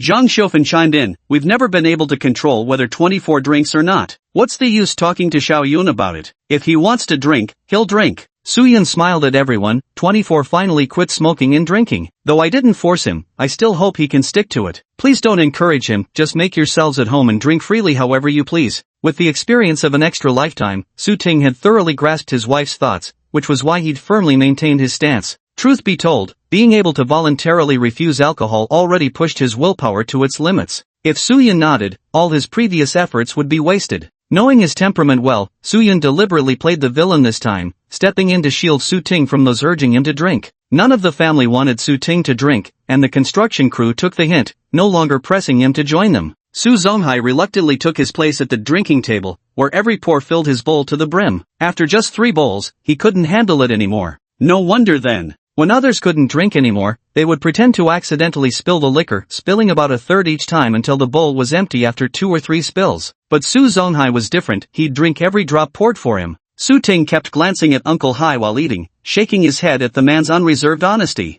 Uncle Hai will get drunk if he keeps drinking. Su Ting whispered to Aunt Xiaofan, Auntie, Uncle Hai can't drink anymore. Let's have them eat now. Everyone knew Zhang Xiaofan was fiery-tempered while Su Zonghai was henpecked. This pairing was common knowledge in town. So having her call a halt right now was absolutely the perfect choice. Zhang Xiaofan turned her head and snapped at Su Zonghai in displeasure. Lao Wudo, stop drinking already. We've got corn to harvest tomorrow, how are you supposed to work if you get drunk? This time, Zhang Xiaofan was clearly trying to rescue Su Zonghai. Yet, against all expectations, Su Zonghai actually shot back defiantly, if I can't work tomorrow, we'll harvest it the day after. I can still drink. With that, he raised his bowl and boisterously rallied the others. Come on, drink up. Seeing the usually honest and taciturn Uncle Hai turn into such a raving madman, Su Ting sighed deeply. Damn, this old man actually got himself drunk. Chapter 58, Don't you dare cry, or I won't let you stay at my house. Today, to entertain the construction crew workers, Su Zonghai slaughtered a chicken, and Su Ting bought 2 caddies of pork and 2 caddies of spare ribs in the morning to make soup.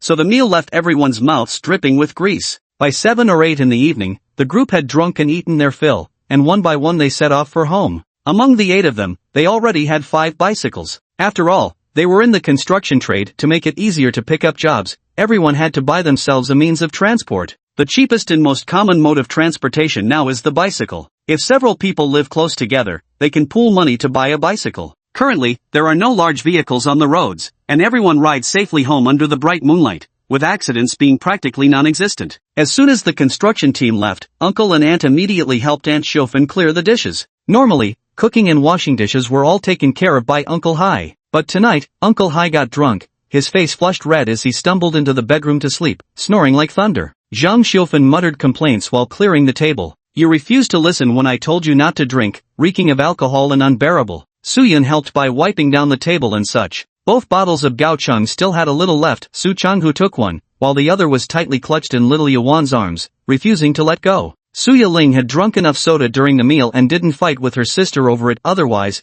this tiny sprout wouldn't have had a chance. Seeing the little sprout hugging the bottle like a drunkard clinging to liquor, Su Ting swiftly walked over and snatched the Gaocheng soda away. The little toddler whose drink was snatched away stomped anxiously, stretching both hands to grab it back while protesting with persistent humph sounds. You can't have any more. You drank plenty during dinner tonight, any more will give you a stomachache. Su Ting said sternly. The little bean swiftly wrapped both arms around one of his legs. Dada! Su Ting remained unmoved, turned and walked into the kitchen, placing the bottle on top of the cupboard. By putting the drink in this spot, there was no way little Yuan could reach it. Out of the corner of his eye, he noticed the toddler's lips quivering. Su Ting raised an eyebrow. You can drink it tomorrow morning. If you don't behave, I'll finish it right now. The little one seemed to understand this paternal threat. Clearly he wanted to compete for the orange soda and had deliberately positioned it this way. Xiao Yawan pouted and released her grip around Daddy's arms with a defiant humph. She toddled away on her stubby little legs, refusing to play with Daddy anymore. Outside on the grain-drying field, Su Yiling and Su Zhenxiu were playing with some other kids. During the recent summer harvest, villagers had piled numerous haystacks across the threshing ground, which had become the children's favorite playground for climbing and frolicking. The adults who saw this all scolded their own children. Stop rolling about in the straw stacks. You'll itch all over when you come back, and then you'll be crying about it. Bare skin can get terribly itchy from contact with straw. It's extremely uncomfortable. Though the children have suffered from this countless times before, they never seem to learn their lesson. We're playing hide and seek. If Jiumei loses, she has to treat us to spicy strips and sunflower seeds, Su Changhu said smugly. And if you lose? If we lose, Jiumei won't have to buy us spicy strips anymore. As they were speaking, Su Yiling's voice came from the room. I'm almost at 100. Are you all hiding yet? We're hiding. The bright moonlight shone down, making the threshing ground glow brilliantly even at night. Several children ran to hide in various corners as Su Yaling emerged from the room to begin their game of cat and mouse. A little toddler was trailing behind her. The tiny tot took the initiative to become a little scout, investigating the surroundings, and accidentally discovered Su Changhu's tracks. Big sis, I found 19th brother. Su Yaling quickly ran over and, upon seeing Su Changhu, flashed a wide grin. 19th brother, we found you. Su Changhu stepped out from behind the tree trunk with an unpleasant expression. Glaring irritably at the meddling little brat, he fumed angrily. 13, you're utterly hateful. Nobody asked for your opinion. Xiao Yuan's smile instantly vanished as she looked at him in dismay. Su Yaling, oblivious that her sister had been scolded for helping her, had already run off to search for her next target. Unwilling to admit defeat, Su Changhu was so angry that he deliberately brushed past Xia Yawen and gave her a hard shove. The little girl was knocked onto the ground by the impact, her hands scraped raw by the rough pavement. Her chin trembled with suppressed sobs. Just as she was about to burst into tears, Su Changhu glared at her fiercely. Don't you dare cry, or I won't let you stay at our place. Xia Yawen bit back her tears, her little mouth quivering in silent fear, too scared to make a sound. Su Changhu vented all his anger on the little baby, feeling relieved afterward, then went back to gaming. He had no idea his words and actions had hurt an innocent child. After he left, little Yuan got up from the ground herself, sobbing as she headed toward the kitchen. She wiped her tears as she walked. She walked over to her mom and wrapped her arms around her. Suddenly having her legs hugged from behind, Su Yun turned around in surprise. Yuan, what's wrong? Little Yuan didn't respond, her small shoulders trembling slightly. Su Yun quickly pulled her aside to check. What happened? There she saw the little toddler's face streaked with tears, her tiny red lips puckered in pitiful grievance, looking as though she wanted to cry but didn't dare. Su Yun's heart skipped a beat. What's wrong? Auntie also asked with concern why Yuan was crying. Su Yun shook her head. I don't know. She came to me crying but refused to tell me. As she spoke, Su Yun examined her younger daughter and found that her hand was scraped. Su Yun anxiously called out to Zhang Xiufan urgently, Auntie, do we still have any medicated oil at home? What do you need medicated oil for? Zhang Xiufan replied, there's a bottle on top of the wardrobe in our room. Yuan scraped her hand. I'll apply some Manhwa oil for her. With that, Su Yun picked up little Yuan and went into the room to look for the Manhwa oil. The room's light was temporarily rigged, casting a dim glow. Even after Su Yun turned it on, visibility remained poor. After some difficulty locating the Manhwa oil, Su Yun sat on the bed to apply the ointment to her daughter. Yuan, did you fall by yourself? She applied medicine while patiently questioning her daughter. Little Yuan shook her head. Seeing only her mother there with her, she began to sob quietly. Woo, 19 pushed me. Su Yun frowned. Why did 19th brother push you? I helped sister find him, and he got mad, yelled at me, and bumped into me. Little Yuan bawled even harder with grievance. Su Yun was displeased upon hearing this. Though the naive child had disrupted his game by mistake, was it really worth getting so angry about? Yuan is still so young, she just wants to play with her older siblings and meant no harm. Su Changhu is already 10 years old, even older than Yaling, yet he shows none of an elder brother's magnanimity. Su Yun pressed further. When grandma asked why you were crying just now, why didn't you say 19th brother bullied you? Then she would have scolded him for you. Little Yuan kept shaking her head to show she couldn't tell. Su Yun tentatively asked, are you afraid that if brother Shizhou finds out you told on him, he won't let you play with them anymore? Note, since this is dialogue from fiction, I maintained the original brother Shizhou naming convention as it appears culturally significant. The phrasing, let you play with them, preserves the childhood dynamic implied in the Chinese,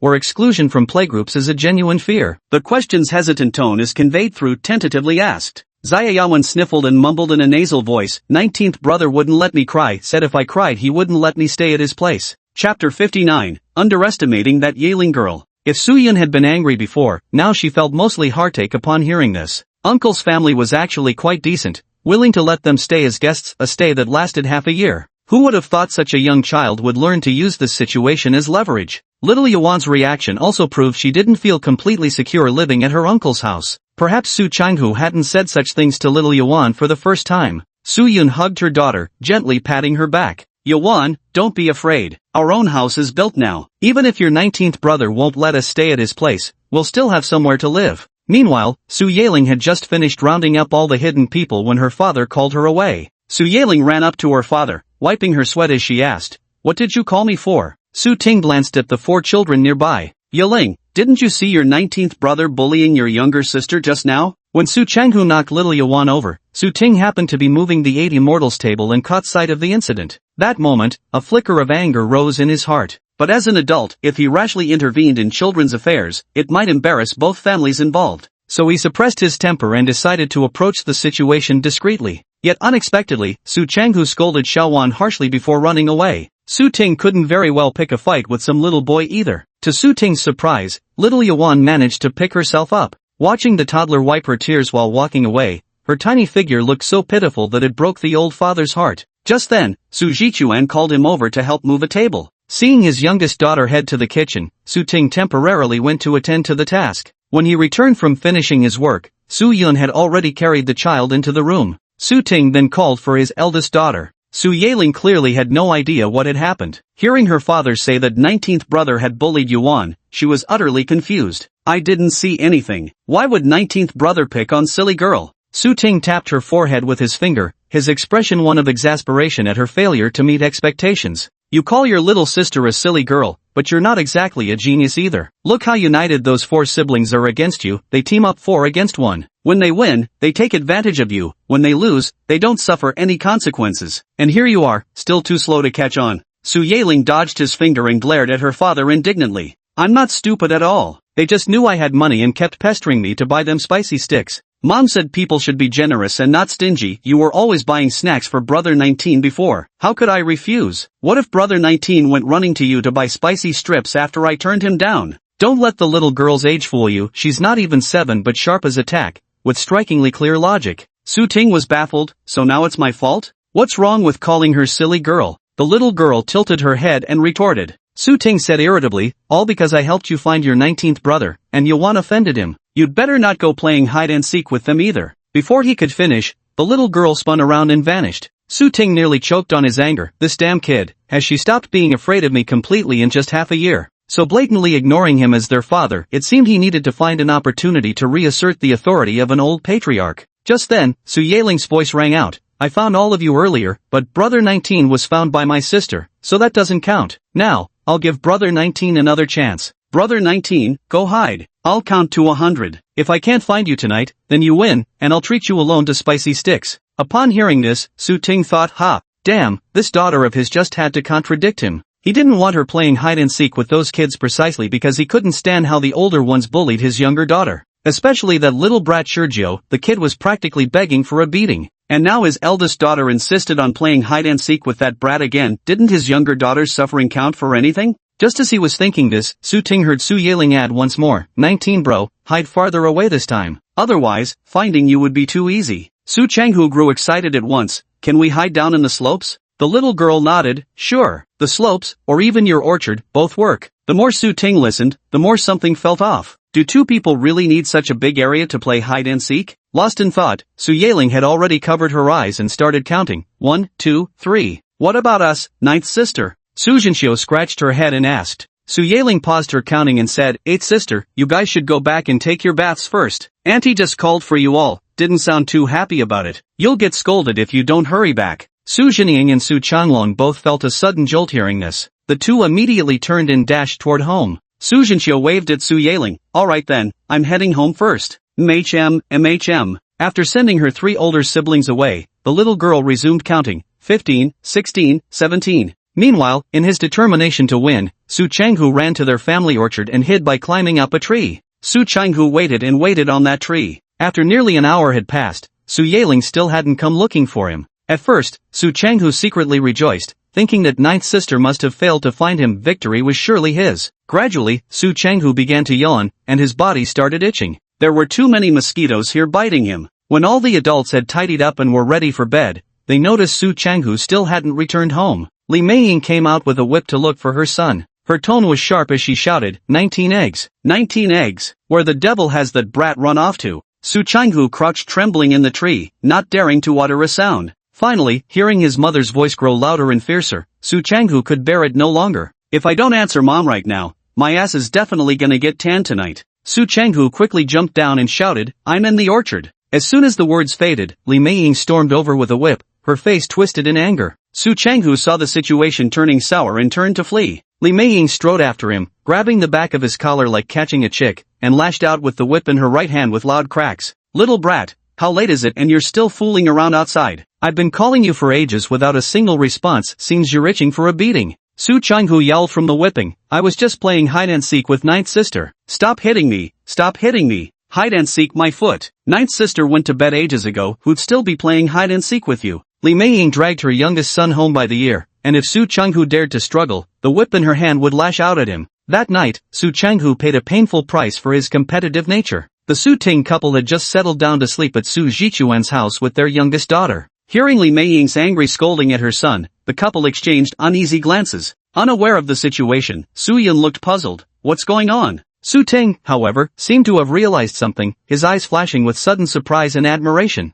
He murmured to himself, I truly underestimated that girl Yiling. Chapter 60, Your husband has an iron constitution. At 6 o'clock the next morning, after washing up, Su Yiling first ran to the convenience store to buy 2 packs of spicy strips. Carrying those 2 packs of spicy strips, Su Yiling went to find Su Changhu to apologize. Last night, she had deliberately kept brother Shurjiu waiting for a long time, but in the end, she never actually went to find him. Yet she hadn't expected brother Shurjiu to hide for so long that auntie came out searching for him. Hearing the commotion, she realized brother Shurjiu had gotten beaten. Su Yiling didn't actually want 19 brother to get beaten, she just wanted him to get bitten by mosquitoes. But Su Yiling had clearly come too early, as Su Changhu hadn't gotten out of bed yet. Su Yiling walked in carrying her small school bag and saw Li Meiying and Su Jinying. Auntie, fifth sister, I'm here to see 19 brother. Li Meiying was doing laundry with her eldest daughter when she glanced back at her. Shurjiu Dan hasn't gotten up yet. Jiumei, come call your dad to take you to school, alright? Su Yiling clutched 2 packs of spicy strips, her face filled with unease.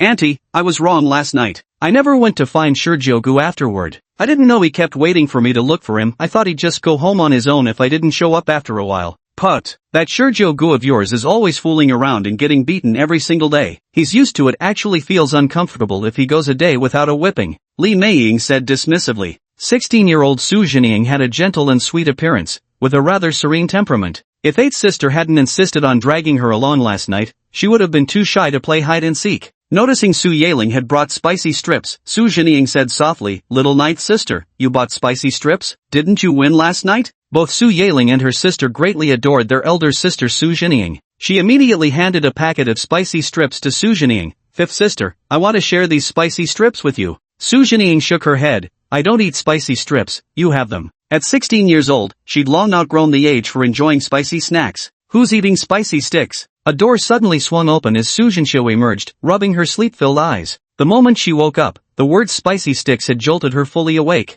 8th sister, I bought some spicy sticks. Su Yiling grinned with her mouth wide open. Su Jinshiu felt saliva starting to pool in her mouth and swallowed hard. Little ninth, why'd you buy 2 packs of spicy sticks? 1 pack is more than enough. 1 pack is for 19th brother. I got him beaten yesterday, this is my apology. Little Yiling's face was filled with solemn sincerity. Li Meiying said nonchalantly, don't bother, this kid's tough as leather, a beating won't keep him down. Jie, you go ahead and eat. Ignore him. That said, Su Yiling still tossed a bag of spicy gluten strips onto the table. 5th sister, when 19th brother wakes up, could you give him these spicy strips for me? Then she opened another pack of spicy strips and shared them with Su Jinshiu. 8th girl, 9th girl, eating spicy snacks first thing in the morning? Aren't you afraid of getting diarrhea? Su Zongchuan emerged from the kitchen and scolded them when he saw this. The older generation generally disapproved of children eating snacks, especially unhygienic ones like spicy strips, considering it both a waste of money and harmful to their health. Su Zongchuan went on grumbling, who knows what ingredients they use to make these spicy strips, how much MSG they dump in them, yet you kids just can't get enough of this junk. Li Meiying rolled her eyes and said loudly to the 2 girls, hurry up and get ready for school. She then called out towards Su Ting in his wife's room, 24. Are you up yet? If you are, take Jianyang to school. Coming. Su Ting's voice came from the room. He was awakened by the noise outside, just as he had been cuddling with his wife when he heard his sister-in-law calling for him. Su Ting reluctantly let go of his warm, soft wife and got ready to get up. Su Yun was also roused from sleep, peeking through barely opened eyes as she murmured drowsily, time to get up? Seeing his wife awake, Su Ting's thoughts began to wander. These past few days, with his wife's special time keeping him at bay, his pent-up energy had left him feeling increasingly famished. After putting on his undershirt, Su Ting pressed down. Though they couldn't go all the way, collecting some interest was still possible. Su Yun's breathing gradually quickened from his antics, and most of her drowsiness dissipated. Just then, knock knock. Someone was knocking at the door. Su Yun widened her eyes in alarm and pushed at Su Ting, who was on top of her. "Dad, will you take me to school today?" A small voice drifted into the room.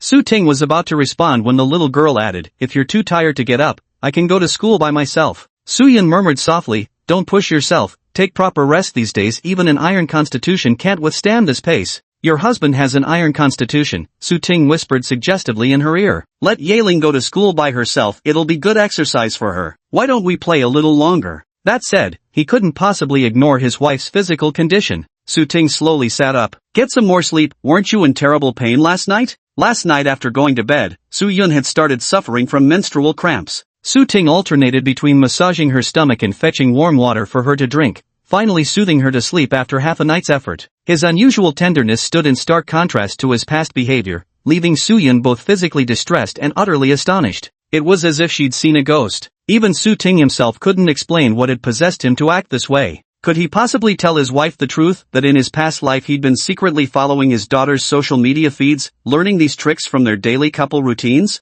So Su Tingwei had no choice but to play dumb and ask, "Does this make you feel better? I've noticed people often drink hot water when they have a cold, and massages usually help with body aches, so I just tried it." Back then, Su-yun was half doubting, but her gratitude still outweighed her skepticism. Now when Su Tingwei asked again, Su-yun carefully considered the question. She immediately grinned and leaned in to plant a kiss on him, saying cheerfully, "It doesn't hurt anymore. Honey, you're so resourceful." As the couple whispered to each other, the little baby beside them suddenly twitched, kicking its tiny foot hard against the bed frame with a loud thunk. Both of them instinctively turned to look. They saw the sleeping infant, perhaps having a bad dream, its peaceful face instantly crumpling in distress. Then, "Whoa," she wept. "Su Ting." Su-yun hastily turned over and hugged her daughter, gently patting her. Su Ting reluctantly got up to put on his shoes. Opening the door, he didn't see his eldest daughter. Su Jinying noticed him coming out and informed him, "Ninth sister and the others have already left." Meanwhile, outside Su Changlong and Su Changhu's bedroom, Li Meiying was banging on the door. "Number 19, get your lazy ass up now. Your sisters already went to school while you're still sleeping. Don't make me beat you again or you'll regret it."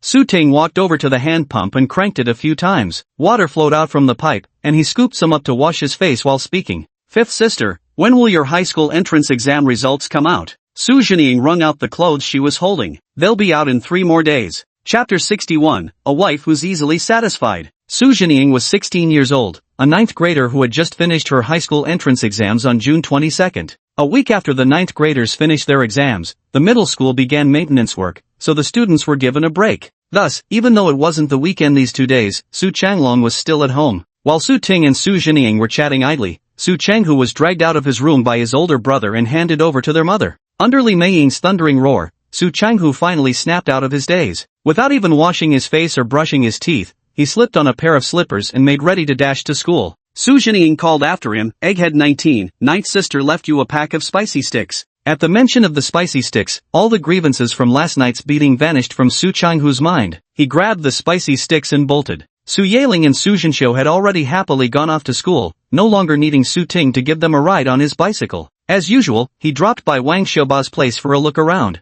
Not buying meat today, he opted for some pork ribs instead. The 2 pounds of ribs he'd bought yesterday, his daughters hadn't gotten to eat much of them. Before bed last night, little Yuan had been pining for them non-stop. Thinking about how the girl had been bullied by her cousin last night, the old father wanted to make it up to her. So Su Ting specifically picked ribs with more cartilage, the part his daughters loved most. 2 ribs, he stewed one with carrots in the morning to make soup. When Su Yaling gets home, he'll stir-fry some water spinach, and that'll make a hearty breakfast. Water spinach is also known as hollow-stemmed vegetable or water morning glory. Like chives, this vegetable keeps regrowing after each harvest, making it highly economical and convenient. Thus, villagers particularly love cultivating it during summer. Zhang Xiufan grew plenty along the riverside vegetable plot. Every dawn she'd water the plants and harvest a big bunch, which would become that morning's vegetable dish. In the days before shooting had a check-in system, the Su Zonghai family ate meat only a few times a year. Throughout entire summers, they relied on water spinach to sustain themselves. This resulted in Su Ting's 2 daughters developing an extraordinary fondness for water spinach in the future, so intense that even Su Ting found it hard to believe. When Su Yun brought little Yuan over from their uncle's house at 7 o'clock, Su Ting had already prepared the pork rib soup.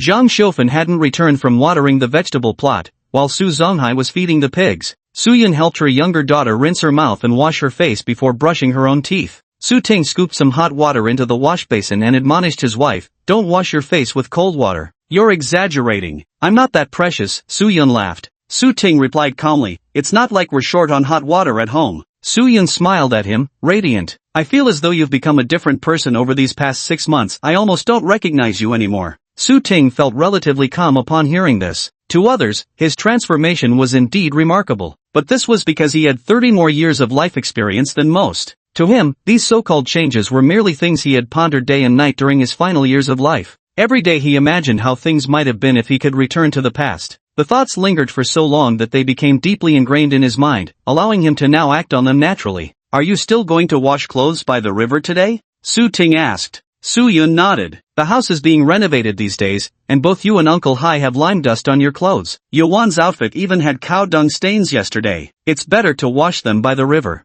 "Oh, in that case, go wash your face quickly. I'll go get the clothes ready." Su Ting entered the shower room and carried out the bucket filled with dirty laundry. This shower room was simply built with wooden planks, where Su Zonghai and his wife, as well as Su Yeling, all took their showers. "Hubby, you don't need to come with me. Didn't you say last night that fruit saplings might be delivered to Shaiyuan town today? You should stay home with Yuan and wait for them." Finally, Su Yun added somewhat sheepishly, "Besides, only women go to the riverbank to do laundry. If a grown man like you showed up, everyone would laugh." These past 2 days, since her monthly visitor had arrived, her husband had been exceptionally considerate and attentive toward her. Yesterday when she went to wash clothes by the river, Su Ting had actually volunteered to accompany her. Although this experience felt quite novel and pleasant, recalling how the village women had teased them yesterday about being a couple, made Su Yun feel extremely awkward. She didn't want to endure their playful jabs again. "Even if seventh brother comes, it won't be this early. Don't worry. At worst, we'll just find a quieter spot away from those gossiping women."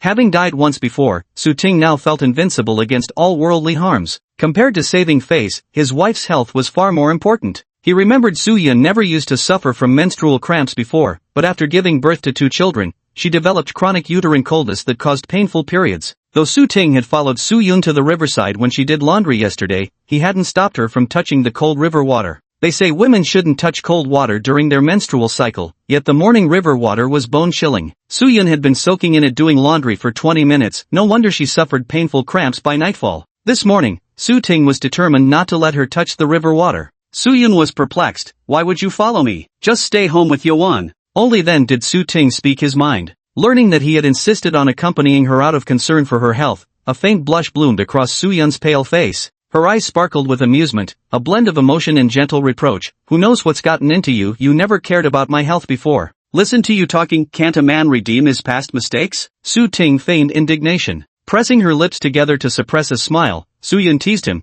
"So you're admitting you treated me poorly before, are you?" Su Ting raised his eyebrows. "Seems I'd better stay a bit bad. Don't they say women love bad boys? The nicer I am to you, the more complaints I get." "Nonsense. Who'd ever like a bad person?" Su Yun retorted indignantly. Su Ting pondered with a thoughtful expression. "You just said I treated you poorly before, which means I was a bad guy back then." Suddenly feigning outrage, he exclaimed, so you're implying you didn't love me before? What did you see in me then? Did you marry me just for my handsome looks?" Su Yun spat at him, shameless. "I wonder who it was that pressed a small knife to his own wrist, kneeling before me and threatening to kill himself if I didn't marry him." Su Ting suddenly turned serious. "So do you regret it?" He was genuinely curious. Had Su Yun ever regretted her choice? Su Yun paused, noticing he wasn't joking anymore, and dropped her teasing expression as well. She blushed and mumbled, "When I was young and foolish, I really believed that women love bad boys. If given another chance now, I wouldn't fall for your tricks. But I think now that marrying you wasn't a mistake. You've changed so much these past 6 months, treated me so well, enough to make up for all those unhappy times before." Su Ting's heart flooded with complex emotions. Apparently, his wife was a woman easily contented. After just half a year of treating her well, she could already forget all past unhappiness. Why hadn't he learned to cherish such a good woman in their previous life? Su Ting, filled with self-reproach and frustration, forced a smile. "Actually, every word I said when pursuing you back then was true." Su Yun noticed something off in his expression and, thinking her words had hurt him, quickly stepped forward to grasp his hand and explain in a low voice. "Don't get me wrong, husband, I've always genuinely liked you. When you weren't at your best before, I liked you, and now that you're even better, I like you even more." Chapter 62, the first batch of saplings arrives. The young couple had been whispering sweet nothings to each other early in the morning. Even without an audience, Su Ting's heart was brimming with contentment. Flirting with his wife daily strengthened their marital bond, making their nighttime activities all the more harmonious. In the end, Su Yun decided to wash clothes at home to avoid being teased while still appreciating her husband's affection. Su Ting fetched hot water to mix warm water for her to wash with. Fortunately, Su Zonghai and his wife weren't home, or they might have commented on Su Ting being overly fussy.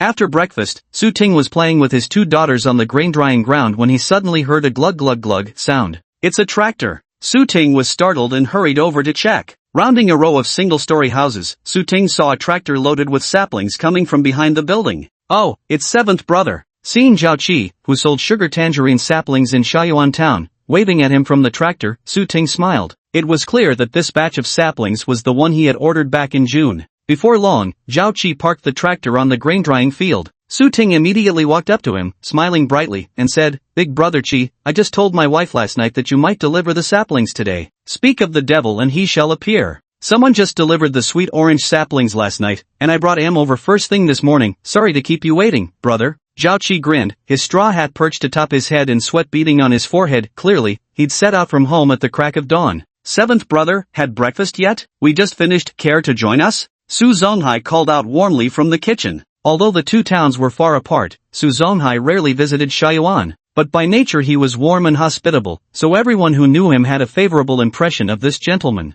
Zhao Qi was no exception. When Su Zonghai called out to him, he responded with a cheerful smile. But serious business comes first, so Zhao Qi politely declined. "Thank you kindly, I won't eat now. Let me first show you how to store these saplings properly, or they'll wither quickly under the midday sun." Earlier, Su Ting and Zhao Qi had agreed that once the saplings arrived, Zhao Qi would teach Su Ting how to preserve them. Su Zonghai wiped his hands and went out to help as well. 3 grown men gathered together, moving the saplings as instructed by Zhao Qi. "Mom, Dad bought so many fruit saplings." Su Yaling was puzzled and pulled at her mother's sleeve to ask, "Don't we already have one orchard? Why did Dad buy so many more saplings?" The family orchard was mostly planted with lychee trees, and since May they'd been enjoying a steady supply of lychees. The lychees were very sweet, and the children could never get enough of them. But eating too many lychees could cause internal heat, and the Su Yaling sisters would even develop blisters, so the adults at home restricted them from overindulging. Su Yan explained, if Mom and Dad don't go out to work, they have to find ways to make money at home. So, Dad leased a mountain and plans to grow lots of fruit trees to see if he can earn some income. Oh, the little girl half understood but felt inexplicably excited. Last time Dad gave Uncle Jiaocai a lot of money, saying he was going to lease a mountain, but afterwards we never saw which mountain he supposedly leased. Gradually, she forgot all about this matter.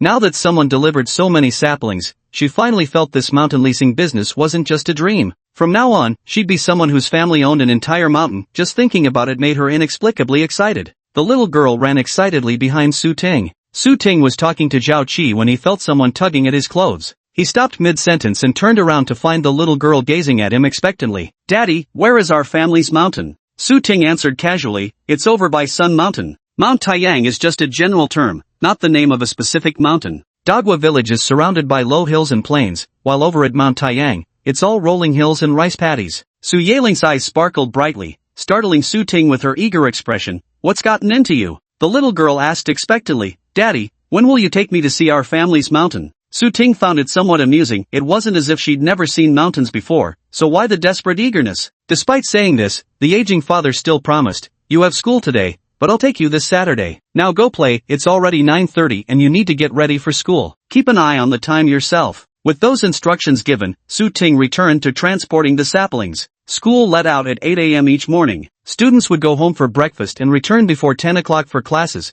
then be dismissed again at 11:30 a.m. for lunch at home. So Su Yaling could linger at home for a while after breakfast, but couldn't stay for too long. Later, when the little girl had already left for school, she still saw her grandfather and father moving the saplings around. 200 saplings. Su Ting and the other 2 carefully relocated them until 11 o'clock before finally getting them all properly positioned. All 3 of them were drenched in sweat from the heat. Zhang Xiufan and Su Yun had already taken little Yuan to harvest corn in the hillside fields, leaving only the 2 men at home. Su Zonghai went inside and scooped a bowl of rice water. "Brother Qi, want some rice water?" Zhao Qi was indeed thirsty and didn't stand on ceremony, taking the bowl. "Thanks, uncle." "No need to call me Brother Qi, just call me Zhao Qi." "Uncle, did your family just build this new house?" Zhao Qi was sharp-eyed. He could tell at a glance that the 2-story cottage below belonged to Su Ting's family. When speaking about his new house, Su Zonghai's wrinkled face broke into a radiant smile, his eyes unable to conceal his joy. "I just completed yesterday. My youngest says we ought to let it sit for a month before moving in." Zhao Qi's face showed envy as he gazed at the strikingly designed building, clicking his tongue in admiration. "Your new house looks even better than the old landlord's place used to be. Got that big open balcony, all tiled with floral porcelain. Must have cost a pretty penny." While the two were talking, Su Ting had already returned to the room they were borrowing at his uncle's place and come out with the money. When moving the saplings just now, Su Ting had already inspected them. Only about 10 saplings were damaged, which wasn't a major issue. So, as agreed, he also had to pay for the next batch of saplings in advance. "Brother 7, here's 400 yuan. Su Ting handed the money to Zhao Qi, who first wiped his hands on his clothes before reaching out to take it. Even though it was just 400 yuan bills, Zhao Qi enthusiastically counted them while cheerfully saying, "This feels great, even better than hugging my woman at night." Su Ting. Su Zonghai chuckled and said, "Who doesn't love money, right?" Zhao Qi kept counting the 4 bills back and forth, looking absolutely enchanted by them. "Brother Qi, I'll have to trouble you to make a few more trips for us," Su Ting said politely with a smile. "No trouble at all, no trouble at all. We're making money here, no matter how tiring it is, it's worth it." Zhao Qi was blunt about it, not hiding his money-loving nature in the slightest. But when you think about it, who in this world doesn't love money? Those who claim otherwise simply don't understand life's hardships. After seeing Zhao Qi off, Su Ting discussed planting saplings with Su Zonghai. "Uncle, these saplings can't wait, but the hillside still needs clearing, and the corn and peanuts at home have to be harvested. I don't think the two of us can manage everything alone. We should hire a few hands from the village." Chapter 63. Spending money to hire help for planting saplings. Su Zonghai puffed on his water pipe, his face clouded with worry. "If it were the off-season for farming, I could certainly find help. But right now, everyone's busy harvesting corn and peanuts, with sweet potatoes coming up next. I'm afraid it'll be hard to find workers." He could temporarily neglect his own fields, but he couldn't ask others to abandon their own farm work to help him plant his fruit seedlings. "Money makes the mare go. I'm sure I can find someone if I'm willing to pay." Su Ting, however, wasn't worried at all. Su Zonghai sighed heavily. What a money burner. He wanted to avoid wasting money, which was why he hoped to plant the saplings during the agricultural off-season. When the time came, he'd invite a few old friends to lend a hand, just treat them to good meals with meat every day, and that would suffice. Unlike now, when you have to pay wages for hired help. Su Ting pretended not to hear. "Uncle, I need to handle matters up in the mountains. Can you and Aunt manage the corn and peanuts in the fields?" Su Zonghai waved it off. "These are small matters. I'm used to doing them anyway." "Sounds good." Su Ting felt relieved. "We'll have to endure some hardship at the beginning for sure. Once the fruit trees are planted, it won't be this exhausting anymore." Hearing Su Ting's words, the honest old man actually let out a scoffing laugh. 24. You're thinking too simple. Planting fruit trees requires fertilizing, watering, pest control, and pruning. Only then might you get good fruit to eat. Growing fruit trees truly involves considerable knowledge. Making money from an orchard isn't such an easy thing either. Otherwise, the villagers of Dagwa village would have grown rich long ago. Difficulties certainly exist, but with Su Ting having implemented a check-in system, it's inevitable that confidence would swell. He felt that no matter what, he couldn't possibly do worse than that sugar orange boss from his previous life. After finishing his cigarette, Su Zonghai went to help harvest corn on the slopes, while Su Ting scoured the village for idle hands. In rural areas, those who loaf around during busy farming seasons either come from well-off families or are simply too lazy. Given the poverty level of Dagwa village, the first scenario was virtually impossible.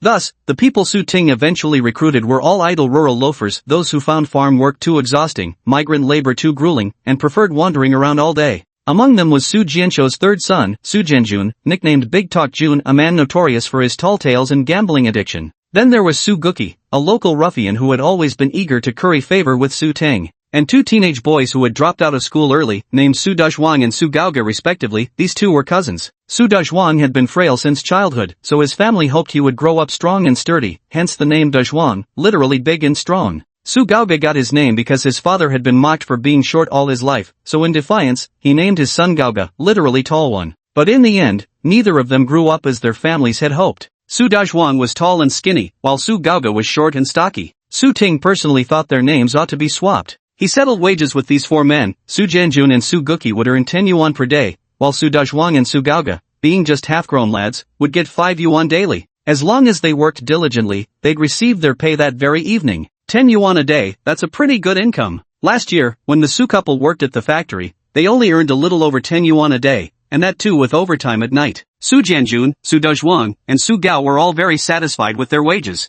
Especially the Su brothers, Su Dazhuang, only in their teens, they could earn 5 yuan a day in the village. They thought they were really capable. Su Guki, that wretch, pretended to be reluctant while actually taking advantage. 24th uncle, honestly, it's only out of respect for you that I, Guki, have agreed to take on this job. Otherwise, with my ambitions, 10 bucks a day is way too little. Su Ting replied coolly, "Oh, if you're not satisfied, then just forget it. I can't afford you." No sooner had the words left his mouth than Suguki grinned sheepishly and chuckled. Hey now, don't be like that, I was just joking. To avoid unnecessary complications, Su Ting didn't forget to remind them to keep things under wraps. When people ask how much you're paid for working a day, don't tell them. Otherwise, my uncle and aunt will feel sorry about the cost and might stop hiring you. Hiring 4 people at once means spending $30 a day. If Uncle Hai and Aunt Shofan find out, they'd probably lose sleep over it. But in Su Ting's view, this expense can't be avoided. Only by quickly clearing the weeds on the mountain and planting the saplings could he finally relax. Meet me at my house at 7 o'clock tomorrow morning. Su Ting scheduled the time with them. Wow, 7 o'clock is way too early. Su Dazhuang grumbled. I usually sleep until past 9. Uncle 24, I can't get up at 7 o'clock, protested Suguki. Su Ting said irritably, if you went to bed earlier in the evening, wouldn't you be able to get up on time? Suguki suddenly showed a mischievous expression, as if struck by some rogue thought. Uncle Shurer, every night you snuggle up to your wife must be sweeter than honey. How the hell do you still manage to get up so early the next morning? Get lost. Come if you want, don't bother if you don't. Su Ting snapped furiously. That damn brat even had the nerve to make fun of his marital life. Suguki was truly an incorrigible bastard who could still smirk shamelessly in the face of Su Ting's displeasure. Just a joke. Su Ting wasn't having any of it, since when was his wife someone Suguki could casually joke about? His tone turned icy. Joke all you want about your own business, but leave my family out of it, especially my wife and kids. If you can't control that mouth of yours, then maybe you shouldn't come around anymore. Alright, no joking then. Can't take a little teasing, huh? Didn't expect you to flip out like this. Suguki shrank back, sulking. Su Ting ignored him and turned to ask Su Janjun, can you make it? Su Janjun nodded earnestly. I ain't got no problem. Good, then I'll expect you tomorrow morning. With that, Su Ting turned to Su Dazhuang and his brother. Tomorrow is the first day, it's fine if you two come later. I'll only wait until 7. If I don't see you both by then, I'll set out with Janjun first. You two can bring the hose and shovels from home and meet us at Sun Mountain. Su Dazhuang and Su Gaoge let out a sigh of relief. Alright. After carefully wrapping up all matters, Su Ting headed home first. It took Su Ting 3 or 4 hours to track down these 4 individuals, and he didn't even stop for lunch. It was already past 3 in the afternoon when Su Ting returned home, where only Su Yun and little Yuan were present. Sweetheart, you just got back too? Su Ting walked into the kitchen to find Su Yun feeding their daughter porridge. Daddy! Little Yuan saw her old father and jumped off the small stool to throw herself into his arms. Su Ting crouched down to catch her, hearing his wife reply, at noon Yuan fell asleep in the field, so I simply stayed there to harvest more corn. I only brought her back after she woke up saying she was hungry. Su Ting frowned. Aren't you feeling unwell? Why didn't you come back earlier? Uncle Hai and Aunt Shofan kept urging me to come home for lunch, Su Yun said with a bitter smile. But seeing them still busy working, how could I have the heart to come back alone? Su Ting was at a loss for words. What's there to be embarrassed about? Little Yuan suddenly wrapped her arms around her father's neck. Daddy, don't be mad, Moa. The little one planted a kiss on Su Ting's cheek. Ding! Today's check-in condition completed. Random reward, 888 yuan in cash. Chapter 64, starting to tidy up the leased mountain. The next day, Su Ting woke up at 6 in the morning and immediately began getting ready. 24. Go check if there's mountain spring water in the hills you contracted. If there is, it'll save us trouble later. Newly planted saplings all need watering. Although summer is the rainy season, it doesn't guarantee rain every day. If it doesn't rain for several days, you'd have to carry water yourself to irrigate the saplings. That's why Su Zonghai reminded Su Ting to pay attention to locating mountain spring water sources. Got it, uncle. Last night there was some leftover pork rib soup, and before going to bed, Su Zonghai made sure to bring it to a boil so it wouldn't spoil by the next day. This morning, Su Ting ate the leftover rib soup poured over rice, solving breakfast in one go. As for today's lunch, Su Ting would have to cook it fresh on the mountain. For this purpose, Su Zonghai dismantled the family stew pot and had Su Ting take it up the mountain. He packed another bag of rice and a bag of pickled cucumber skins, then grabbed a few large bowls and porridge ladles. As for chopsticks, they could just whittle some branches in the mountains to make do. He put all these things into a stew pot, then wrapped the pot in a burlap sack and tied it beneath the front crossbar of his bicycle. Su Ting's legs were long enough that the pot didn't get in his way, he'd just have to ride more slowly. It was close to 7 o'clock when someone arrived. To Su Ting's surprise, the visitors turned out to be none other than the brothers Su Dazhuang and Su Gaoge. The two half-grown lads were still bleary-eyed with sleep. Had it not been for their overwhelming desire for money, strong enough to conquer even the instinct to sleep, they would never have miraculously risen so early. When they arrived at the spot, they found only the two of them had come on time. Su Dazhuang, whose left cheek was swollen and red, grumbled in frustration, "Hey, why just us two? Uncle Chi and Uncle Jun both didn't show up?" Su Ting couldn't help but focus on his cheek. what happened to your face? Clutching his left cheek with a pained grimace, Su Dezhuang glared at Su Gaoga and said through clenched teeth, he hit me. Wasn't it you who told me to wake you up this morning no matter what? I yelled at you for ages but you wouldn't budge, that's why I slapped you. Su the Tall retorted with righteous indignation. Su Ting clicked his tongue, damn, Tall, you really went overboard with that hit. Su the Tall glared at Su Ting resentfully, Master 24, we're literally risking our lives for the measly pay you're giving us, see. Suddenly he turned around, pulled down his pants, and revealed a butt cheek as swollen and red as Su Dezhuang's left cheek. Last night before bed I told my mom no matter what she had to wake me up at 6:30 this morning, and sure enough she used a spatula to slap me awake today. Su Ting examined the mark closely before admitting, this imprint really does look like it came from a spatula. After pausing, he added with some emotion, suddenly I realized there might be a reason I used to be so terrible to my daughter, it's all about the environment I grew up in. These two didn't even brush their teeth after getting up, scarfing down breakfast before rushing to the meeting point, clearly showing how seriously they took this job. By 7:10, Su Guki and Su Janjun still hadn't shown up, and Su Ting didn't want to waste any more time. After briefing Uncle Hai and telling him to have those two search for them at Mount Taiyang, Su Ting set off on his bike, taking Su Dezhuang and Su Gaoga, two strapping young lads, along with him. This 28-inch crossbar bicycle was definitely the right purchase. The frame was big and sturdy, and the rear rack could just about squeeze in 2.5 strapping lads. Luckily Su Dezhuang was skinny as a monkey, if he'd been any fatter, they probably wouldn't have all fit. You two better not fall asleep back there. I won't be responsible if you fall off. Su Ting warned anxiously as he pedaled up front, unable to see his two passengers behind him. Squeezed in the middle, Su Dezhuang grumbled, even if I wanted to sleep, I couldn't. Getting squeezed like this is killing my balls, this damn thing hurts like hell. Su Ting was momentarily stunned. Ha, then take it easy, getting your balls crushed is no joke. Why don't one of you get off and walk? Su Dezhuang nudged his cousin behind him with an elbow. Hey, tall guy, why don't you get off? You're sturdy and have good stamina, walking a bit more won't tire you out.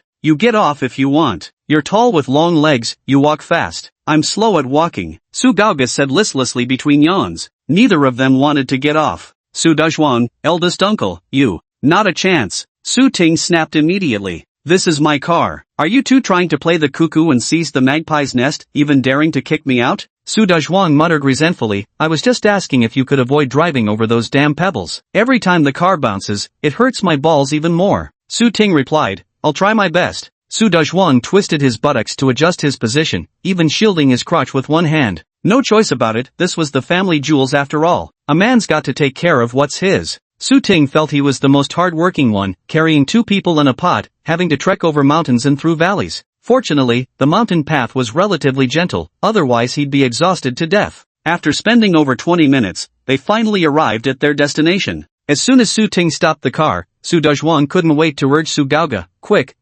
get off the car. This journey has been absolute torture. He needed to thoroughly check if his balls were still intact. All three got out of the car. Su Ting parked the bicycle in the shade and had the two men grab their tools before following him up the mountain. Old man 24, you've leased this entire mountainside for yourself? Seeing Su Ting nod, Talsu asked curiously, how much did such a big mountain cost? 2,500, leased for 30 years. Speaking of this, Su Ting still felt a hint of pride. Now he was a man who owned a mountain. It must be said, Su Ting and Su Yaling were truly father and daughter, their thoughts almost exactly alike. Su Dezhuang finished inspecting the bird eggs and caught up. Hearing Su Ting's words, he scratched his head. With such a big mountain, Grandpa, what do you plan to plant? I'll plant whatever comes to mind, my land, my rules. Su Ting declared boldly. Of course, this was nonsense, just shooting the breeze for fun. Alright, enough chatting. Let me tell you, your task today is to clear all the weeds from the mountain. This was a barren mountain, overgrown with weeds, so transforming these 500 acres into an orchard was no small task.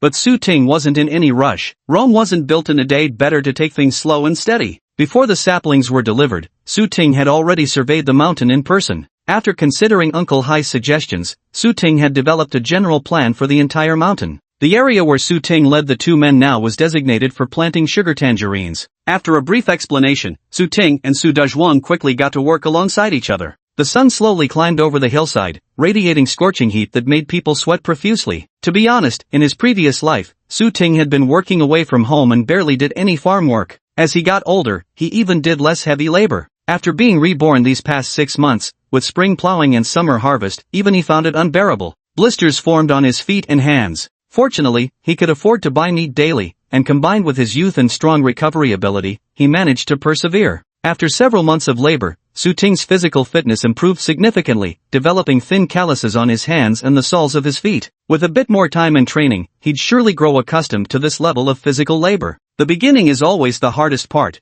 but it gets easier once you push through. Chapter 65, Catching a Kingfish. It was almost 10 o'clock when Su Guki and Su Jianjun finally arrived. The two came carrying shovels on their shoulders. They must have only left the village around 9 o'clock. It was only the first day, so Su Ting couldn't be too harsh on them. After greeting the two, Su Ting assigned them their tasks. Su Dezhuang and Su Gaoga were still young and prone to distraction, often sneaking in breaks, but Su Ting pretended not to notice. To Su Ting's surprise, although Su Guki had arrived late and seemed careless by nature, he turned out to be quite diligent once he started working. Su Jianjun's performance was mediocre, living up to his nickname, Big Talk Jianjun. Talk is cheap, but action speaks volumes. When the sun climbed directly overhead and their shadows clung to their feet, Su Ting called for a rest. He had been the most diligent and hardest worker all morning. Master 24, we've built the earthen stove. Su Dazhuang's voice carried up from the foot of the mountain. Earlier, when Su Ting saw these two brothers slacking off again, he simply sent them downstream to find a spot and build an earthen stove for cooking later.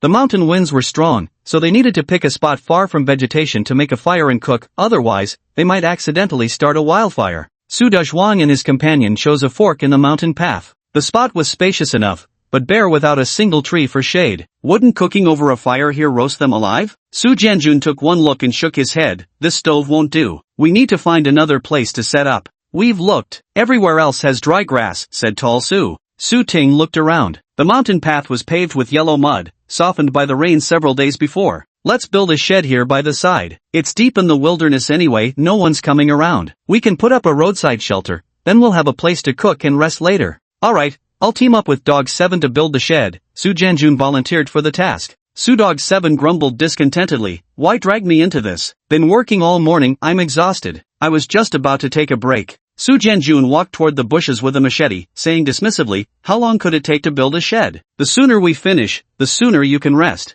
Su Ting glanced at Su Dazhuang and Su Gaoga. You two go help with the shed building. I'll handle cooking. Gaoga, help Uncle Jian and Uncle Qi with the shed. I'll go down with Uncle 24 to fetch water for cooking and see if we can catch some fish while we're at it. Su Dezhuang quickly jumped up, enthusiastically assigning tasks for himself and his cousin. Tall Su was adept at the kind of fish touching that meant slacking off, but when it came to actually catching fish in a ditch, he still fell a bit short, so he had no complaints about the task his cousin assigned him. Having divided the labor among themselves, Su Jianjun, Su Guki, and Tall Su remained on the mountain path to build a shed, while Su Ting and Su Dezhuang descended with the pot to search for a water source. Below the path lay a valley of rice paddies, marshes, and numerous ditches. Among them, several ditches were formed by mountain spring water. The spring water was drinkable directly, and often when people went into the mountains to gather firewood, farm, or herd cattle, they would quench their thirst with this spring water. Su Ting found a clear mountain spring ditch and began washing the rice. Su Dezhuang had promised to help, but instead, he wandered off somewhere else to look for fish. The mountains are full of treasures, but it all depends on whether one's eyes are sharp enough to spot them. 24th Uncle, there are so many river snails here, let's gather some and cook them. Su Dezhuang spotted the river snails in the rice field and immediately reported to Su Ting. But Su Ting said, the fields were just planted with seedlings and sprayed with pesticides. Those snails are contaminated, they're not safe to eat. The vegetables from peasant households during this period were truly pesticide-free and entirely organic. But rice was the lifeline of farmers, who would spare no effort to increase their harvest yields. No matter how frugal they usually were, they would never cut corners when it came to pesticides for their rice fields. As a result, the field snails from these areas became contaminated with pesticides and were no longer safe to eat. Only those found in remote mountain spring gullies, far from the rice paddies, remained free of pesticide residues. Su Dezhuang had no choice but to abandon the river snails and search for targets farther away. Meanwhile, Su Ting had already washed the rice and was ready to pour in water.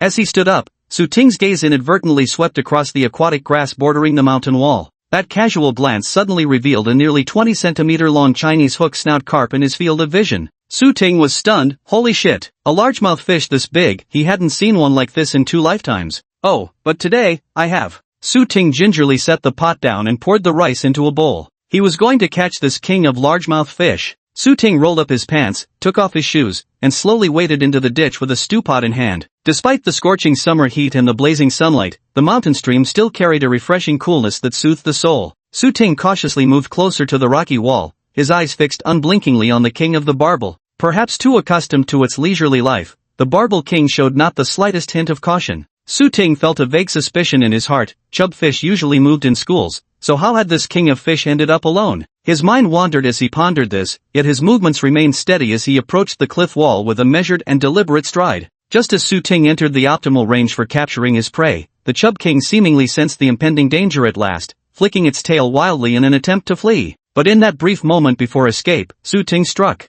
Clang! Su Ting swiftly extended his arm gripping the pot handle, suddenly unleashing his strength as he flipped the cooking pot bottom up, producing a sharp metallic ring as it struck the mountainside. Then he retracted the pot with lightning speed, leaving no chance for his target to escape. When Su Ting looked down to inspect his catch, he discovered that along with the king of the hook-mouthed fish, there was actually a whole school of smaller hook-mouthed fish inside. Su Ting was completely baffled. What on earth was going on here? He set down the pot and felt along the rocky wall, only then realizing there was a concave hollow beneath. The grass had blocked his view earlier, so Su Ting hadn't spotted this hollow. He thought there was just that one giant hook-mouthed carp. Turns out the giant hook-mouthed carp wasn't alone after all its companions had been hiding inside the hollow. Su Ting scooped this potful from the bottom up, unexpectedly netting the entire school of hook-mouthed fish in one go. Old man Yen, looky here, I caught a swamp eel. Damn lucky ain't I, holy moly. Su Dazhuang came bustling over excitedly to show off his catch of a single swamp eel, only to find Su Ting holding a whole pot of fish.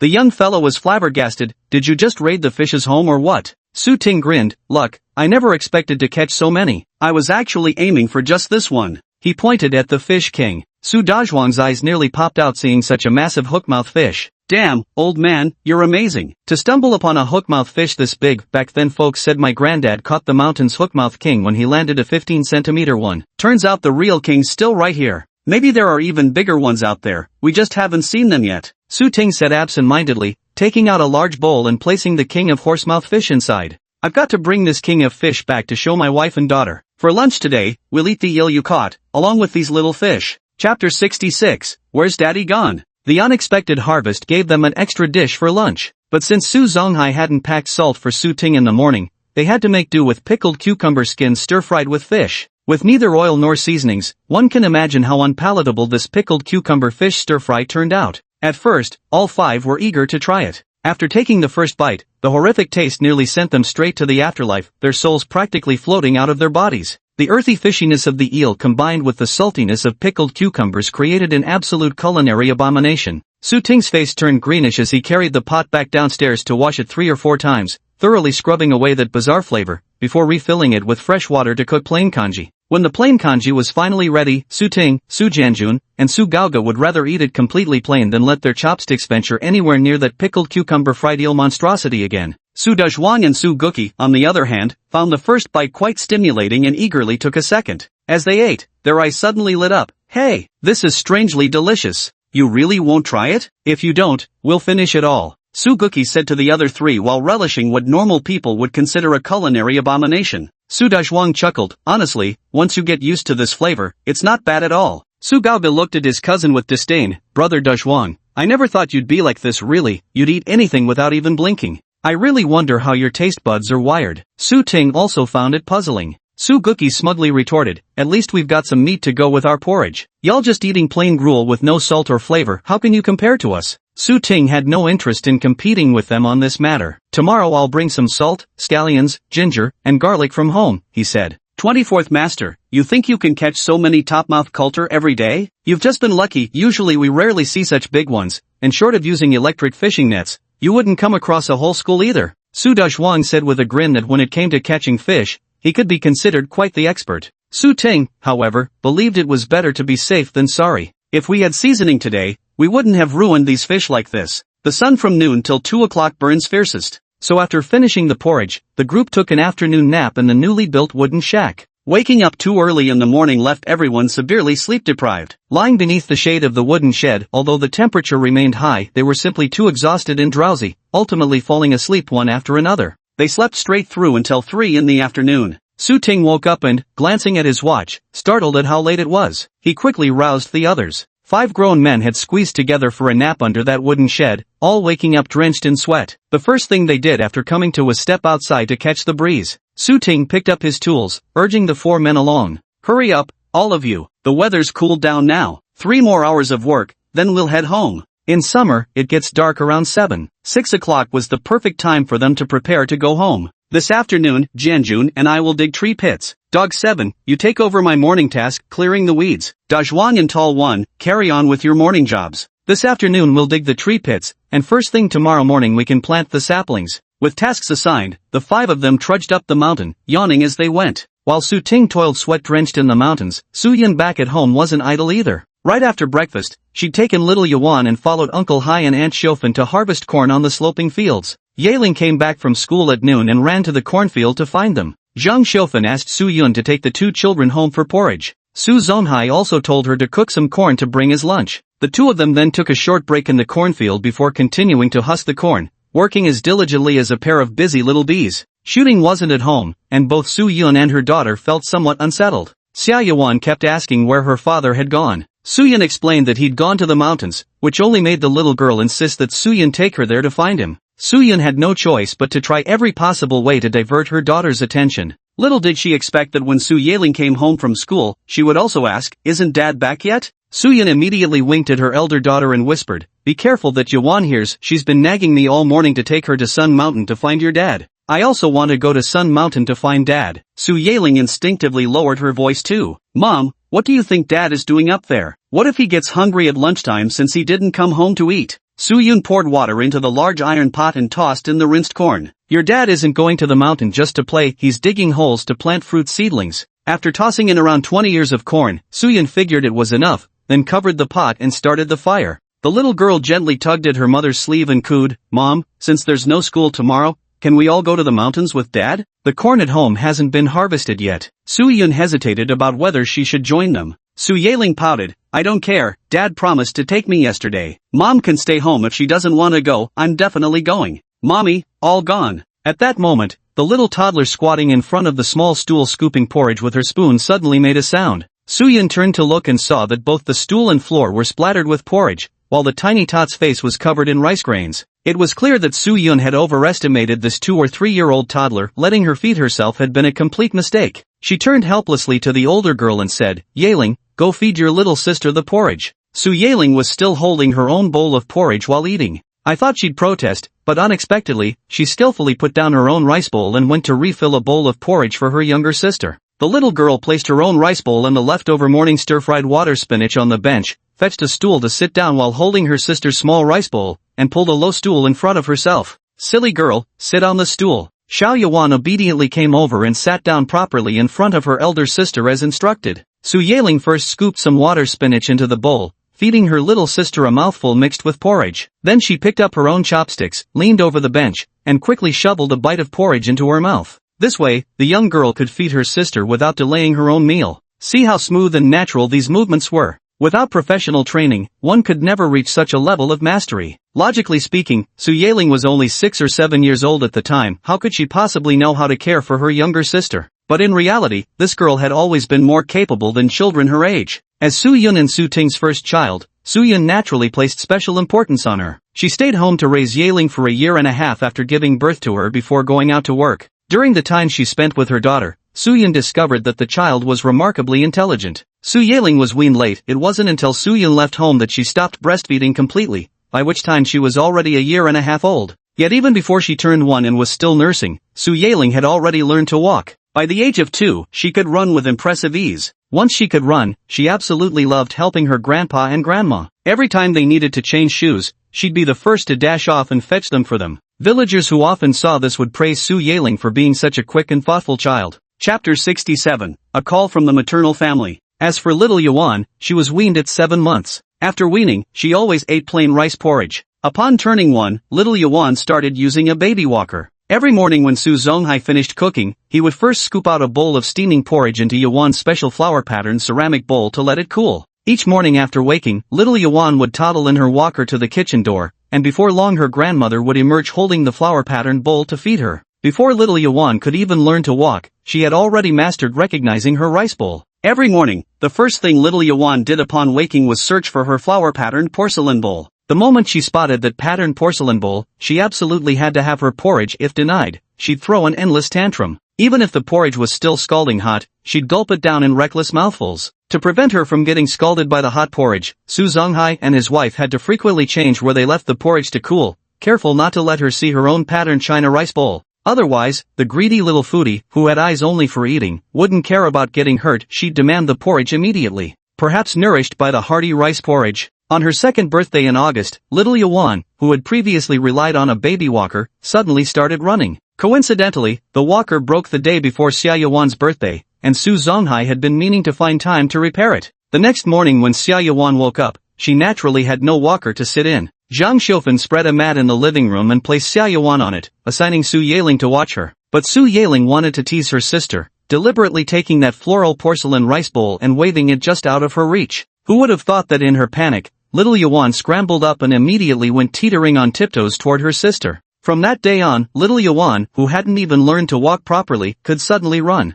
Only she ran unsteadily, charging around like a little firewheel every time, often bumping into things and getting hurt. Once Yuan could run, it was as if a ravenous little beast had been unleashed from its shackles. No matter where people hid her porcelain flower-patterned rice bowl, she could always find it. Left with no choice, Zhang Xiufen had to train her eldest granddaughter in the art of feeding, so that when she was busy, her younger granddaughter wouldn't endlessly fuss over food. After countless feeding sessions, Su Yaling naturally got skill from practice, as the saying goes. Now she's even developed various feeding techniques. Eating while feeding is nothing remarkable to her anymore. By the time the Su family returned home at year's end, little Yuan could run a bit more steadily, no longer as frightening as before. Yet whenever Su Yun saw her running, her heart still skipped a beat with worry. "Mommy, we're done eating," burp. Su Yaling set her bowl down with a satisfied burp to punctuate her announcement. Su Yun's thoughts were interrupted. Seeing they'd finished eating, she asked, "Would you two like to take an afternoon nap?" The little girl shook her head. "I want to go to Sun Mountain to find Daddy."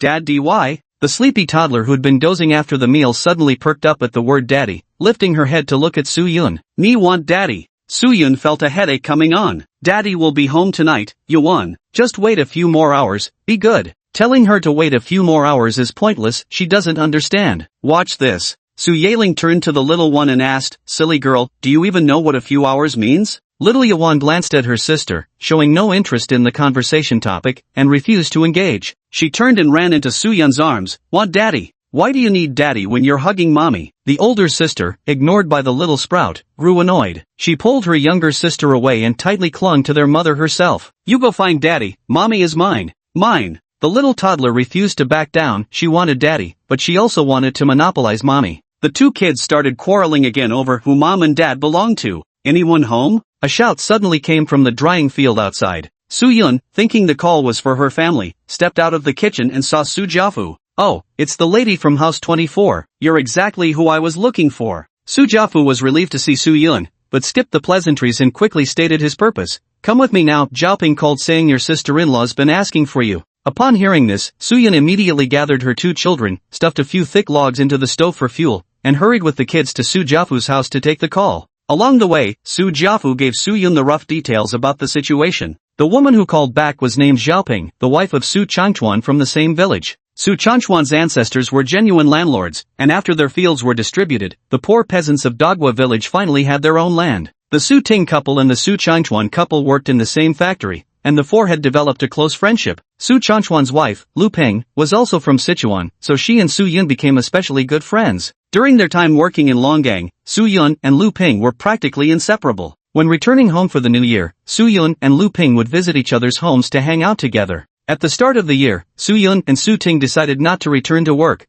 with the message being relayed to the factory boss by Lu Peng and her husband. In previous years, Su Yun's eldest brother, second brother, and sister-in-law had all worked in Longgang, where they got to know Lu Peng through their younger sister. Later on, for various reasons, he went back to Sichuan to look for work. This year, Su Yun's second sister-in-law and a few fellow villagers went to work at a factory in Longgang again. When they couldn't find Su Yun at the factory where she worked, they naturally went to ask Lu Peng. That was why this phone call happened. Long-distance calls cost a fortune every minute, so after hearing the whole story, Su Yun immediately started running. "Yiling, you bring your sister and uncle along at your own pace. Mom will go ahead first." Little Yuan burst into teary bubbles the instant she saw her mom vanish in the blink of an eye. "Mama. Mama." Su Jiafu chuckled. "Don't cry now, little 13. Your mom's just answering a call. We'll catch up with her in no time." Yiling took her sister's hand proactively, and only then did the tiny toddler gradually calm down. Here Su Yun came running into the shop, breathless. "Here she is. I told her to hang up first, since ain't your family harvesting corn today? I was afraid no one be home, and Xiaoping would just be wasting phone credit waiting." Seeing Su Yun, Su Jiafu's wife kindly explained. Su Yun froze for a second. Had she known sooner, she wouldn't have rushed over in such a hurry. "Alright, sister-in-law, I'll wait here for a while," he replied politely nevertheless. Before long, the phone rang again. "Coming." Su Yun quickly picked up the receiver. "Hello? Hello? This is Lu Ping. Has Xiao Yun arrived yet?" "Xiao Ping, it's me." At the other end of the phone, Lu Ping recognized her voice. "Xiao Yun, your second sister-in-law is here to see you. I'll let her talk to you first." Then the voice on the other end changed. "Hello, Xiaorong?" Xiaorong was Su Yun's childhood nickname. Her parents, 3 older brothers, and 3 sisters-in-law from her maiden family all called her that. The long unheard childhood name stirred Su Yun's emotions. "Second sister-in-law. It's been so long. How are mom and dad's health back home?" The faint sound of second sister-in-law Su's cheerful voice came through the receiver. "Mom and dad are doing alright, they just miss you terribly. They read your latest letter and found out about Yuan's birth, saw the photos of the 2 sisters too. Dad doesn't seem to be angry with you anymore." Chapter 68, I came specifically to wait for Dad.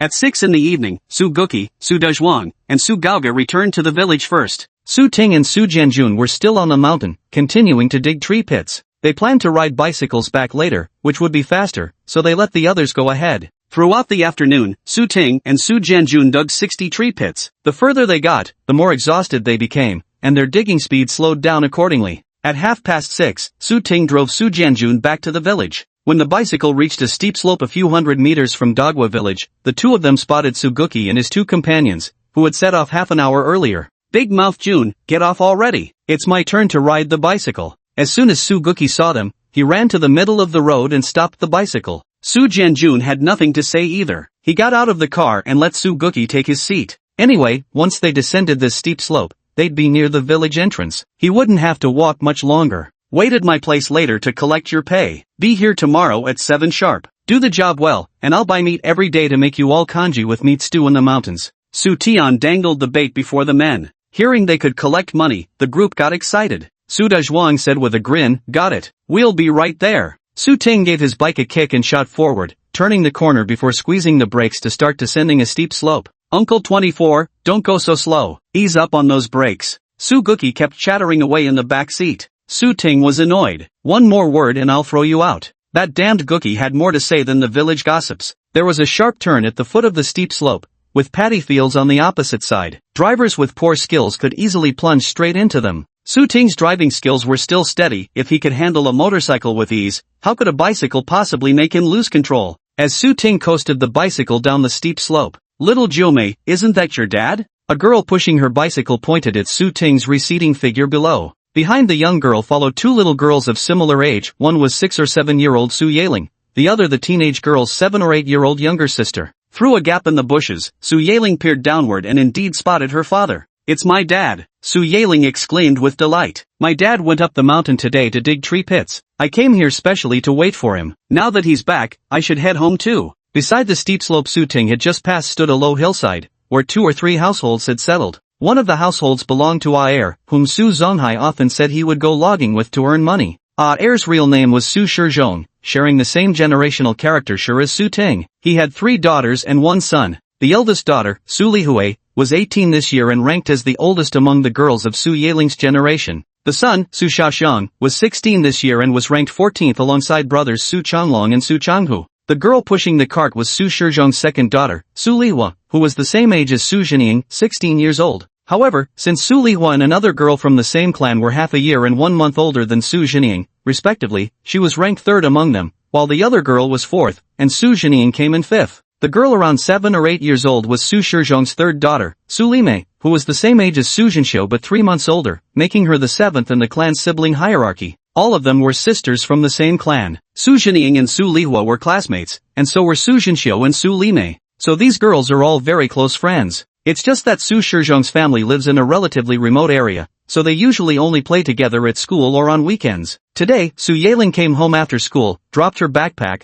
told her family she was coming to play with 3rd sister, and then came here to wait for her father. Actually, the correct way for Su Yaling to address Su Lihua should be 3rd elder sister. It's just that there are too many people in the village addressed as brother or sister. Sometimes, even if they're not part of the same family hierarchy, you still have to politely call them sister. So the little girl got confused and couldn't figure out the relationships at all. She only knew that Su Jinying and Su Jianxiu were sisters from the uncle's family, so she had to call them sister. As for the others, she was more casual, often following the adults and calling them third sister or seventh sister. Only when face to face with the person would the little girl correct herself and properly call them sister. Su Lihua took her bicycle out today because she had just learned to ride it and was still in the midst of her excitement. Hearing Su Yaling say she wanted to go home, Su Lihua eagerly offered, "That works perfectly, I'll take you home." Children who have been in school for a long time and people who work outside all year round tend to speak less rustic. As Su Jining and Su Lihua entered adolescence, they developed a sense of girlish vanity and began to understand fashion and beauty, hence,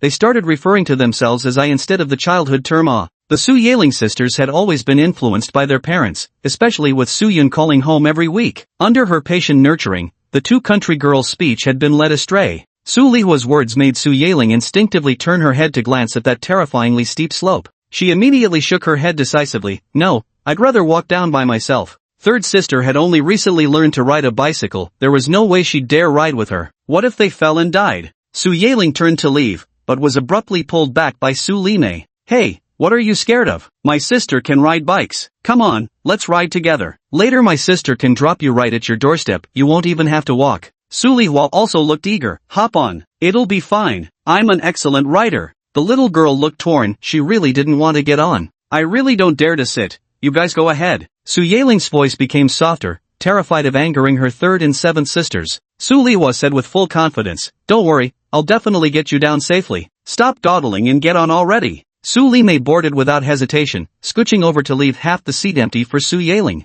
"Come on up, ninth sister. What are you scared of? Don't you trust your own sister?" Faced with such enthusiastic insistence, Su Yaling found it too awkward to refuse further. Reluctantly and with visible hesitation, she climbed into the vehicle. She warned anxiously, "Third sister, please drive slowly later." Don't worry. Su Lihua pressed down on the pedal, and the car slowly began to move. The bicycle descended the steep slope at a leisurely pace, and the danger Su Yaling had imagined did not materialize. Noticing that her youngest sister's bike was quite steady, the little girl gradually relaxed her heightened nerves.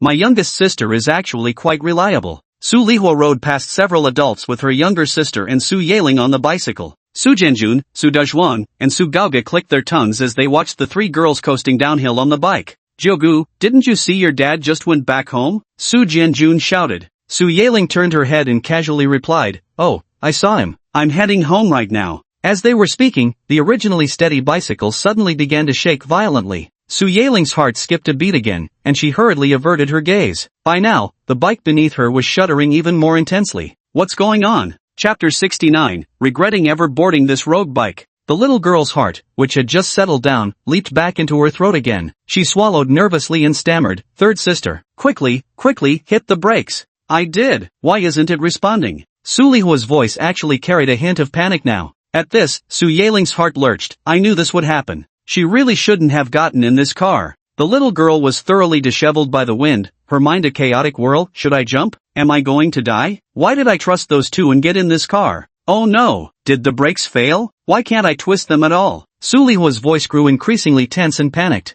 16-year-old Su Lihua stood at 160 centimeters tall but was rather slight in build. She was still too inexperienced to handle this clunky old bicycle. Especially since this old bike of theirs had been used for years, the brakes were a bit faulty and hard to control. What's more, the slope was steep and long, with a sharp turn at the bottom that even adults had to navigate carefully. For a novice who just learned to ride, to dare challenge such a steep slope and with two passengers no less, she really was a newborn calf unafraid of tigers, bold as brass. The bicycle gradually picked up speed, sending all three of them hurtling downward at terrifying velocity. At this moment, an intense wave of fear engulfed them completely. Second sister, squeeze the brakes now! Su Limei screamed in desperation. Su Lihua was drenched in sweat, her hands gripping the brakes with all her might, yet the bicycle showed no sign of slowing down. Her voice trembled as she replied, I tried. It's not working. Su Yaling's heart pounded violently, her ominous premonition growing stronger. Only one thought filled her mind, she should never have gotten on this damned bike. Su Limei opened her mouth to speak, but all that came out was an uncontrollable scream, Ayahak. The bicycle carrying three girls was speeding downhill, that sharp turn was right ahead. Damn, what's wrong with this bike? Why aren't they braking? Su Dezhuang exclaimed in shock. Su the Tall squinted at the bike now nearing the paddy fields. Are they really going to crash straight into the fields? As the two spoke, Su Yaling, sitting on the bicycle's rear seat, seemed to see the two opposing paddy fields grinning at her with a sinister smile. We're done for. At that very moment, Su Lihua clenched the brakes with all her might, and their speed finally slowed slightly. Yet even so, the danger remained far from over. Seeing she couldn't make the sharp turn, Su Lihua made a momentous decision. The next second, the young girl decisively leapt from the vehicle. At the moment she jumped, Su Limei in the backseat screamed with her mouth wide open, her eyes nearly popping out of their sockets from fright. In stark contrast to Su Limei, Su Yaling, who had initially resisted getting into this car with desperate fear of death, now seemed strangely detached at this critical juncture, facing the impending disaster with complete impassivity. Boom! With a loud crash, the heavy bicycle collided into the roadside mound. The next second, the entire bicycle flipped over in a spectacular wreck. The two girls on the rear seat traced an arc through the air. Su Yaling in midair clenched her fists against her chest, wooden-faced, squeezing her eyes shut and holding her breath. What's coming can't be avoided. Resigned to fate. Thud! Thud! The two little girls tumbled headfirst into the paddy field almost simultaneously, with lightning speed. Su Jianjun and the others, hearing the commotion, hurried down only to find the girls stuck upside down like planted scallions. All three of them were nearly scared to death. Su Dazhuang urgently shouted after Su Ting's retreating figure, 24th uncle, oh no, your daughters have fallen into the seedling field. That loud voice was enough to stop Su Ting right as he was nearing the village entrance. He instinctively halted his bike and turned to look. From such a distance, all Su Ting could make out was something rustling in the rice paddies. When he focused his gaze, holy shit, I completely lost it on the spot. Su Ting immediately made Gochi get out of the car, turned the vehicle around, and sped toward the accident scene. Someone at the village entrance also witnessed the scene. Upon hearing it was Su Zonghai's youngest daughter Jomei who was in trouble, they rushed to notify the Su family. Meanwhile, Su Jianjun and Su Gaoge immediately leaped into the rice paddy to rescue when they heard Su Dazhuang shout for help. Their heads were planted in the field like seedlings in a rice paddy, and Su Jianjun and tall Su had to exert some effort to yank them out. When pulling them out, you could even hear a plop sound. Cough cough cough cough. Su Yaling and Su Limei coughed violently, hacking up a pile of mud lumps. Hurry, wipe them clean for them. Su Dazhuang took off his sweat-drenched undershirt and handed it to Su Jianjun, who immediately used it to wipe the mud off Su Yaling. Meanwhile, Su Gaoge led the trembling Su Limei to the stream below to wash off the mud. The culprit of this accident, Su Lihua, stood frozen in shock nearby, unable to react. Yelling! Su Ting came rushing over on his bicycle, tossed it onto the roadside lawn, and hurried to check on his daughter. Yaling, can you hear Daddy? Su Yaling still had her eyes closed. Though her small frame trembled slightly, she appeared far calmer than Su Limei. Her ears were also filled with mud, so she could only faintly hear her father's voice. Su Yaling didn't dare open her mouth, afraid the mud would flow in, so she nodded slightly instead. Su Ting picked her up and ran to the stream, starting to wash the mud off his daughter. From the moment he saw his daughter fall into the field, his heart had been racing wildly, plunging him into a state of fearful agitation. Only after washing the mud off Su Yaling's face and seeing the little girl open her eyes to look at him, calling out Daddy in a soft voice, did Su Ting's racing heartbeat begin to slow down slightly. His throat dry and hoarse, Su Ting asked, "Did you hit your head? Does it hurt?" Su Yaling shook her head. By now, she seemed to realize she had narrowly escaped catastrophe. "Daddy, I didn't want to get in the car at first. I went to wait for you. I was going to walk home." The little girl's pent-up emotions erupted in retrospect, leaving her so terrified that her words came out in broken, incoherent fragments. Su Ting grasped the gist of the situation after listening briefly. Given his eldest daughter's personality, she'd never knowingly engage in something so dangerous. Su Ting pulled her into his embrace, patting her back gently to soothe her distress. It's okay now." Beside them, Su Limei was wailing loudly, "Wah, wah, second sister is so mean, wah." By this time, the girl's mother had heard the commotion and rushed down from the house. The moment she saw their family bicycle lying in the field, she understood everything. As Su Ting carried his daughter up from the creek bank, Su Shizhong's wife was scolding their second daughter. His only concern now was checking if his daughter was injured, with no mind to assign blame, so he didn't bother greeting Su Shizhong's wife. Settling his daughter on the bicycle's front rack where she could cling to his neck, Su Ting pedaled his bike toward home. Chapter 70, Daddy, are you afraid I might die? Before they even reached the village entrance, Su Yun came running down. Seeing Su Ting, Su Yun urgently asked about the situation. "I heard Yaling fell into the rice field? How are you feeling, Yaling?" Su Ting didn't stop the bike. "We'll talk at home." Once home, Zhang Xiufen hastily scooped hot water to help Su Yaling wash her hair and bathe. While washing her hair, Su Yaling said it hurt. When the adults parted her hair to look, they found a faint, shallow wound on the little girl's scalp, though no one knew what had caused it. Zhang Xiufen hurriedly said, 24th, nickname, you should take Yaling to the town clinic later to have it checked. The two women crowded around Su Yaling, leaving Su Ting and Su Zonghai, the men, completely unable to intervene. Su Zonghai was so agitated that his tone grew sharper. "Even we have to be careful on such steep slopes. yet you dared to ride in third sister from the Air family's car. No more bicycle rides from now on. Su Ting knew his daughter was upset and interjected to explain. Jiumei definitely didn't want to sit on it, she was persuaded by the others. Uncle, don't scold her. She was waiting for me there. It's my fault for not noticing she was at Brother Shizhong's place. Even your ears are full of mud, doesn't your head hurt at all? Su Yun's eyes shimmered with tearful distress. Su Yeling replied quietly, it only hurts a little where I washed my hair just now. The rest is fine. Nian Si, bring the ear pick. We have to get the mud out of Jiumei's ears right away. If it flows deeper, it'll be bad, Zhang Xiufan urged loudly, her voice heavy with urgency. From now on, you stay home after school. No more running wild with third sister and her gang. Zhang Xiufan scolded harshly, consider yourself lucky this time. The heirs had many seedling fields, and the one right in front of their house was plowed late, just this afternoon. The soil was still soft, otherwise your head would have been smashed to pieces. Tears welled up in Su Yeling's eyes as she whimpered. I told them I didn't want to ride. They kept forcing me. I was afraid they'd get mad if I refused. They tell you to ride and you just obey? Would they tie you to that thing if you refused? When you saw how dangerous it was, why didn't you run instead of sitting there like a fool? Zhang Xiufan was also quick-tempered, though genuinely concerned about her eldest granddaughter. When agitated she couldn't even speak properly. Alright auntie, this wasn't Yeling's fault, it was just an accident. Su Ting came over holding an earpick, interrupting Aunt Xiufan's lecture to rescue his daughter from the situation. Then speaking more gently to the aggrieved little girl, Yeling, you should learn from this experience. Next time you encounter something dangerous, no matter what others say, firmly refuse immediately. Don't worry whether they'll get angry or not. He spoke while wiping tears from his daughter's face. From now on, you don't need to wait for Daddy there anymore. Daddy promises to come home early. Then can I still go with you tomorrow to see our family's mountain? Su Yeling asked with a pouting lip. Su Ting nodded, of course, but first we'll go to the town hospital to get you checked up. Su Yeling murmured softly, I'm actually fine. Su Yun cleaned her daughter's ears, scooping out a surprising amount of earwax. You should get them checked regularly, just look at all this wax. Who knows if some has gotten deep inside. If that happens, it could lead to infection and pus. Su Jianjun and the others knew something had happened to Su Ting's daughter, so they didn't come to collect their wages from him. After all, Su Ting wasn't the type to cheat workers out of their hard-earned money. So after dinner, Su Ting took his elder daughter to the town hospital. It took about 20 minutes by bicycle from Dagua village to the town, slightly farther than going to Sun Mountain. Su Yeling had developed a phobia of sitting on the bike's rear seat today and refused to ride there. Su Ting wrapped soft cloth around the front bar and had her sit there instead, her arms clinging to his neck like a koala. With a flashlight tied to the bicycle's handlebars, Su Ting pedaled while teasing his daughter. Gradually, Su Yeling's mood lightened, and she finally smiled again. Father and daughter arrived at the town hospital chatting and laughing. At this hour, there were few people, and the on-duty doctor quickly completed Su Yeling's examination. Aside from a likely ear infection and some minor scalp injuries needing ointment,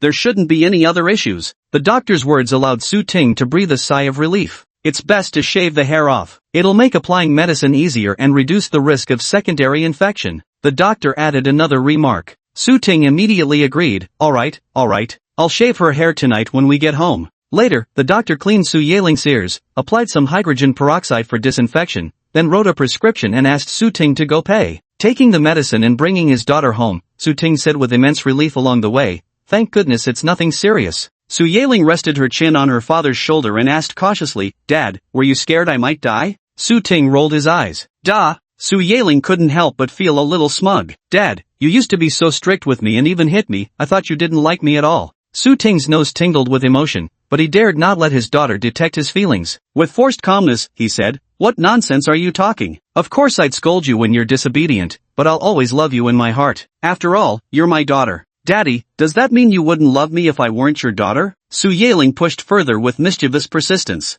Considering how clever and sensible you are, even if you weren't my daughter, I suppose I'd still reluctantly like you. Just like how uncles, aunties, and grandparents in the village show their affection. Oh, then you mustn't treat other children better than me from now on. Like 19th brother, 4th beau, 8th sister, there are so many kids in the village who aren't yours. You can't spoil them like you used to. The little girl seized the opportunity to win affection, as if declaring sovereignty, demanding that daddy pamper only her. Su Ting deliberately hesitated. Well, I'm afraid that won't do. Su Yeling immediately grew unhappy and snorted, I knew it. You like other children more than me. With that, she petulantly tried to pull her hand back, refusing to keep her arms around her father's neck anymore. Letting go would be dangerous, so Su Ting quickly said, what I mean is, there's still your sister. I can't just spoil you alone. You're both my daughters, and I must cherish you equally. Hearing this, Su Yeling's anger dissipated, and she hugged her father tightly again. Then you can only be good to us too. No more. Su Ting pedaled his bicycle with practiced ease.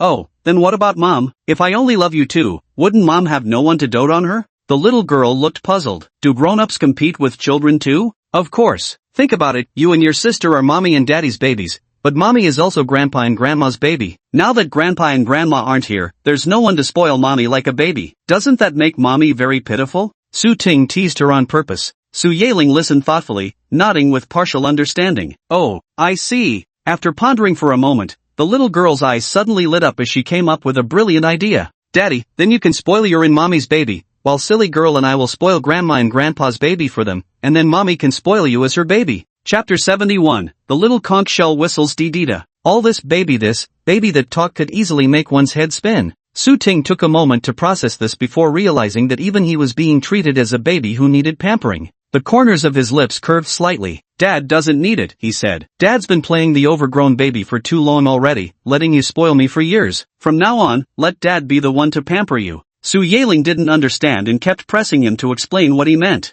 Su Ting simply smiled without answering, diverting the little girl's attention with a different topic. As soon as he got home, Su Ting took his daughter to the village barber, grandfather. When they came out again, Su Ting proudly sported a freshly shaved daughter. The next day, Su Ting woke up at 5:30 in the morning. After washing up, he first transported dozens of fruit saplings to Sun Mountain. The sun hadn't risen until past 6 o'clock. Su Ting set out in the faint morning light, delivered the saplings to the orchard, then hastily pedaled back home. Right at the entrance of the village, he ran into Wang Sheba and bought 2 caddies of meat. He planned to leave just over a caddy at home for later use and take the rest up the mountain to cook for lunch. Hey, Nancy, I've already pan-fried those catfish you caught yesterday. Want to take some for lunch? Su Tingjiang was parking his bicycle when Su Zonghai's voice came from the kitchen. Hearing this, Su Ting was stunned. His king of Opsariachthes bidens, fried? No way. He had wanted to keep it for a couple more days. After all, it's rare to see such a large Opsariachthes bidens. It's a pity that saying anything more at this point won't help. Su Ting forced a bitter smile. Forget it, uncle. I've bought some pork. We'll make pork congee for lunch. You can keep that fish for yourselves. Daddy, the fish you caught is so delicious, Grandpa fried it perfectly. Try it if you don't believe me. Hearing Su Ting return, a little bare-headed girl came darting out from the kitchen. She held a stainless steel bowl filled with hot rice porridge, with a piece of fish meat floating on the surface. Su Yeling rushed to her father's side, picked up the fish meat with her chopsticks, and stood on tiptoe to bring it towards Su Ting. Blow on it, okay? Pouting her lips, she blew on the fish to cool it down before extending it to her father's mouth. Unable to decline such warm hospitality, Su Ting, who had just been lamenting the fate of the king of the barred mackerel a moment prior, now opened his mouth to take a hearty bite of the fish. Delicious. Su Ting gave a thumbs up. Delicious, right? Grandpa makes everything taste amazing, no matter what he cooks. Come have some congee with us. Su Yeling was in high spirits, seeming to have shaken off the effects of yesterday afternoon's incident. Today, Su Zonghai and his wife went to harvest corn on the slope as usual, while the 4 of Su Ting's family went to Tai'an Mountain. With both his wife and children going along, Su Ting couldn't fit anyone else in his vehicle, so Su Jianjun and the others had to walk the whole way themselves. That's why Su Ting had bought so much pork, to properly reward the hard-working foursome at noon. Around 6:50, the 4 of them arrived one after another. Each was yawning incessantly. Clearly, their sleep schedules couldn't be adjusted overnight, so even after forcing themselves to wake up early, they remained drowsy. To encourage them to persevere, Su Ting decided to pay them in advance for the day's work, adding to yesterday's earnings. Su Jianjun and Su Guqi each received 20 yuan, while Su Dazhuang and Su Gaobe got 10 each. I bought some pork. We'll make pork congee for lunch. Take your time coming over later. I'll take my wife and kids ahead first. Since his wife and 2 daughters were with him today, Su Ting brought along the family's woven mat and took an umbrella as well. The weather is unpredictable. It's no big deal if grown men get caught in the rain, but his wife was in a special condition and his 2 young daughters shouldn't get wet. We've got corn at home. Let's bring some along, Su Yun suggested. Seeing that the basket still had room, Su Ting agreed. With everything ready, Su Ting loaded up his wife and children and headed towards Sun Mountain. The other 4 had to walk, but since they didn't have to carry tools today, they strolled over as if taking a leisurely walk and wouldn't get tired. Su Yeling still sat on the front bar, while Su Yun held their younger daughter on the rear seat. As long as the children didn't fidget, Su Ting could pedal quite comfortably. On every uphill stretch, Su Ting and Su Yun would get off to push the bike while the 2 children remained seated. Su Yeling and her sister were thrilled. Despite waking up early, they showed no signs of drowsiness, chattering non-stop like 2 little sparrows along the way. The cool morning summer breeze lifted everyone's spirits. As Su Ting pedaled the bicycle with his wife and children on board, he couldn't help but hum a tune. The little conch shell goes beep beep beep, hearing it seagulls soar on high. The little conch shell goes beep beep beep, hearing it ocean waves laugh and sigh. Suyun chuckled and joined in singing. The little conch shell blows dee-dee-dee, calling boats home with each note. The little conch shell blows dee-dee-dee,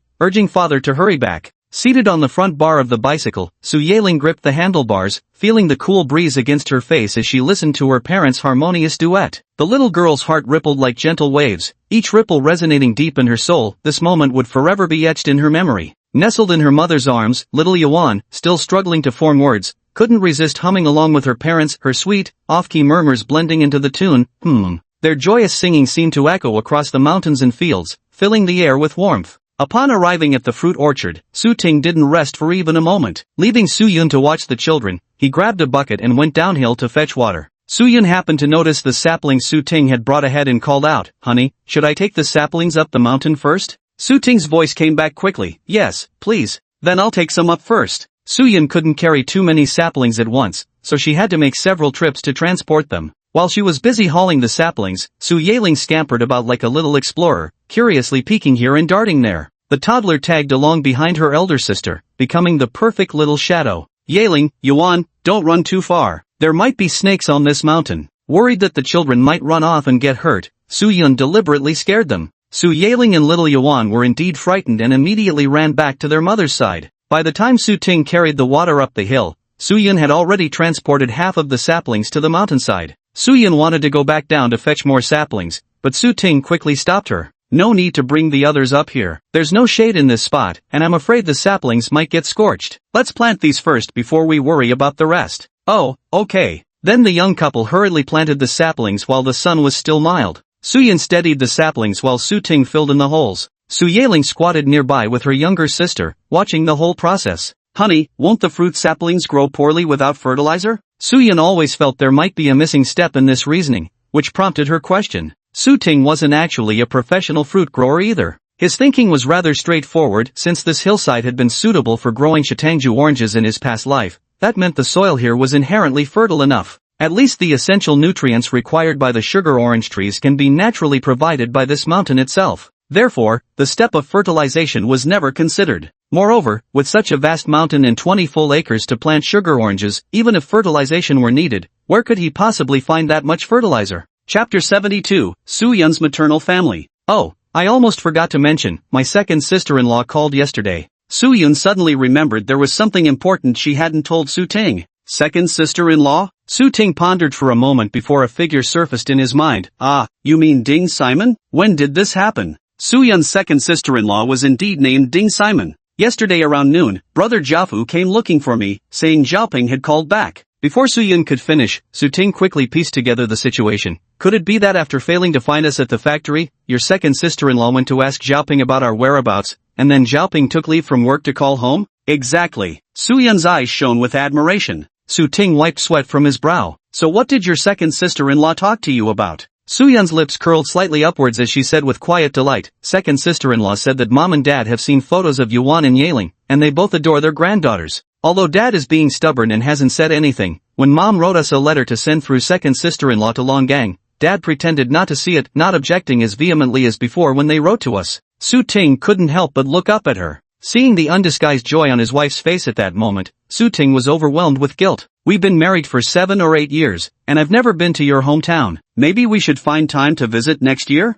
Hearing Su Ting's words, Su Yun's smile turned as sweet as honey. She nodded vigorously, "Yes. When we go back, I'll treat your elder brothers to a meal, especially the third brother. If he hadn't secretly mailed us the household register back then, we wouldn't have been able to get our marriage license, and Yaling and Yuan wouldn't have been able to get registered either." Su Ting's voice grew increasingly strained as he spoke. At this moment, memories of bygone days involuntarily surfaced in his mind. His marriage to Su Yun was one that lacked her parents' blessing. The most vehement opposition came from my father-in-law, while my mother-in-law was somewhat more understanding. She merely couldn't bear the thought of her daughter marrying so far away, not that she looked down on him for being a poor young man or anything like that. His father-in-law had hoped his daughter would marry a scholar, but he was just a fellow who hadn't even graduated from elementary school, so his father-in-law was quite dissatisfied with this son-in-law. That said, in his past life when he accompanied Su Yun to visit her parents with their children, no one had ever treated him unkindly. After staying a few days at his in-laws' home, his parents-in-law doted so much on their two granddaughters that their attitude toward him as a son-in-law also grew increasingly warm.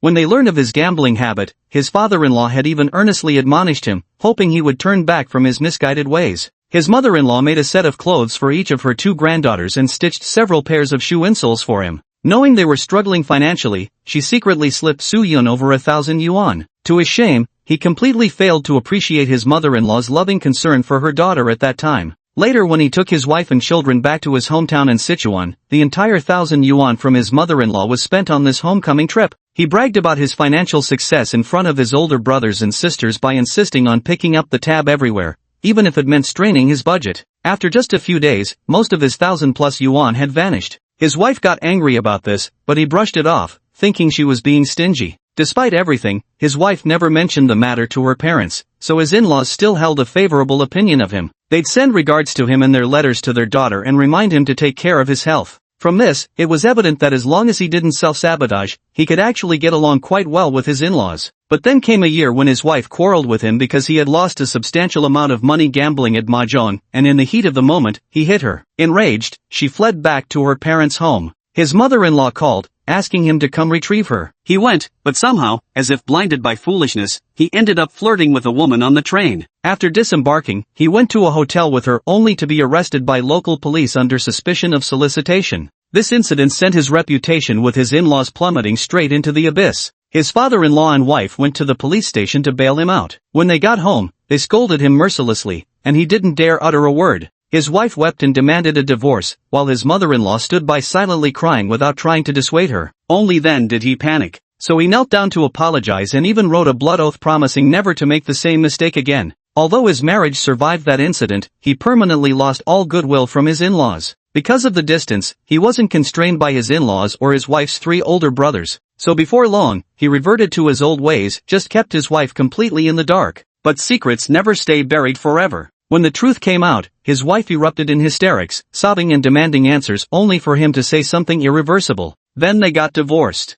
After that, he didn't see Soo-yun's family for over a decade. It wasn't until his daughter's wedding banquet that he saw Soo-yun's parents and elder brother with his wife again. By then, so much time had passed, over 10 years since his divorce from Soo-yun, that the tension between them had considerably eased when they met. He still remembered what his third brother-in-law had once said to him. "Su-ting, if I'd met you 10 years earlier, I would have beaten you into the intensive care unit." Though this was clearly his past life, Su-ting now recalled it with unbearable shame, his heart filled with mingled anger and chagrin. You play with fire, you get burned. He truly committed too many sins in his past life. If not for his wife's words triggering his memories now, those recollections would have remained vague. Evil deeds bear evil fruits. He absolutely deserved his wretched fate in that previous life. If he causes his wife even the slightest grief in this lifetime, he'd be unworthy of being called human. Honey?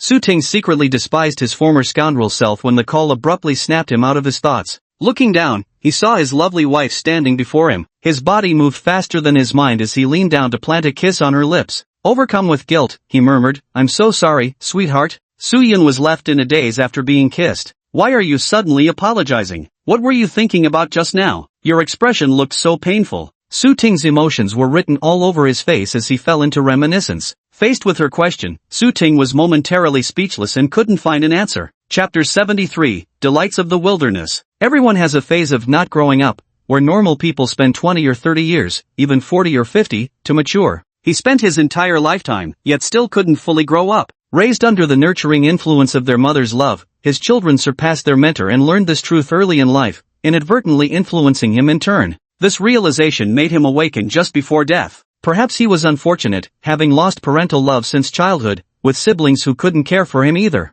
leading him through all 50-some years of his life like an eternal child, his every action merely chasing fleeting pleasures, leaving behind only endless inner emptiness. Yet he must also have been fortunate, for he gained a second chance at life. But in this world, there's probably no second lucky one. So don't wait for time to force your growth. Break through your limitations early, and you'll reduce mistakes sooner, welcoming your transformed life ahead of schedule. Though the timeline reset to his past, to him, this life remained an extension of the previous one. The deeds of his past life wouldn't simply vanish because he went back in time. He would always be haunted by his former existence, his conscience tormented day and night. The more mistakes he had made, the longer his soul would writhe in agony. Yet these remorseful thoughts were ones Su-ting could never quite bring himself to voice to his wife. With a strained smile, he said, I was just thinking, after all these years of marriage, with 2 children between us, I've never once crossed the threshold of your parents' home. I feel terribly ashamed about that. Soo-yeon accepted this explanation. A look of resignation crossed her face. There wasn't any choice before. Dad was so angry that Mom didn't even dare let him find she'd read the letters I wrote, especially after third brother stole the household register for our marriage registration. That really made Dad furious.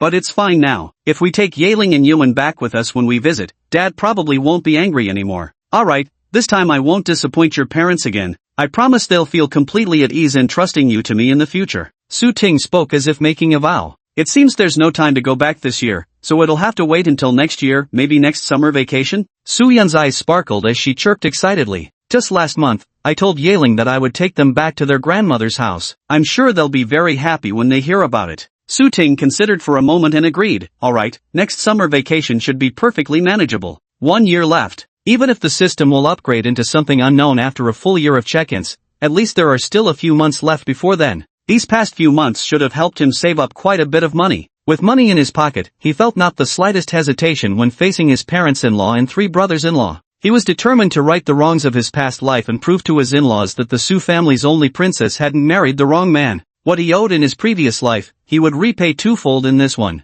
The sharp-eared little girl Su Yaling overheard her parents' conversation and was now chasing after her mother, asking when they would return to grandma's house. Soo-yeon was in high spirits too, chatting back and forth with her daughter without feeling the slightest bit tired from the chores. Instead, she found herself immersed in a lifestyle starkly different from city living. Surrounded by mountain breezes, morning sunlight, and the embrace of nature's essence, she relaxed without even realizing it. Here, there were no neon lights or revelry, only emerald mountains and crystal-clear waters. A peculiar feeling welled up in his heart. Dad, third brother, and the others are here. At that moment, Su Yaling pointed at the figures coming up the mountain path and shouted loudly. Su Jianjun and his group had finally arrived. All morning, Mr. and Mrs. Su filled the 60 tree pits with saplings. Uncle 24, after planting these fruit seedlings, we really ought to haul some fertilizer too. Otherwise, they won't grow well. Su Guki said lazily, chewing on a stick. His posture and tone were annoyingly casual, but his intentions were good. In a few days, everyone in the village will start planting, so there probably won't be any extra farmyard manure available. We'll have to wait another month. Uncle Nian sure goes out every morning to collect cow dung from the roads and can gather quite a bit.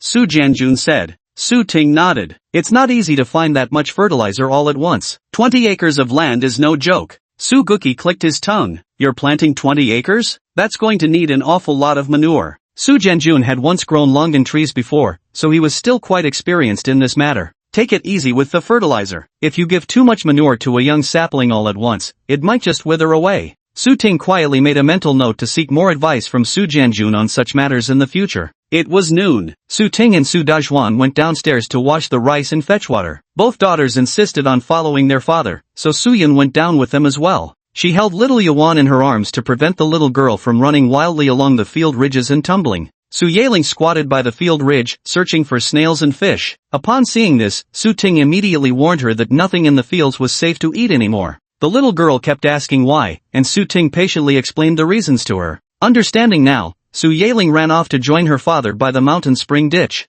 Daddy, look quick, there's a fish over there. Having spotted her target, the little girl began directing her father from the ridge of the field to catch it. Su Dajuan had already tactfully carried the pot away, not wanting to disturb this family of four's bonding time. Honey, wrong, not the left, it's in the bushes on the right. Daddy catch fishy. Both his wife and daughter had their own explanations, leaving Su Ting utterly confused. Which side is it really? Why couldn't he spot a single fish? It's right there. I just saw a little bit of it poke out. As they spoke, something slithered out from the grass Su-yeon was pointing at. At first glance, it looked like a snake. Both Su-yeon and Su Yaling jumped in fright. A snake. Honey, come up quick. It's a snake. Be careful it doesn't bite you. Dad, run. The snake's coming toward you. This time Su Ting saw the creature they were talking about. Looking closer, what snake? That was obviously a ricefield eel. Su Ting was speechless, but right now he couldn't be bothered to argue with them about whether it was a snake or an eel. His focus sharpened entirely, waiting for the perfect moment. Action. His hands darted out like lightning, finally making contact with the eel. But the slippery creature squirmed free from his grasp in an instant. The startled loach darted into the mud, and Su Ting reached in to explore its burrow, making Su-yeon and Su Yaling watch with nervous excitement. Daddy, don't poke around with your hand. Su Ting leaned to one side, continuing to probe the loach hole with one hand. It's fine, that's a loach, not a snake. Are you sure you won't mistake it? Su Yun asked with some concern. You're even afraid of earthworms, how could you not be scared of eels? Su Ting teased her. Fear makes you panic, and panic naturally leads to mistakes. Nonsense, I'm not afraid of earthworms at all, Su Yun retorted defiantly. Mommy, look. At that moment, the little toddler who had been squatting on the ground suddenly tugged at Su Yun's clothes, pointing to a squirming, dark thing on the ground. Su Yun gave a shudder at first glance. What's this? Are those really earthworms? Seeing this, Su Ting burst into loud laughter without giving his wife any face. Su Yeling also wore an expression that seemed to say, Mom, how can you even be scared of this? A faint blush colored Su Yun's cheeks. Had her little daughter deliberately tried to embarrass her? But when she looked into the crystal clear, innocent eyes of the little baby, Su Yun couldn't help but wonder if she was overthinking things. They say newborn calves aren't afraid of tigers. When she was as young as her daughters, she hadn't feared these things either. Yet as she grew older, her courage had diminished instead. Uncle 24, what are you all doing? Bored from staying up there, Su Guki and Su Janjun also came down. Su Ting hadn't even managed to catch the eel yet. Spot me handin' an eel here, but it's holed up in a burrow now. Oh, found another eel, did ya? Both men perked up at once, rolling up their trousers to join Su Ting in dredging the eel's hiding spot. 3 grown men worked together and finally caught this slippery eel. They wanted to search for more eel holes nearby, but the water had already been muddied by their activity. Just then, Su Dajwan's voice called from above. Elder 24, the kanji is boiling. Shouldn't we put the pork in the pot now? Su Ting responded, oh, got it. I'll head up right away. Chapter 74, the second batch of saplings. From that day on, Su Yun would accompany Su Ting up the mountain every day to dig pits and plant saplings. Su Yeling went to school on Monday to finish her final exams, after which the summer vacation began. Then she went to play in the mountains with her parents every day. At first, Suya was still a bit afraid of Dog 7, because Dog 7 had always left the children with the impression of being fierce and mean. Later, upon realizing Dog 7 was scared of her father, the little girl gradually grew bolder. After Su Ting's warning, Gochi didn't dare to flirt with Su Yun or make any unpleasant jokes. Instead, he wisely stuck with the men's group, so he no longer caused Su Yun any discomfort. To Su Ting's surprise, the first batch of saplings were all planted in less than a week. Before Zhao Qi delivered the second batch of saplings, Su Ting continued working on pre-planting preparations with Su Jianjun's crew. Su Zonghai couldn't help much, because right after the corn harvest, it was time to gather the peanuts at home again. After uprooting the peanuts, sweet potatoes needed harvesting next. Once the crops were all gathered, it was time for sowing again. So throughout July, there wasn't a moment to catch your breath. Because they had been unbearably busy and exhausted lately, Su Ting and his wife hadn't the energy for intimate relations in the evenings. A week later, Zhao Qi finally came again. When Zhao Qi arrived, Su Ting wasn't home. Fortunately, Su Ting had previously instructed Uncle Hai if Zhao Qi came, he was to take the saplings to Sun Mountain. These past few days, apart from clearing weeds on the mountain and digging tree pits, Su Ting also built a shed at the foot of the mountain to store saplings. Zhao Qi had a tractor and helped him transport all the saplings in one go, saving him the trouble of hauling them painfully by bicycle every morning. This little favor Zhao Qi had to do. After all, he'd made quite a bit off Su Ting from this deal. Money talks, after all. Su Zonghai also climbed onto the tractor. He had to guide Zhao Qi along the way. Chugga chugga. Hearing the sound of the tractor, Su Ting, who'd been cutting weeds on the hillside, wiped the sweat from his brow and straightened up. Not far to his left, Su Yun was raking through those very weeds with a hay fork. Su Yeling wandered here and there, serving as a little assistant handing tools. Little Yuan, wearing a cloth hat, squatted on the ground picking wildflowers and piling them together. It seemed she was planning to open a flower shop. Daddy, here comes a tractor. Su Yeling also heard the commotion and hurriedly went to report it to her father. Su Ting, standing atop the hill, had already made out who was on that tractor.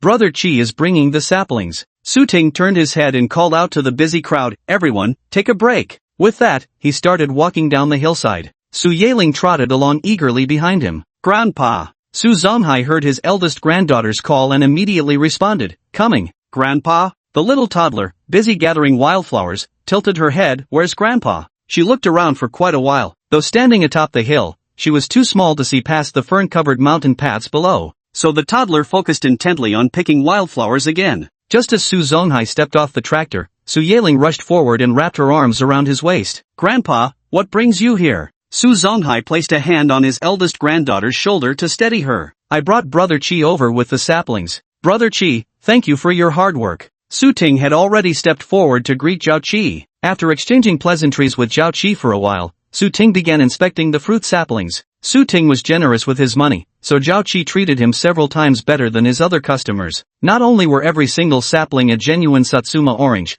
but they were also all of premium quality, there wasn't a single inferior plant among them. Thus, Su Ting couldn't find any faults. Since Zhao Qi was straightforward, Su Ting didn't try to cheat him either. He pulled out 400 yuan from his inner pocket and handed it over. Brother Qi, here's the payment for the next batch of saplings. Zhao Qi grew even more appreciative of Su Ting. You're a decisive one, brother, not like some folks who agree to pay upon delivery but then go back on their word when I deliver the saplings, insisting on credit instead. Since Su Zonghai and Zhao Qi had come all this way, Su Ting led them to see the saplings he'd planted. Spotting the neatly planted saplings from a distance, Zhao Qi suddenly slapped his forehead. Ah, damn it! Su Ting was startled. Brother Qi, is there something wrong? Zhao Qi said in frustration, you must have used farmyard manure when planting the seedlings, but compost must be thoroughly decomposed before use, otherwise it can burn the seedlings. I forgot to mention that to you last time. Hearing this, Su Ting let out a relieved sigh. So that's what it is. Don't worry, Brother Qi, I haven't fertilized them yet. If you don't believe me, take a closer look at those saplings. As they spoke, the two walked into the area where the saplings had been planted.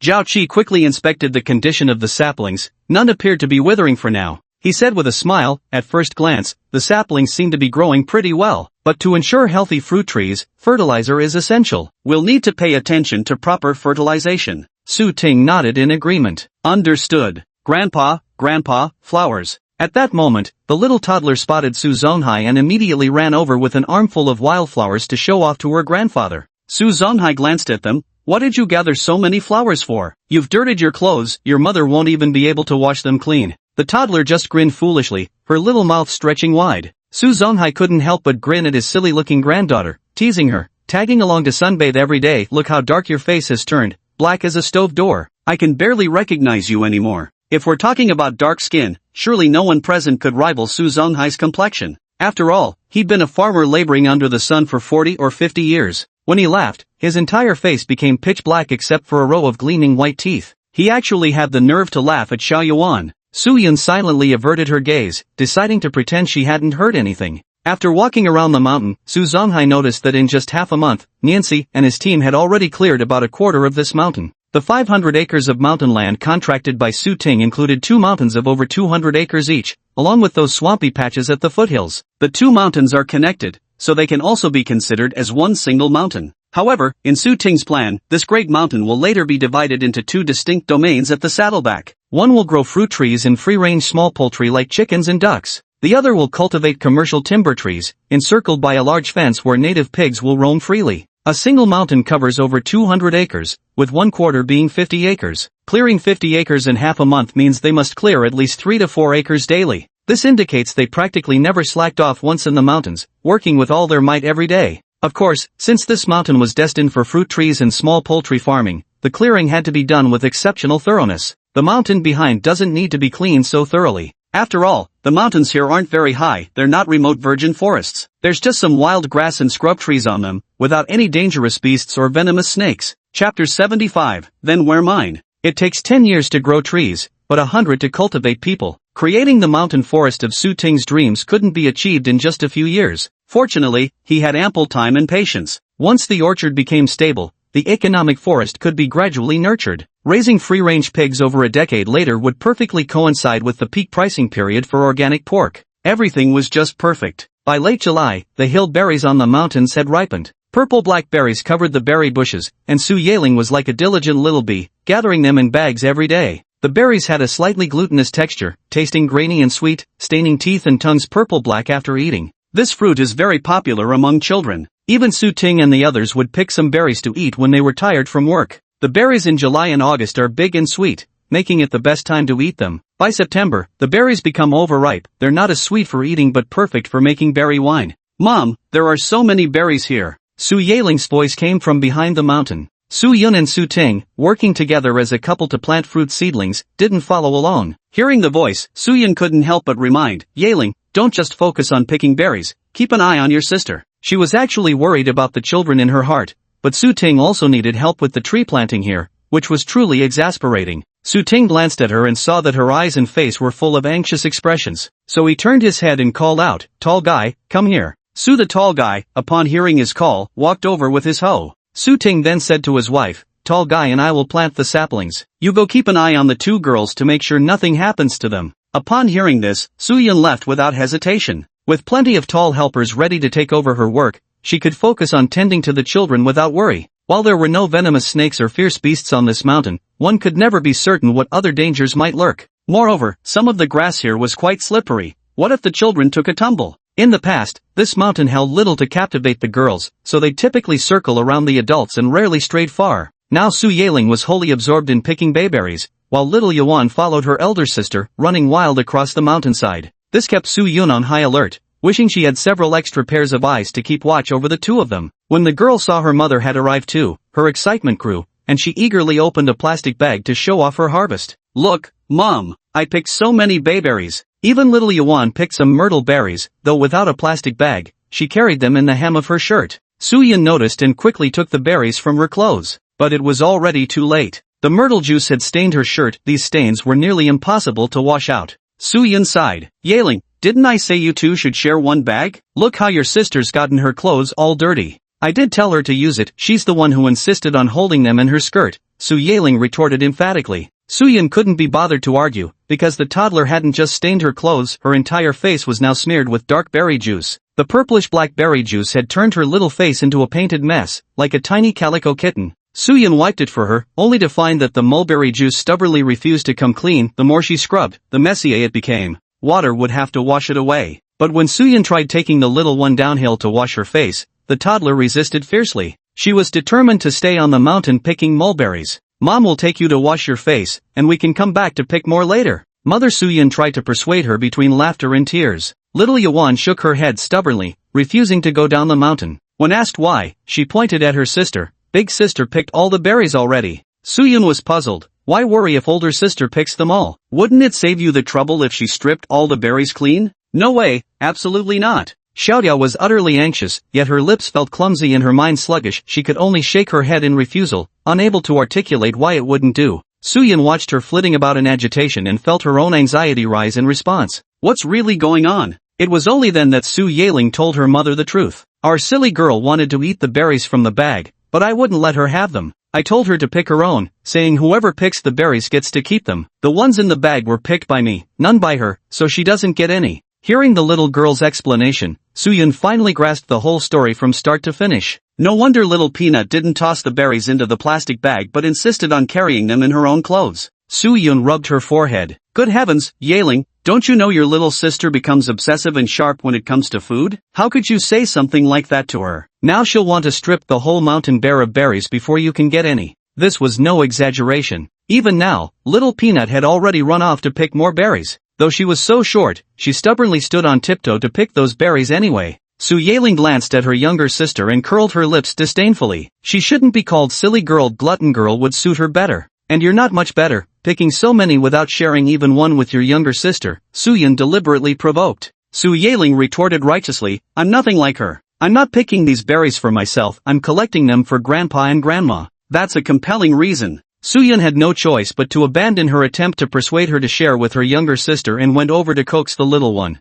"Yuan, should Mom take you downstairs to find a bag? We'll come back to pick more after we find one." The little toddler fell for it hook, line, and sinker the moment she heard this. "Okay." Su Yun then carried her down the mountain and found a ditch to wash their faces. After washing up, little Doubting still couldn't forget about the plastic bag. Having no other choice, Su Yun searched around everywhere to see if she could find a bag. Su Jianjun came down to drink water and, seeing her searching all over, asked, "Aunt 24, what are you looking for?" "Yuan wants a plastic bag to pick the berries. Let me see if there's one around here." Su Jianjun listened and handed his straw hat to her. "Use this one. Even if there are bags around here, they'd just be gunny sacks for fertilizer, can't use those for food." Su Yun felt embarrassed to take someone else's straw hat and said, "Then I'll use my own hat to carry it for her. You still have to work under the scorching sun, how could I take your hat?" After speaking, he took off his straw hat and turned to beckon his youngest daughter. "Yuan, come here. Mommy will take you to pick berries." The little one obediently ran to her mother. Su Yun carried her daughter up the mountain once more. They've already stamped out a mountain trail, and it's been cleared, making it very easy to walk. Halfway up the mountain, they ran into Su Ting coming down with a bucket to fetch water. Seeing his wife holding her straw hat, Su Ting slightly frowned. "Why did you take off your hat? What if the sun burns you?" "Yuan wants to pick berries, so I needed something to carry them for her," Su Yun briefly explained. Hearing this, Su Ting didn't say anything. He just reached up, took off his own straw hat, and plopped it onto her head. "Then you can wear mine. Chapter 76, Sudden Mountain Storm. The straw hat given by Su Ting was different from those given by other men. When Su Jianjun handed the straw hat to Su Yun, her first reaction was to refuse. She didn't want to accept it. Of course, it wasn't because she worried Su Jianjun might get sunburned. She simply didn't want to accept kindness from other men. But Su Ting was her man. When Su Ting placed the straw hat on her head, she felt nothing but sweetness in her heart. Her face blossomed into a smile as she asked, "What about you?" Su Ting brushed it off with a shrug. "What does a grown man like me have to fear from a little son?"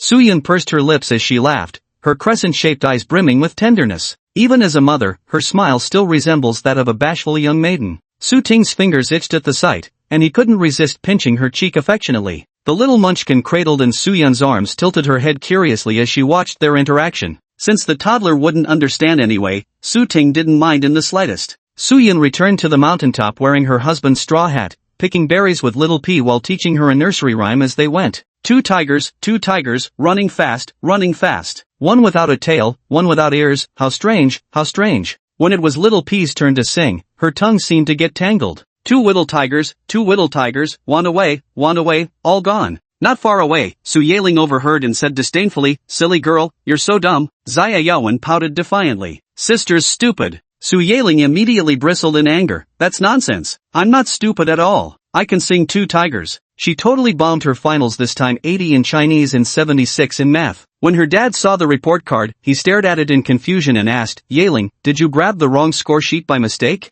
This was a tremendous blow for Su Yaling, who had exceptionally strong self-esteem, especially since Grandma had teased her then, calling her a fool, making her particularly sensitive to that descriptor now. To prove to her younger sister that she was smarter, the little girl raised her voice and began shouting, two tigers, run fast, run fast." This couldn't even be called singing anymore. Su Yaling's competitive spirit flared up, and the little toddler refused to back down. Even though she could barely string words together properly, that didn't stop her from being fiercely competitive. For a while, the mountainside echoed with the ghostly howls and wolfish cries of the two little ones. Su Yun felt a headache coming on, thoroughly vexed. She shouldn't have sung, now she'd lit the firecrackers fuse. "Stop singing, just stop, let's quietly pick the hillberries instead," Su Yun pleaded with a throbbing head. But the two kids were too engrossed in their fun and ignored her completely. The exasperated grandmother could only sigh helplessly at the sky. Child rearing is no easy task, especially with two little rascals at once. By the end of her scolding, the poor girl's throat ached from all that yelling. Listening to her incessant coughing, Su Yun muttered, "I told you not to shout but you wouldn't listen. You had to bring this suffering upon yourself." Though scolding her daughter, she still brought water for the child to drink. "Mommy, there are so many clouds in the sky."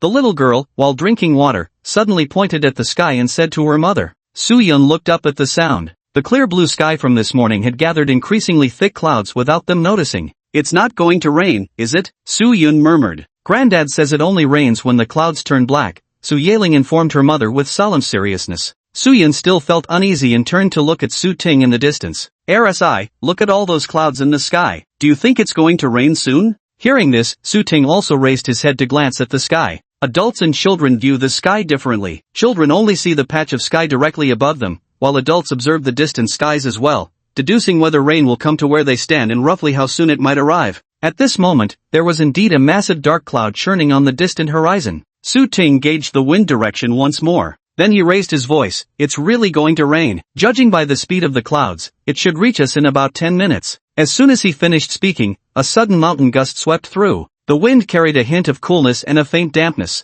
Su Jianjun squinted at the dark clouds, gauging the wind's force. "At this rate, rain will be here within 10 minutes, he remarked. While the adults calculated when the downpour would arrive, two carefree children were reveling in the refreshing mountain breeze. The sun had vanished behind the clouds, darkening the sky. The wind lifted Su Yaling's straw hat as the cool air caressed her skin, drawing a delighted smile across her face. "Ah, so comfortable." The little girl sighed. "Water, water." Just now, mother hadn't given her enough, so Xiaoyuan stretched out her little hands, hoping her big sister would give her another sip. Su Yaling's improved mood made her forget the earlier unpleasantness entirely. Holding the orange soda bottle filled with water, she instructed Little Bean matter-of-factly, "Tilt your head back. Open wide." Xiaoyuan obediently tilted her head back and opened her mouth. Su Yaling didn't want to eat her little sister's saliva, so she kept the bottle's opening at a distance from her mouth, carefully pouring water into it. But the little girl didn't have the strength to control such a large bottle of water. Coupled with the mountain wind stirring up trouble, with a sudden splash, a huge gush of water burst from the bottle. Little Yawan got water splashed all over her face. This time she got more than enough to drink, with the bonus of a facial wash. Droplets rolled down her chin to her neck and chest, soaking the front of her clothes. Soo-yun hadn't expected that in the mere moment she turned away, the two children could create such mischief. Why didn't you call me if you wanted water? Look, you've soaked your clothes. The sun's gone now and it's about to rain. These won't dry anytime soon. Soo-yun's irritation grew. The little girl didn't dare speak. Though it hadn't been intentional, she could tell her mother was in a bad mood. Better to stay quiet for now. The storm was approaching, and no one lingered on the mountain any longer, hurrying down the slope. All the umbrellas had been left in the shed by the roadside. It would take them just minutes to dash from the summit to the mountain path, no easy feat. Su Ting carried their elder daughter in his arms, while Su Jianjun helped carry little Yuan. The group descended at top speed. The dark clouds drew nearer by the second, filling the air with an electrifying tension. Fortunately, Su Yun had gone down the mountain earlier to fetch water, so they weren't too far from the mountain path where they'd left the umbrella. Had they still been at the spot where they first picked the berries, they would have certainly been drenched by now. The moment Su Ting rushed into the shelter, raindrops began pattering down. He quickly opened the large umbrella and went to fetch the others. It was a sudden storm, arriving swiftly and striking fiercely. Fortunately, they moved quickly, narrowly managing to come down the mountain before getting soaked through. There were only 3 umbrellas in the house. Su Ting brought 2, leaving one for Uncle Hai and Aunt Xiaofan. One umbrella was large enough to shelter 3 adults. The other umbrella was small, barely enough to cover 2 adults. Su Ting and his wife shared the large umbrella with their daughter, handing the other umbrella to Su Jianjun. Su Jianjun gave the umbrella to Su Dezhuang and his brother, while he and Su Guki sat in the wooden shed wearing straw hats. The roof of the shed was covered with weeds and tattered gunny sacks, barely providing shelter from the rain. Chapter 77 Villagers come to help after the busy farming season. They quietly watched the heavy rain cleanse the mountain. Beneath the rain curtain, plants that had been scorched by the intense sun for days thirstily drank in the sudden sweet shower. The previously wilted blades of grass seemed to stretch lazily as the rainwater washed over them. The newly planted fruit saplings on the mountain were also nourished by this downpour.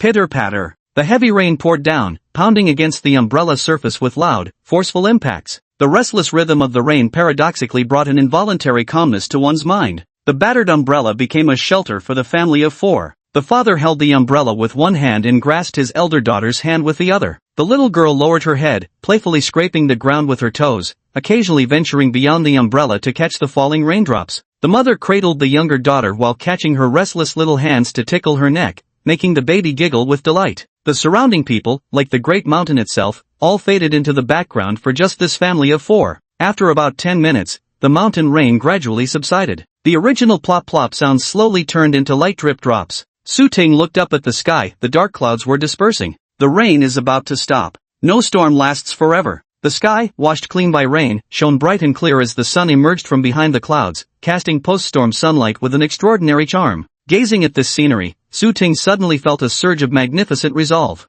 In this lifetime, he would become a better man and protect his happy, thriving family. If possible, he wanted to lead Dogwa village to connect with the outside world, making others willing to enter these great mountains and appreciate its beauty. Relying solely on himself, perhaps he lacked the confidence. But with the help of a check-in system, nothing was impossible. They say there's no such thing as a pill for regret in this world, so the most impossible thing is getting a second chance at life. Yet he had already been given that chance, so what couldn't he achieve? Wow! A rainbow! It's a rainbow! Su Yaling pointed at the distant sky and suddenly exclaimed with excitement. Following the direction of her finger, a dazzling rainbow arched across the horizon, like a beautiful bridge connecting the two ends of the world. The rainbow after the rain was breathtakingly beautiful. Su Ting grinned, bending down to lift the little girl onto his shoulders. Su Yaling hugged her father's head in happy surprise, though with a hint of worry. Daddy, am I too heavy? What if I crush you? You won't crush me, Su Ting declared with heroic enthusiasm. Daddy wants you to see farther from up high. Remember this moment well. No matter what difficulties you face later, just recall what you're seeing right now, and you'll find the courage to overcome any obstacle. He had never taught his own children anything useful. That's why these words spilled out of his mouth without thinking. Perhaps the phrasing was cliched, but that could only be blamed on his own stupidity for being unable to come up with more original words. It doesn't mean his heart wasn't sincere enough. At the very least, he genuinely hoped that from now on, his image in his children's eyes would no longer be that of an unreliable, irresponsible, and heartless father. He also wanted to be like other fathers, to stand as a mighty tree sheltering his children from storms, to shine as a bright lamp guiding their way. Su Yaling sat nervously on her father's shoulders, this novel experience making her so excited that her face flushed and her eyes sparkled with an unprecedented glow. She gazed at the rainbow in the distance, her eyes shimmering with its multicolored brilliance like two dazzling gemstones. Today's rainbow would become the most beautiful one the little girl had ever seen in her lifetime. The sun rose in the east and set in the west, as times will turn round and round. Through the diligent labor of Dogwa village's residents, the bustling month of July finally came to an end. By mid-August, the villagers had harvested all the crops they needed to harvest and planted all they needed to plant.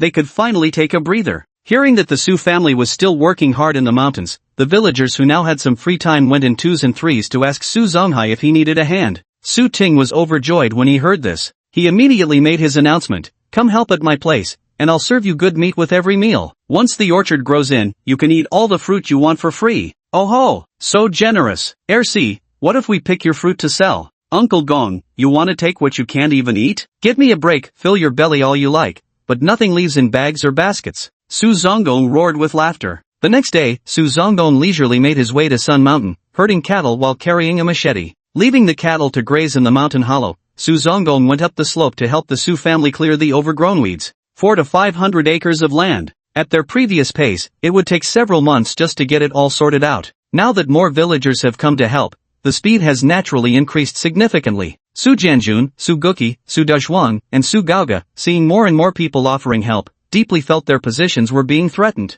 The four intuitively realized that if things continued this way, their jobs wouldn't last much longer. So each of them privately went to Su Ting to fish for information. Su Ting didn't mince words either, making his stance clear. "You four were the first to help me the most, and you've all been doing well so far, so I'll keep hiring you. But with more people joining now, if I show favoritism, others will say I'm not being fair. So here's the deal, I'll give you two options. The first is to continue as before, with daily wages as usual, but the promise of freely eating the fruits will no longer apply to you. If you want any, you'll have to buy them. The second option is the same as everyone else's, come and go as you please. When you're here, you'll be treated to good food, and in the future, you'll have free access to all the fruits on this mountain." To the surprise of all four, Su Ting had no intention of cutting their wages or dismissing them. Su Ting was thinking further ahead. These four were his permanent employees, it would be too heartless to reduce their pay or let them go at this point. When he had initially asked everyone to assemble by 7 o'clock, they had all put in sincere effort to comply. Although he didn't work extremely hard, he was still quite diligent. He shouldn't burn bridges after crossing them.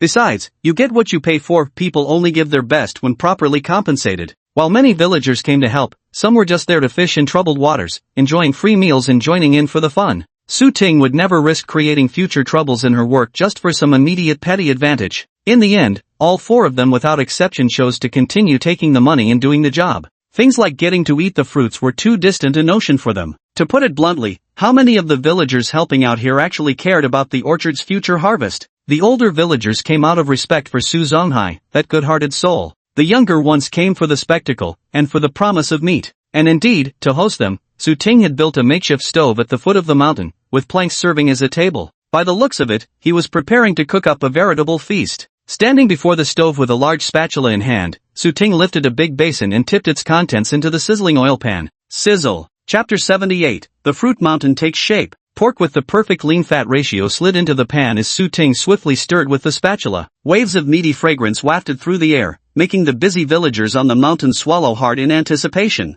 The children ran about the mountainside, each clutching a plastic bag. Every so often, they would crowd around the same spot, shouting "Mine, mine," as they vied for the plumpest, juiciest berries. The adults, breathing in the rich aroma of roasting meat, worked with renewed vigor, chatting idly as they labored. In the mountain hollow, Su Yun and another woman each carried a vegetable basin filled with water spinach and string beans, making their way up the slope. Passing by the hillside, the woman pointed toward an elderly man and a toddler in the distance, chuckling, "Sha Yun, look how close your little one is with her grandpa." Su Yun followed the direction of her finger and saw Uncle Hai squatting on the ground, letting little Yuan stick flowers into his hair. "Don't put any more in now, a grown man with flowers in his hair, people laugh at me if they see." Su Zonghai muttered under his breath, his tone downright pitiful. But little Yuan wouldn't take no for an answer, so despite his grumbling, Su Zonghai had no choice but to humor the toddler. "Fifth uncle is truly wonderful, still willing to help you look after the children. He treats ninth sister and 13th sister even better than his own. Not like those two old folks in my family, their hearts belong only to eldest brother and little brother. They don't even spare a glance for my two children." The woman lowered her voice as she complained to Su Yun. Su Yun smiled. How could that be? Xiao Jun and Xiao Wei are your father-in-law's own grandchildren. Surely, he must adore them in his heart too. Our Jian Jun hasn't amounted to anything. How could my father-in-law and mother-in-law ever respect a son like that? If I'd known Jian Jun would turn out this way, I wouldn't have been foolish enough to follow him back home in the first place. This woman was precisely Su Jianjun's wife, named Hu Wei. She and Su Jianjun had a son and a daughter, son Su Xiaojun and daughter Su Xiaowei. Su Xiaojun was 2 years younger than Su Yaling, while Su Xiaowei was 1 year older than Su Yuan. What Hu Wei admired most about Su Yun was how well her in-laws treated her and the children. Although Zhang Xiufan often complained and nagged about this and that in daily life, she at least took great care of Su Yun during her pregnancy and confinement period. After Su Yun gave birth to her 2 granddaughters, Su Zonghai and Zhang Xiufan were also willing to help the couple look after the children, always saving the best food for the 2 little ones. And what about Hu Wei? Su Jianjun had 3 brothers and 4 sisters in his family, and he himself was quite unpromising, which caused the 2 elderly parents to look down on this second son of theirs. After marrying Su Jianjun, Hu Wei endured her postpartum month alone and raised the children by herself. Normally, when the elderly couple saw her son and daughter, they wouldn't even spare them a second glance, let alone prioritize them with the best things. After all, the elderly Su family had many children and weren't lacking in grandsons and granddaughters. Why would they pay extra attention to their second son's kids? Over time, Hu Wei suffered a great deal of resentment but didn't dare vent it at her in-laws, so she could only quarrel with Su Jianjun. The couple's affection grew increasingly shallow amidst these endless arguments. Back then, Su Ting had been just as unreliable as Su Jianjun, which made Hu Wei and Su Yun feel a kind of camaraderie in their shared plight. Since their youngest daughters were born around the same time, the 2 homemakers gradually became friends. Now that Su Ting had undergone a complete transformation in spirit, and his family had moved into a proper apartment building, Hu Wei couldn't help but feel even more disappointed and resentful toward her own husband. She had secretly made up her mind if Su Jianjun didn't change for the better soon, she would leave this wretched place for good. There's still so much time ahead, she couldn't spend her whole life tied to a hopeless man. Hu Wei had never voiced this thought to anyone. When she hinted at regretting marrying Su Jianjun, Su Yun simply took it as her habitual grumbling and didn't dwell on it further. Even so, Su Yun comforted her, as long as Jianjun hasn't wronged you, everything else can be discussed with him slowly. I'm sure he'll come to understand your good intentions someday. How can we discuss this? Now his eldest and youngest brothers are both living in big houses, while we've still got only this shabby tiled roof over our heads. Yet he keeps gambling all day, flying into a rage the moment I mention it, threatening and cursing me. I don't know how much longer I can endure this life. Hu Wei's eyes glistened with tears, but she drew a deep breath and forcibly held them back. Su Yun listened silently, uncertain what help she could offer. No outsider could appropriately intervene in marital matters, let alone someone like her who barely knew Su Jianjun. She simply had no standing to advise him. At this moment, Su Ting by the stove shouted loudly, "You 2 are dawdling over washing the vegetables. The meat's already stir-fried and waiting for your veggies to go in the pan. Bring them over quickly." Oh, Su Yun hastened her steps. Hu Wei adjusted her mood and quickly followed suit. 10 minutes later, the meal was fully laid out. Su Ting shouted up toward the mountain, "Food's ready." At the sound, the villagers on the hillside gradually stopped their work, looking downward where they spotted Su Ting's figure and waved back at him.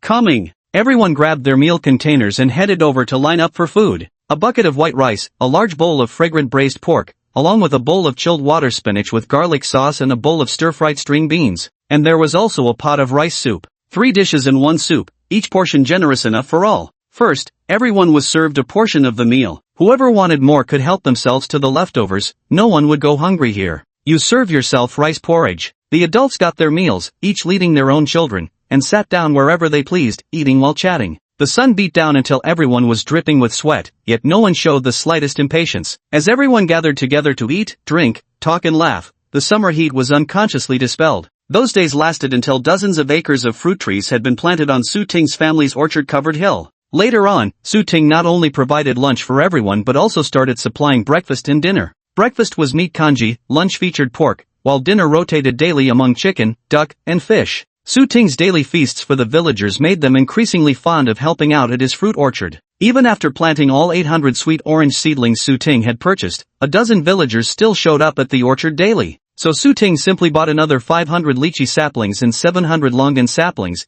at 50 cents each, costing him a total of 600 yuan. Additionally, Zhaoqi gifted him 50 saplings each of wampi trees, mango trees, pineapple trees, and starfruit trees. With a total of 1,400 saplings planted, and with the help of the villagers, the work was completed within a month. With this, Su Ting's orchard finally took its initial shape. For the time being, there was nothing left to be done in the orchard, and the Su family could finally catch their breath, all of them feeling a wave of relief. The villagers, however, felt rather regretful. Alas, there'll be no more free meat from now on. Chapter 79 Wedding Night at the New House. The night was silent as the grave. In the new building of the Su family, all 6 household members retired to their respective rooms to sleep. The first and second floors each had 4 bedrooms with 1 bathroom and a living room, yet currently only 2 rooms were occupied per floor. Su Zonghai and Zhang Xiufan shared the first floor with eldest daughter Su Yaling, while Su Ting, Su Yun and their youngest daughter resided on the second floor. The bed was newly bought by Su Ting from town. The 2 wooden plank beds previously at home had all been discarded.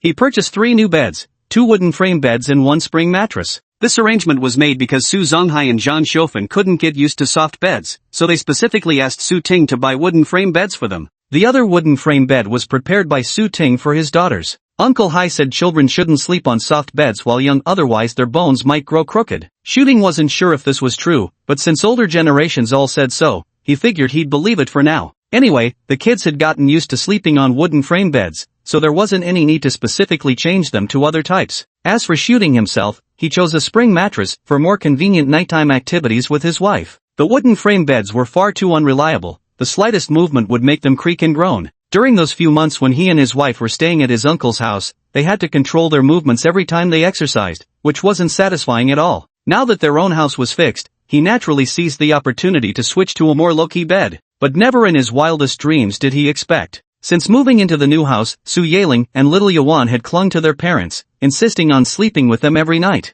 In the past, Su Ting could still use the excuse of the bed being too small to refuse letting his eldest daughter share the bed with him. But the spring bed now was spacious and comfortable. He really couldn't find a reason not to let the little girl stay. Thus, Su Ting was forced to endure a whole half-month of vegetarian meals. That night, Su Ting finally couldn't take it any longer and persuaded the 2 children to leave through a mix of threats and coaxing. Having successfully seen off the 2 formidable deities, Su Ting immediately pounced like a starved tiger towards his freshly showered, fragrant wife. Moonlight spilled through the window, illuminating the dark room that had its lights turned off. Under the moonlight, ambiguous murmurs arose in the room, followed by increasingly heavy and suppressed panting sounds. Early the next morning, Su Yaling woke up and came knocking on her parents' bedroom door. Su Ting and Su Yun were still fast asleep. They had stayed up till 1 or 2 in the morning, busy enjoying each other's company, so even Su Ting, usually an early riser, hadn't managed to get up. Fortunately, Su Ting had anticipated this and wisely locked the door the night before, preventing their little girl from barging in now.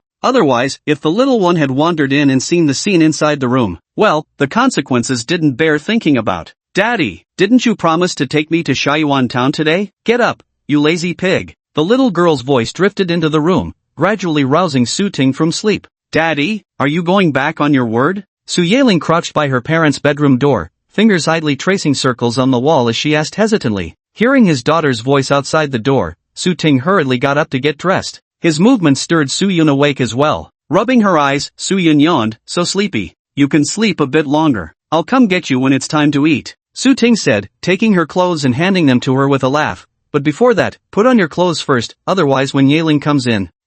Su Yun emerged from under the summer quilt, revealing her smooth skin. Su Ting stared for a moment before calmly averting his gaze. Dad, when are you getting up? Su Yaling was still persistently calling out. Su Ting responded with a word, coming. Both of them got dressed, packed away the evidence from last night into plastic bags to hide it, and then Su Ting went to open the door. Dad! As soon as the door opened, Su Yaling hugged her father and looked up at him with hopeful eyes asking, Are we going to Shaiyuan town today? Last night, in order to send his troublesome daughter away, Su Ting promised to take her to Shaiyuan town for an outing today. Su Ting had proposed this condition with the mentality of trying everything in desperation, never expecting Su Yaling would be so eager to go to Shaiyuan town that she agreed without hesitation. If you promise your children something, you'd better follow through, otherwise, they'll start treating your words like hot air. Oh, just like in a past life. A father without credibility is unworthy of trust. Let's go then, we have our own car, just say the word and we're off. Su Ting replied readily. Yay! The little girl jumped with joy.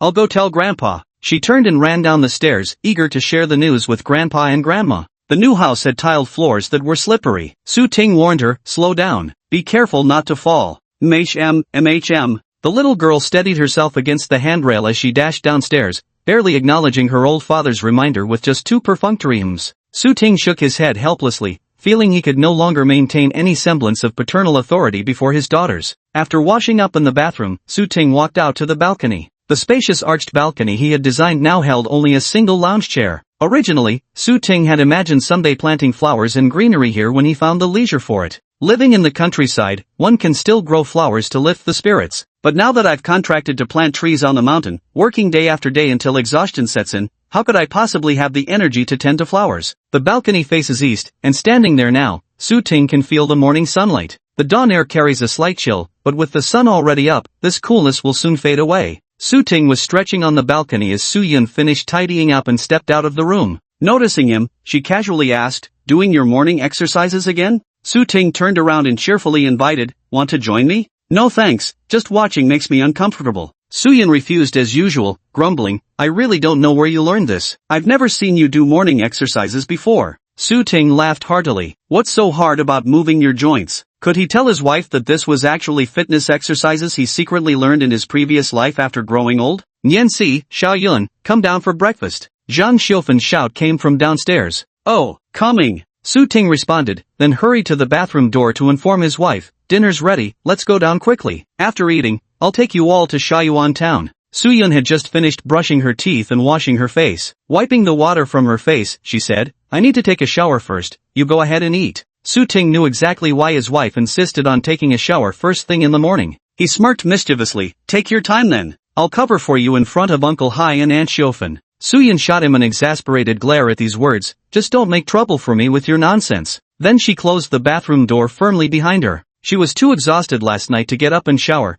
Now she's feeling uncomfortable all over, she absolutely must rinse off. Su Ting rubbed his nose, "Do I seem like that kind of person?" Chapter 80, Off to the Market. Today was the market day in Shaoyuan town, coinciding with a Saturday. No wonder Su Yeling had been so eager for it. Shaoyuan town was larger and livelier than Wangfu town. Usually, Su Yeling and her younger sister rarely had the chance to visit Shaoyuan town. Although their parents were home that year, they had been as busy as spinning tops, completely unable to take them to the market. Now that they finally had some free time, Su Ting pedaled his bicycle with his wife and daughters on board, heading toward Shaoyuan town. The journey from Dogwa village to Shaoyuan town was no short distance. For Su Ting, pedaling with his wife and kids for over an hour was no easy feat. Su Yun sat on the bicycle's rear seat, watching beads of sweat form on the nape of her husband's neck, and suddenly said, "Honey, why don't you teach me how to ride a bike?" Su Ting, who'd been pedaling with his head down under the scorching sun, immediately responded, "You want to learn how to ride? No problem. I'll teach you when we get home."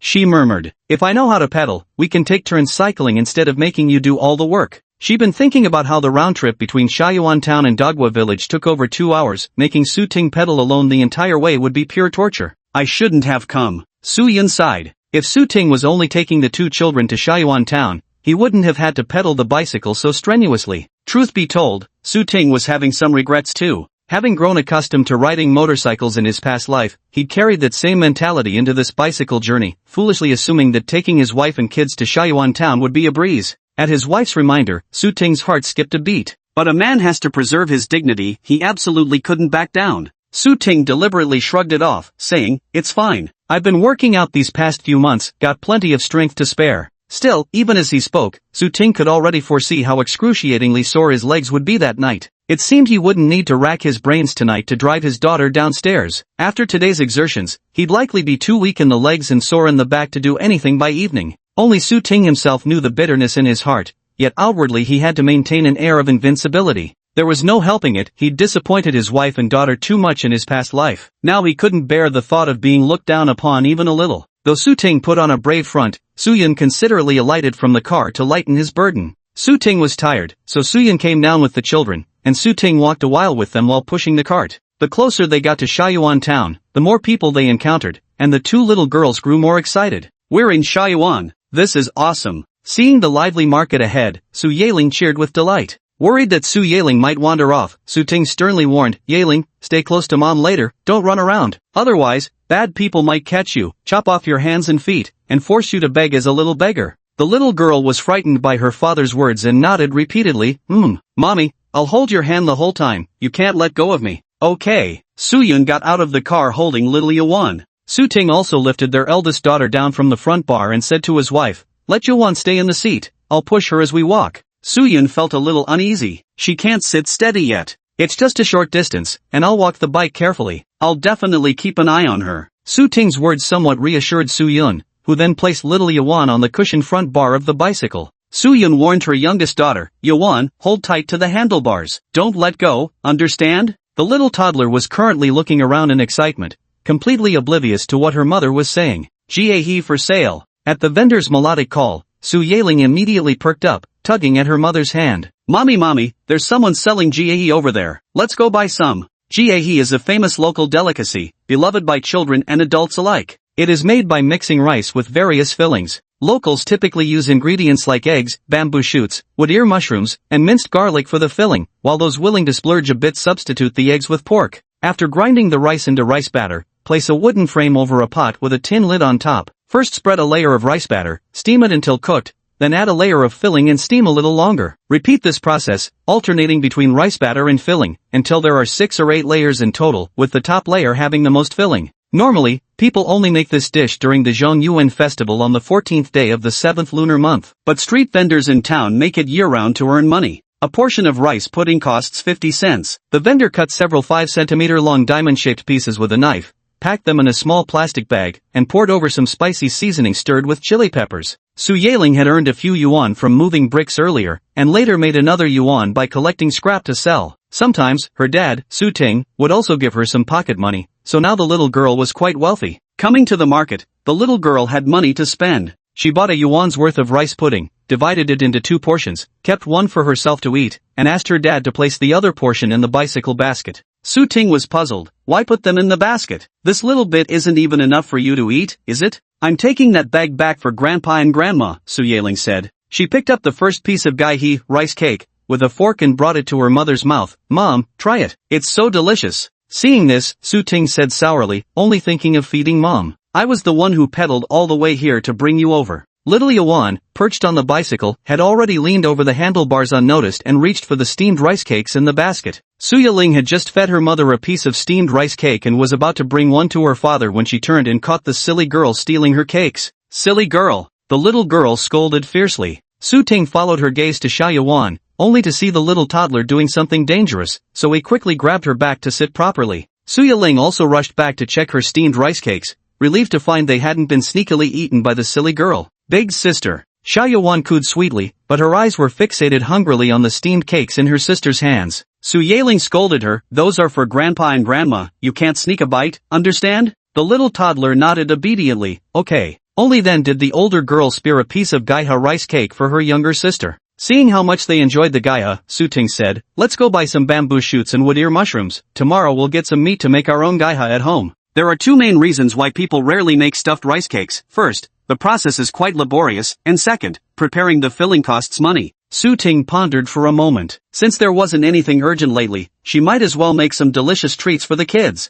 The most tedious part of making stuffed rice cakes is grinding the rice into slurry, but luckily the household already had a stone mill. Uncle Hai had initially wanted to give the mill away because it was in the way, but later changed his mind when someone mentioned wanting to make tofu for sale. Tonight she'd soak the rice, and first thing tomorrow morning she'd grind it into slurry to steam delicious stuffed rice cakes for her daughters. Chapter 81, Hey, no kissing on the lips. That night when he returned home, Su Ting, who had cycled for 3 hours, found his leg muscles excruciatingly sore. Dad, is this how I should knead it? In the second-floor bedroom of Su Ting and his wife, Su Ting leaned against the headboard, engrossed in a martial arts novel in his hands. Su Yaling and little Yuan sat on either side of him, massaging their father's legs. Su Yun finished washing the family's laundry and came upstairs, only to walk in on this scene that instantly made her feel transported back to ancient times. Your posture looks just like an ancient landlord, with your 2 daughters becoming your maidservants. Su Ting raised an eyebrow. I've worked hard all day, is it too much to enjoy their service now? Such vanity. Su Yun chuckled with a mock scold as she sat before her dressing table, wiping her face. She didn't use anything fancy for skincare, just a bottle of Debeo cream. Though it was summer, being exposed to wind and sun daily, she still applied some Debeo.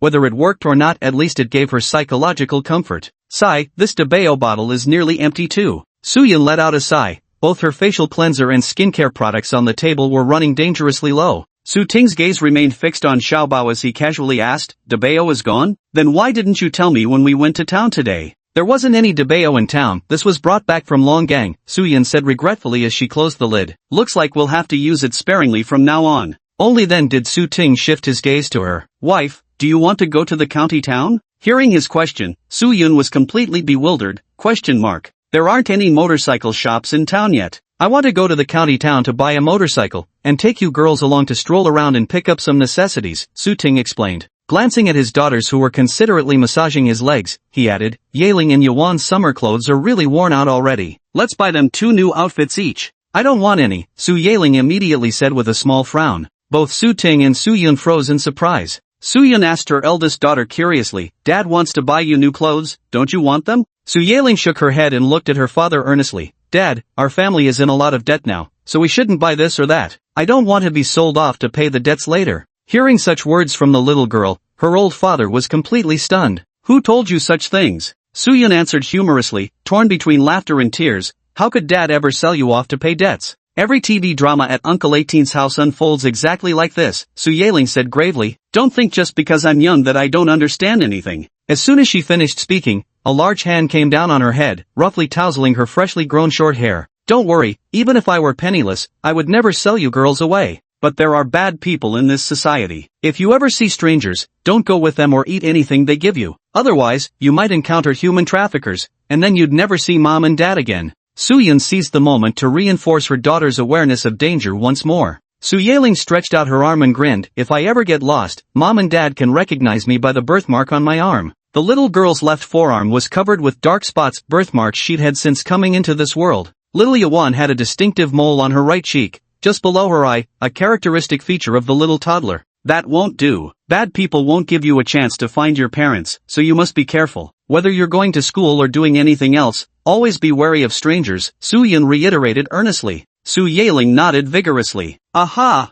At that moment, the previously silent toddler suddenly bumped her head against her father's foot. Her forehead struck his thumb and got scraped by the hard fingernail. The drowsy little baby instantly woke up, rubbing teary eyes while clutching its forehead between sleepy blinks. Wah! Tears welled up in the old father's eyes too, but these were tears of laughter. Did you want to chew on Daddy's foot? No need to be polite, come here now, all yours. Su Ting stretched his foot toward the little baby. Xia Yuan pouted and slapped his foot with her tiny hand. Daddy's feet stinky, no kiss. Honey, your toenails are way too hard, look at the scratch on Yuan's forehead. Go get the nail clippers, said Su Yun with mild reproach. The smug Su Ting was dumbfounded. How did this become my fault? It was a bolt from the blue, it wasn't as if he'd intentionally scratched little Doubting with his toenail. The heartbroken old father deliberately put on a wronged expression and said plaintively to his youngest daughter, Last month Dad just celebrated your birthday and bought you loads of candy to eat, have you forgotten already? Now you're saying Dad's feet stink, and even got me scolded by Mom. Xia Yuan's birthday was August 23rd, and Su Yaling's birthday was coming up soon too, hers was September 22nd. Even though the small town didn't even have a bakery yet, Su Ting still threw his daughter a simple birthday party, bringing back candies and steamed buns to celebrate her turning 3 years old. This was Su Ting's first time as a father taking the initiative to celebrate his daughter's birthday. Children don't truly understand what a birthday means. As long as there's good food, fun games, and a lively, joyful atmosphere, they're happy. So that day, both little Yuan and Su Yaling were delighted. Little Yuan was already 3 years old and had become much more sensible than before. Seeing her father's distress, the little toddler forgot about the injury on her own forehead. Her tears stopped as she crawled close to her daddy. Don't cry, little sister doesn't hurt anymore. Su Yun pouted at her husband with playful reproach. Look at how impressive you are, even making Yuan coax you. Unexpectedly, before Su Ting could speak, the little baby already started pleading for daddy. Mommy, not angry. Don't scold Daddy please. Seeing right through her father's pitiful act, Su Yaling pouted and said, Silly girl, Daddy's just playing with you. Shoo, don't spill the beans. Do you still want to eat gai he tomorrow? Su Ting, whose act had been exposed, threatened his elder daughter. Su Yaling stuck out her tongue and wisely zipped her lips. She still craved the homemade gai rice cake so badly.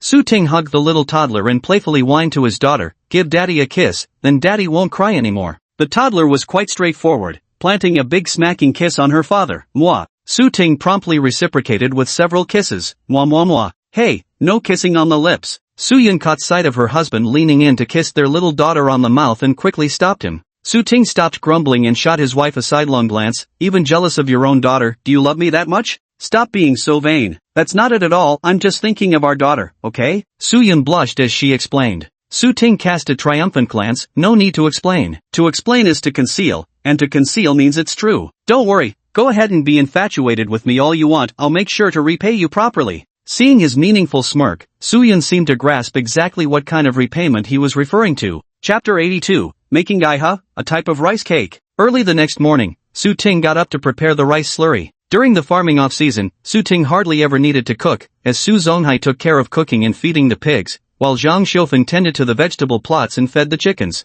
In the evenings, after everyone had bathed, Su Yun would wash the clothes. In summer, clothes were light and thin. Unless they got very dirty from farm work, they could simply be washed with well water at home. Su Ting barely had any chores to do. Even taking the buffalo to graze was handled by Su Zonghai. He wouldn't let Su Ting do it. However, unlike Su Ting who had the system's support, Su Zonghai and his wife constantly worried about their lack of family income. At the moment, Su Zonghai was already asking Ayer about potential jobs to earn money. Su Ting remained unaware of all this for the time being. After washing up, he set up the stone mill at home and began grinding rice paste. Unfortunately, Su Ting knew nothing about this task and had no choice but to seek Uncle Hai's guidance. Since Su Ting had pulled him into helping grind rice paste, Su Zonghai assigned the pig feeding chores to his daughter-in-law. The pig feed is already prepared. Just carry it to the pan and feed them, Xiaoyun, he said. Got it, uncle. Su Yun bore no complaints as she hoisted the buckets of pig feed and headed toward the pig pen. Normally, her daughters would follow her everywhere. But today, as they were preparing rice slurry to make cover cakes, the little girl and toddler had forgotten their mother, clustering around their father and grandfather instead. Su Zonghai was genuinely a farmer at heart, someone who could grind soybeans for tofu, fry tofu puffs, and even sprout bean sprouts. Grinding rice flour to make gai he, rice cakes, was naturally a piece of cake for him.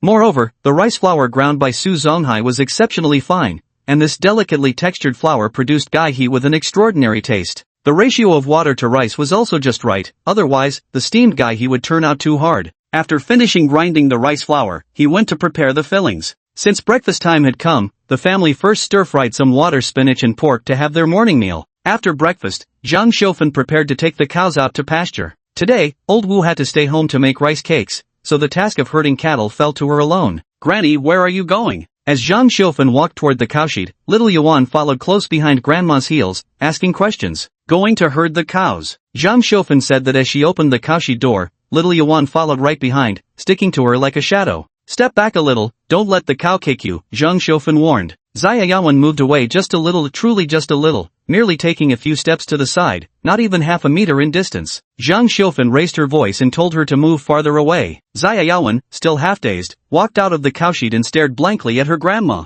Seeing her grandma lead the cow away, Zaya Yawen toddled along again on her short little legs. Like a little shadow, she followed her grandma all the way to the village entrance. Zhang Xiufan walked ahead, unaware that little Yuan was being blocked by a cow behind her. When they reached the village entrance, Zhang Xiufan greeted some villagers passing by. Auntie, your 13th granddaughter is following behind, careful she doesn't get trampled by the cows. Only when someone called out did Zhang Xiufan turn and finally see her young granddaughter. Zhang Xiufan was startled. Silly girl, why did you follow me? Little Yuan blinked her innocent eyes at grandma. Going to herd cattle. You wanna herd cattle at such a tender age, 13? Looks like you'll be your grandpa and grandma's little helper in the future. Little Yuan grinned so wide her eyes turned into crescent moons. Zhang Xiufan called her home. When you're older, you'll have to herd cattle whether you like it or not. What are you tagging along for now? Go home and play. Little Yuan wouldn't listen, she wanted to play with Granny. It had been so long since she'd played with her. Seeing she couldn't persuade the little munchkin, Zhang Xiufan had no choice but to raise her booming voice. Xiaoyun, come quick and carry 13 home.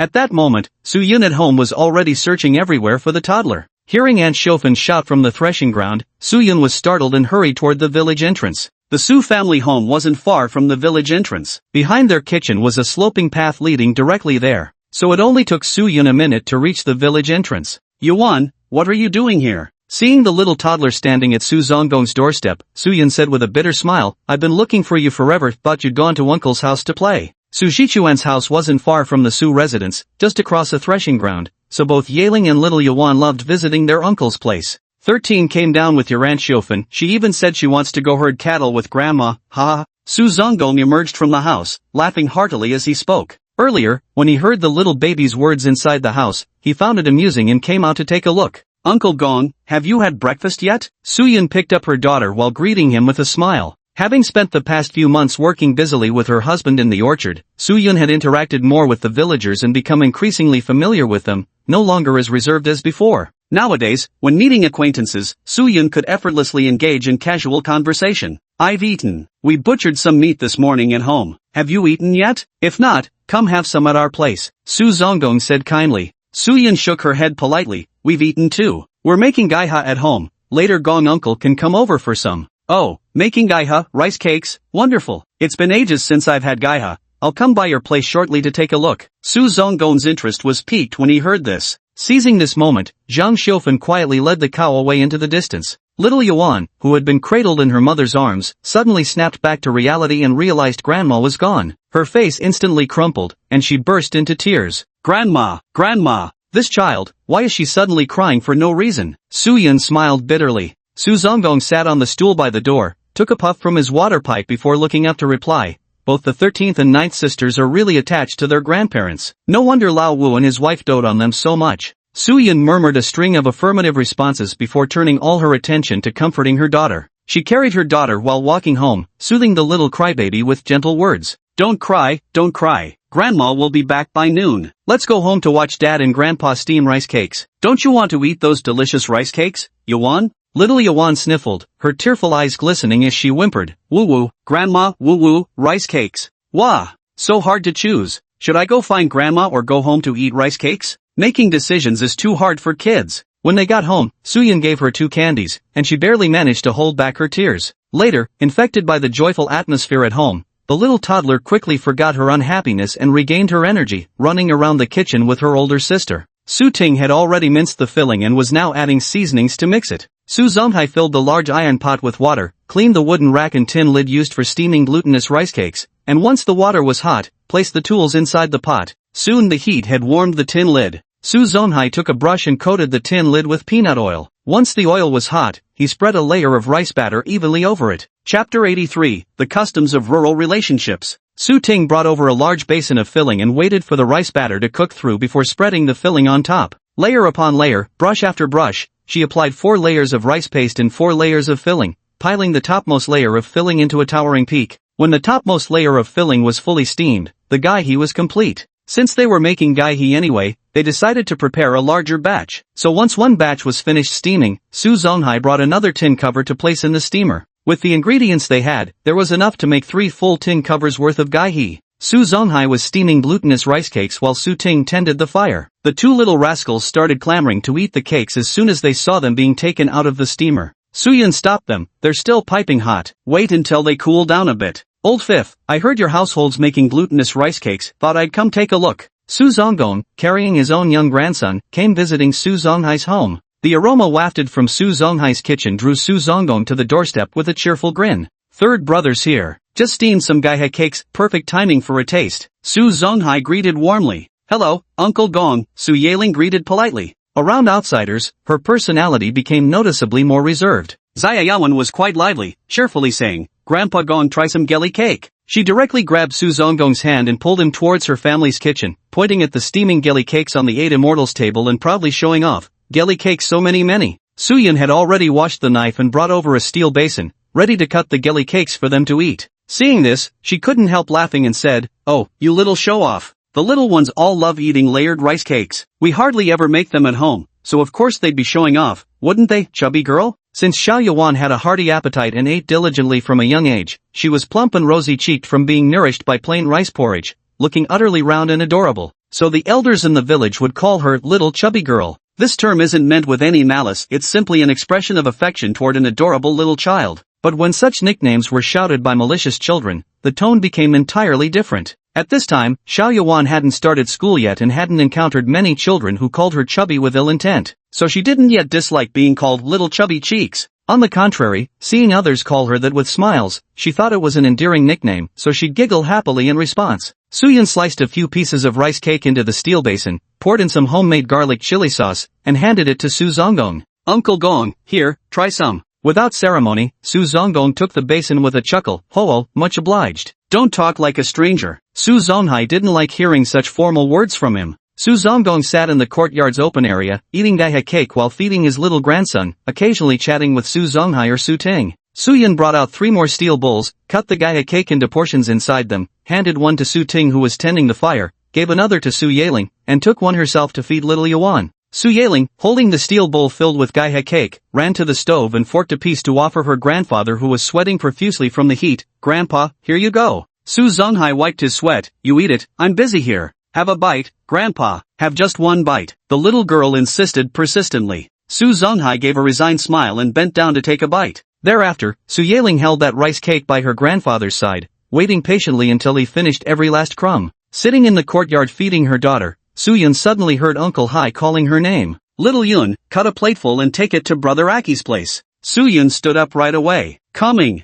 Mom, I want to go too," Su Yaling exclaimed excitedly. However, Grandpa also assigned her a task. "Little Ninth, you go deliver to Uncle Bo's house." Su Zonghai felt sorry for his granddaughter and wanted her to deliver the rice cakes to nearby houses, but the little girl, concerned for her mother, insisted on going to the farther away residence of Uncle Chi. Chi was short for Su Jiachi. Su Jiachi had always maintained good relations with Su Zonghai's family. Su Jiachi owned a tractor, and when Su Ting and his wife were away, he often helped Su Zonghai transport rice during busy farming seasons. Otherwise, Su Zonghai would be exhausted to the bone carrying rice alone. In the countryside, many tasks require villagers' assistance, especially for childless couples like Su Zonghai and Zhang Xiufan, who must be particularly mindful of their daily conduct. Never offend others lightly, and always remember those who have been kind to you, repaying their kindness. This is how relationships work among households. Mutual support brings people closer together. Su Zonghai's honest and loyal nature wasn't due to foolishness, but rather circumstances forcing his hand. Having grown up enduring hardships, he learned to cherish even the smallest kindness shown to him. He understood clearly that acting arrogantly or making enemies would only worsen his social standing, leaving him isolated without support. Bearing one moment brings calm seas, stepping back allows boundless skies. For those who refuse restraint or retreat, the one who ultimately fails to survive is none other than themselves. What does quarreling in the heat of the moment achieve? No one could help him. Especially when he grew old, alone and helpless. How much worse would those he'd fought with kick him while he was down? If it hadn't been for Su Goer and Su Goxing threatening and frightening him with his granddaughters on New Year's Day, exploiting his weakness, he wouldn't have reacted so violently. Decades of struggle and survival led Su Zonghai to formulate a principle for human relations: sincerity begets sincerity. Thus, whenever the family prepared any special treats, whether dumplings, zongzi, rice cakes, or freshly picked lychees and mangoes from the orchard, Su Zonghai and his wife would deliver portions to their closest neighbors. Even during Lunar New Year, when the shooting couple purchased sweets, Zhang Xiufan would set aside some to share as gifts. Naturally, this careful cultivation of relationships did not go unrewarded. The villagers who benefited would also give back to the Su Zonghai family in return. No one only takes advantage without being willing to give in kind. This wasn't the first time Su Yaling had been sent to deliver goods either. Holding the steel basin, she made her familiar way to Uncle Aki's house. Villagers she met along the way would ask her, "Little Nine, what delicious food did your family make today?" "We made gai ha," Su Yaling said with a shy smile. She appeared quite demure around unfamiliar people. "Wow, that's quite the effort. Who's Ninth Aunt planning to send these to?" "Uncle Aki's family." "Aunt Yo, I want to eat gai ha too. What should I do?" Su Yaling replied honestly, "Then come to my place to eat. I'll deliver Uncle Chi's portion first." "Great, great. I'll come over to your place for gai ha later." Su Yaling nodded and continued on her way. Arriving in front of a large building, though the front door was open, the little girl didn't enter rashly. Instead, she stood at the doorway and called out loudly, "Uncle Aki, are you home?" Only when a response came from inside, "Who is it? Come in." Did Su Yaling step inside? A woman poked her head out from the kitchen and, recognizing Su Yaling, smiled. "Ah, Ninth sister, what brings you here to see Aki?" "Auntie Chijin," Su Yaling greeted politely, "my family made steamed rice cakes. Grandpa asked me to bring you some."